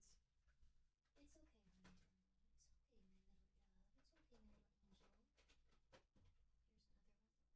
How about this, baby Mike? These are the red ones. How about this, baby? Oh, okay. You wanted to sit there? Sorry, Michael had to knock everything off the shelf so he could lay on it. We're good now. That's what he wanted. Naughty, he's a good kitty. I didn't start listening until the episode where the lady and the silver room were moved by Michael. What was he talking about? I think what happened with no, Michael the cat. I have a cat named Michael. But when it comes to that stuff, it becomes more apparent later. But you'll have to see and find out. Grimmi's community meetup will be in the Appalachians. Please ignore my whistling by any other hikers. Please also ignore any bodies in the water. Oh my goodness. This next one up is... What's wrong, Mike? You make that noise? Okay, it might have been on this. This next one up is Hive. I think I recognize them. Don't go in the water. No, come on. Come on. No. But again, Taro, thank you so much. I'm sorry it took 15 minutes to say this, but congratulations on your surgeries. That was really rough, probably, but you got through it. Congratulations. Also, Misao, I'm so sorry. Thank you so much for being here for 46 months. We're getting closer to 4 years. That was an hour ago. I'm so sorry, Misao. Glad to have been here for the journey you come far. Thanks for all the great content. I'm so happy to hear that. Thank you. And Orochi Nova, thank you for being here for a full year, too. And also, Kronos, thank you for the 100 bits. I found works best for me is realizing there's no psychological reason hiccups exist. Thank you. I'm so sorry that I was very behind on those. I hope that they somehow heard them, because that was very kind of you guys. I apologize. We're moving on to this next episode, but I like that one quite a bit just because no matter what fear you have, no matter what... No matter what fear you have, no matter what anxiety you have, no matter what trauma, there's gonna be a Magnus Archive episode for it. I've been loving these because I'm so afraid of like 90% of things that happen on this planet. Let's go, baby. This next one up is Hive.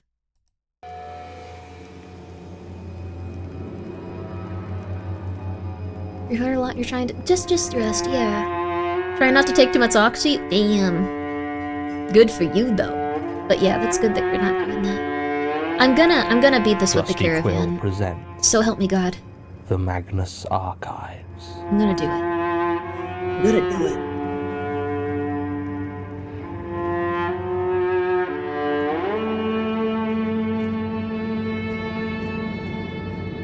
Episode 32. Hive. Coming up, Mike? Mike, what the hell, dude? He's just knocking everything over on my desk, but that's Mike's job. He's a cat. Okay. I love you, Michael. You're a good kitty. You're a very good kitty. Yeah, you're a good kitty. You're a good kitty, even if you're a demon. I love you. Statement Keeping the of tower moving on expert is much more Jane important. Prentice regarding a wasp's nest in her attic. Original statement given February 23rd, 2014. Audio recording by Jonathan Sims, head archivist of the Magnus Institute, London. Statement begins. Symmetry. I It doesn't look like a baby. all the time. Don't look at it. Deep beneath my skin, where the bone sits enshrined in flesh, I feel it. Something, not moving, but that wants to move, wants to be free. It itches, and I don't think I want it. I don't know what to do. You can't help me. I don't think so, at least, but whatever it is that calls to me, that wants me for its own, it hates you. It hates what you are and what you do, and if it hates you, then maybe you can help me. If I wanted to be helped. I don't know if I do. You must understand it sings so sweetly, and I need it, but I am afraid. It isn't right. And I need help. I need it to be seen in the cold light of knowledge is anathema to the things that crawl and slither and swarm in the corners Michael, and the cracks, don't knock over all in the that, please. pitted holes of the hive. You can't see it, of course. It isn't real. Not like you or I are real. It's more of an everywhere. A feeling. Michael, okay, 1 second. I gotta kick Michael out. Trypophobia. That. One sec.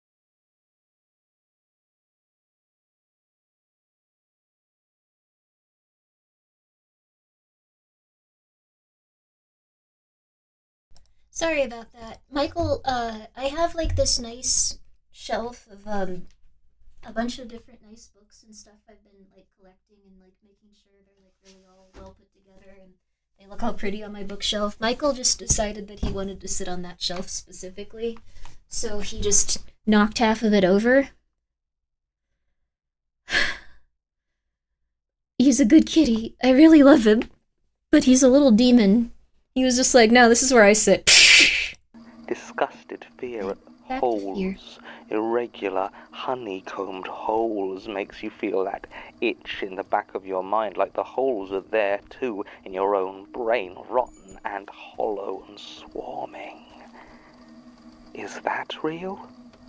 I'm sorry, I know I'm meant to be telling you what happened, what brought me to this place of books and learning, of sight and beholding.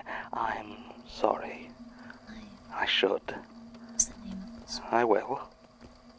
I haven't slept in some time. I can't sleep. My dreams are crawling and many-legged, not just slithering and burrowing, though it is the burrowing that draws me. They always sing that song of flesh. I hope you will forgive me for such a rambling story.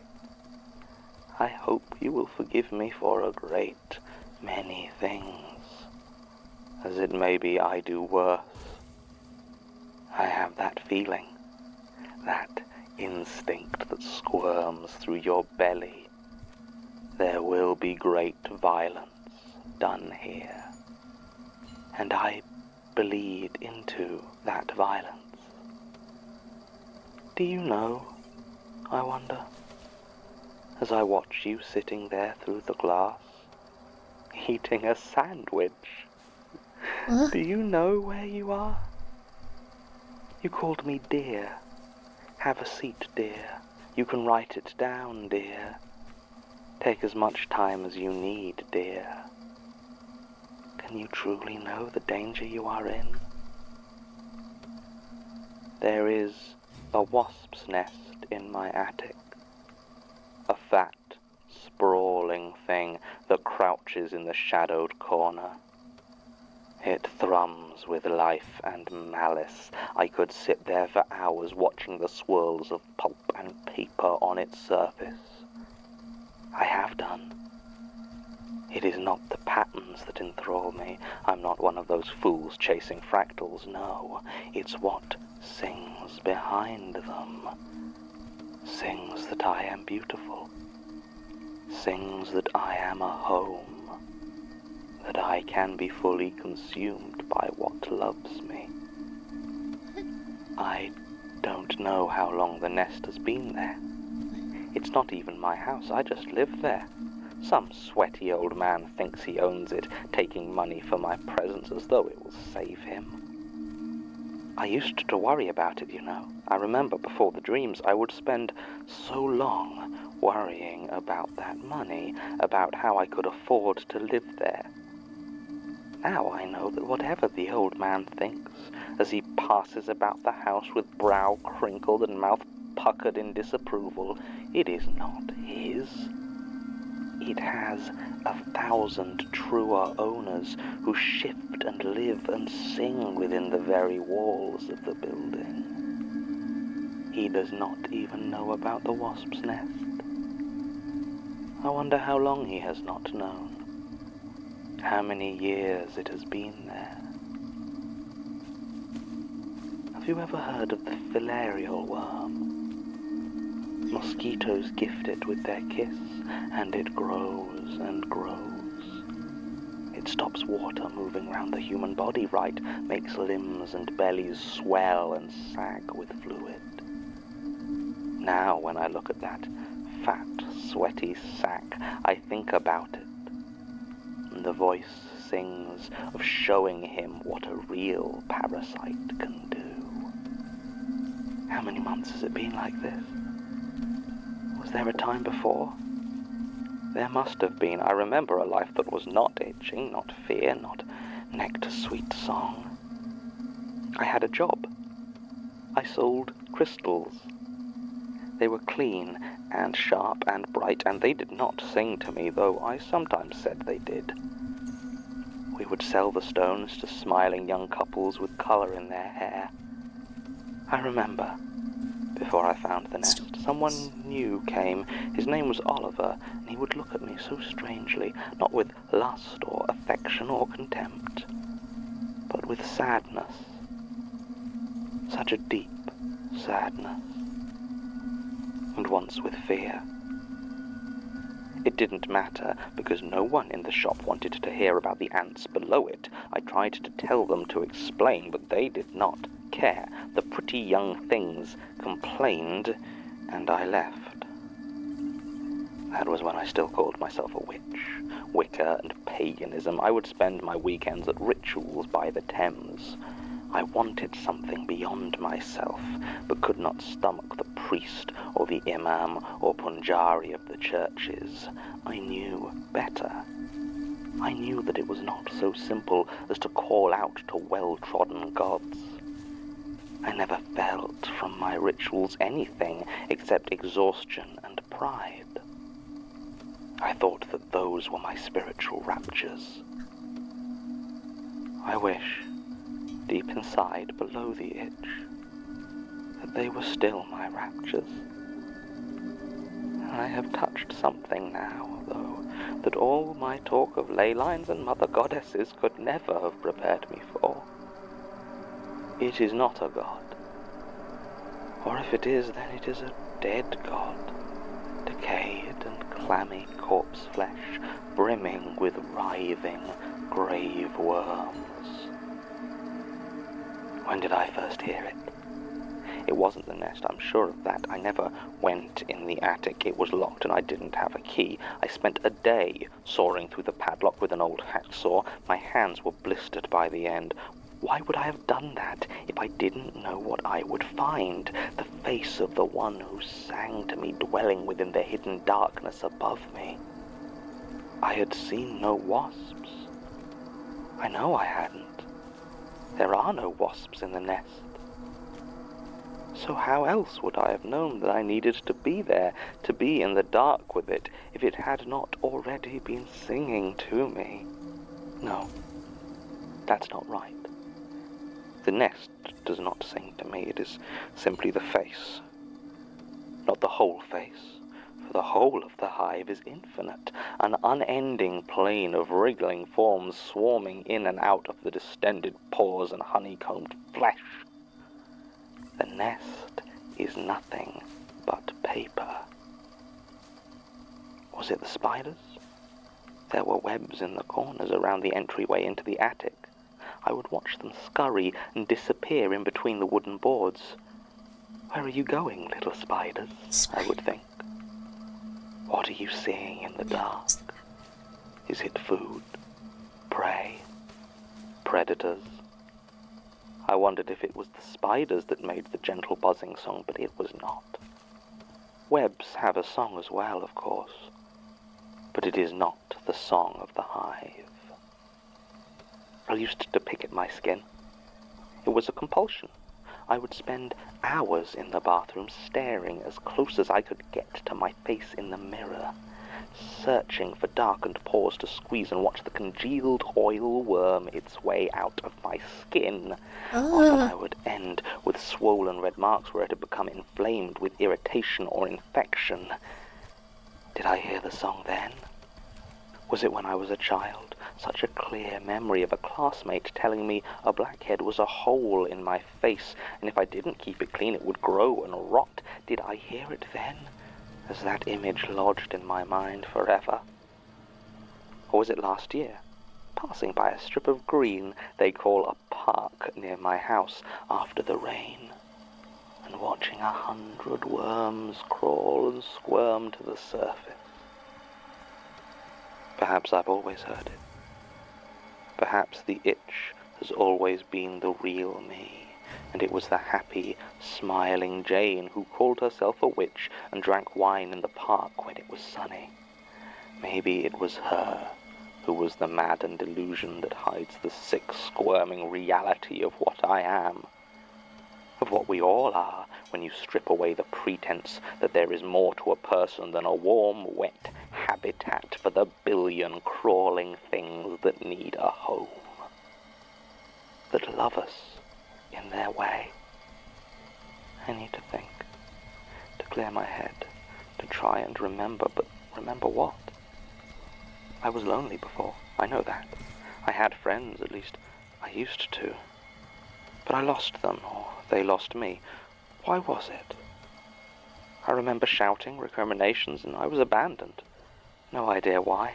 The memories are a blur. I do remember that they called me toxic.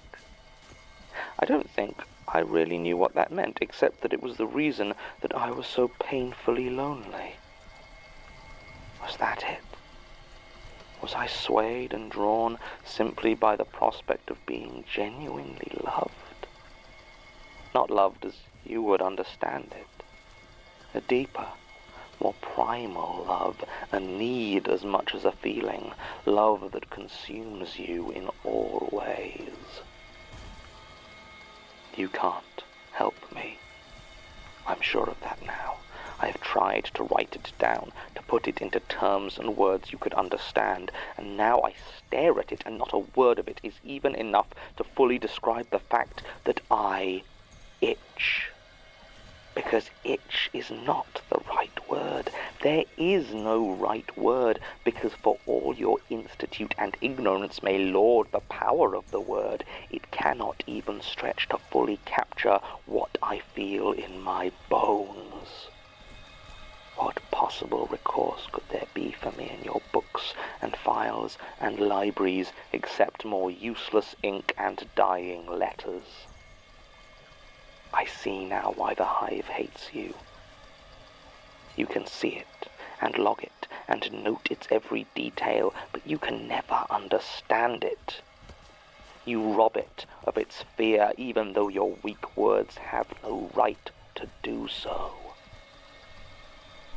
I do not know why the Hive chose me, but it did. And I think that it always had. The song is loud and beautiful, and I am so very afraid. There is a wasp's nest in my attic. Perhaps it can soothe my itching soul. Statement ends. This is, excuse me, reading that was, while I am pleased that we have found the statement the apprentice gave the Institute, it answers far fewer of our questions than I would have hoped and gives us little new information about her than we had before, save for a snapshot of her mental condition before her hospital admission. We were already aware of her religious history and her breakdown over an ant infestation that apparently led to her termination from her work at the Good Energies spiritual supplies shop in Archway. The wasp's nest is interesting. The paramedics' report claims that when they and the police responded to reports of screaming at Ms. Prentice's flat on Prospero Road, they found her in a loft space, passed out, with her forearm buried up to the elbow in pulped organic matter. This could indeed have been a wasp's nest, I suppose, but no nearby residents reported to have seen any wasps in the area. Unfortunately, it could not be examined further, as later that night there was a fire that completely destroyed the flat and killed the landlord, Arthur Nolan. The fire service determined he had fallen asleep with a lit cigarette due to the fact that he was found sitting in the remains of an armchair with no sign he had made any attempt to escape. Miss Prentice was taken to the emergency department at Whittington Hospital, but she was already showing signs of the infestation that would characterize her later appearances. 6 hospital staff were attempting to treat and sedate her when many of the worms were violently expelled from her body. They quickly burrowed through the soft tissue of the medical personnel, eyes, tongue, etc., and into the brain, killing them after roughly a minute and a half. Dear God. She then walked calmly out of the door to A&E. A nurse attempted to run, but in his panic, he tripped on the stairs and broke his neck. Then she was gone. The Institute was consulted, as apparently during her admission she had claimed that she was being possessed.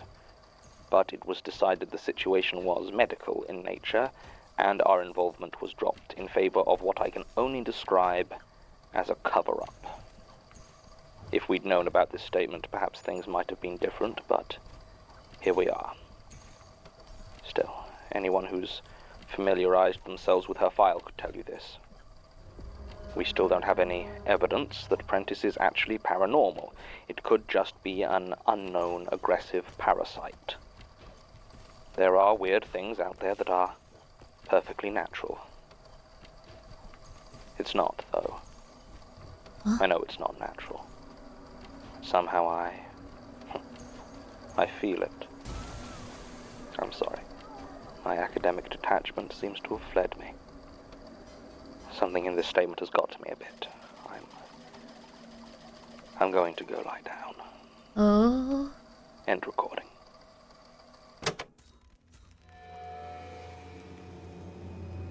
That's not good. We gotta use one out of the caravan. That was horrifying. That was a really bad one. Pickles, thank you for being here for a full year. I hope you're doing well. What's up? Oh, monsters are coming till I rock on her road. Oh, I see. a full year of that. I see. Michael, you can't come in here. You were a devil. You can't come in here, Michael. 1 second. I'm gonna let you out. She'll go. She'll go. She'll go. If you really want to come in, you can. Come on. Come on, baby. Come on, baby.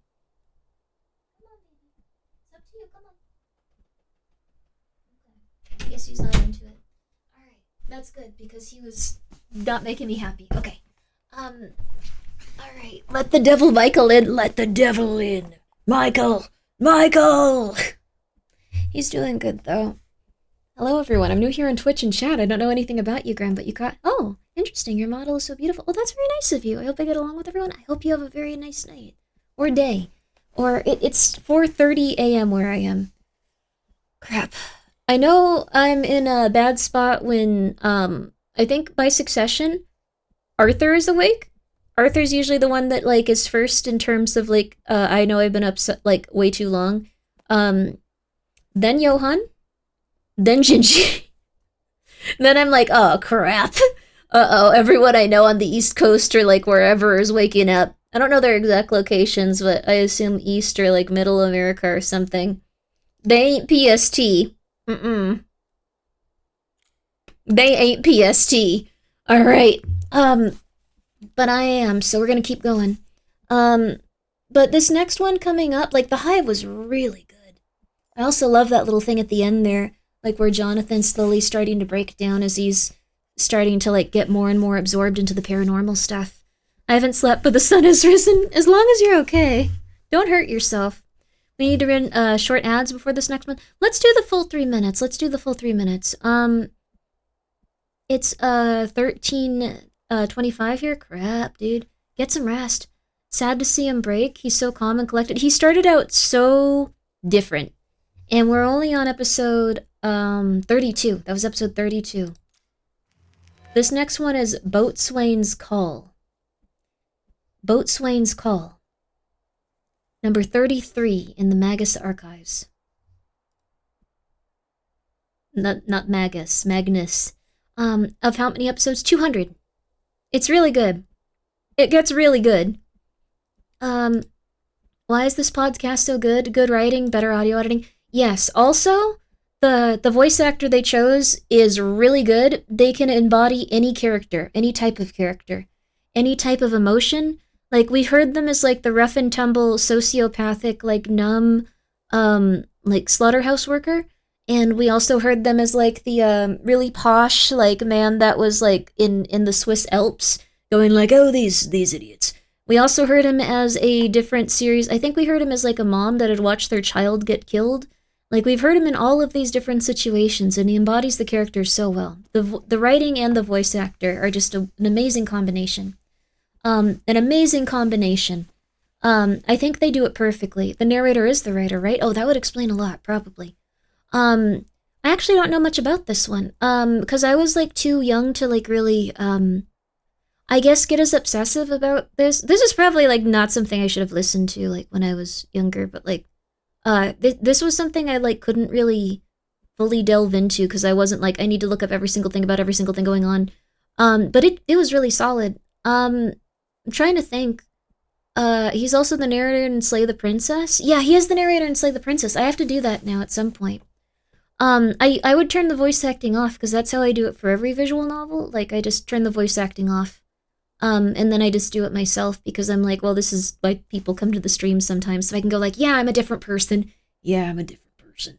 And then, you know, act it out accordingly. He is the Slay the Princess guy, yes, he's very talented. Kind of feels like a modern-day Frank Miller.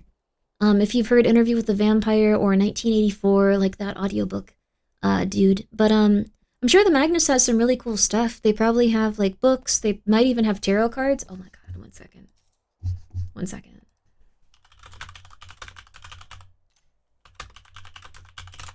One second. Ooh.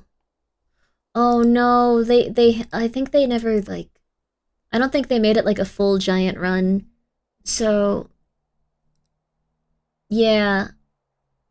I don't think they have it. Oh no, they're so cool. Oh my god, you have to see these. Some of these are spoilers though. Some of these are spoilers. No, they're spoilers. Oh, I'm gonna bookmark that one for later though. You guys can see it later. Oh, you guys can see it later. Normally voices are amazing, but the VA work in Slay the Princess is very good. Yeah. We'll loop around to it and see, cause I'm sure it's really, really amazing. Okay, but we're gonna keep going, and we are gonna continue onward. All right, Miss Grimoire, I'm gonna go do normal things after listening to hours of the Magnus Archives and sleep. Nice. Anxiety. A bit of anxiety for ye. Okay, well, we're gonna do 3 minutes of ads, and I'm gonna put on some. Do you want some funky music like Propaganda, or do you want some chill music? I'm gonna put on the Yumi Tuki. I'll be right back. Yumi Tuki, baby. Yumi Tuki. That sounds weird, but it's good. You'll like it.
We back, baby.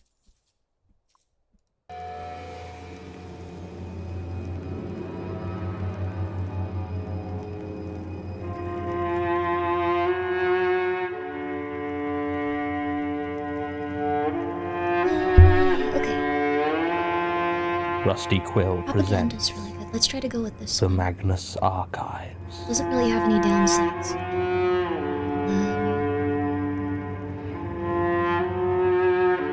Only one tone.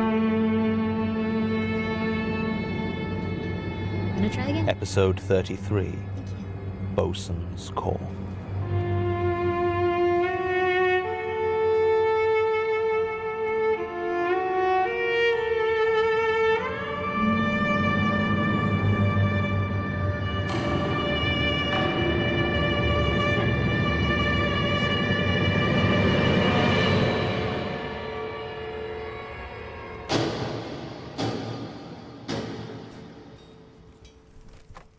Look, Tim, I'd love to discuss this further, but as you can see, I have a recording. Oh, come on. Look, it's not a big deal.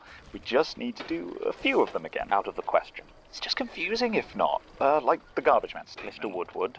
Yeah, so you said that Alan Parfit was reported missing in August 2009, which would actually be 6 months after the statement had been given. Obviously, it should have been 2008. I misspoke an 8 as a 9. What does it matter? Well, someone noticed. Who? Josh Cole. Great guy. He's one of the students using our resources for a dissertation. And here, in Miss Montauk's statement about her father's killings, you refer to case 9220611 as case 110692. Oh, and don't get me started on the other case numbers around the hilltop hauntings. They're a mess. Alleged hauntings, and who honestly cares if I misspoke case 9220611 as 110692? Another student? Well, actually, yes. Samantha Emery, she's lovely. She's actually doing a PhD in manifestation. I don't care. Manifesting. It's not enough that Gertrude left us with such a pointlessly awkward filing system. Half the time she doesn't even stay consistent in her own records. To be honest with you, I don't really understand the system either. Last 3 digits of the year, then the day, then the month. I don't know why she did it like that, but I can't change it now. Oh, okay. Alright, so what happens if more than one statement is given on the same day? I don't know. It never came up. Was there anything else? Oh, yeah, just one. Good lord. So, in case 816-3103, it isn't clear if Albrecht's wife is called Clara or Carla, because you keep switching back and forth. Well, I'm sorry if I found it hard to read a 200-year-old letter written in cursive by a native German speaker. Who complained about that one? Oh, it's not a complaint. I just noticed, actually. Look, Be nice. Okay, I Be know nice. you've been under a lot of pressure. It's not a big deal. I just think it might be worth God, he's getting his re-recording these review. statements. No.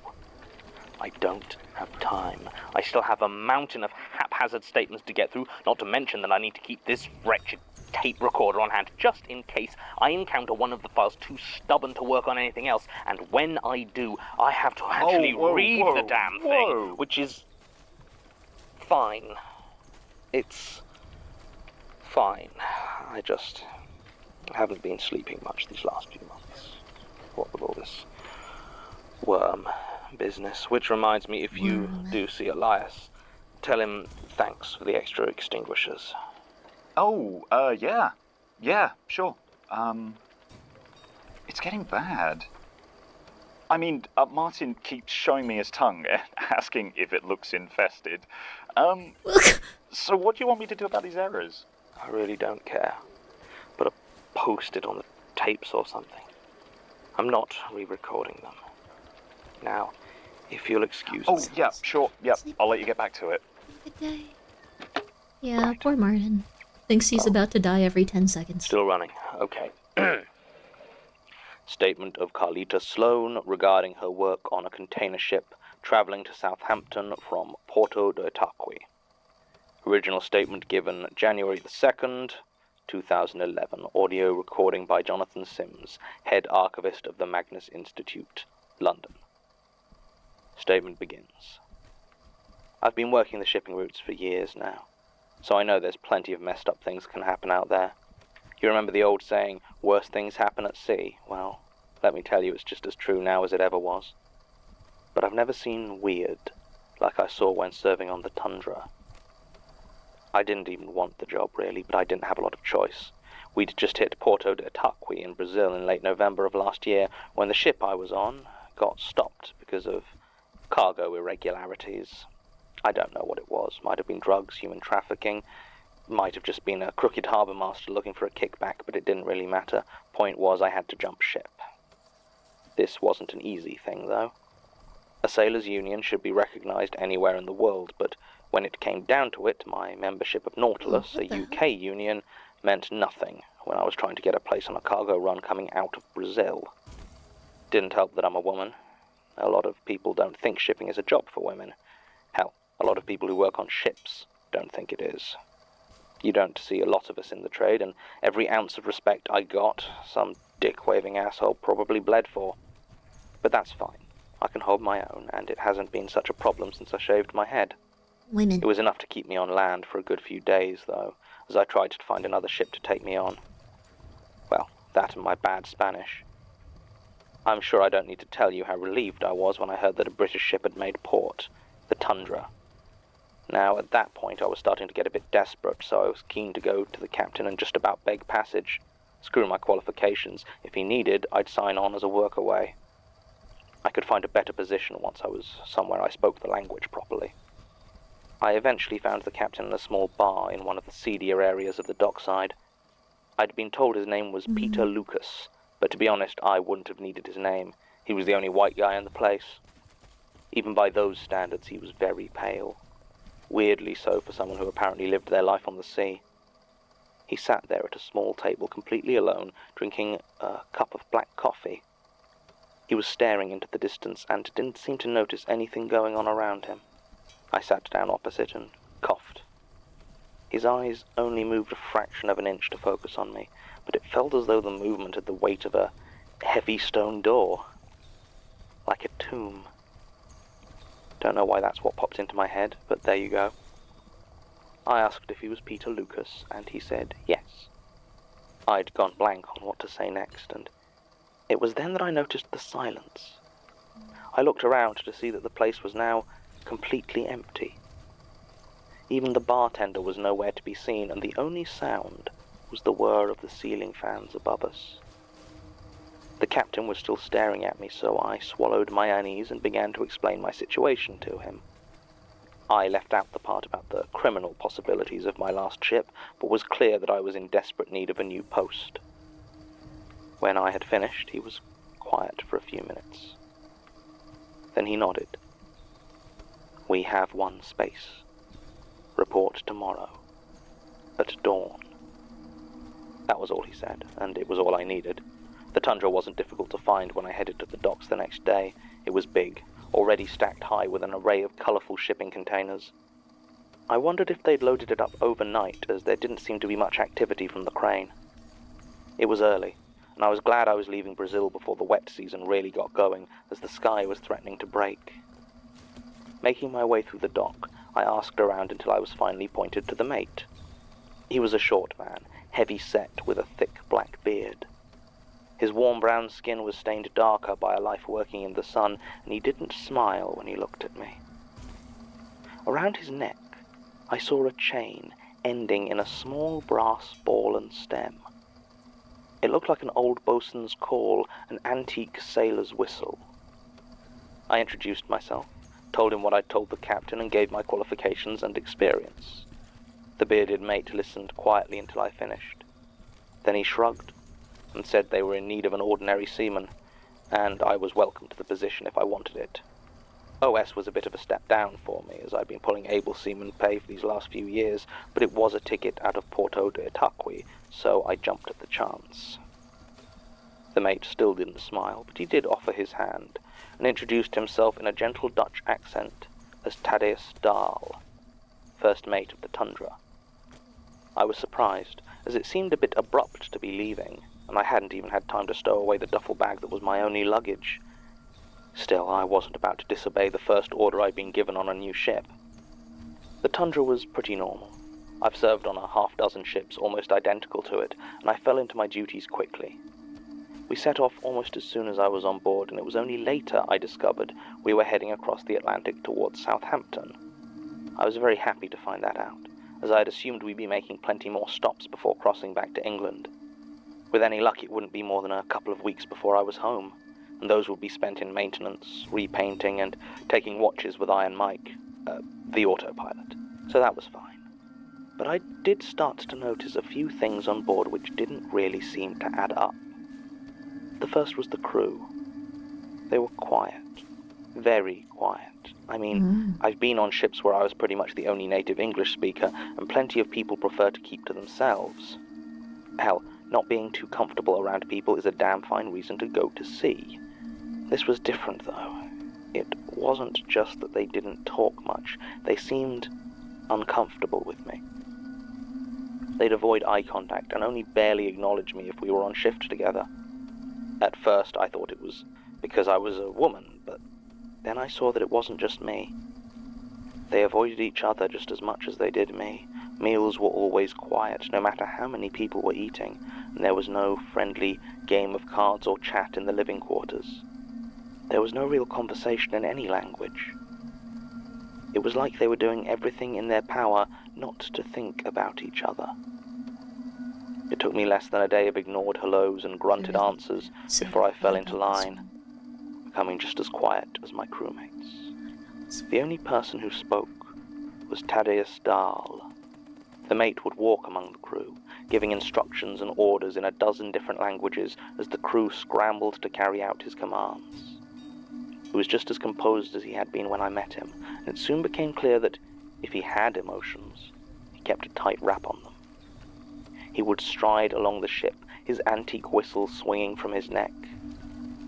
He never actually blew the bosun's call, apparently preferring to summon the crew via the intercom or horn. It just hung there, its polished brass heavy around his neck. I didn't see Captain Lucas at all that first week. I only knew he was on board because every mealtime the cooks would hand a tray of food to the mate, who'd take it up to the captain's cabin. We never saw the man himself, though. There was one crew member who did catch my eye. He was a young guy, white, and, from what I could tell, Scottish. I never really got more than his name out of him. Sean Kelly. He had the bunk opposite me, and we were on different shifts, so I would often see him lying there when I returned from my night watch. He didn't talk any more than the others, but he also didn't go around with that blank look on his face. He looked scared.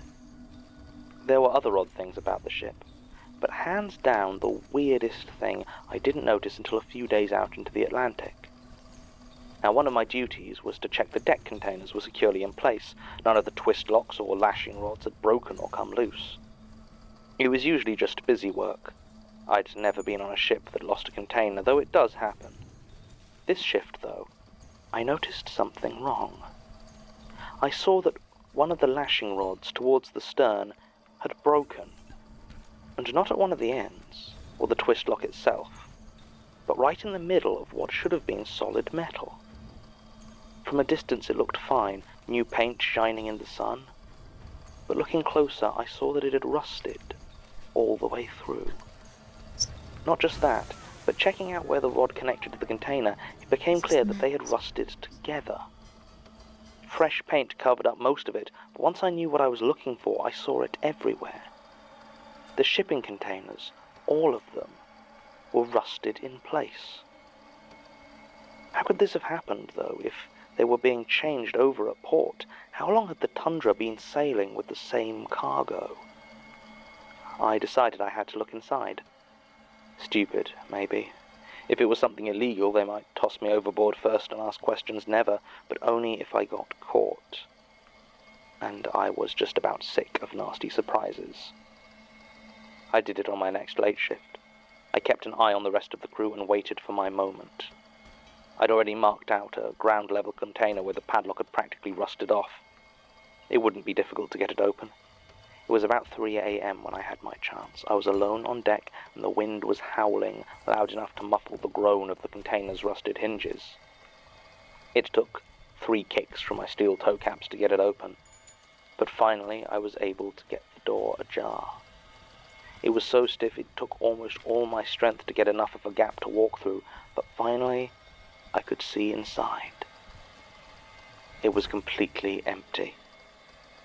There was no sign of cargo or any markings or debris on the floor that might have shown that there had ever been anything inside. I couldn't believe it. A transport ship with nothing to transport. It didn't make any sense. I managed to bust 2 other containers open, but they were the same. As far as I could tell, every container on the ship was empty. I was still trying to figure out what this could mean when I saw a couple of torches approaching. I almost panicked and ran, but where exactly was I going to escape to?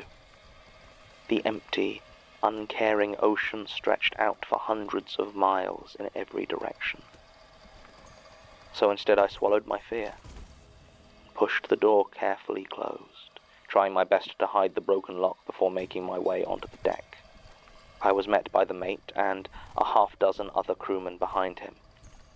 He looked at me for a second, then nodded and told me to follow. Then he continued walking. Confused, I headed after them as they made their way around the ship, silently collecting up or waking all the rest of the crew. I started to ask what was going on, but the glares I got shut me right up. Finally, when we had what looked like the whole crew together, we walked over to the lifeboat. Now, we definitely weren't sinking, so I hadn't really paid much attention to the lifeboat before, but now that I looked at it, I realized it wasn't what I'd have expected. Most modern container ships have a lifeboat that looks more like a lumpy orange blob than a boat. They're designed to be quickly and safely dropped into the water and tough out whatever conditions the sea might throw at them. But this was an old-fashioned boat, with oars and a winch mechanism for lowering it into the water. It didn't even look like it had any supplies in it. Standing there in front of it was Captain Lucas, as silent as the rest of his crew. The captain nodded, and one by one the crew of the Tundra got on board the lifeboat. I got on too. I mean, what else was I supposed to do? I didn't know what was going on and no one seemed to want to tell me, but I sure as hell wasn't getting left alone on that big empty ship. So I got in and sat down, as a couple of the crew began to lower the lifeboat into the sea. A few others took up the oars, and as soon as we hit the water, they began to row quietly away from the Tundra, which floated, motionless. The sky was clear, and the wind had died down, so the stars reflected perfectly on the still ocean surface. All the lights on the ship had been turned off, so the world and all the empty horizon was only lit by the moon. As we rowed, I looked around my companions on the lifeboat. Everyone I recognized was there, except for one. I checked each face in turn, but I could see no sign of Sean Kelly, my scared bunkmate. Had we left him behind? Was he still back on the ship, sleeping away, ignorant of the fact that he was now utterly and completely alone?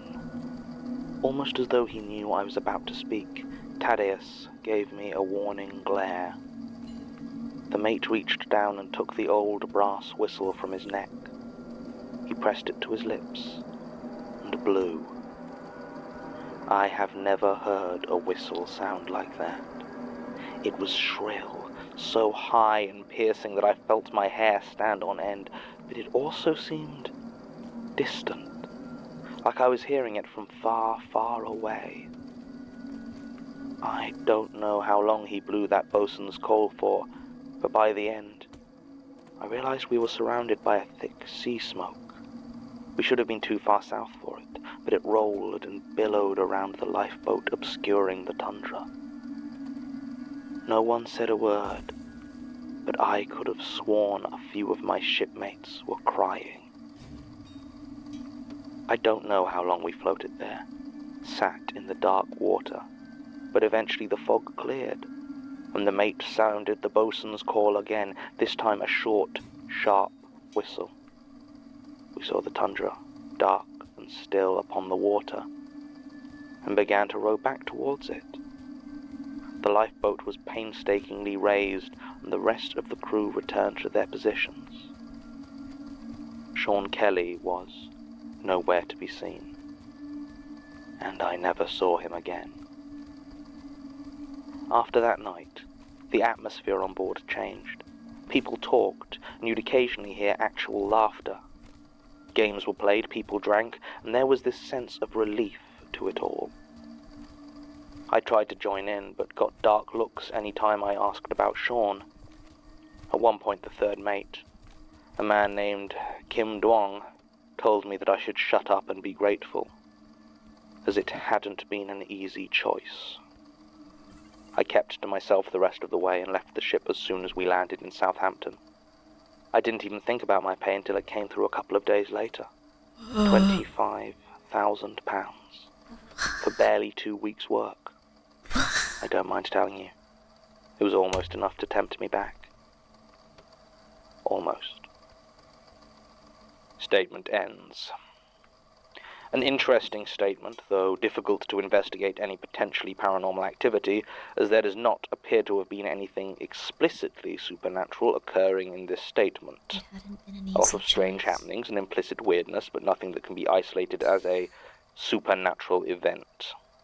There's also the fact that even a casual search of Port Authority records shows the Tundra is a currently active cargo ship operating for Solace Shipping plc, a company founded and majority owned by Nathaniel Lucas. In addition to such business ventures, the Lucas family also provides funding to several academic and research organizations, They chose to let her live instead. including the Magnus Institute. Oh, they fund them. Much as I want to dig further into this, especially given certain parallels with case 0161301, Elias gets very twitchy when we look into That's anything that might conceivably have funding repercussions. It doesn't That's look a like I'm rough going to be one. able to do any further investigations into this, even though the official crew manifest for the Tundra has remained the Probably same for the same with last 10 Daniel, years, yeah. even though I can't find any record of actual cargo being loaded or unloaded into it from any UK port, even though Sean Kelly disappeared from the port of Felixstowe in October 2010, and his body washed up on the coast of Morocco in April 2011, 6 months later. According to the coroner, it had only been in the water for 5 days. Maybe I'll mention it to Elias. He was tortured for 6 months, probably. End recording. We don't know how, though.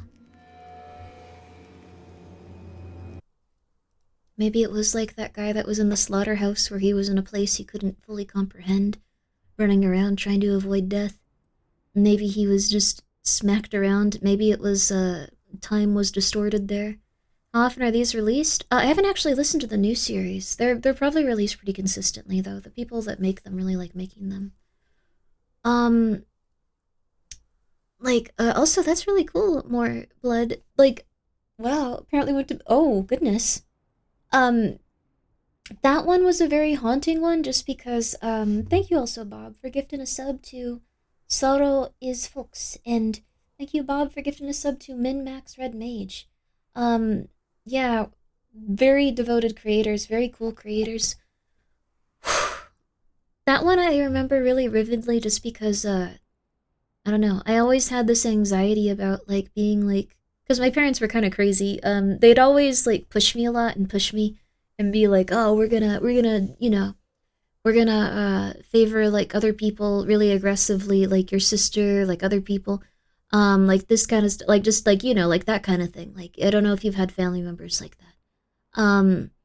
But I would always think, like, oh God, would people actually choose me? Like, if I was going to live or die? Like, it's such a scary thing. Scary to think about, like, having your life in the hands of strangers. Oh, that sounds really idiotic. Yeah, they're just crazy. Also, that's just a random example. They just a lot of really silly stuff, but, I don't know. I think that's why that one stuck with me. It just feels very otherworldly, and they ultimately chose to save the lady instead of, her bunkmate. Poor guy. This series deals with, like, every fear. Like, every single fear. I don't know if that's silly or more traumatizing. I'm okay. I've gotten to the point where now, if people do that type of stuff, I'm very much like, nope. I'm good. Forever. It's just a very weird thing, but some people are just like that. Okay, let's check this out. Okay, we already got our stuff here.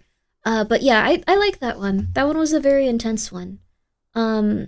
This next one up is called Anatomy Class. Anatomy Class.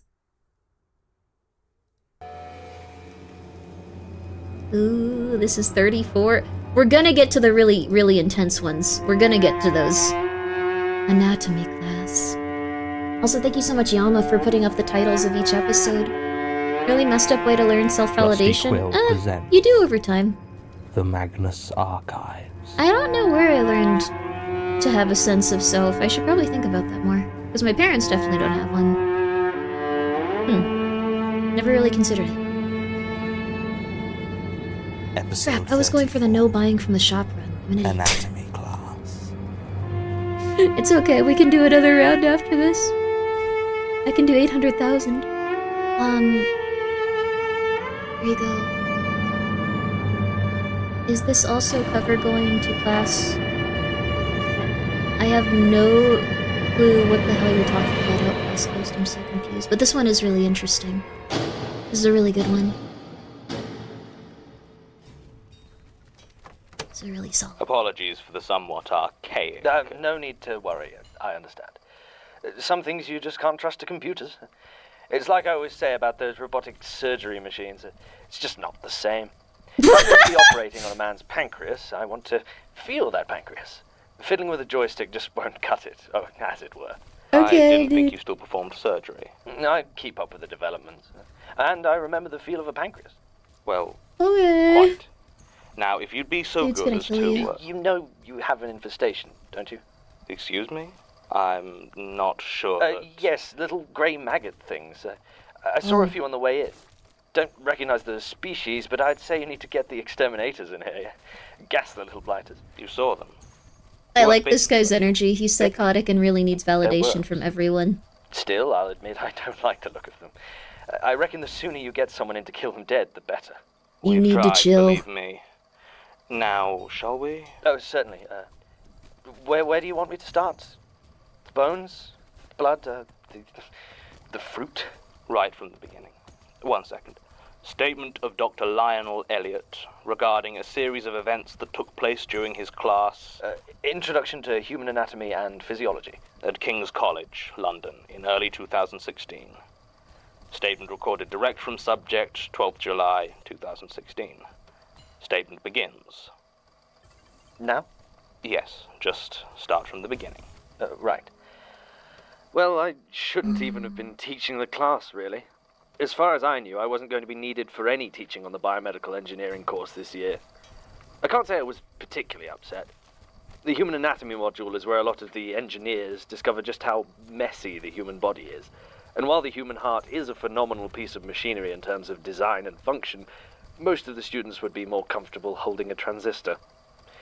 Not to put too fine a point on it, I get tired of squeamish students, and was glad that I could avoid it this year. You can perhaps imagine, then, that I was not best pleased when Elena Bauer, the admissions officer, emailed me last November to say that there had been a mistake, and I was needed to take a spillover class. Apparently, the system had accepted more students for the course than there were places, and they were trying to organize an additional class for the 7 who were unassigned. It didn't make a lot of sense to me. Anatomy class wasn't until the 2nd term, so surely this mistake should have emerged earlier. But Elena kept saying she didn't know. She just had 7 students who needed tutorials. I won't pretend I took the news gracefully. I have a lot of research due shortly, and, well, you know academia. Never enough hours in the day. Still, I was the only staff member both qualified to teach the class and technically free when it had to be scheduled. So I agreed, although that really makes it sound like I had more of a choice than I actually did. I didn't meet the students until the module started this January. I wasn't responsible for any of the lectures, so the first time I saw them was in our initial class tutorial. They all sat there, all 7, staring at me, and I felt oddly uncomfortable. There was nothing wrong with them, of course, nothing strange to see or to look at, just, well, this is going to sound stupid to say out loud, but I don't remember what they looked like. Any of them. I remember that each wore blue jeans and a white shirt, though they were all different makes and styles. I think one of the girls had a skirt instead. I must have noticed that they were wearing the same outfits, but it didn't strike me as odd. They all just looked so normal, unremarkable. I remember their names, though, from the register. They stuck with me. Maybe because they were such an international group. There was Erika Musterman, Jan Novak, Pyotr and Pavel Petrov, who I think were brothers, maybe twins, John Doe, Falan Al-Falani, and Juan Perez. I greeted them when I entered the room and was met with silence. Not a malicious or angry silence, just silence.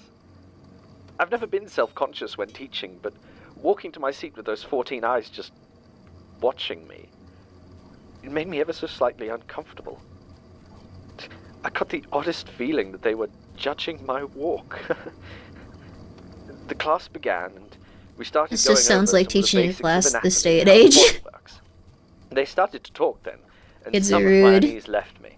Kids I will don't remember talk. Kids will go exactly like, what "Oh was my said. god, he After definitely doing doesn't it have long enough, intercourse most with tutorials anyone." just kind of blur together a bit. But I recall being struck by just how basic some of their questions were. The composition of blood, where in the body the various organs sat, the sort of thing that anyone who's done a science GCSE should know. I was almost tempted to ask where they went to school. At the time, I didn't question the fact that they must have all gone to the same school. Aside from that, it was mostly normal, except about halfway through the tutorial, we discussed the lungs and respiration, inhalation, alveoli, etc. As I said, basic stuff. But I paused afterwards just to have a think about where to go next, and I heard the sound of them breathing. That's not abnormal, I know, but it seemed to fill the silence so suddenly and all at once. I could have sworn that I didn't actually hear it before that moment. Like they'd only just then started breathing. which is absurd, obviously. I was probably just listening out for it because we'd been discussing the lungs. Even so, it was disconcerting, and I don't mind telling you that I breathed quite a sigh of relief myself when the tutorial was over and I could get out of there. Now, I consider myself a conscientious worker, and in all my years at King's, I can count on one hand the number of times I've called in sick. But when the time came for the next tutorial with this class, I had to stay home with a migraine. It wasn't a lie, exactly. The thought of sitting there for another 2 hours with those staring, placid eyes gave me such a spell of anxiety that my brain felt like it was being stabbed with a shard of ice. I did have to teach them eventually, of course. I couldn't avoid it forever. Re-entering that room, though, all of them were sat in the exact same positions, in the exact same clothes. Their breathing deliberate and almost pointed. When Erika Musterman, or was it Jan Novak, said good morning, the others followed suit, one by one, and I had to fight the urge to run. It struck me then that, despite how diverse their names were, none of them seemed to have any noticeable accent. Not that it did anything to reassure me. There was no one else who could take the tutorials. Believe me, I did everything I could to try and find a replacement. Still, once I got used to their stares, their silence, and the fact that their questions were both specific and oddly basic, one of the Petrovs once asked me how sharp the knees meant to be. What? Well, it was just about tolerable. I'm a bit ashamed to admit it, but I came to terms with the fact that I didn't care if they passed any exams. And that actually made the whole affair more manageable. But I just did my best to stop caring. And then came our first of 2 sessions in the dissection room. We were looking at the skeleton. I had been dreading this. Given exactly how creepy and unsettling the students were just sat in a classroom, the idea of what they could do when given access to human remains made me feel quite nauseous. But I couldn't bring myself to leave them there alone, so I went. It was even worse than I'd feared. Seeing them stood there over the bits of cadaver, their faces, normally so neutral, were alive with... what was it I saw? Excitement? Curiosity? Hunger? Whatever it was, it didn't reach their eyes. Still staring and blank. I went through the procedures with them and tried my best to keep the trembling out of my voice. When Falan reached for a scalpel and started cutting into our samples, I felt faint. I was trying to keep an eye on everyone, but the dissection tables were arranged in a semicircle around the lab, and each time I turned to face one of the students, I began to hear this cracking sound from whichever tables I wasn't looking at. Like a snapping bone or a rib cage being forced open. I'd turn back and see nothing untoward. Just John or Erica or Juan or whoever it was looking at me quizzically over distinctly unbroken bones. But it kept happening. Whenever I wasn't looking, I heard the crunch and the crack of bone. I couldn't ask about it. I knew the dead-eyed, mute stare they'd give me if I did, and I just couldn't face that.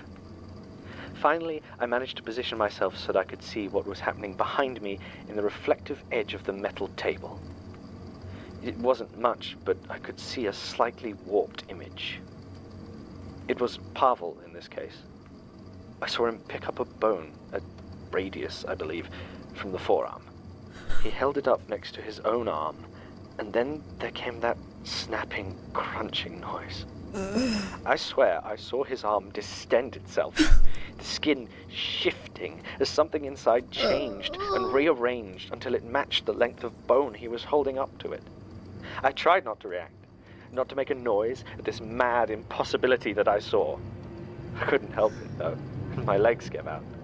I collapsed on the floor with a whimpering cry. None of them looked at me. None of them offered to help me up. None of them gave any reaction at all. I shut my eyes tight as that cracking sound began to come from every direction, as all 7 of them began to change themselves.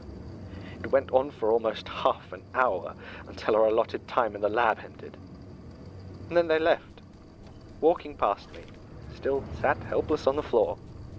As they did, each of them thanked me for the lesson as though nothing had happened. And I swear that every single one of them was taller than when they started. I started taking more sick leave after that. I avoided their tutorials as often as possible, and when I did go, we largely just sat there in silence until one of them asked me a question about human anatomy, which I would reluctantly answer. I know I should have just abandoned them entirely. If they were going to complain to anyone, they would have done it already, but even then I was worried my colleagues might notice, and I really didn't want to get a reputation as some absentee tutor. It didn't help that a colleague of mine, Dr. Laura Gill, once expressed surprise on learning that I'd been absent the day before, as apparently she'd passed by my teaching room and my anatomy class had just been sat there, waiting quietly. The thought of them politely filing to every tutorial just sat there, blank and staring, whether I was there or not. To be quite frank, I think that bothered me almost more than being sat there with them.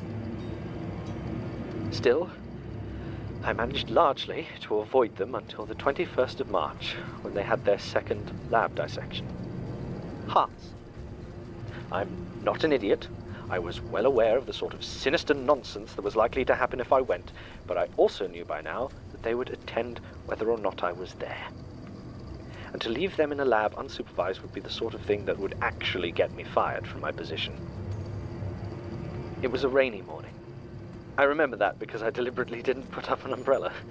Something inside me was so dreading what was going to happen that the very act of opening umbrella seemed pointless, as though my being dry couldn't stop what was coming.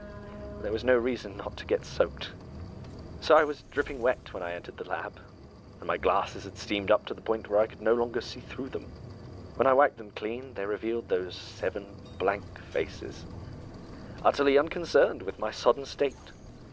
Each had somehow got the heart laid out in front of them on the dissection tray. I decided not to prolong it and waved them to start. I don't know what I expected. Maybe I thought they'd descend into some sort of feeding frenzy, but they didn't. They just began to dissect the hearts, as any other class would, occasionally asking me polite questions. I was so taken aback at how normal the whole situation seemed to be that it took me some time to actually answer them. I did, though, and the first hour of the class almost put me at least a little bit at ease. The more I thought about it, the more it made sense. Maybe they were doing weird things to their insides, but if it was the heart, then I couldn't see it and I couldn't hear it. and I'd long since decided with this class that if I couldn't see or hear it, I didn't care. Then Erica Musterman held up her heart and looked at me. I began to get that sinking feeling in the pit of my stomach as she asked me, "How does the heart pump blood?" I started to explain the biological mechanisms of the heart pumping when she shook her head slowly and said, "What does it look like?" And then when I didn't answer, "Is it like this?" The heart in her hand began to spasm. Not like the regular rhythmic pulse of a heartbeat, but like a balloon being rapidly squeezed at one end. Bits of it swelled and stretched and distorted, seemingly at random, and blood began to flow haphazardly from the ventricles, dripping down Erica's forearm and dribbling onto the floor. I stood there, speechless, staring at this horrible miracle, from when behind her I see Falan raise his heart, saying, "That's not what it's like." And blood starts to gush from all over his heart in tiny geysers, shooting in every direction. Soon each of them is holding a heart up, each pumping and throbbing differently, blood leaking, spurting out of them in a different way, a different nightmare. They wanted me to tell them which was right. I don't know how long I stared before I finally raised my hand to point at Jan Novak, who seemed to have the closest to an accurate impression of a regular human heartbeat. Then I turned and walked out of the lab. I spent the rest of the day sat in the staff room, waiting for someone to come running in, screaming about the lab being full of blood. I expected questions I couldn't answer, and immediate termination, but nothing happened. No one came. When I returned to the lab several hours later, there was no sign of any blood, except for the tiniest speck dried into a tile crack in the corner. Unless that had been there before. I don't know. My shoes were still speckled with blood, though, so I know I wasn't hallucinating it. I checked with Dr. Gill, confirmed that she could see the spots, though I neglected to tell her it was blood. I had no intention of inviting further questions. I missed the next 3 tutorials. I just stayed at home, but something wouldn't let me just simply let it go. Finally, I made a decision. I wanted to see where they lived. I felt like I needed to, for some reason. Needed to see if they existed outside of my class, outside of my mind. I asked Elena, and irregular as it was, she gave me the address. It didn't surprise me to find out they all lived in the same place. A semi-detached house on Kingsland Road in Newham. I'm afraid I don't remember the number, and the details have disappeared from the college systems. The house itself was run down, as might have been expected, and I must have spent a good 15 minutes just stood in front of it, waiting for the courage to approach. Finally, I knocked on the door.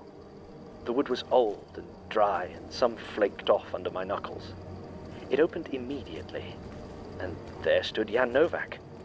When she saw me, her mouth twisted into something I think was meant to be a smile. "Hello," she said. "Have you come to give us more lessons? We would like to learn about the liver." Her eyes locked onto my abdomen. I was about to reply when a muffled scream of pain came from somewhere deep inside the house. It sounded ragged, like whoever was crying out had been gagged. I looked to Jan Novak, who showed no indication she had heard it, still staring at where I taught her my liver would be. I ran, and she watched me go without moving. I did call the police, but they just told me that the house was currently unoccupied and they'd found no evidence that there had been anyone present. I took great pains never to see that class again. I avoided all tutorials and simply waited until the end of term. I haven't seen them since. That's it? Not quite. There was one other thing. When I went to the classroom shortly after what should have been their final tutorial, I found something on the desk. It was an apple. Next to it was a handwritten note that said, "Thank you for teaching us the insides." I burned the note, just in case. And the apple? Did you eat it? Do I look like an idiot? Of course not. I cut it in half first to check if it was off. And? Human teeth. Inside were human teeth, arranged in a smile. Here, I brought you the two halves to see for yourselves. Oh, good lord, that's deeply unpleasant, yes. You can keep it if you want, as a proof. We do not want it. I'm afraid it isn't really proof.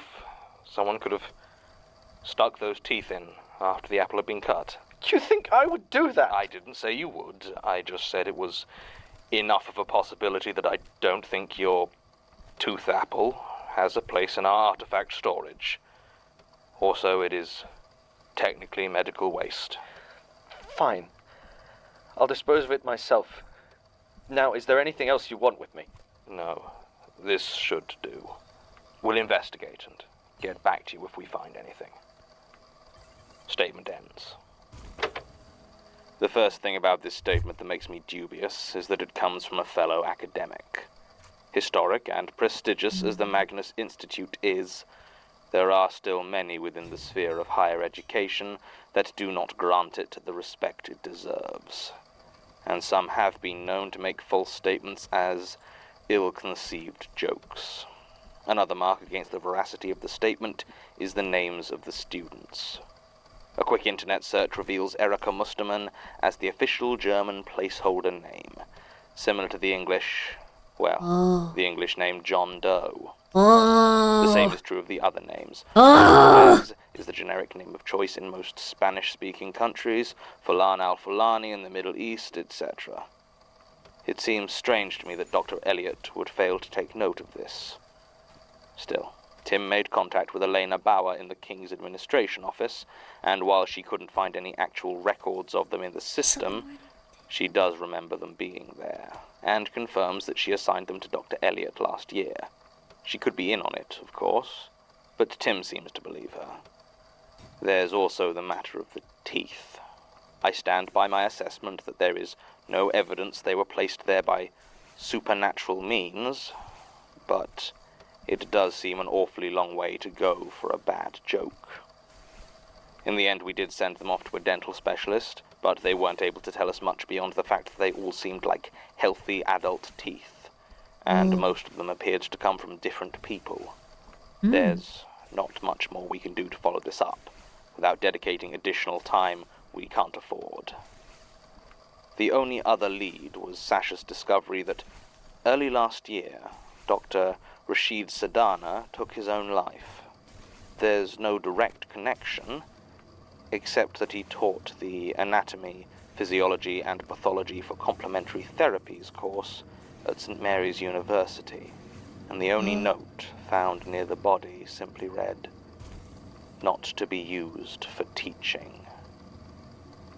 End recording. Oh.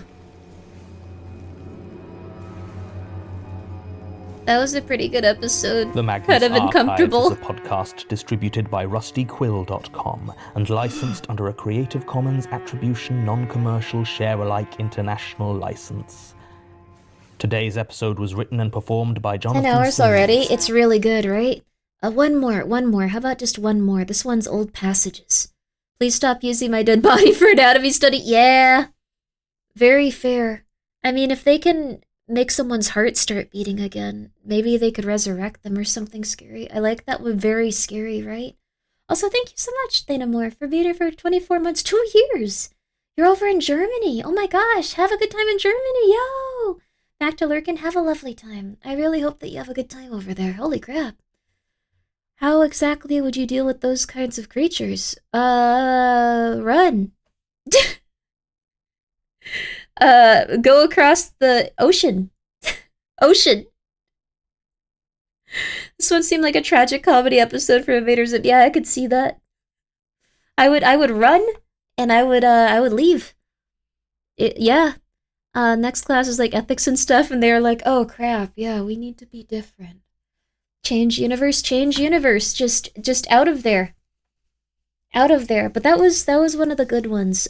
These are all really, really good episodes, though. I really like this show. I think we're getting close to... Yeah, we are getting close to one of the ones that's really cool. This one's really cool, too, though. This might be the last one, though, just because I realized it's going to be 6. We need 1 minute to 1:30 ads first. Yeah, let's go for the ads, because I think this is our final one of the evening or morning. It's been 10 hours. Yo, is that Prevalone?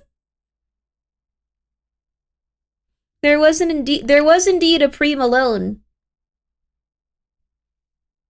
Was that today or a few days ago? My brain is not working. Simply stream 24 hours? I kind of want to, honestly. Maybe 7 p.m. or something? Might be worth it. It's a really good show. How are you still up? It's a really good podcast, dude. It's so good. Technically yesterday. Do it, I dare you. 10. My body would feel bad, though. We're gonna run 1:30. We're gonna see how we feel after this episode, but I think this might be our last one. I might die, yeah, because that's also not nice for the people that are here. 24-hour, like, streams for endurance and cool stuff like that are kind of neat, but also, like, it just eviscerates people, so... But we're gonna call it after this one. I'm gonna clean up a little, and then we'll come back even stronger tomorrow. Maybe we'll do a YouTube stream tomorrow, because it's been a while since I'm going ham on these. Is the Magnus Archives on Spotify? I will only leave it. It's on YouTube. I'm not sure if it's on Spotify, but it could be. Like, it's a very, very well-made series, and they make an effort to... Yeah, it is. It's also on Spotify. It's on Spotify. You can check it out on Spotify. You can check it out on Spotify. It's very well made. They always are working really, really, really, really, really, really hard on it. You just found it on Spotify. Let's go. They kings. They kings, baby. They work really hard on it. They are kings and they are queens. All the people working on it. Sorry, I just really like calling people queens and kings. It's nice. Is it still being updated? I like king behavior and queen behavior. I like saying that too. They actually started a second series, so this is a self-contained series of 200 episodes. Really good. And now they're on their second series, which I imagine is just as good. They took a pretty long break too, from what I remember. They probably took time to go like, okay, we need to think up story ideas. Okay, there's links to YouTube, Apple Podcast, and Spotify. Nice.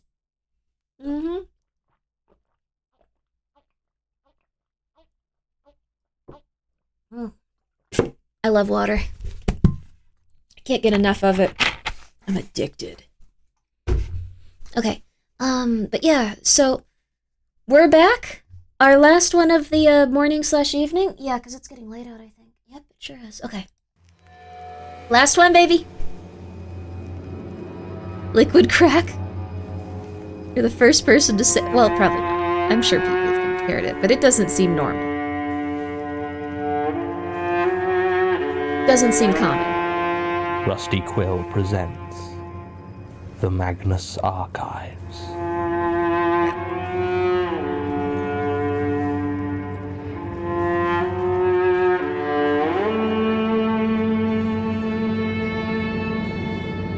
Episode 35.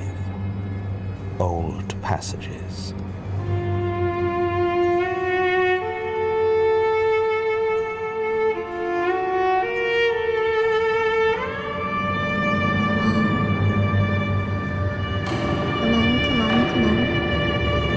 I should adjust my tower and stuff in general. If I do that, it might make it a bit easier for us to clear the expert mode. We're just on hard right now, and this is a castle I don't usually... Statement of Harold Silvana regarding discoveries made during the renovation of the Reform Club, Pall Mall. Let's see. Original statement given June 4th, 2002. Audio recording by Jonathan Sims, head archivist of the Magnus Institute, London. Statement begins. As much as I'm a builder, sort of. I always find myself using the word craftsman or artisan, but that's mostly because of my client base. I specialize in renovation and alterations on listed buildings and those of historical or architectural significance. In simple terms, it's not much different to any other sort of construction work, except it takes about 3 times as long and costs 10 times as much. That's not to say I rip people off. You need to spend almost half the time just planning exactly how you're going to tackle any given job, while preserving or recreating the original architecture as much as possible. And then you have to be incredibly careful when you're doing the work. I'm quite serious when I say that if you're not paying attention and keeping the alterations well documented, you can get sued for millions over knocking out the wrong brick. Plus the materials aren't cheap. So yes, my services are expensive, but me and my team are worth every penny. And the sort of people I deal with, or should I say the sort of people whose personal assistants I deal with, can afford it. I don't have a company per se. People hire me for me, and I have a small team I trust to help out with the work itself. Ooh. They're technically freelance contractors, but the pay's good enough, and in London at least, there's enough work that they're happy to wait on my call. I found plenty of interesting things in this job. I suppose that's not unexpected when you're digging around old buildings. We got kicked off a job once when we found some bones under a very venerable country house that will remain nameless, as the owners contacted the British Museum, who couldn't take over fast enough. There have also been a few jewellery pieces that found their way to other museums, and once we found a box of 17th century erotic poems that I think are currently languishing in the storerooms of the V&A Museum, but I never found anything like what was under 100 Pall Mall. We'd been called in to do some work on the basement and ground floor of the Reform Club. It wasn't anything major, some upkeep on a few of the historic pieces, replace a few of the earlier renovations. The amount of actual work involved was minimal, but it was a Grade 1 listed building, so the amount of care we had to take stretched it into a week-long job. It didn't help that we had to schedule around the fact that it's still a very active social venue, so we could only actually come out of the basement when it wasn't full of people too important to see builders. Grade 1 listing is a significant payday, though, so I certainly wasn't going to rock the boat. It was about 2 in the morning when the kid showed up. It was just me and Rachel Turley, who does most of our marble work, though we were mostly just doing surveying at that point. Alfred Bartlett was out getting coffee, though God knows where from at that time of night. We were just kicking our heels, really, since he's a plumber and we needed his expertise. Now, Alf has been in the business for nearly 40 years, and there wasn't a thing he didn't know about water or sewage systems. But we often joke that it's pushed everything else out of his head. I think he must have forgotten to lock the door when he headed out, and that's how the kid got in. That said, this was still the first week in March, and it was pretty cold, so I'm surprised we didn't notice the draft. In the end, I suppose it doesn't matter. The fact is that Rachel and I had been sat there chatting for maybe 5 minutes when we noticed we weren't alone. In the doorway, leading back to the stairwell, stood a thin figure. He looked to be in his late teens, I'd guess. He was dressed all in black, with heavy-looking boots and a t-shirt with the logo of some band emblazoned on it, Megadon or Mastodon or something like that. His hair was long and greasy, almost down to his shoulders, and looked to be dyed almost the same black as his clothes. It did not look like he was supposed to be skulking around the Reform Club, but I had encountered more than one member whose rich children were going through a rebellious period, so couldn't be entirely sure. I decided to be gentle in my initial inquiries and asked him if he was lost. Told him this part of the basement was off-limits due to renovations. The kid shook his head and asked if we'd found anything yet. Any of Leitner's pages. Now this took me aback a bit. I wondered how long he'd been standing there, because Rachel and I had just been talking about the man. Jürgen Leitner was a businessman from Norway, I believe, who used to have offices in the ground floor of the building next to the Reform Club at 100 Pall Mall. I don't know what his business was, but when I was first getting started back in '87, we got a call from Mr. Leitner requesting a consultation in his Pall Mall office. At that point it was just me and Rachel, and we mostly did stone restoration and alteration, so we assumed Mr. Leitner wanted our opinion on a property outside of London. Our reputation back then was not sufficient to get us access to any of these sort of central London buildings we now work on. When we first met Jürgen Leitner, he looked very much like I had imagined him. Portly, middle-aged, Short blonde hair in the middle of going grey, well-tailored business suit. His office surprised me, though, as it was almost completely bare, save for a desk and 2 chairs in front of it.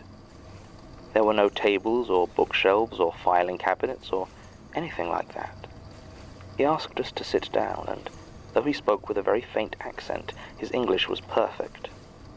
We made small talk, but he seemed impatient, eager to talk about whatever it was he wanted us to do. I asked him what the job was, and he stopped and looked at us closely. Then he said he simply wanted us to dig a hole. An unusual request, but not an unreasonable one, so I asked him whereabouts this was going to be. He rose, walked over to the corner, and pointed at the floor. He said he needed a hole put through the floor. I thought there would have been a basement under there, and he said, no, the building's basement didn't go under these rooms.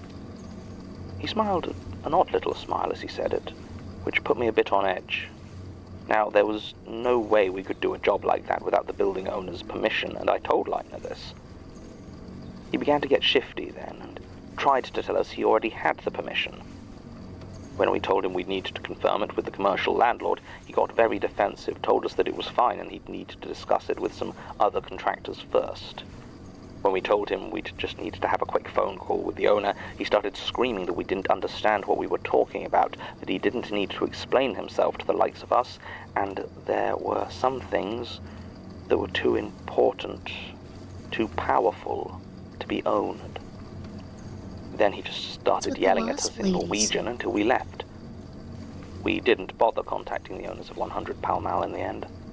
It was, without a doubt, the weirdest interview with a prospective client that we'd ever had, and being so close to the site of it had Rachel and I reminiscing when this teenage burnout turned up. I asked him if he'd been eavesdropping, and he shrugged, and again asked what we had found. I was just about done with this kid, and started to tell him that he was going to have to leave, when Rachel interrupted me and asked what there was to find. The kid laughed, as though he and Rachel were in on some private joke. "Can you smell it?" he said, and for a brief moment I could smell something. Damp old stone and musty paper, just a faint whiff. It took me off guard, and I think that was why I just stood there, as he walked past me and picked up the hammer. He strode over to one of the walls, and, with a swing far stronger than I would have thought possible from his age and skinny frame, he buried it into the wall. Huh? I heard a scream, high-pitched, but it definitely didn't come from any of us. This was enough to break me out of my stupor, and I ran over and wrestled the hammer from the kid. He struggled and flailed, though he didn't say anything. As I tried to calm him down, Rachel called me over, and I looked at where he'd hit the wall. In the center of it was a neat hole. The other side was darkness. There shouldn't have been anything behind the wall except foundation. But it didn't look like this was a real basement wall. I let the kid go and walked over to get a closer look. Rachel started to examine it with her tools before she confirmed what I'd already guessed, that it was a fake. It looked like someone had blocked off a passage and then very carefully disguised it. It was at this point that Alf returned, and we had some considerable explaining to do. Through it all, the kid, who said his name was Jared, just sat there sullenly, listening to his CD player and waiting. When we asked him how he knew what was behind that wall, he just shrugged and told us that his mother knows all about this stuff. He didn't elaborate as to what this stuff might have been. We should have waited until morning and told the Reform Club staff what we'd found. We should have handed Jared over to the police, but Alf was always too curious for his own good, and he suggested we have a look inside. Rachel and I half-heartedly tried to argue against it, but I think deep down we wanted to know just as much as he did, so in we went. Knocking through the rest of the wall didn't take long. It had been built to look like the rest of the basement, but hadn't been constructed with the same skill. 10 minutes later, our coffees lay forgotten on the floor, and we stood before a passageway leading off into the musty darkness. A gentle breeze blew from this entrance, which didn't make any sense at all. We had plenty of torches, as you often need them during night work, so we each took one large one and a smaller backup in case the first had any problems. We tried to tell Jared to stay outside, but I could see immediately that, short of tying him up, there was no way we were going to keep him out of there.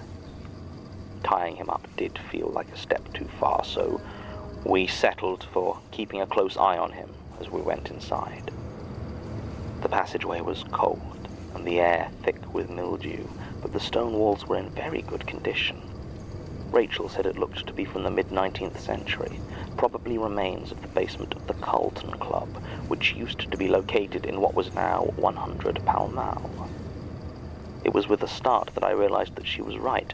Based on where the corridor was going, we must have been underneath the building, almost exactly where Jürgen Leitner had wanted us to dig almost 15 years ago.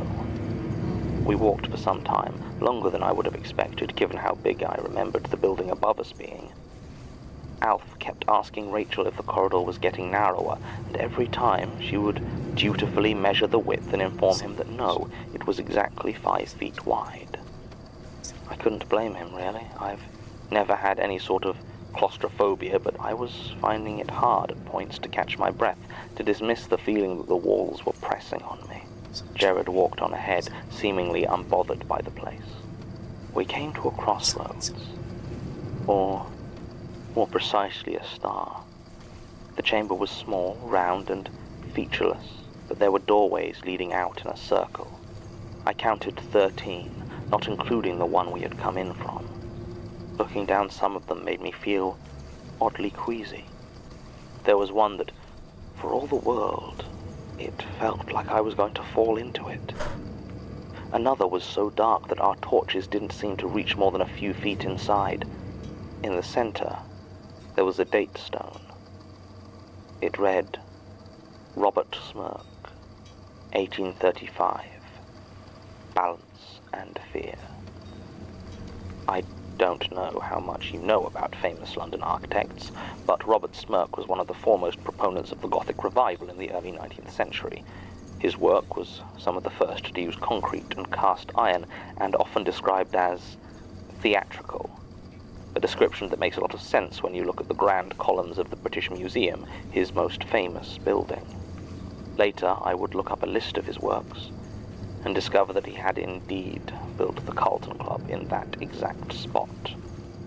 It had been destroyed in the Second World War during the Blitz, and the club itself had moved premises, but it looked like the underground foundations, or whatever this place was, had not been damaged.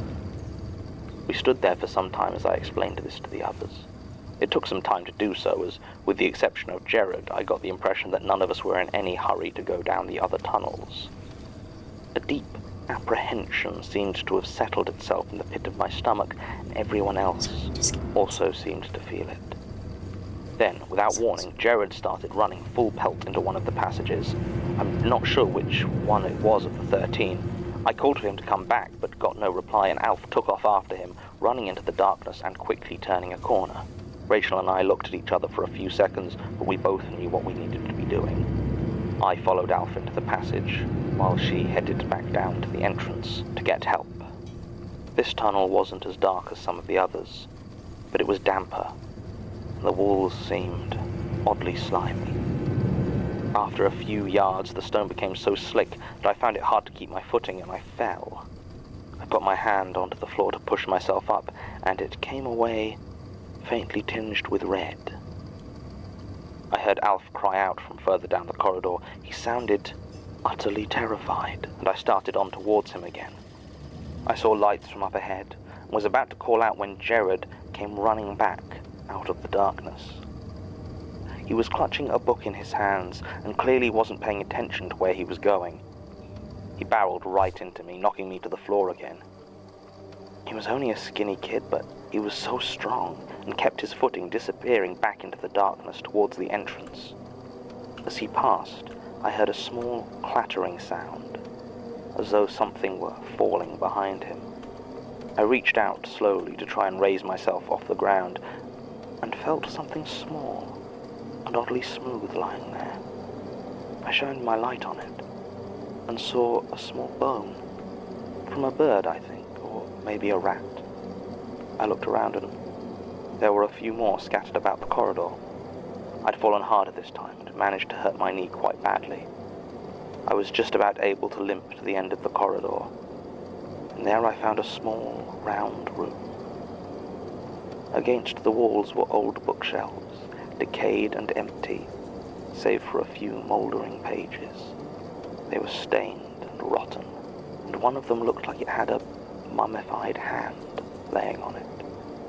In front of that one, in almost the center of the room, lay Alf. He was dead. I couldn't see any injuries on him. He didn't even seem hurt. But looking at how still he lay there, the terrified, awful expression frozen on his face, there was no chance that he was alive. On his motionless chest, and around the base of the bookshelf, I saw more of those tiny bones. That's where my memory begins to blur. I know I made it back to the basement of the Reform Club where Rachel was waiting with the police, but I think I got some of the wrong passageways first. I have the vaguest memories, flashes of a pile of paper completely covered in cobweb. A figure stood in the darkness, a stranger I didn't know, but was sure meant me harm. My skin burning, hot, choking on smoke down there in the dark.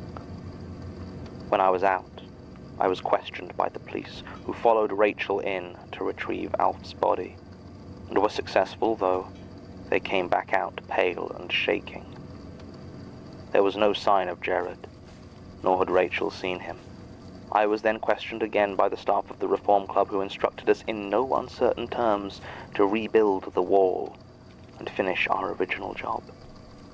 We were given to understand that the police were handling the matter, and if we pursued it closer, then we would not be getting any further work from members of the club. As this covers almost everybody who can afford our services, we complied. It makes me feel sick, though, like we're just abandoning Alf, dishonoring his memory. It's not even like he had any family to miss him. It just feels wrong. I guess maybe that's why I'm talking to you. Do try to keep my name out of it if you follow it up, though. Okay? Statement ends. On the one hand, this statement represents a complete dead end, as no one involved is both able and willing to talk to us.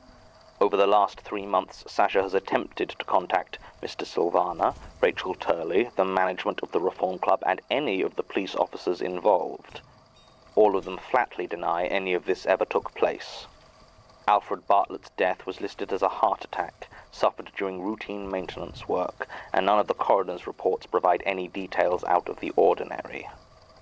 The kid, who I think it is reasonable to assume is none other than Jared Key, remains just as impossible to contact as he ever was. From an evidence standpoint, this case is a complete bust. However, too many of the names and features match with other statements for me to dismiss it, not to mention the fact that business records do list Jürgen Leitner as having hired out an office on the ground floor of 100 Pall Mall between 1985 and 1994. He was, apparently, one of the premier worldwide dealers in rare and antique books at the time, with items selling for the sort of sums where an office in Pall Mall doesn't raise any eyebrows. If this strange basement is really there, then perhaps his choice of location was not simply a display of status. Clearly some of his books were there, and I can't help but wonder whether that was where they were found or just where they were stored. The other major point of interest is the fact that this complex appears to have been designed by Robert Smirk. You should have seen Tim's face when I told him. Architecture is one of his specialist areas, and he has always talked of Smirk as one that fascinates him. How did he phrase it? A master of subtle stability. From a professional standpoint, it also interests him that Smirk's buildings have higher percentages of reported paranormal sightings than any other architect of similar profile. Oh, really? He hasn't been able to find out much about the Carlton Club specifically, at least not anything relevant to this statement. In his later years, following Smirk's official retirement in 1845, there were all sorts of rumors about his interests and religious preferences. If there was a scandalous sect or bizarre cult, his name would always be seen mentioned among those meeting with them. He also started putting his name forward to design churches, despite his claimed retirement. He was never taken up on these offers. Interesting, but fundamentally not that useful for the case in hand, especially since we have been unable to get permission to physically investigate whether this place even exists. It seems we've reached something of a dead end. No pun intended. And record. Oh, God damn it! Martin! Martin, where did you put the rest of the extinguishers? Martin! They got worm problems.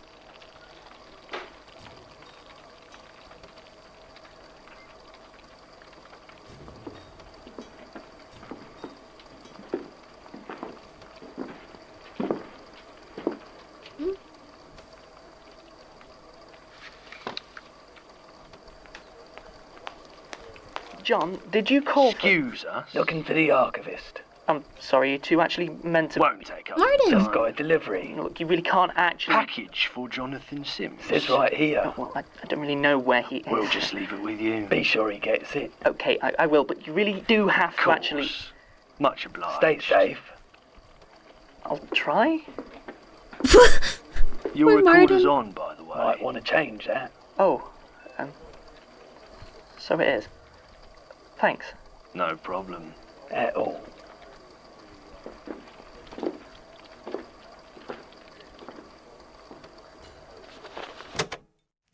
That was an odd ending to an episode. Sorry for everyone that just came in. For reference, these episodes are 99.9% of the time one man talking, so having like 4 people talk feels like uncomfortable. It feels like something's wrong. But yeah, thank you guys so much for coming by. I'm Grimmi, and I really apologize. We're listening to a very spooky podcast called The Magnus Archives. And Clevin, thank you so much for the raid. I hope that you had a really good time with Helldivers too. Big fan of Helldivers. It's very fun. I also know that they're optimizing their game. That's big news. That's wonderful. So I hope you guys all had a really good time. I know that this took me a really long time to finally welcome you guys. I said one more episode, but are you sure it's not one guy doing all the voices? There's different characters and stuff. It's a one more.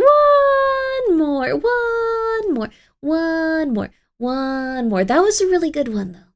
It's 6 a.m. One more, please. One more. Oh, one more. One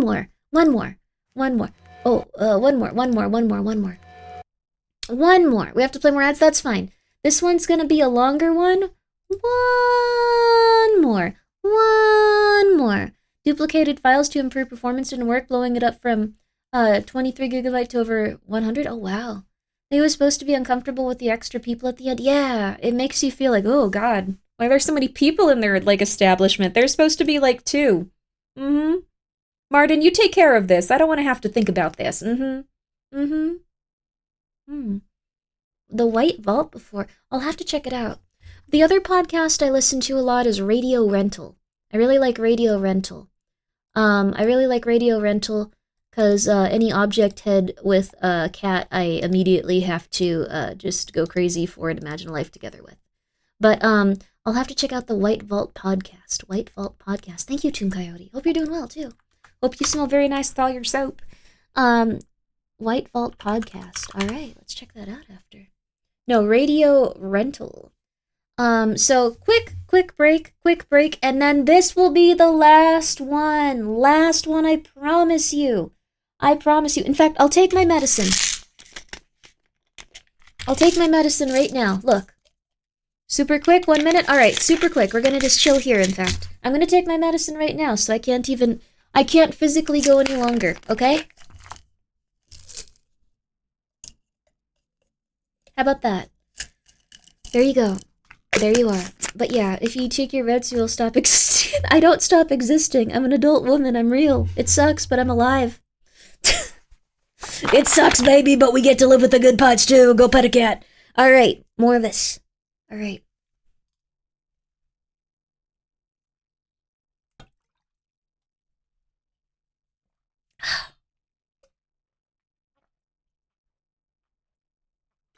Oh no. Grimmy, to be fair, to those that said to go to sleep, I caught the first hour or two of the stream while I was doing night shift. Oh, that's nice. Oh, go to sleep. Got to sleep. Woke up. Have been here for the past 3 hours. How long? Oh, it's been 10 and a half.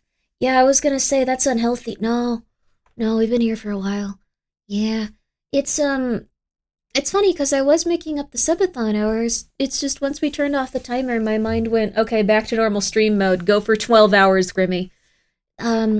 This is gonna be the last one. I just took my Dayvigo, my sleep medication, and I took my gabapentin. So I will officially be Wacky Grimmy in just a few minutes. I will be Wacky Grimmy in a little bit, and then we're gonna stop streaming because Wacky Grimmy tends to just not stop talking. So that's gonna happen. And then I think after a certain point, if Grimmy does not stop talking, I think Yama or JC will just raid out, which is fair. So, okay. Unhinged. It's just normal. Like I've realized that like Dayvigo or gabapentin Grimmy is just Grimmy but louder. I think the only thing that's really changed around here is that I've gotten a little bit less. I get fed up sometimes and I go, hey, you need to chill that out. Like I'll defend myself a bit, and then what's the other thing? I guess I just want to talk about conspiracy theories. So I think it's just me but louder. So but I really want to have a stream on the surveillance state. I know that's not ideal with how streaming is. People use it as like an escape and stuff, but like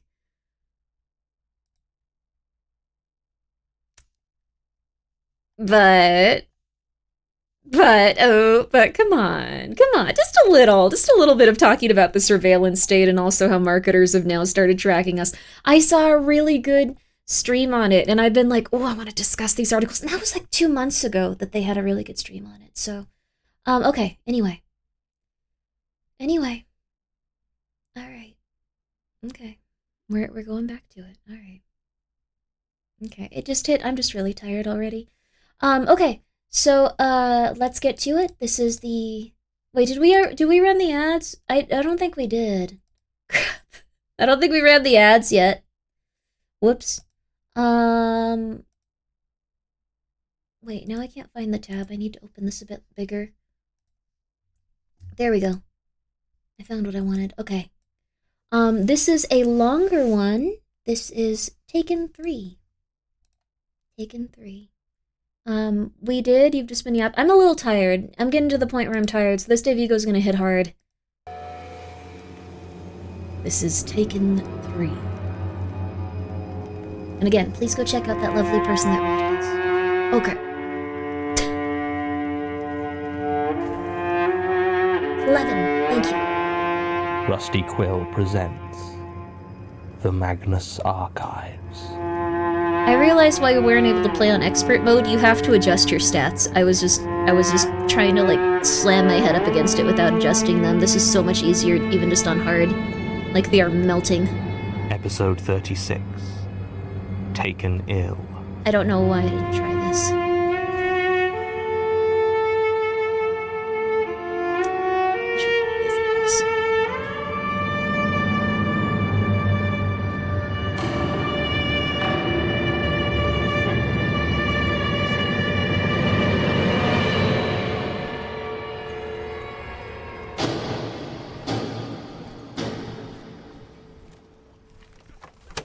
Statement of Nicole Baxter regarding visits culminating in the fire that consumed Ivy Meadows Care Home in Woodley, Greater Manchester.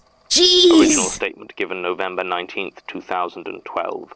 Audio recording by Jonathan Sims, head archivist of the Magnus Institute. Damn, London. Shoddy, okay. Statement begins. Poor people. Fear is a strange thing, isn't it? What you're afraid of. For most people, a corpse is at the least unnerving, and for some outright terrifying. Or maybe it's disgust. They are two very different feelings, aren't they? Though they often bleed into each other, if you'll pardon the pun.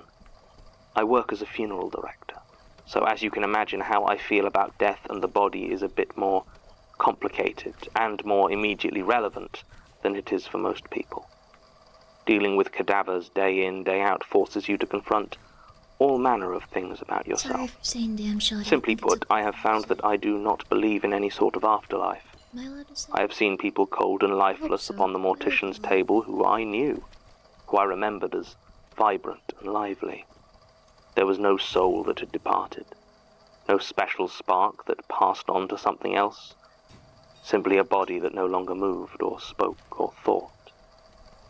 It feels odd to consider the fact that you will no longer exist someday. But you didn't exist for billions of years before your birth, so it doesn't seem unreasonable to conclude that you will not exist afterwards in much the same way. There. I try to see life as a pleasant holiday from non-existence. It provides some comfort when the truth of my own mortality stares me in the face every day. There is one thing about dead bodies that does bother me, though. One thing that eats at me, as it were, and does give me that sick tightness of fear deep in my gut. It is rot. I don't know why it gets to me so. Perhaps it's precisely because I don't think there is anything beyond the body, and even dead and unaware, seeing a person's form begin to putrefy and fester, becoming just a home for the crawling, feasting things, is too much for me. Perhaps it's just an unaccountable phobia. Regardless of the reason, the fact is that to see the corpses decaying, to see their flesh corrupted, it is the one part of this job that I find uncomfortable. So much so that I would describe reconstruction and preservation as my favorite part of the process. Making sure the cadaver looks as peaceful and lifelike as possible. Make them the person they were, or as close as they can be while cold and senseless. That's so nice. Fighting off the rot, the insects, the disease. Maybe. I don't know why I wrote disease just then. They're dead, so they can't be diseased in the normal sense, can they? I suppose it's just thinking about what happened at the Ivy Meadows care home links them in my head. But it's not just that, is it? The fear, the feeling, that tingling, squirming fear at the back of my mind, it feels the same when thinking of the germs that corrupt and twist our bodies, lurking invisibly on any table or surface, or when I saw those swarming flies. How many more moved and buzzed just out of sight. I've never had any mental health issues before, but perhaps after my experience I should consult someone. I read once that OCD can come on later in life if a severe experience sets it off. I'm rambling. Disregard this first page, I'll start again. I work as a mortician at Baxter and Gordon Funeral Directors in Woodley. Oh, okay. By rights, it should now just be Baxter Funeral Directors, as William Gordon passed away himself about 5 years ago, leaving my Uncle George running the place on his own. He kept the name, though, as he always said it was one of the most respected in all of Manchester. God knows there was no sentimental reason to keep it. From the way he talked, he and William Gordon hated each other by the end, to the point where the will expressly stated that the body of William Gordon was to be handled and prepared by Fenchurch and Sons, one of my uncle's great rivals. Maybe that's why Uncle George is so keen to keep it in the family.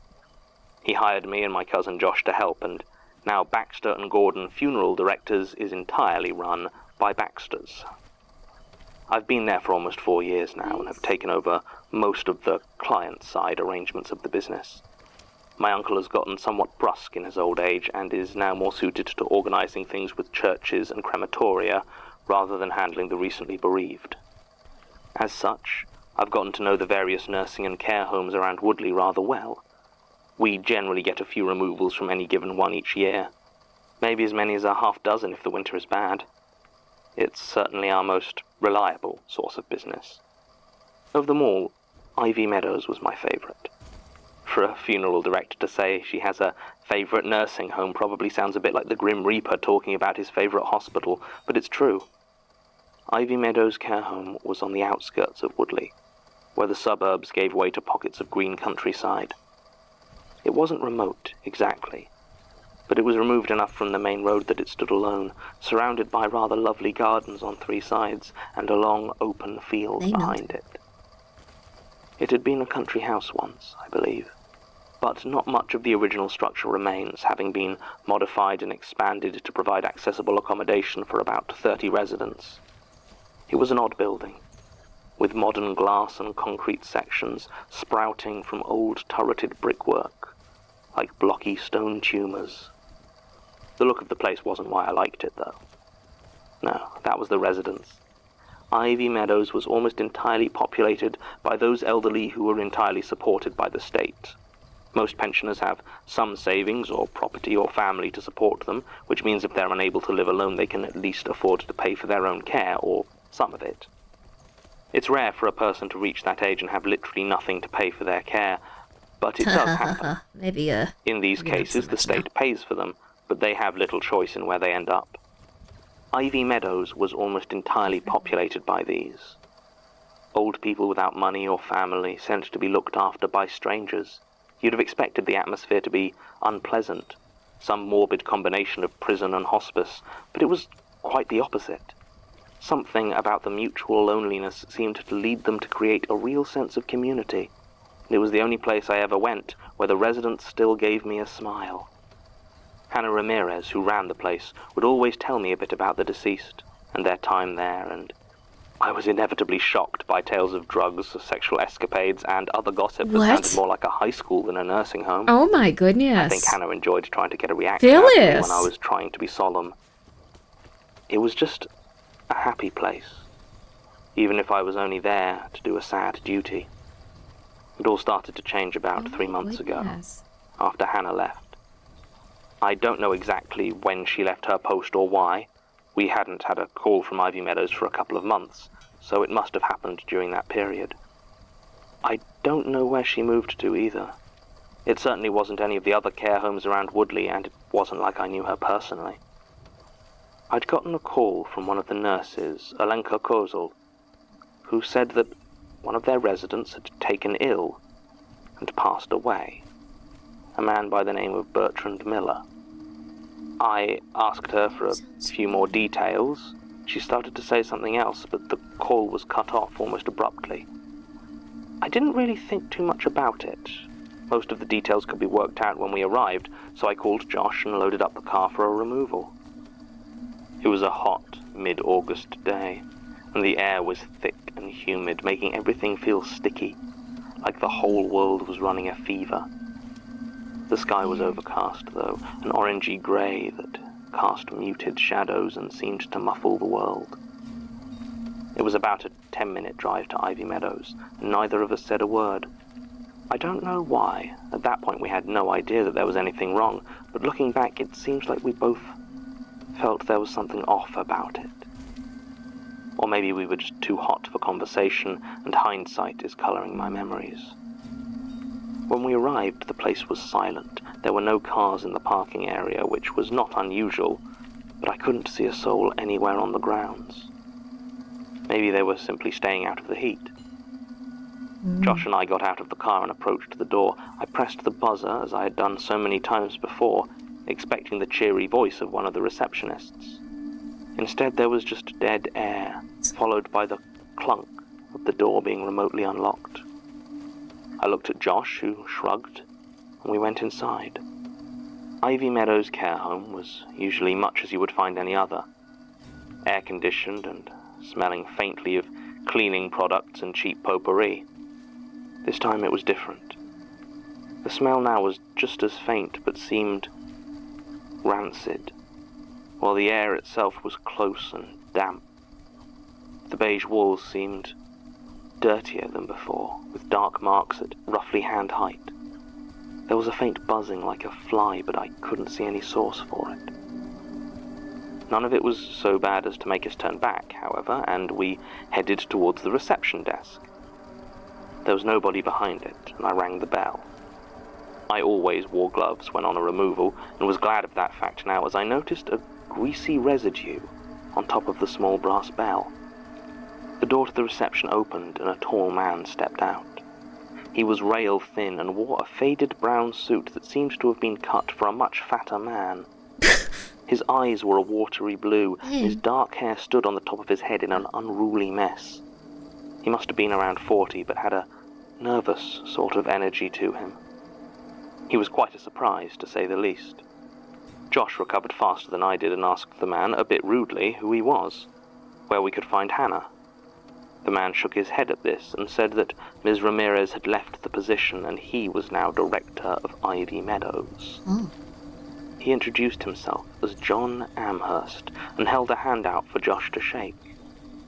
My cousin stood there for some time, staring at the thick, sweaty hand of this strange man, clearly not wanting to shake it.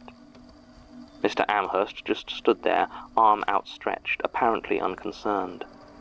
A fly landed on his face, and if he noticed, he didn't give any sign of it, not even when it walked across his eye. Eventually, the now clearly shaken Josh stuttered out some semi-polite excuse and backed away. At this, John Amherst lowered his hand and turned to me. He asked why we were here. This took me rather by surprise, as there's generally only one reason undertakers show up in such a place. We told him we had received a call and been told Mr. Miller had passed away. Amherst asked who had called us, but with such a sharpness in his voice that I lied and said the caller hadn't given their name. He paused, clearly considering what to say next very carefully. Finally he nodded and said that yes, Bertrand Miller was dead, and we could have him. Then he gestured for us to follow and began to walk back into the main building. As we walked, he began listing the details for Mr. Miller's funeral, such as they were. No family or friends, no savings or insurance, simple cremation as soon as possible, no service to be held at the crematorium, ashes to be returned to Ivy Meadows in whatever the cheapest option was for an urn made of brass. At this, I asked what he wanted the ashes for, and he simply waved his hand in a vague dismissal and said they'd be wanting to have a private remembrance service. By now we'd been walking for a few minutes, and I hadn't seen another soul in the corridors.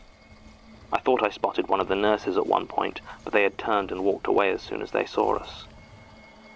We arrived at a room bearing a small plaque. It read, Bertrand Miller. John Amherst opened it without hesitation and went inside. The smell was what hit me first. I've smelled plenty of corpses in my time. I'd almost say I'm used to the smell. This was different. There was some deeper taint there than simply putrefying flesh, and it made me gag. By the look on his face, Josh smelled it as well. Then I got a good look at the body on the bed and almost turned and ran. Based on the colour of those sections of skin still whole and unblemished, Mr. Miller couldn't have been dead for more than a few hours, half a day at most. You wouldn't have known, though. Large sections of his body were covered in a wet, creamy yellow rash, which... I'm not a doctor, so describing exactly what it did to the flesh it touched would serve no purpose, except to start me having the nightmares again. Let us just say that it gave a plentiful home for the flies that swarmed around his body. We looked at John Amherst, utterly appalled. He said not to worry, that the disease that had claimed poor Mr. Miller wasn't contagious. He even produced the recently signed death certificate, though it was stained with some dark grey fluid, so I did not examine it too closely. He then apologized that the air conditioning had broken. I'm sure you know all about what heat does to cadavers, he said. I just wanted to get out of there, and have never been more grateful to whoever designed care home beds so that we could remove the body with as little contact as possible. Even then, on the way out, I felt a sudden tickling pain on the back of my left hand and looked down to see the thick leather glove in contact with one of the patches of yellow. I nearly screamed and dropped the body, but did neither. Ivy Meadows did not feel then like a safe place to do either of those things. In fact, I kept my composure through the whole of the drive home. As soon as we arrived, I ran into the bathroom. Throwing my gloves into the medical waste bin, I scrubbed the patch of skin that still felt like it was crawling. I could see nothing wrong with it, but I kept scrubbing until it was bloody, then poured disinfectant over it until it went numb. When I finally left the bathroom, I found Josh arguing loudly with his father. Apparently, Uncle George was not satisfied with the explanation given for the state of Mr. Miller's body. He turned to me and asked what had happened. I told him the same thing Josh had, the same thing I've told you. We went over it slowly, point by point, until finally he stood there silently looking worried but determined. He had us tell it to him one more time before he nodded, told us to stay away from the corpse of Bertrand Miller, and left, telling us he had to make a few calls. I've never seen a cremation done with such a quick turnaround, and he was burned before the end of the day. I asked Uncle George about returning the ashes in a brass urn, but he shook his head and said he'd already had them disposed of. I knew my uncle wasn't one to share his thoughts when he didn't want to, and that seemed to be the end of it, save for those times throughout the day I would feel that tickling in my hand and run to scrub it away. I went on a couple of other jobs, and it seemed like we were expected to forget it. Josh didn't talk about what happened, and I got the impression he was trying to ignore what he had seen. He always was a practical soul. I couldn't let it go, though. It just kept playing in my mind. So when the phone rang 2 weeks later and I heard Alenka's voice on the other end, my heart skipped several beats. What she said did nothing to allay my fears. The line was bad, very bad, but I could have sworn she said, "Come quickly. We've taken ill. We've passed away." The words repeated as though on a recorded loop, though they were no easier to make out than the first time. Finally, I put the phone down. I was technically off duty at that point, having just finished my shift, so I could have ignored it. I could have walked away. Instead, I put on my normal clothes, grabbed 3 pairs of gloves, and got in my car. Drive there was dreadful. Still hot. I kept looking at turnings and junctions and imagining where I would go if I turned away from Ivy Meadows and just drove off. But I didn't. I kept taking those old familiar turnings, moving inevitably towards that sick, old building. When I arrived, it was quiet. The whole building looked filthy now, even from the outside, and the plants that bordered it had started to take on an unhealthy, whitish color. There was one other car in the parking area, a faded white transit van I didn't recognize. I got out and started to walk towards the front door. The smell was noticeable even from out here, and by the time I got close enough to reach the buzzer, it had become so strong as to be unbearable. I tried to bring myself to press the button, but instead I turned and half sprinted back to my car, desperate to breathe clean air again. I stood there, torn between wanting to flee and needing to know. Then in the silence, I heard it. Tap, tap, tap. Someone banging rhythmically on a window. I scanned all the ones I could see, but they were dark. Tap, tap, tap. It showed no sign of stopping, and I began to make a wide circuit of the building. It was on the other side that I saw it. A large ground floor window showed what I think would once have been the lounge. The walls were dark, stained, and smeared to almost black, but the windows were clear.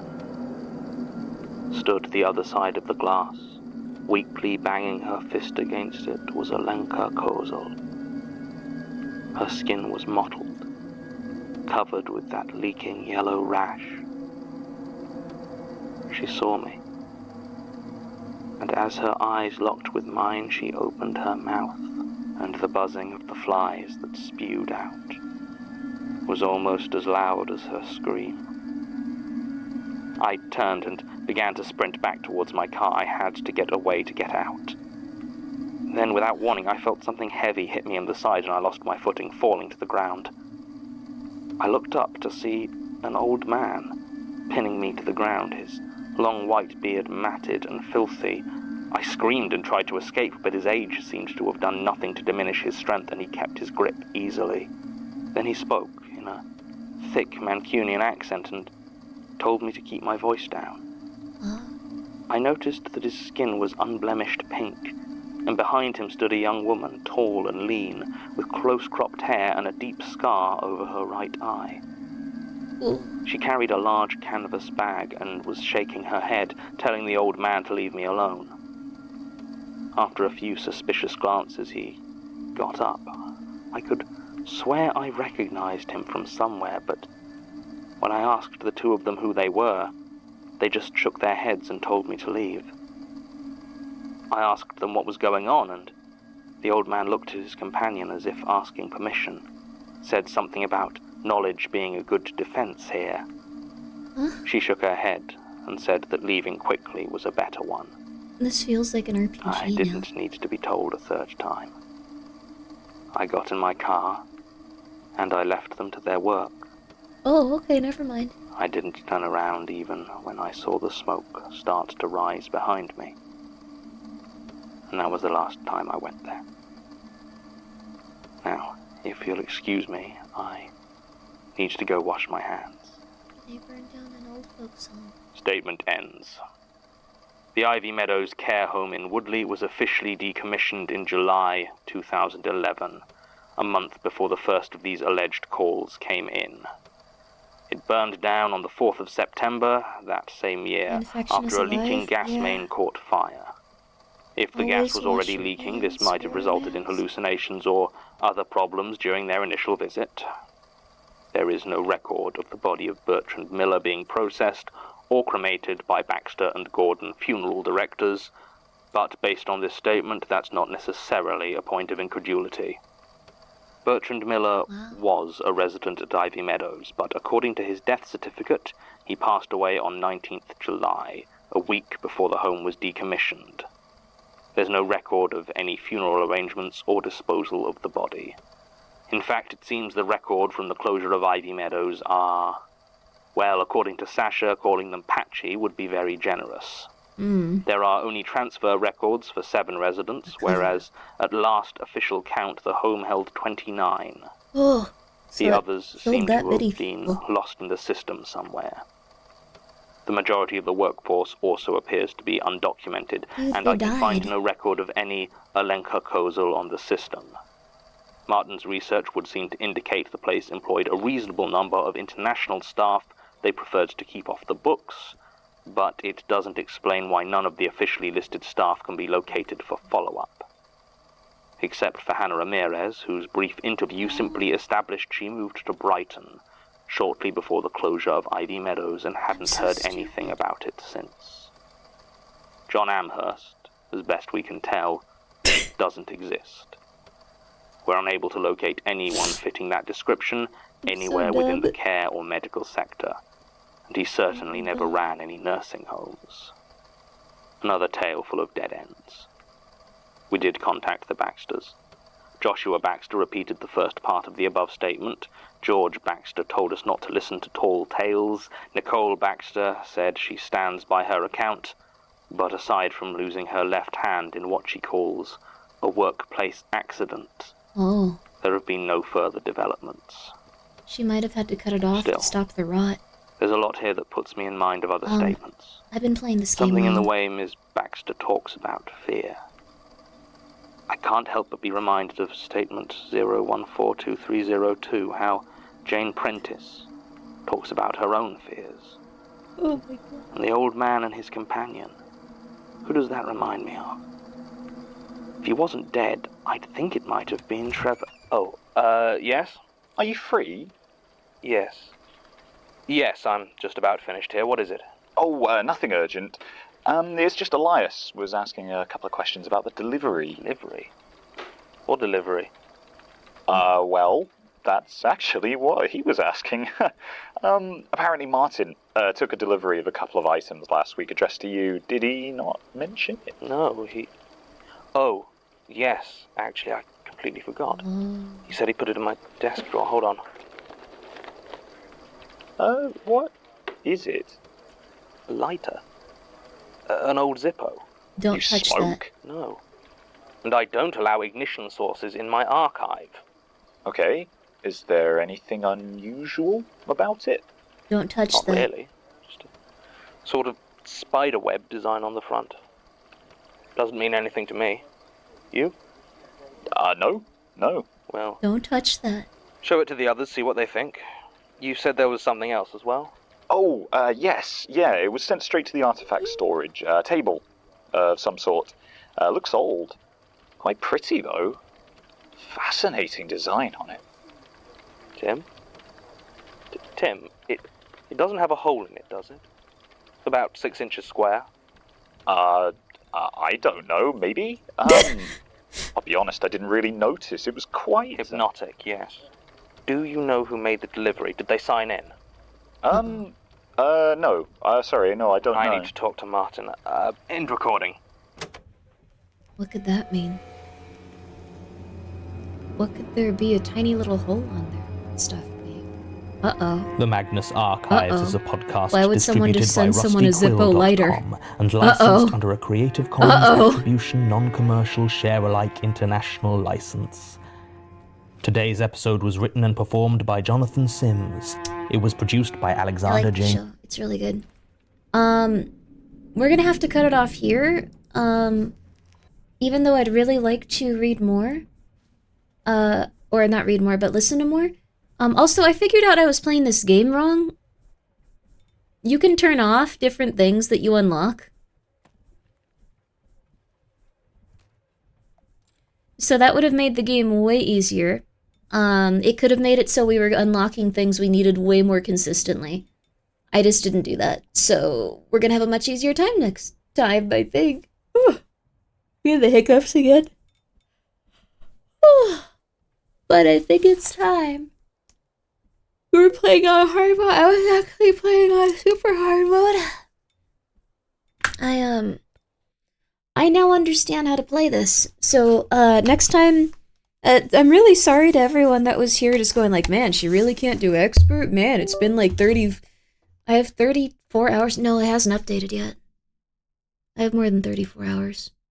I just think it might not update. I might have... Yeah, it's not updating from last time I played it, so it's stuck on 34 hours. Kind of nice of it, honestly. So, I appreciate it. I'm just gonna close it again to see if it updates it. But everyone, I really hope everything's okay in the archives. We're gonna have to see what happens next time, but, that was a kind of, more focused on the Magnus thing. We're gonna listen to every single episode, though. Although I'm gonna try to, like, contain it to only a few days a week, I say. Trying really hard. I'm proud of you for locking in. Thanks, Venus. Thank you, Bob. Let's do some cool occult magic. Let's do some fun stuff. The Grimmi coins are coming out, so I hope that they can help you stay in good body and mind. And Violet Stew, thank you so much for being here for a month, for subscribing for a first month. I appreciate that, and I hope you're having a very, very, very nice night or morning. It's morning now for where I am. But yeah, alright. I'm gonna go to sleep. You guys have a good time. Let's see here. Yama, whoever you wanna raid, go for it. There's Mako, there's Pia. I'm not sure who's gonna be on for... There's Sad Pocky, even. I don't think we've ever gotten to raid her. Or him? I'm pretty sure it's a her. Because they use a lot of emotes. My brain is shutting down. Oh, Shizu's on, too. Alright, I gotta go. I gotta ski-diddle. I gotta go to bed. Pia... Guys, enjoy Pia. She's lovely. And I'll be back tomorrow. Maybe we'll play some Voices of the Void or some Abiotic Factor. Or there might... Oh, no. Tomorrow is... Or today is actually... it's going to be a sponsorship for a horror game I've been looking forward to. I hope you guys are excited for it too. I hope you fear space. I hope you're very afraid of space.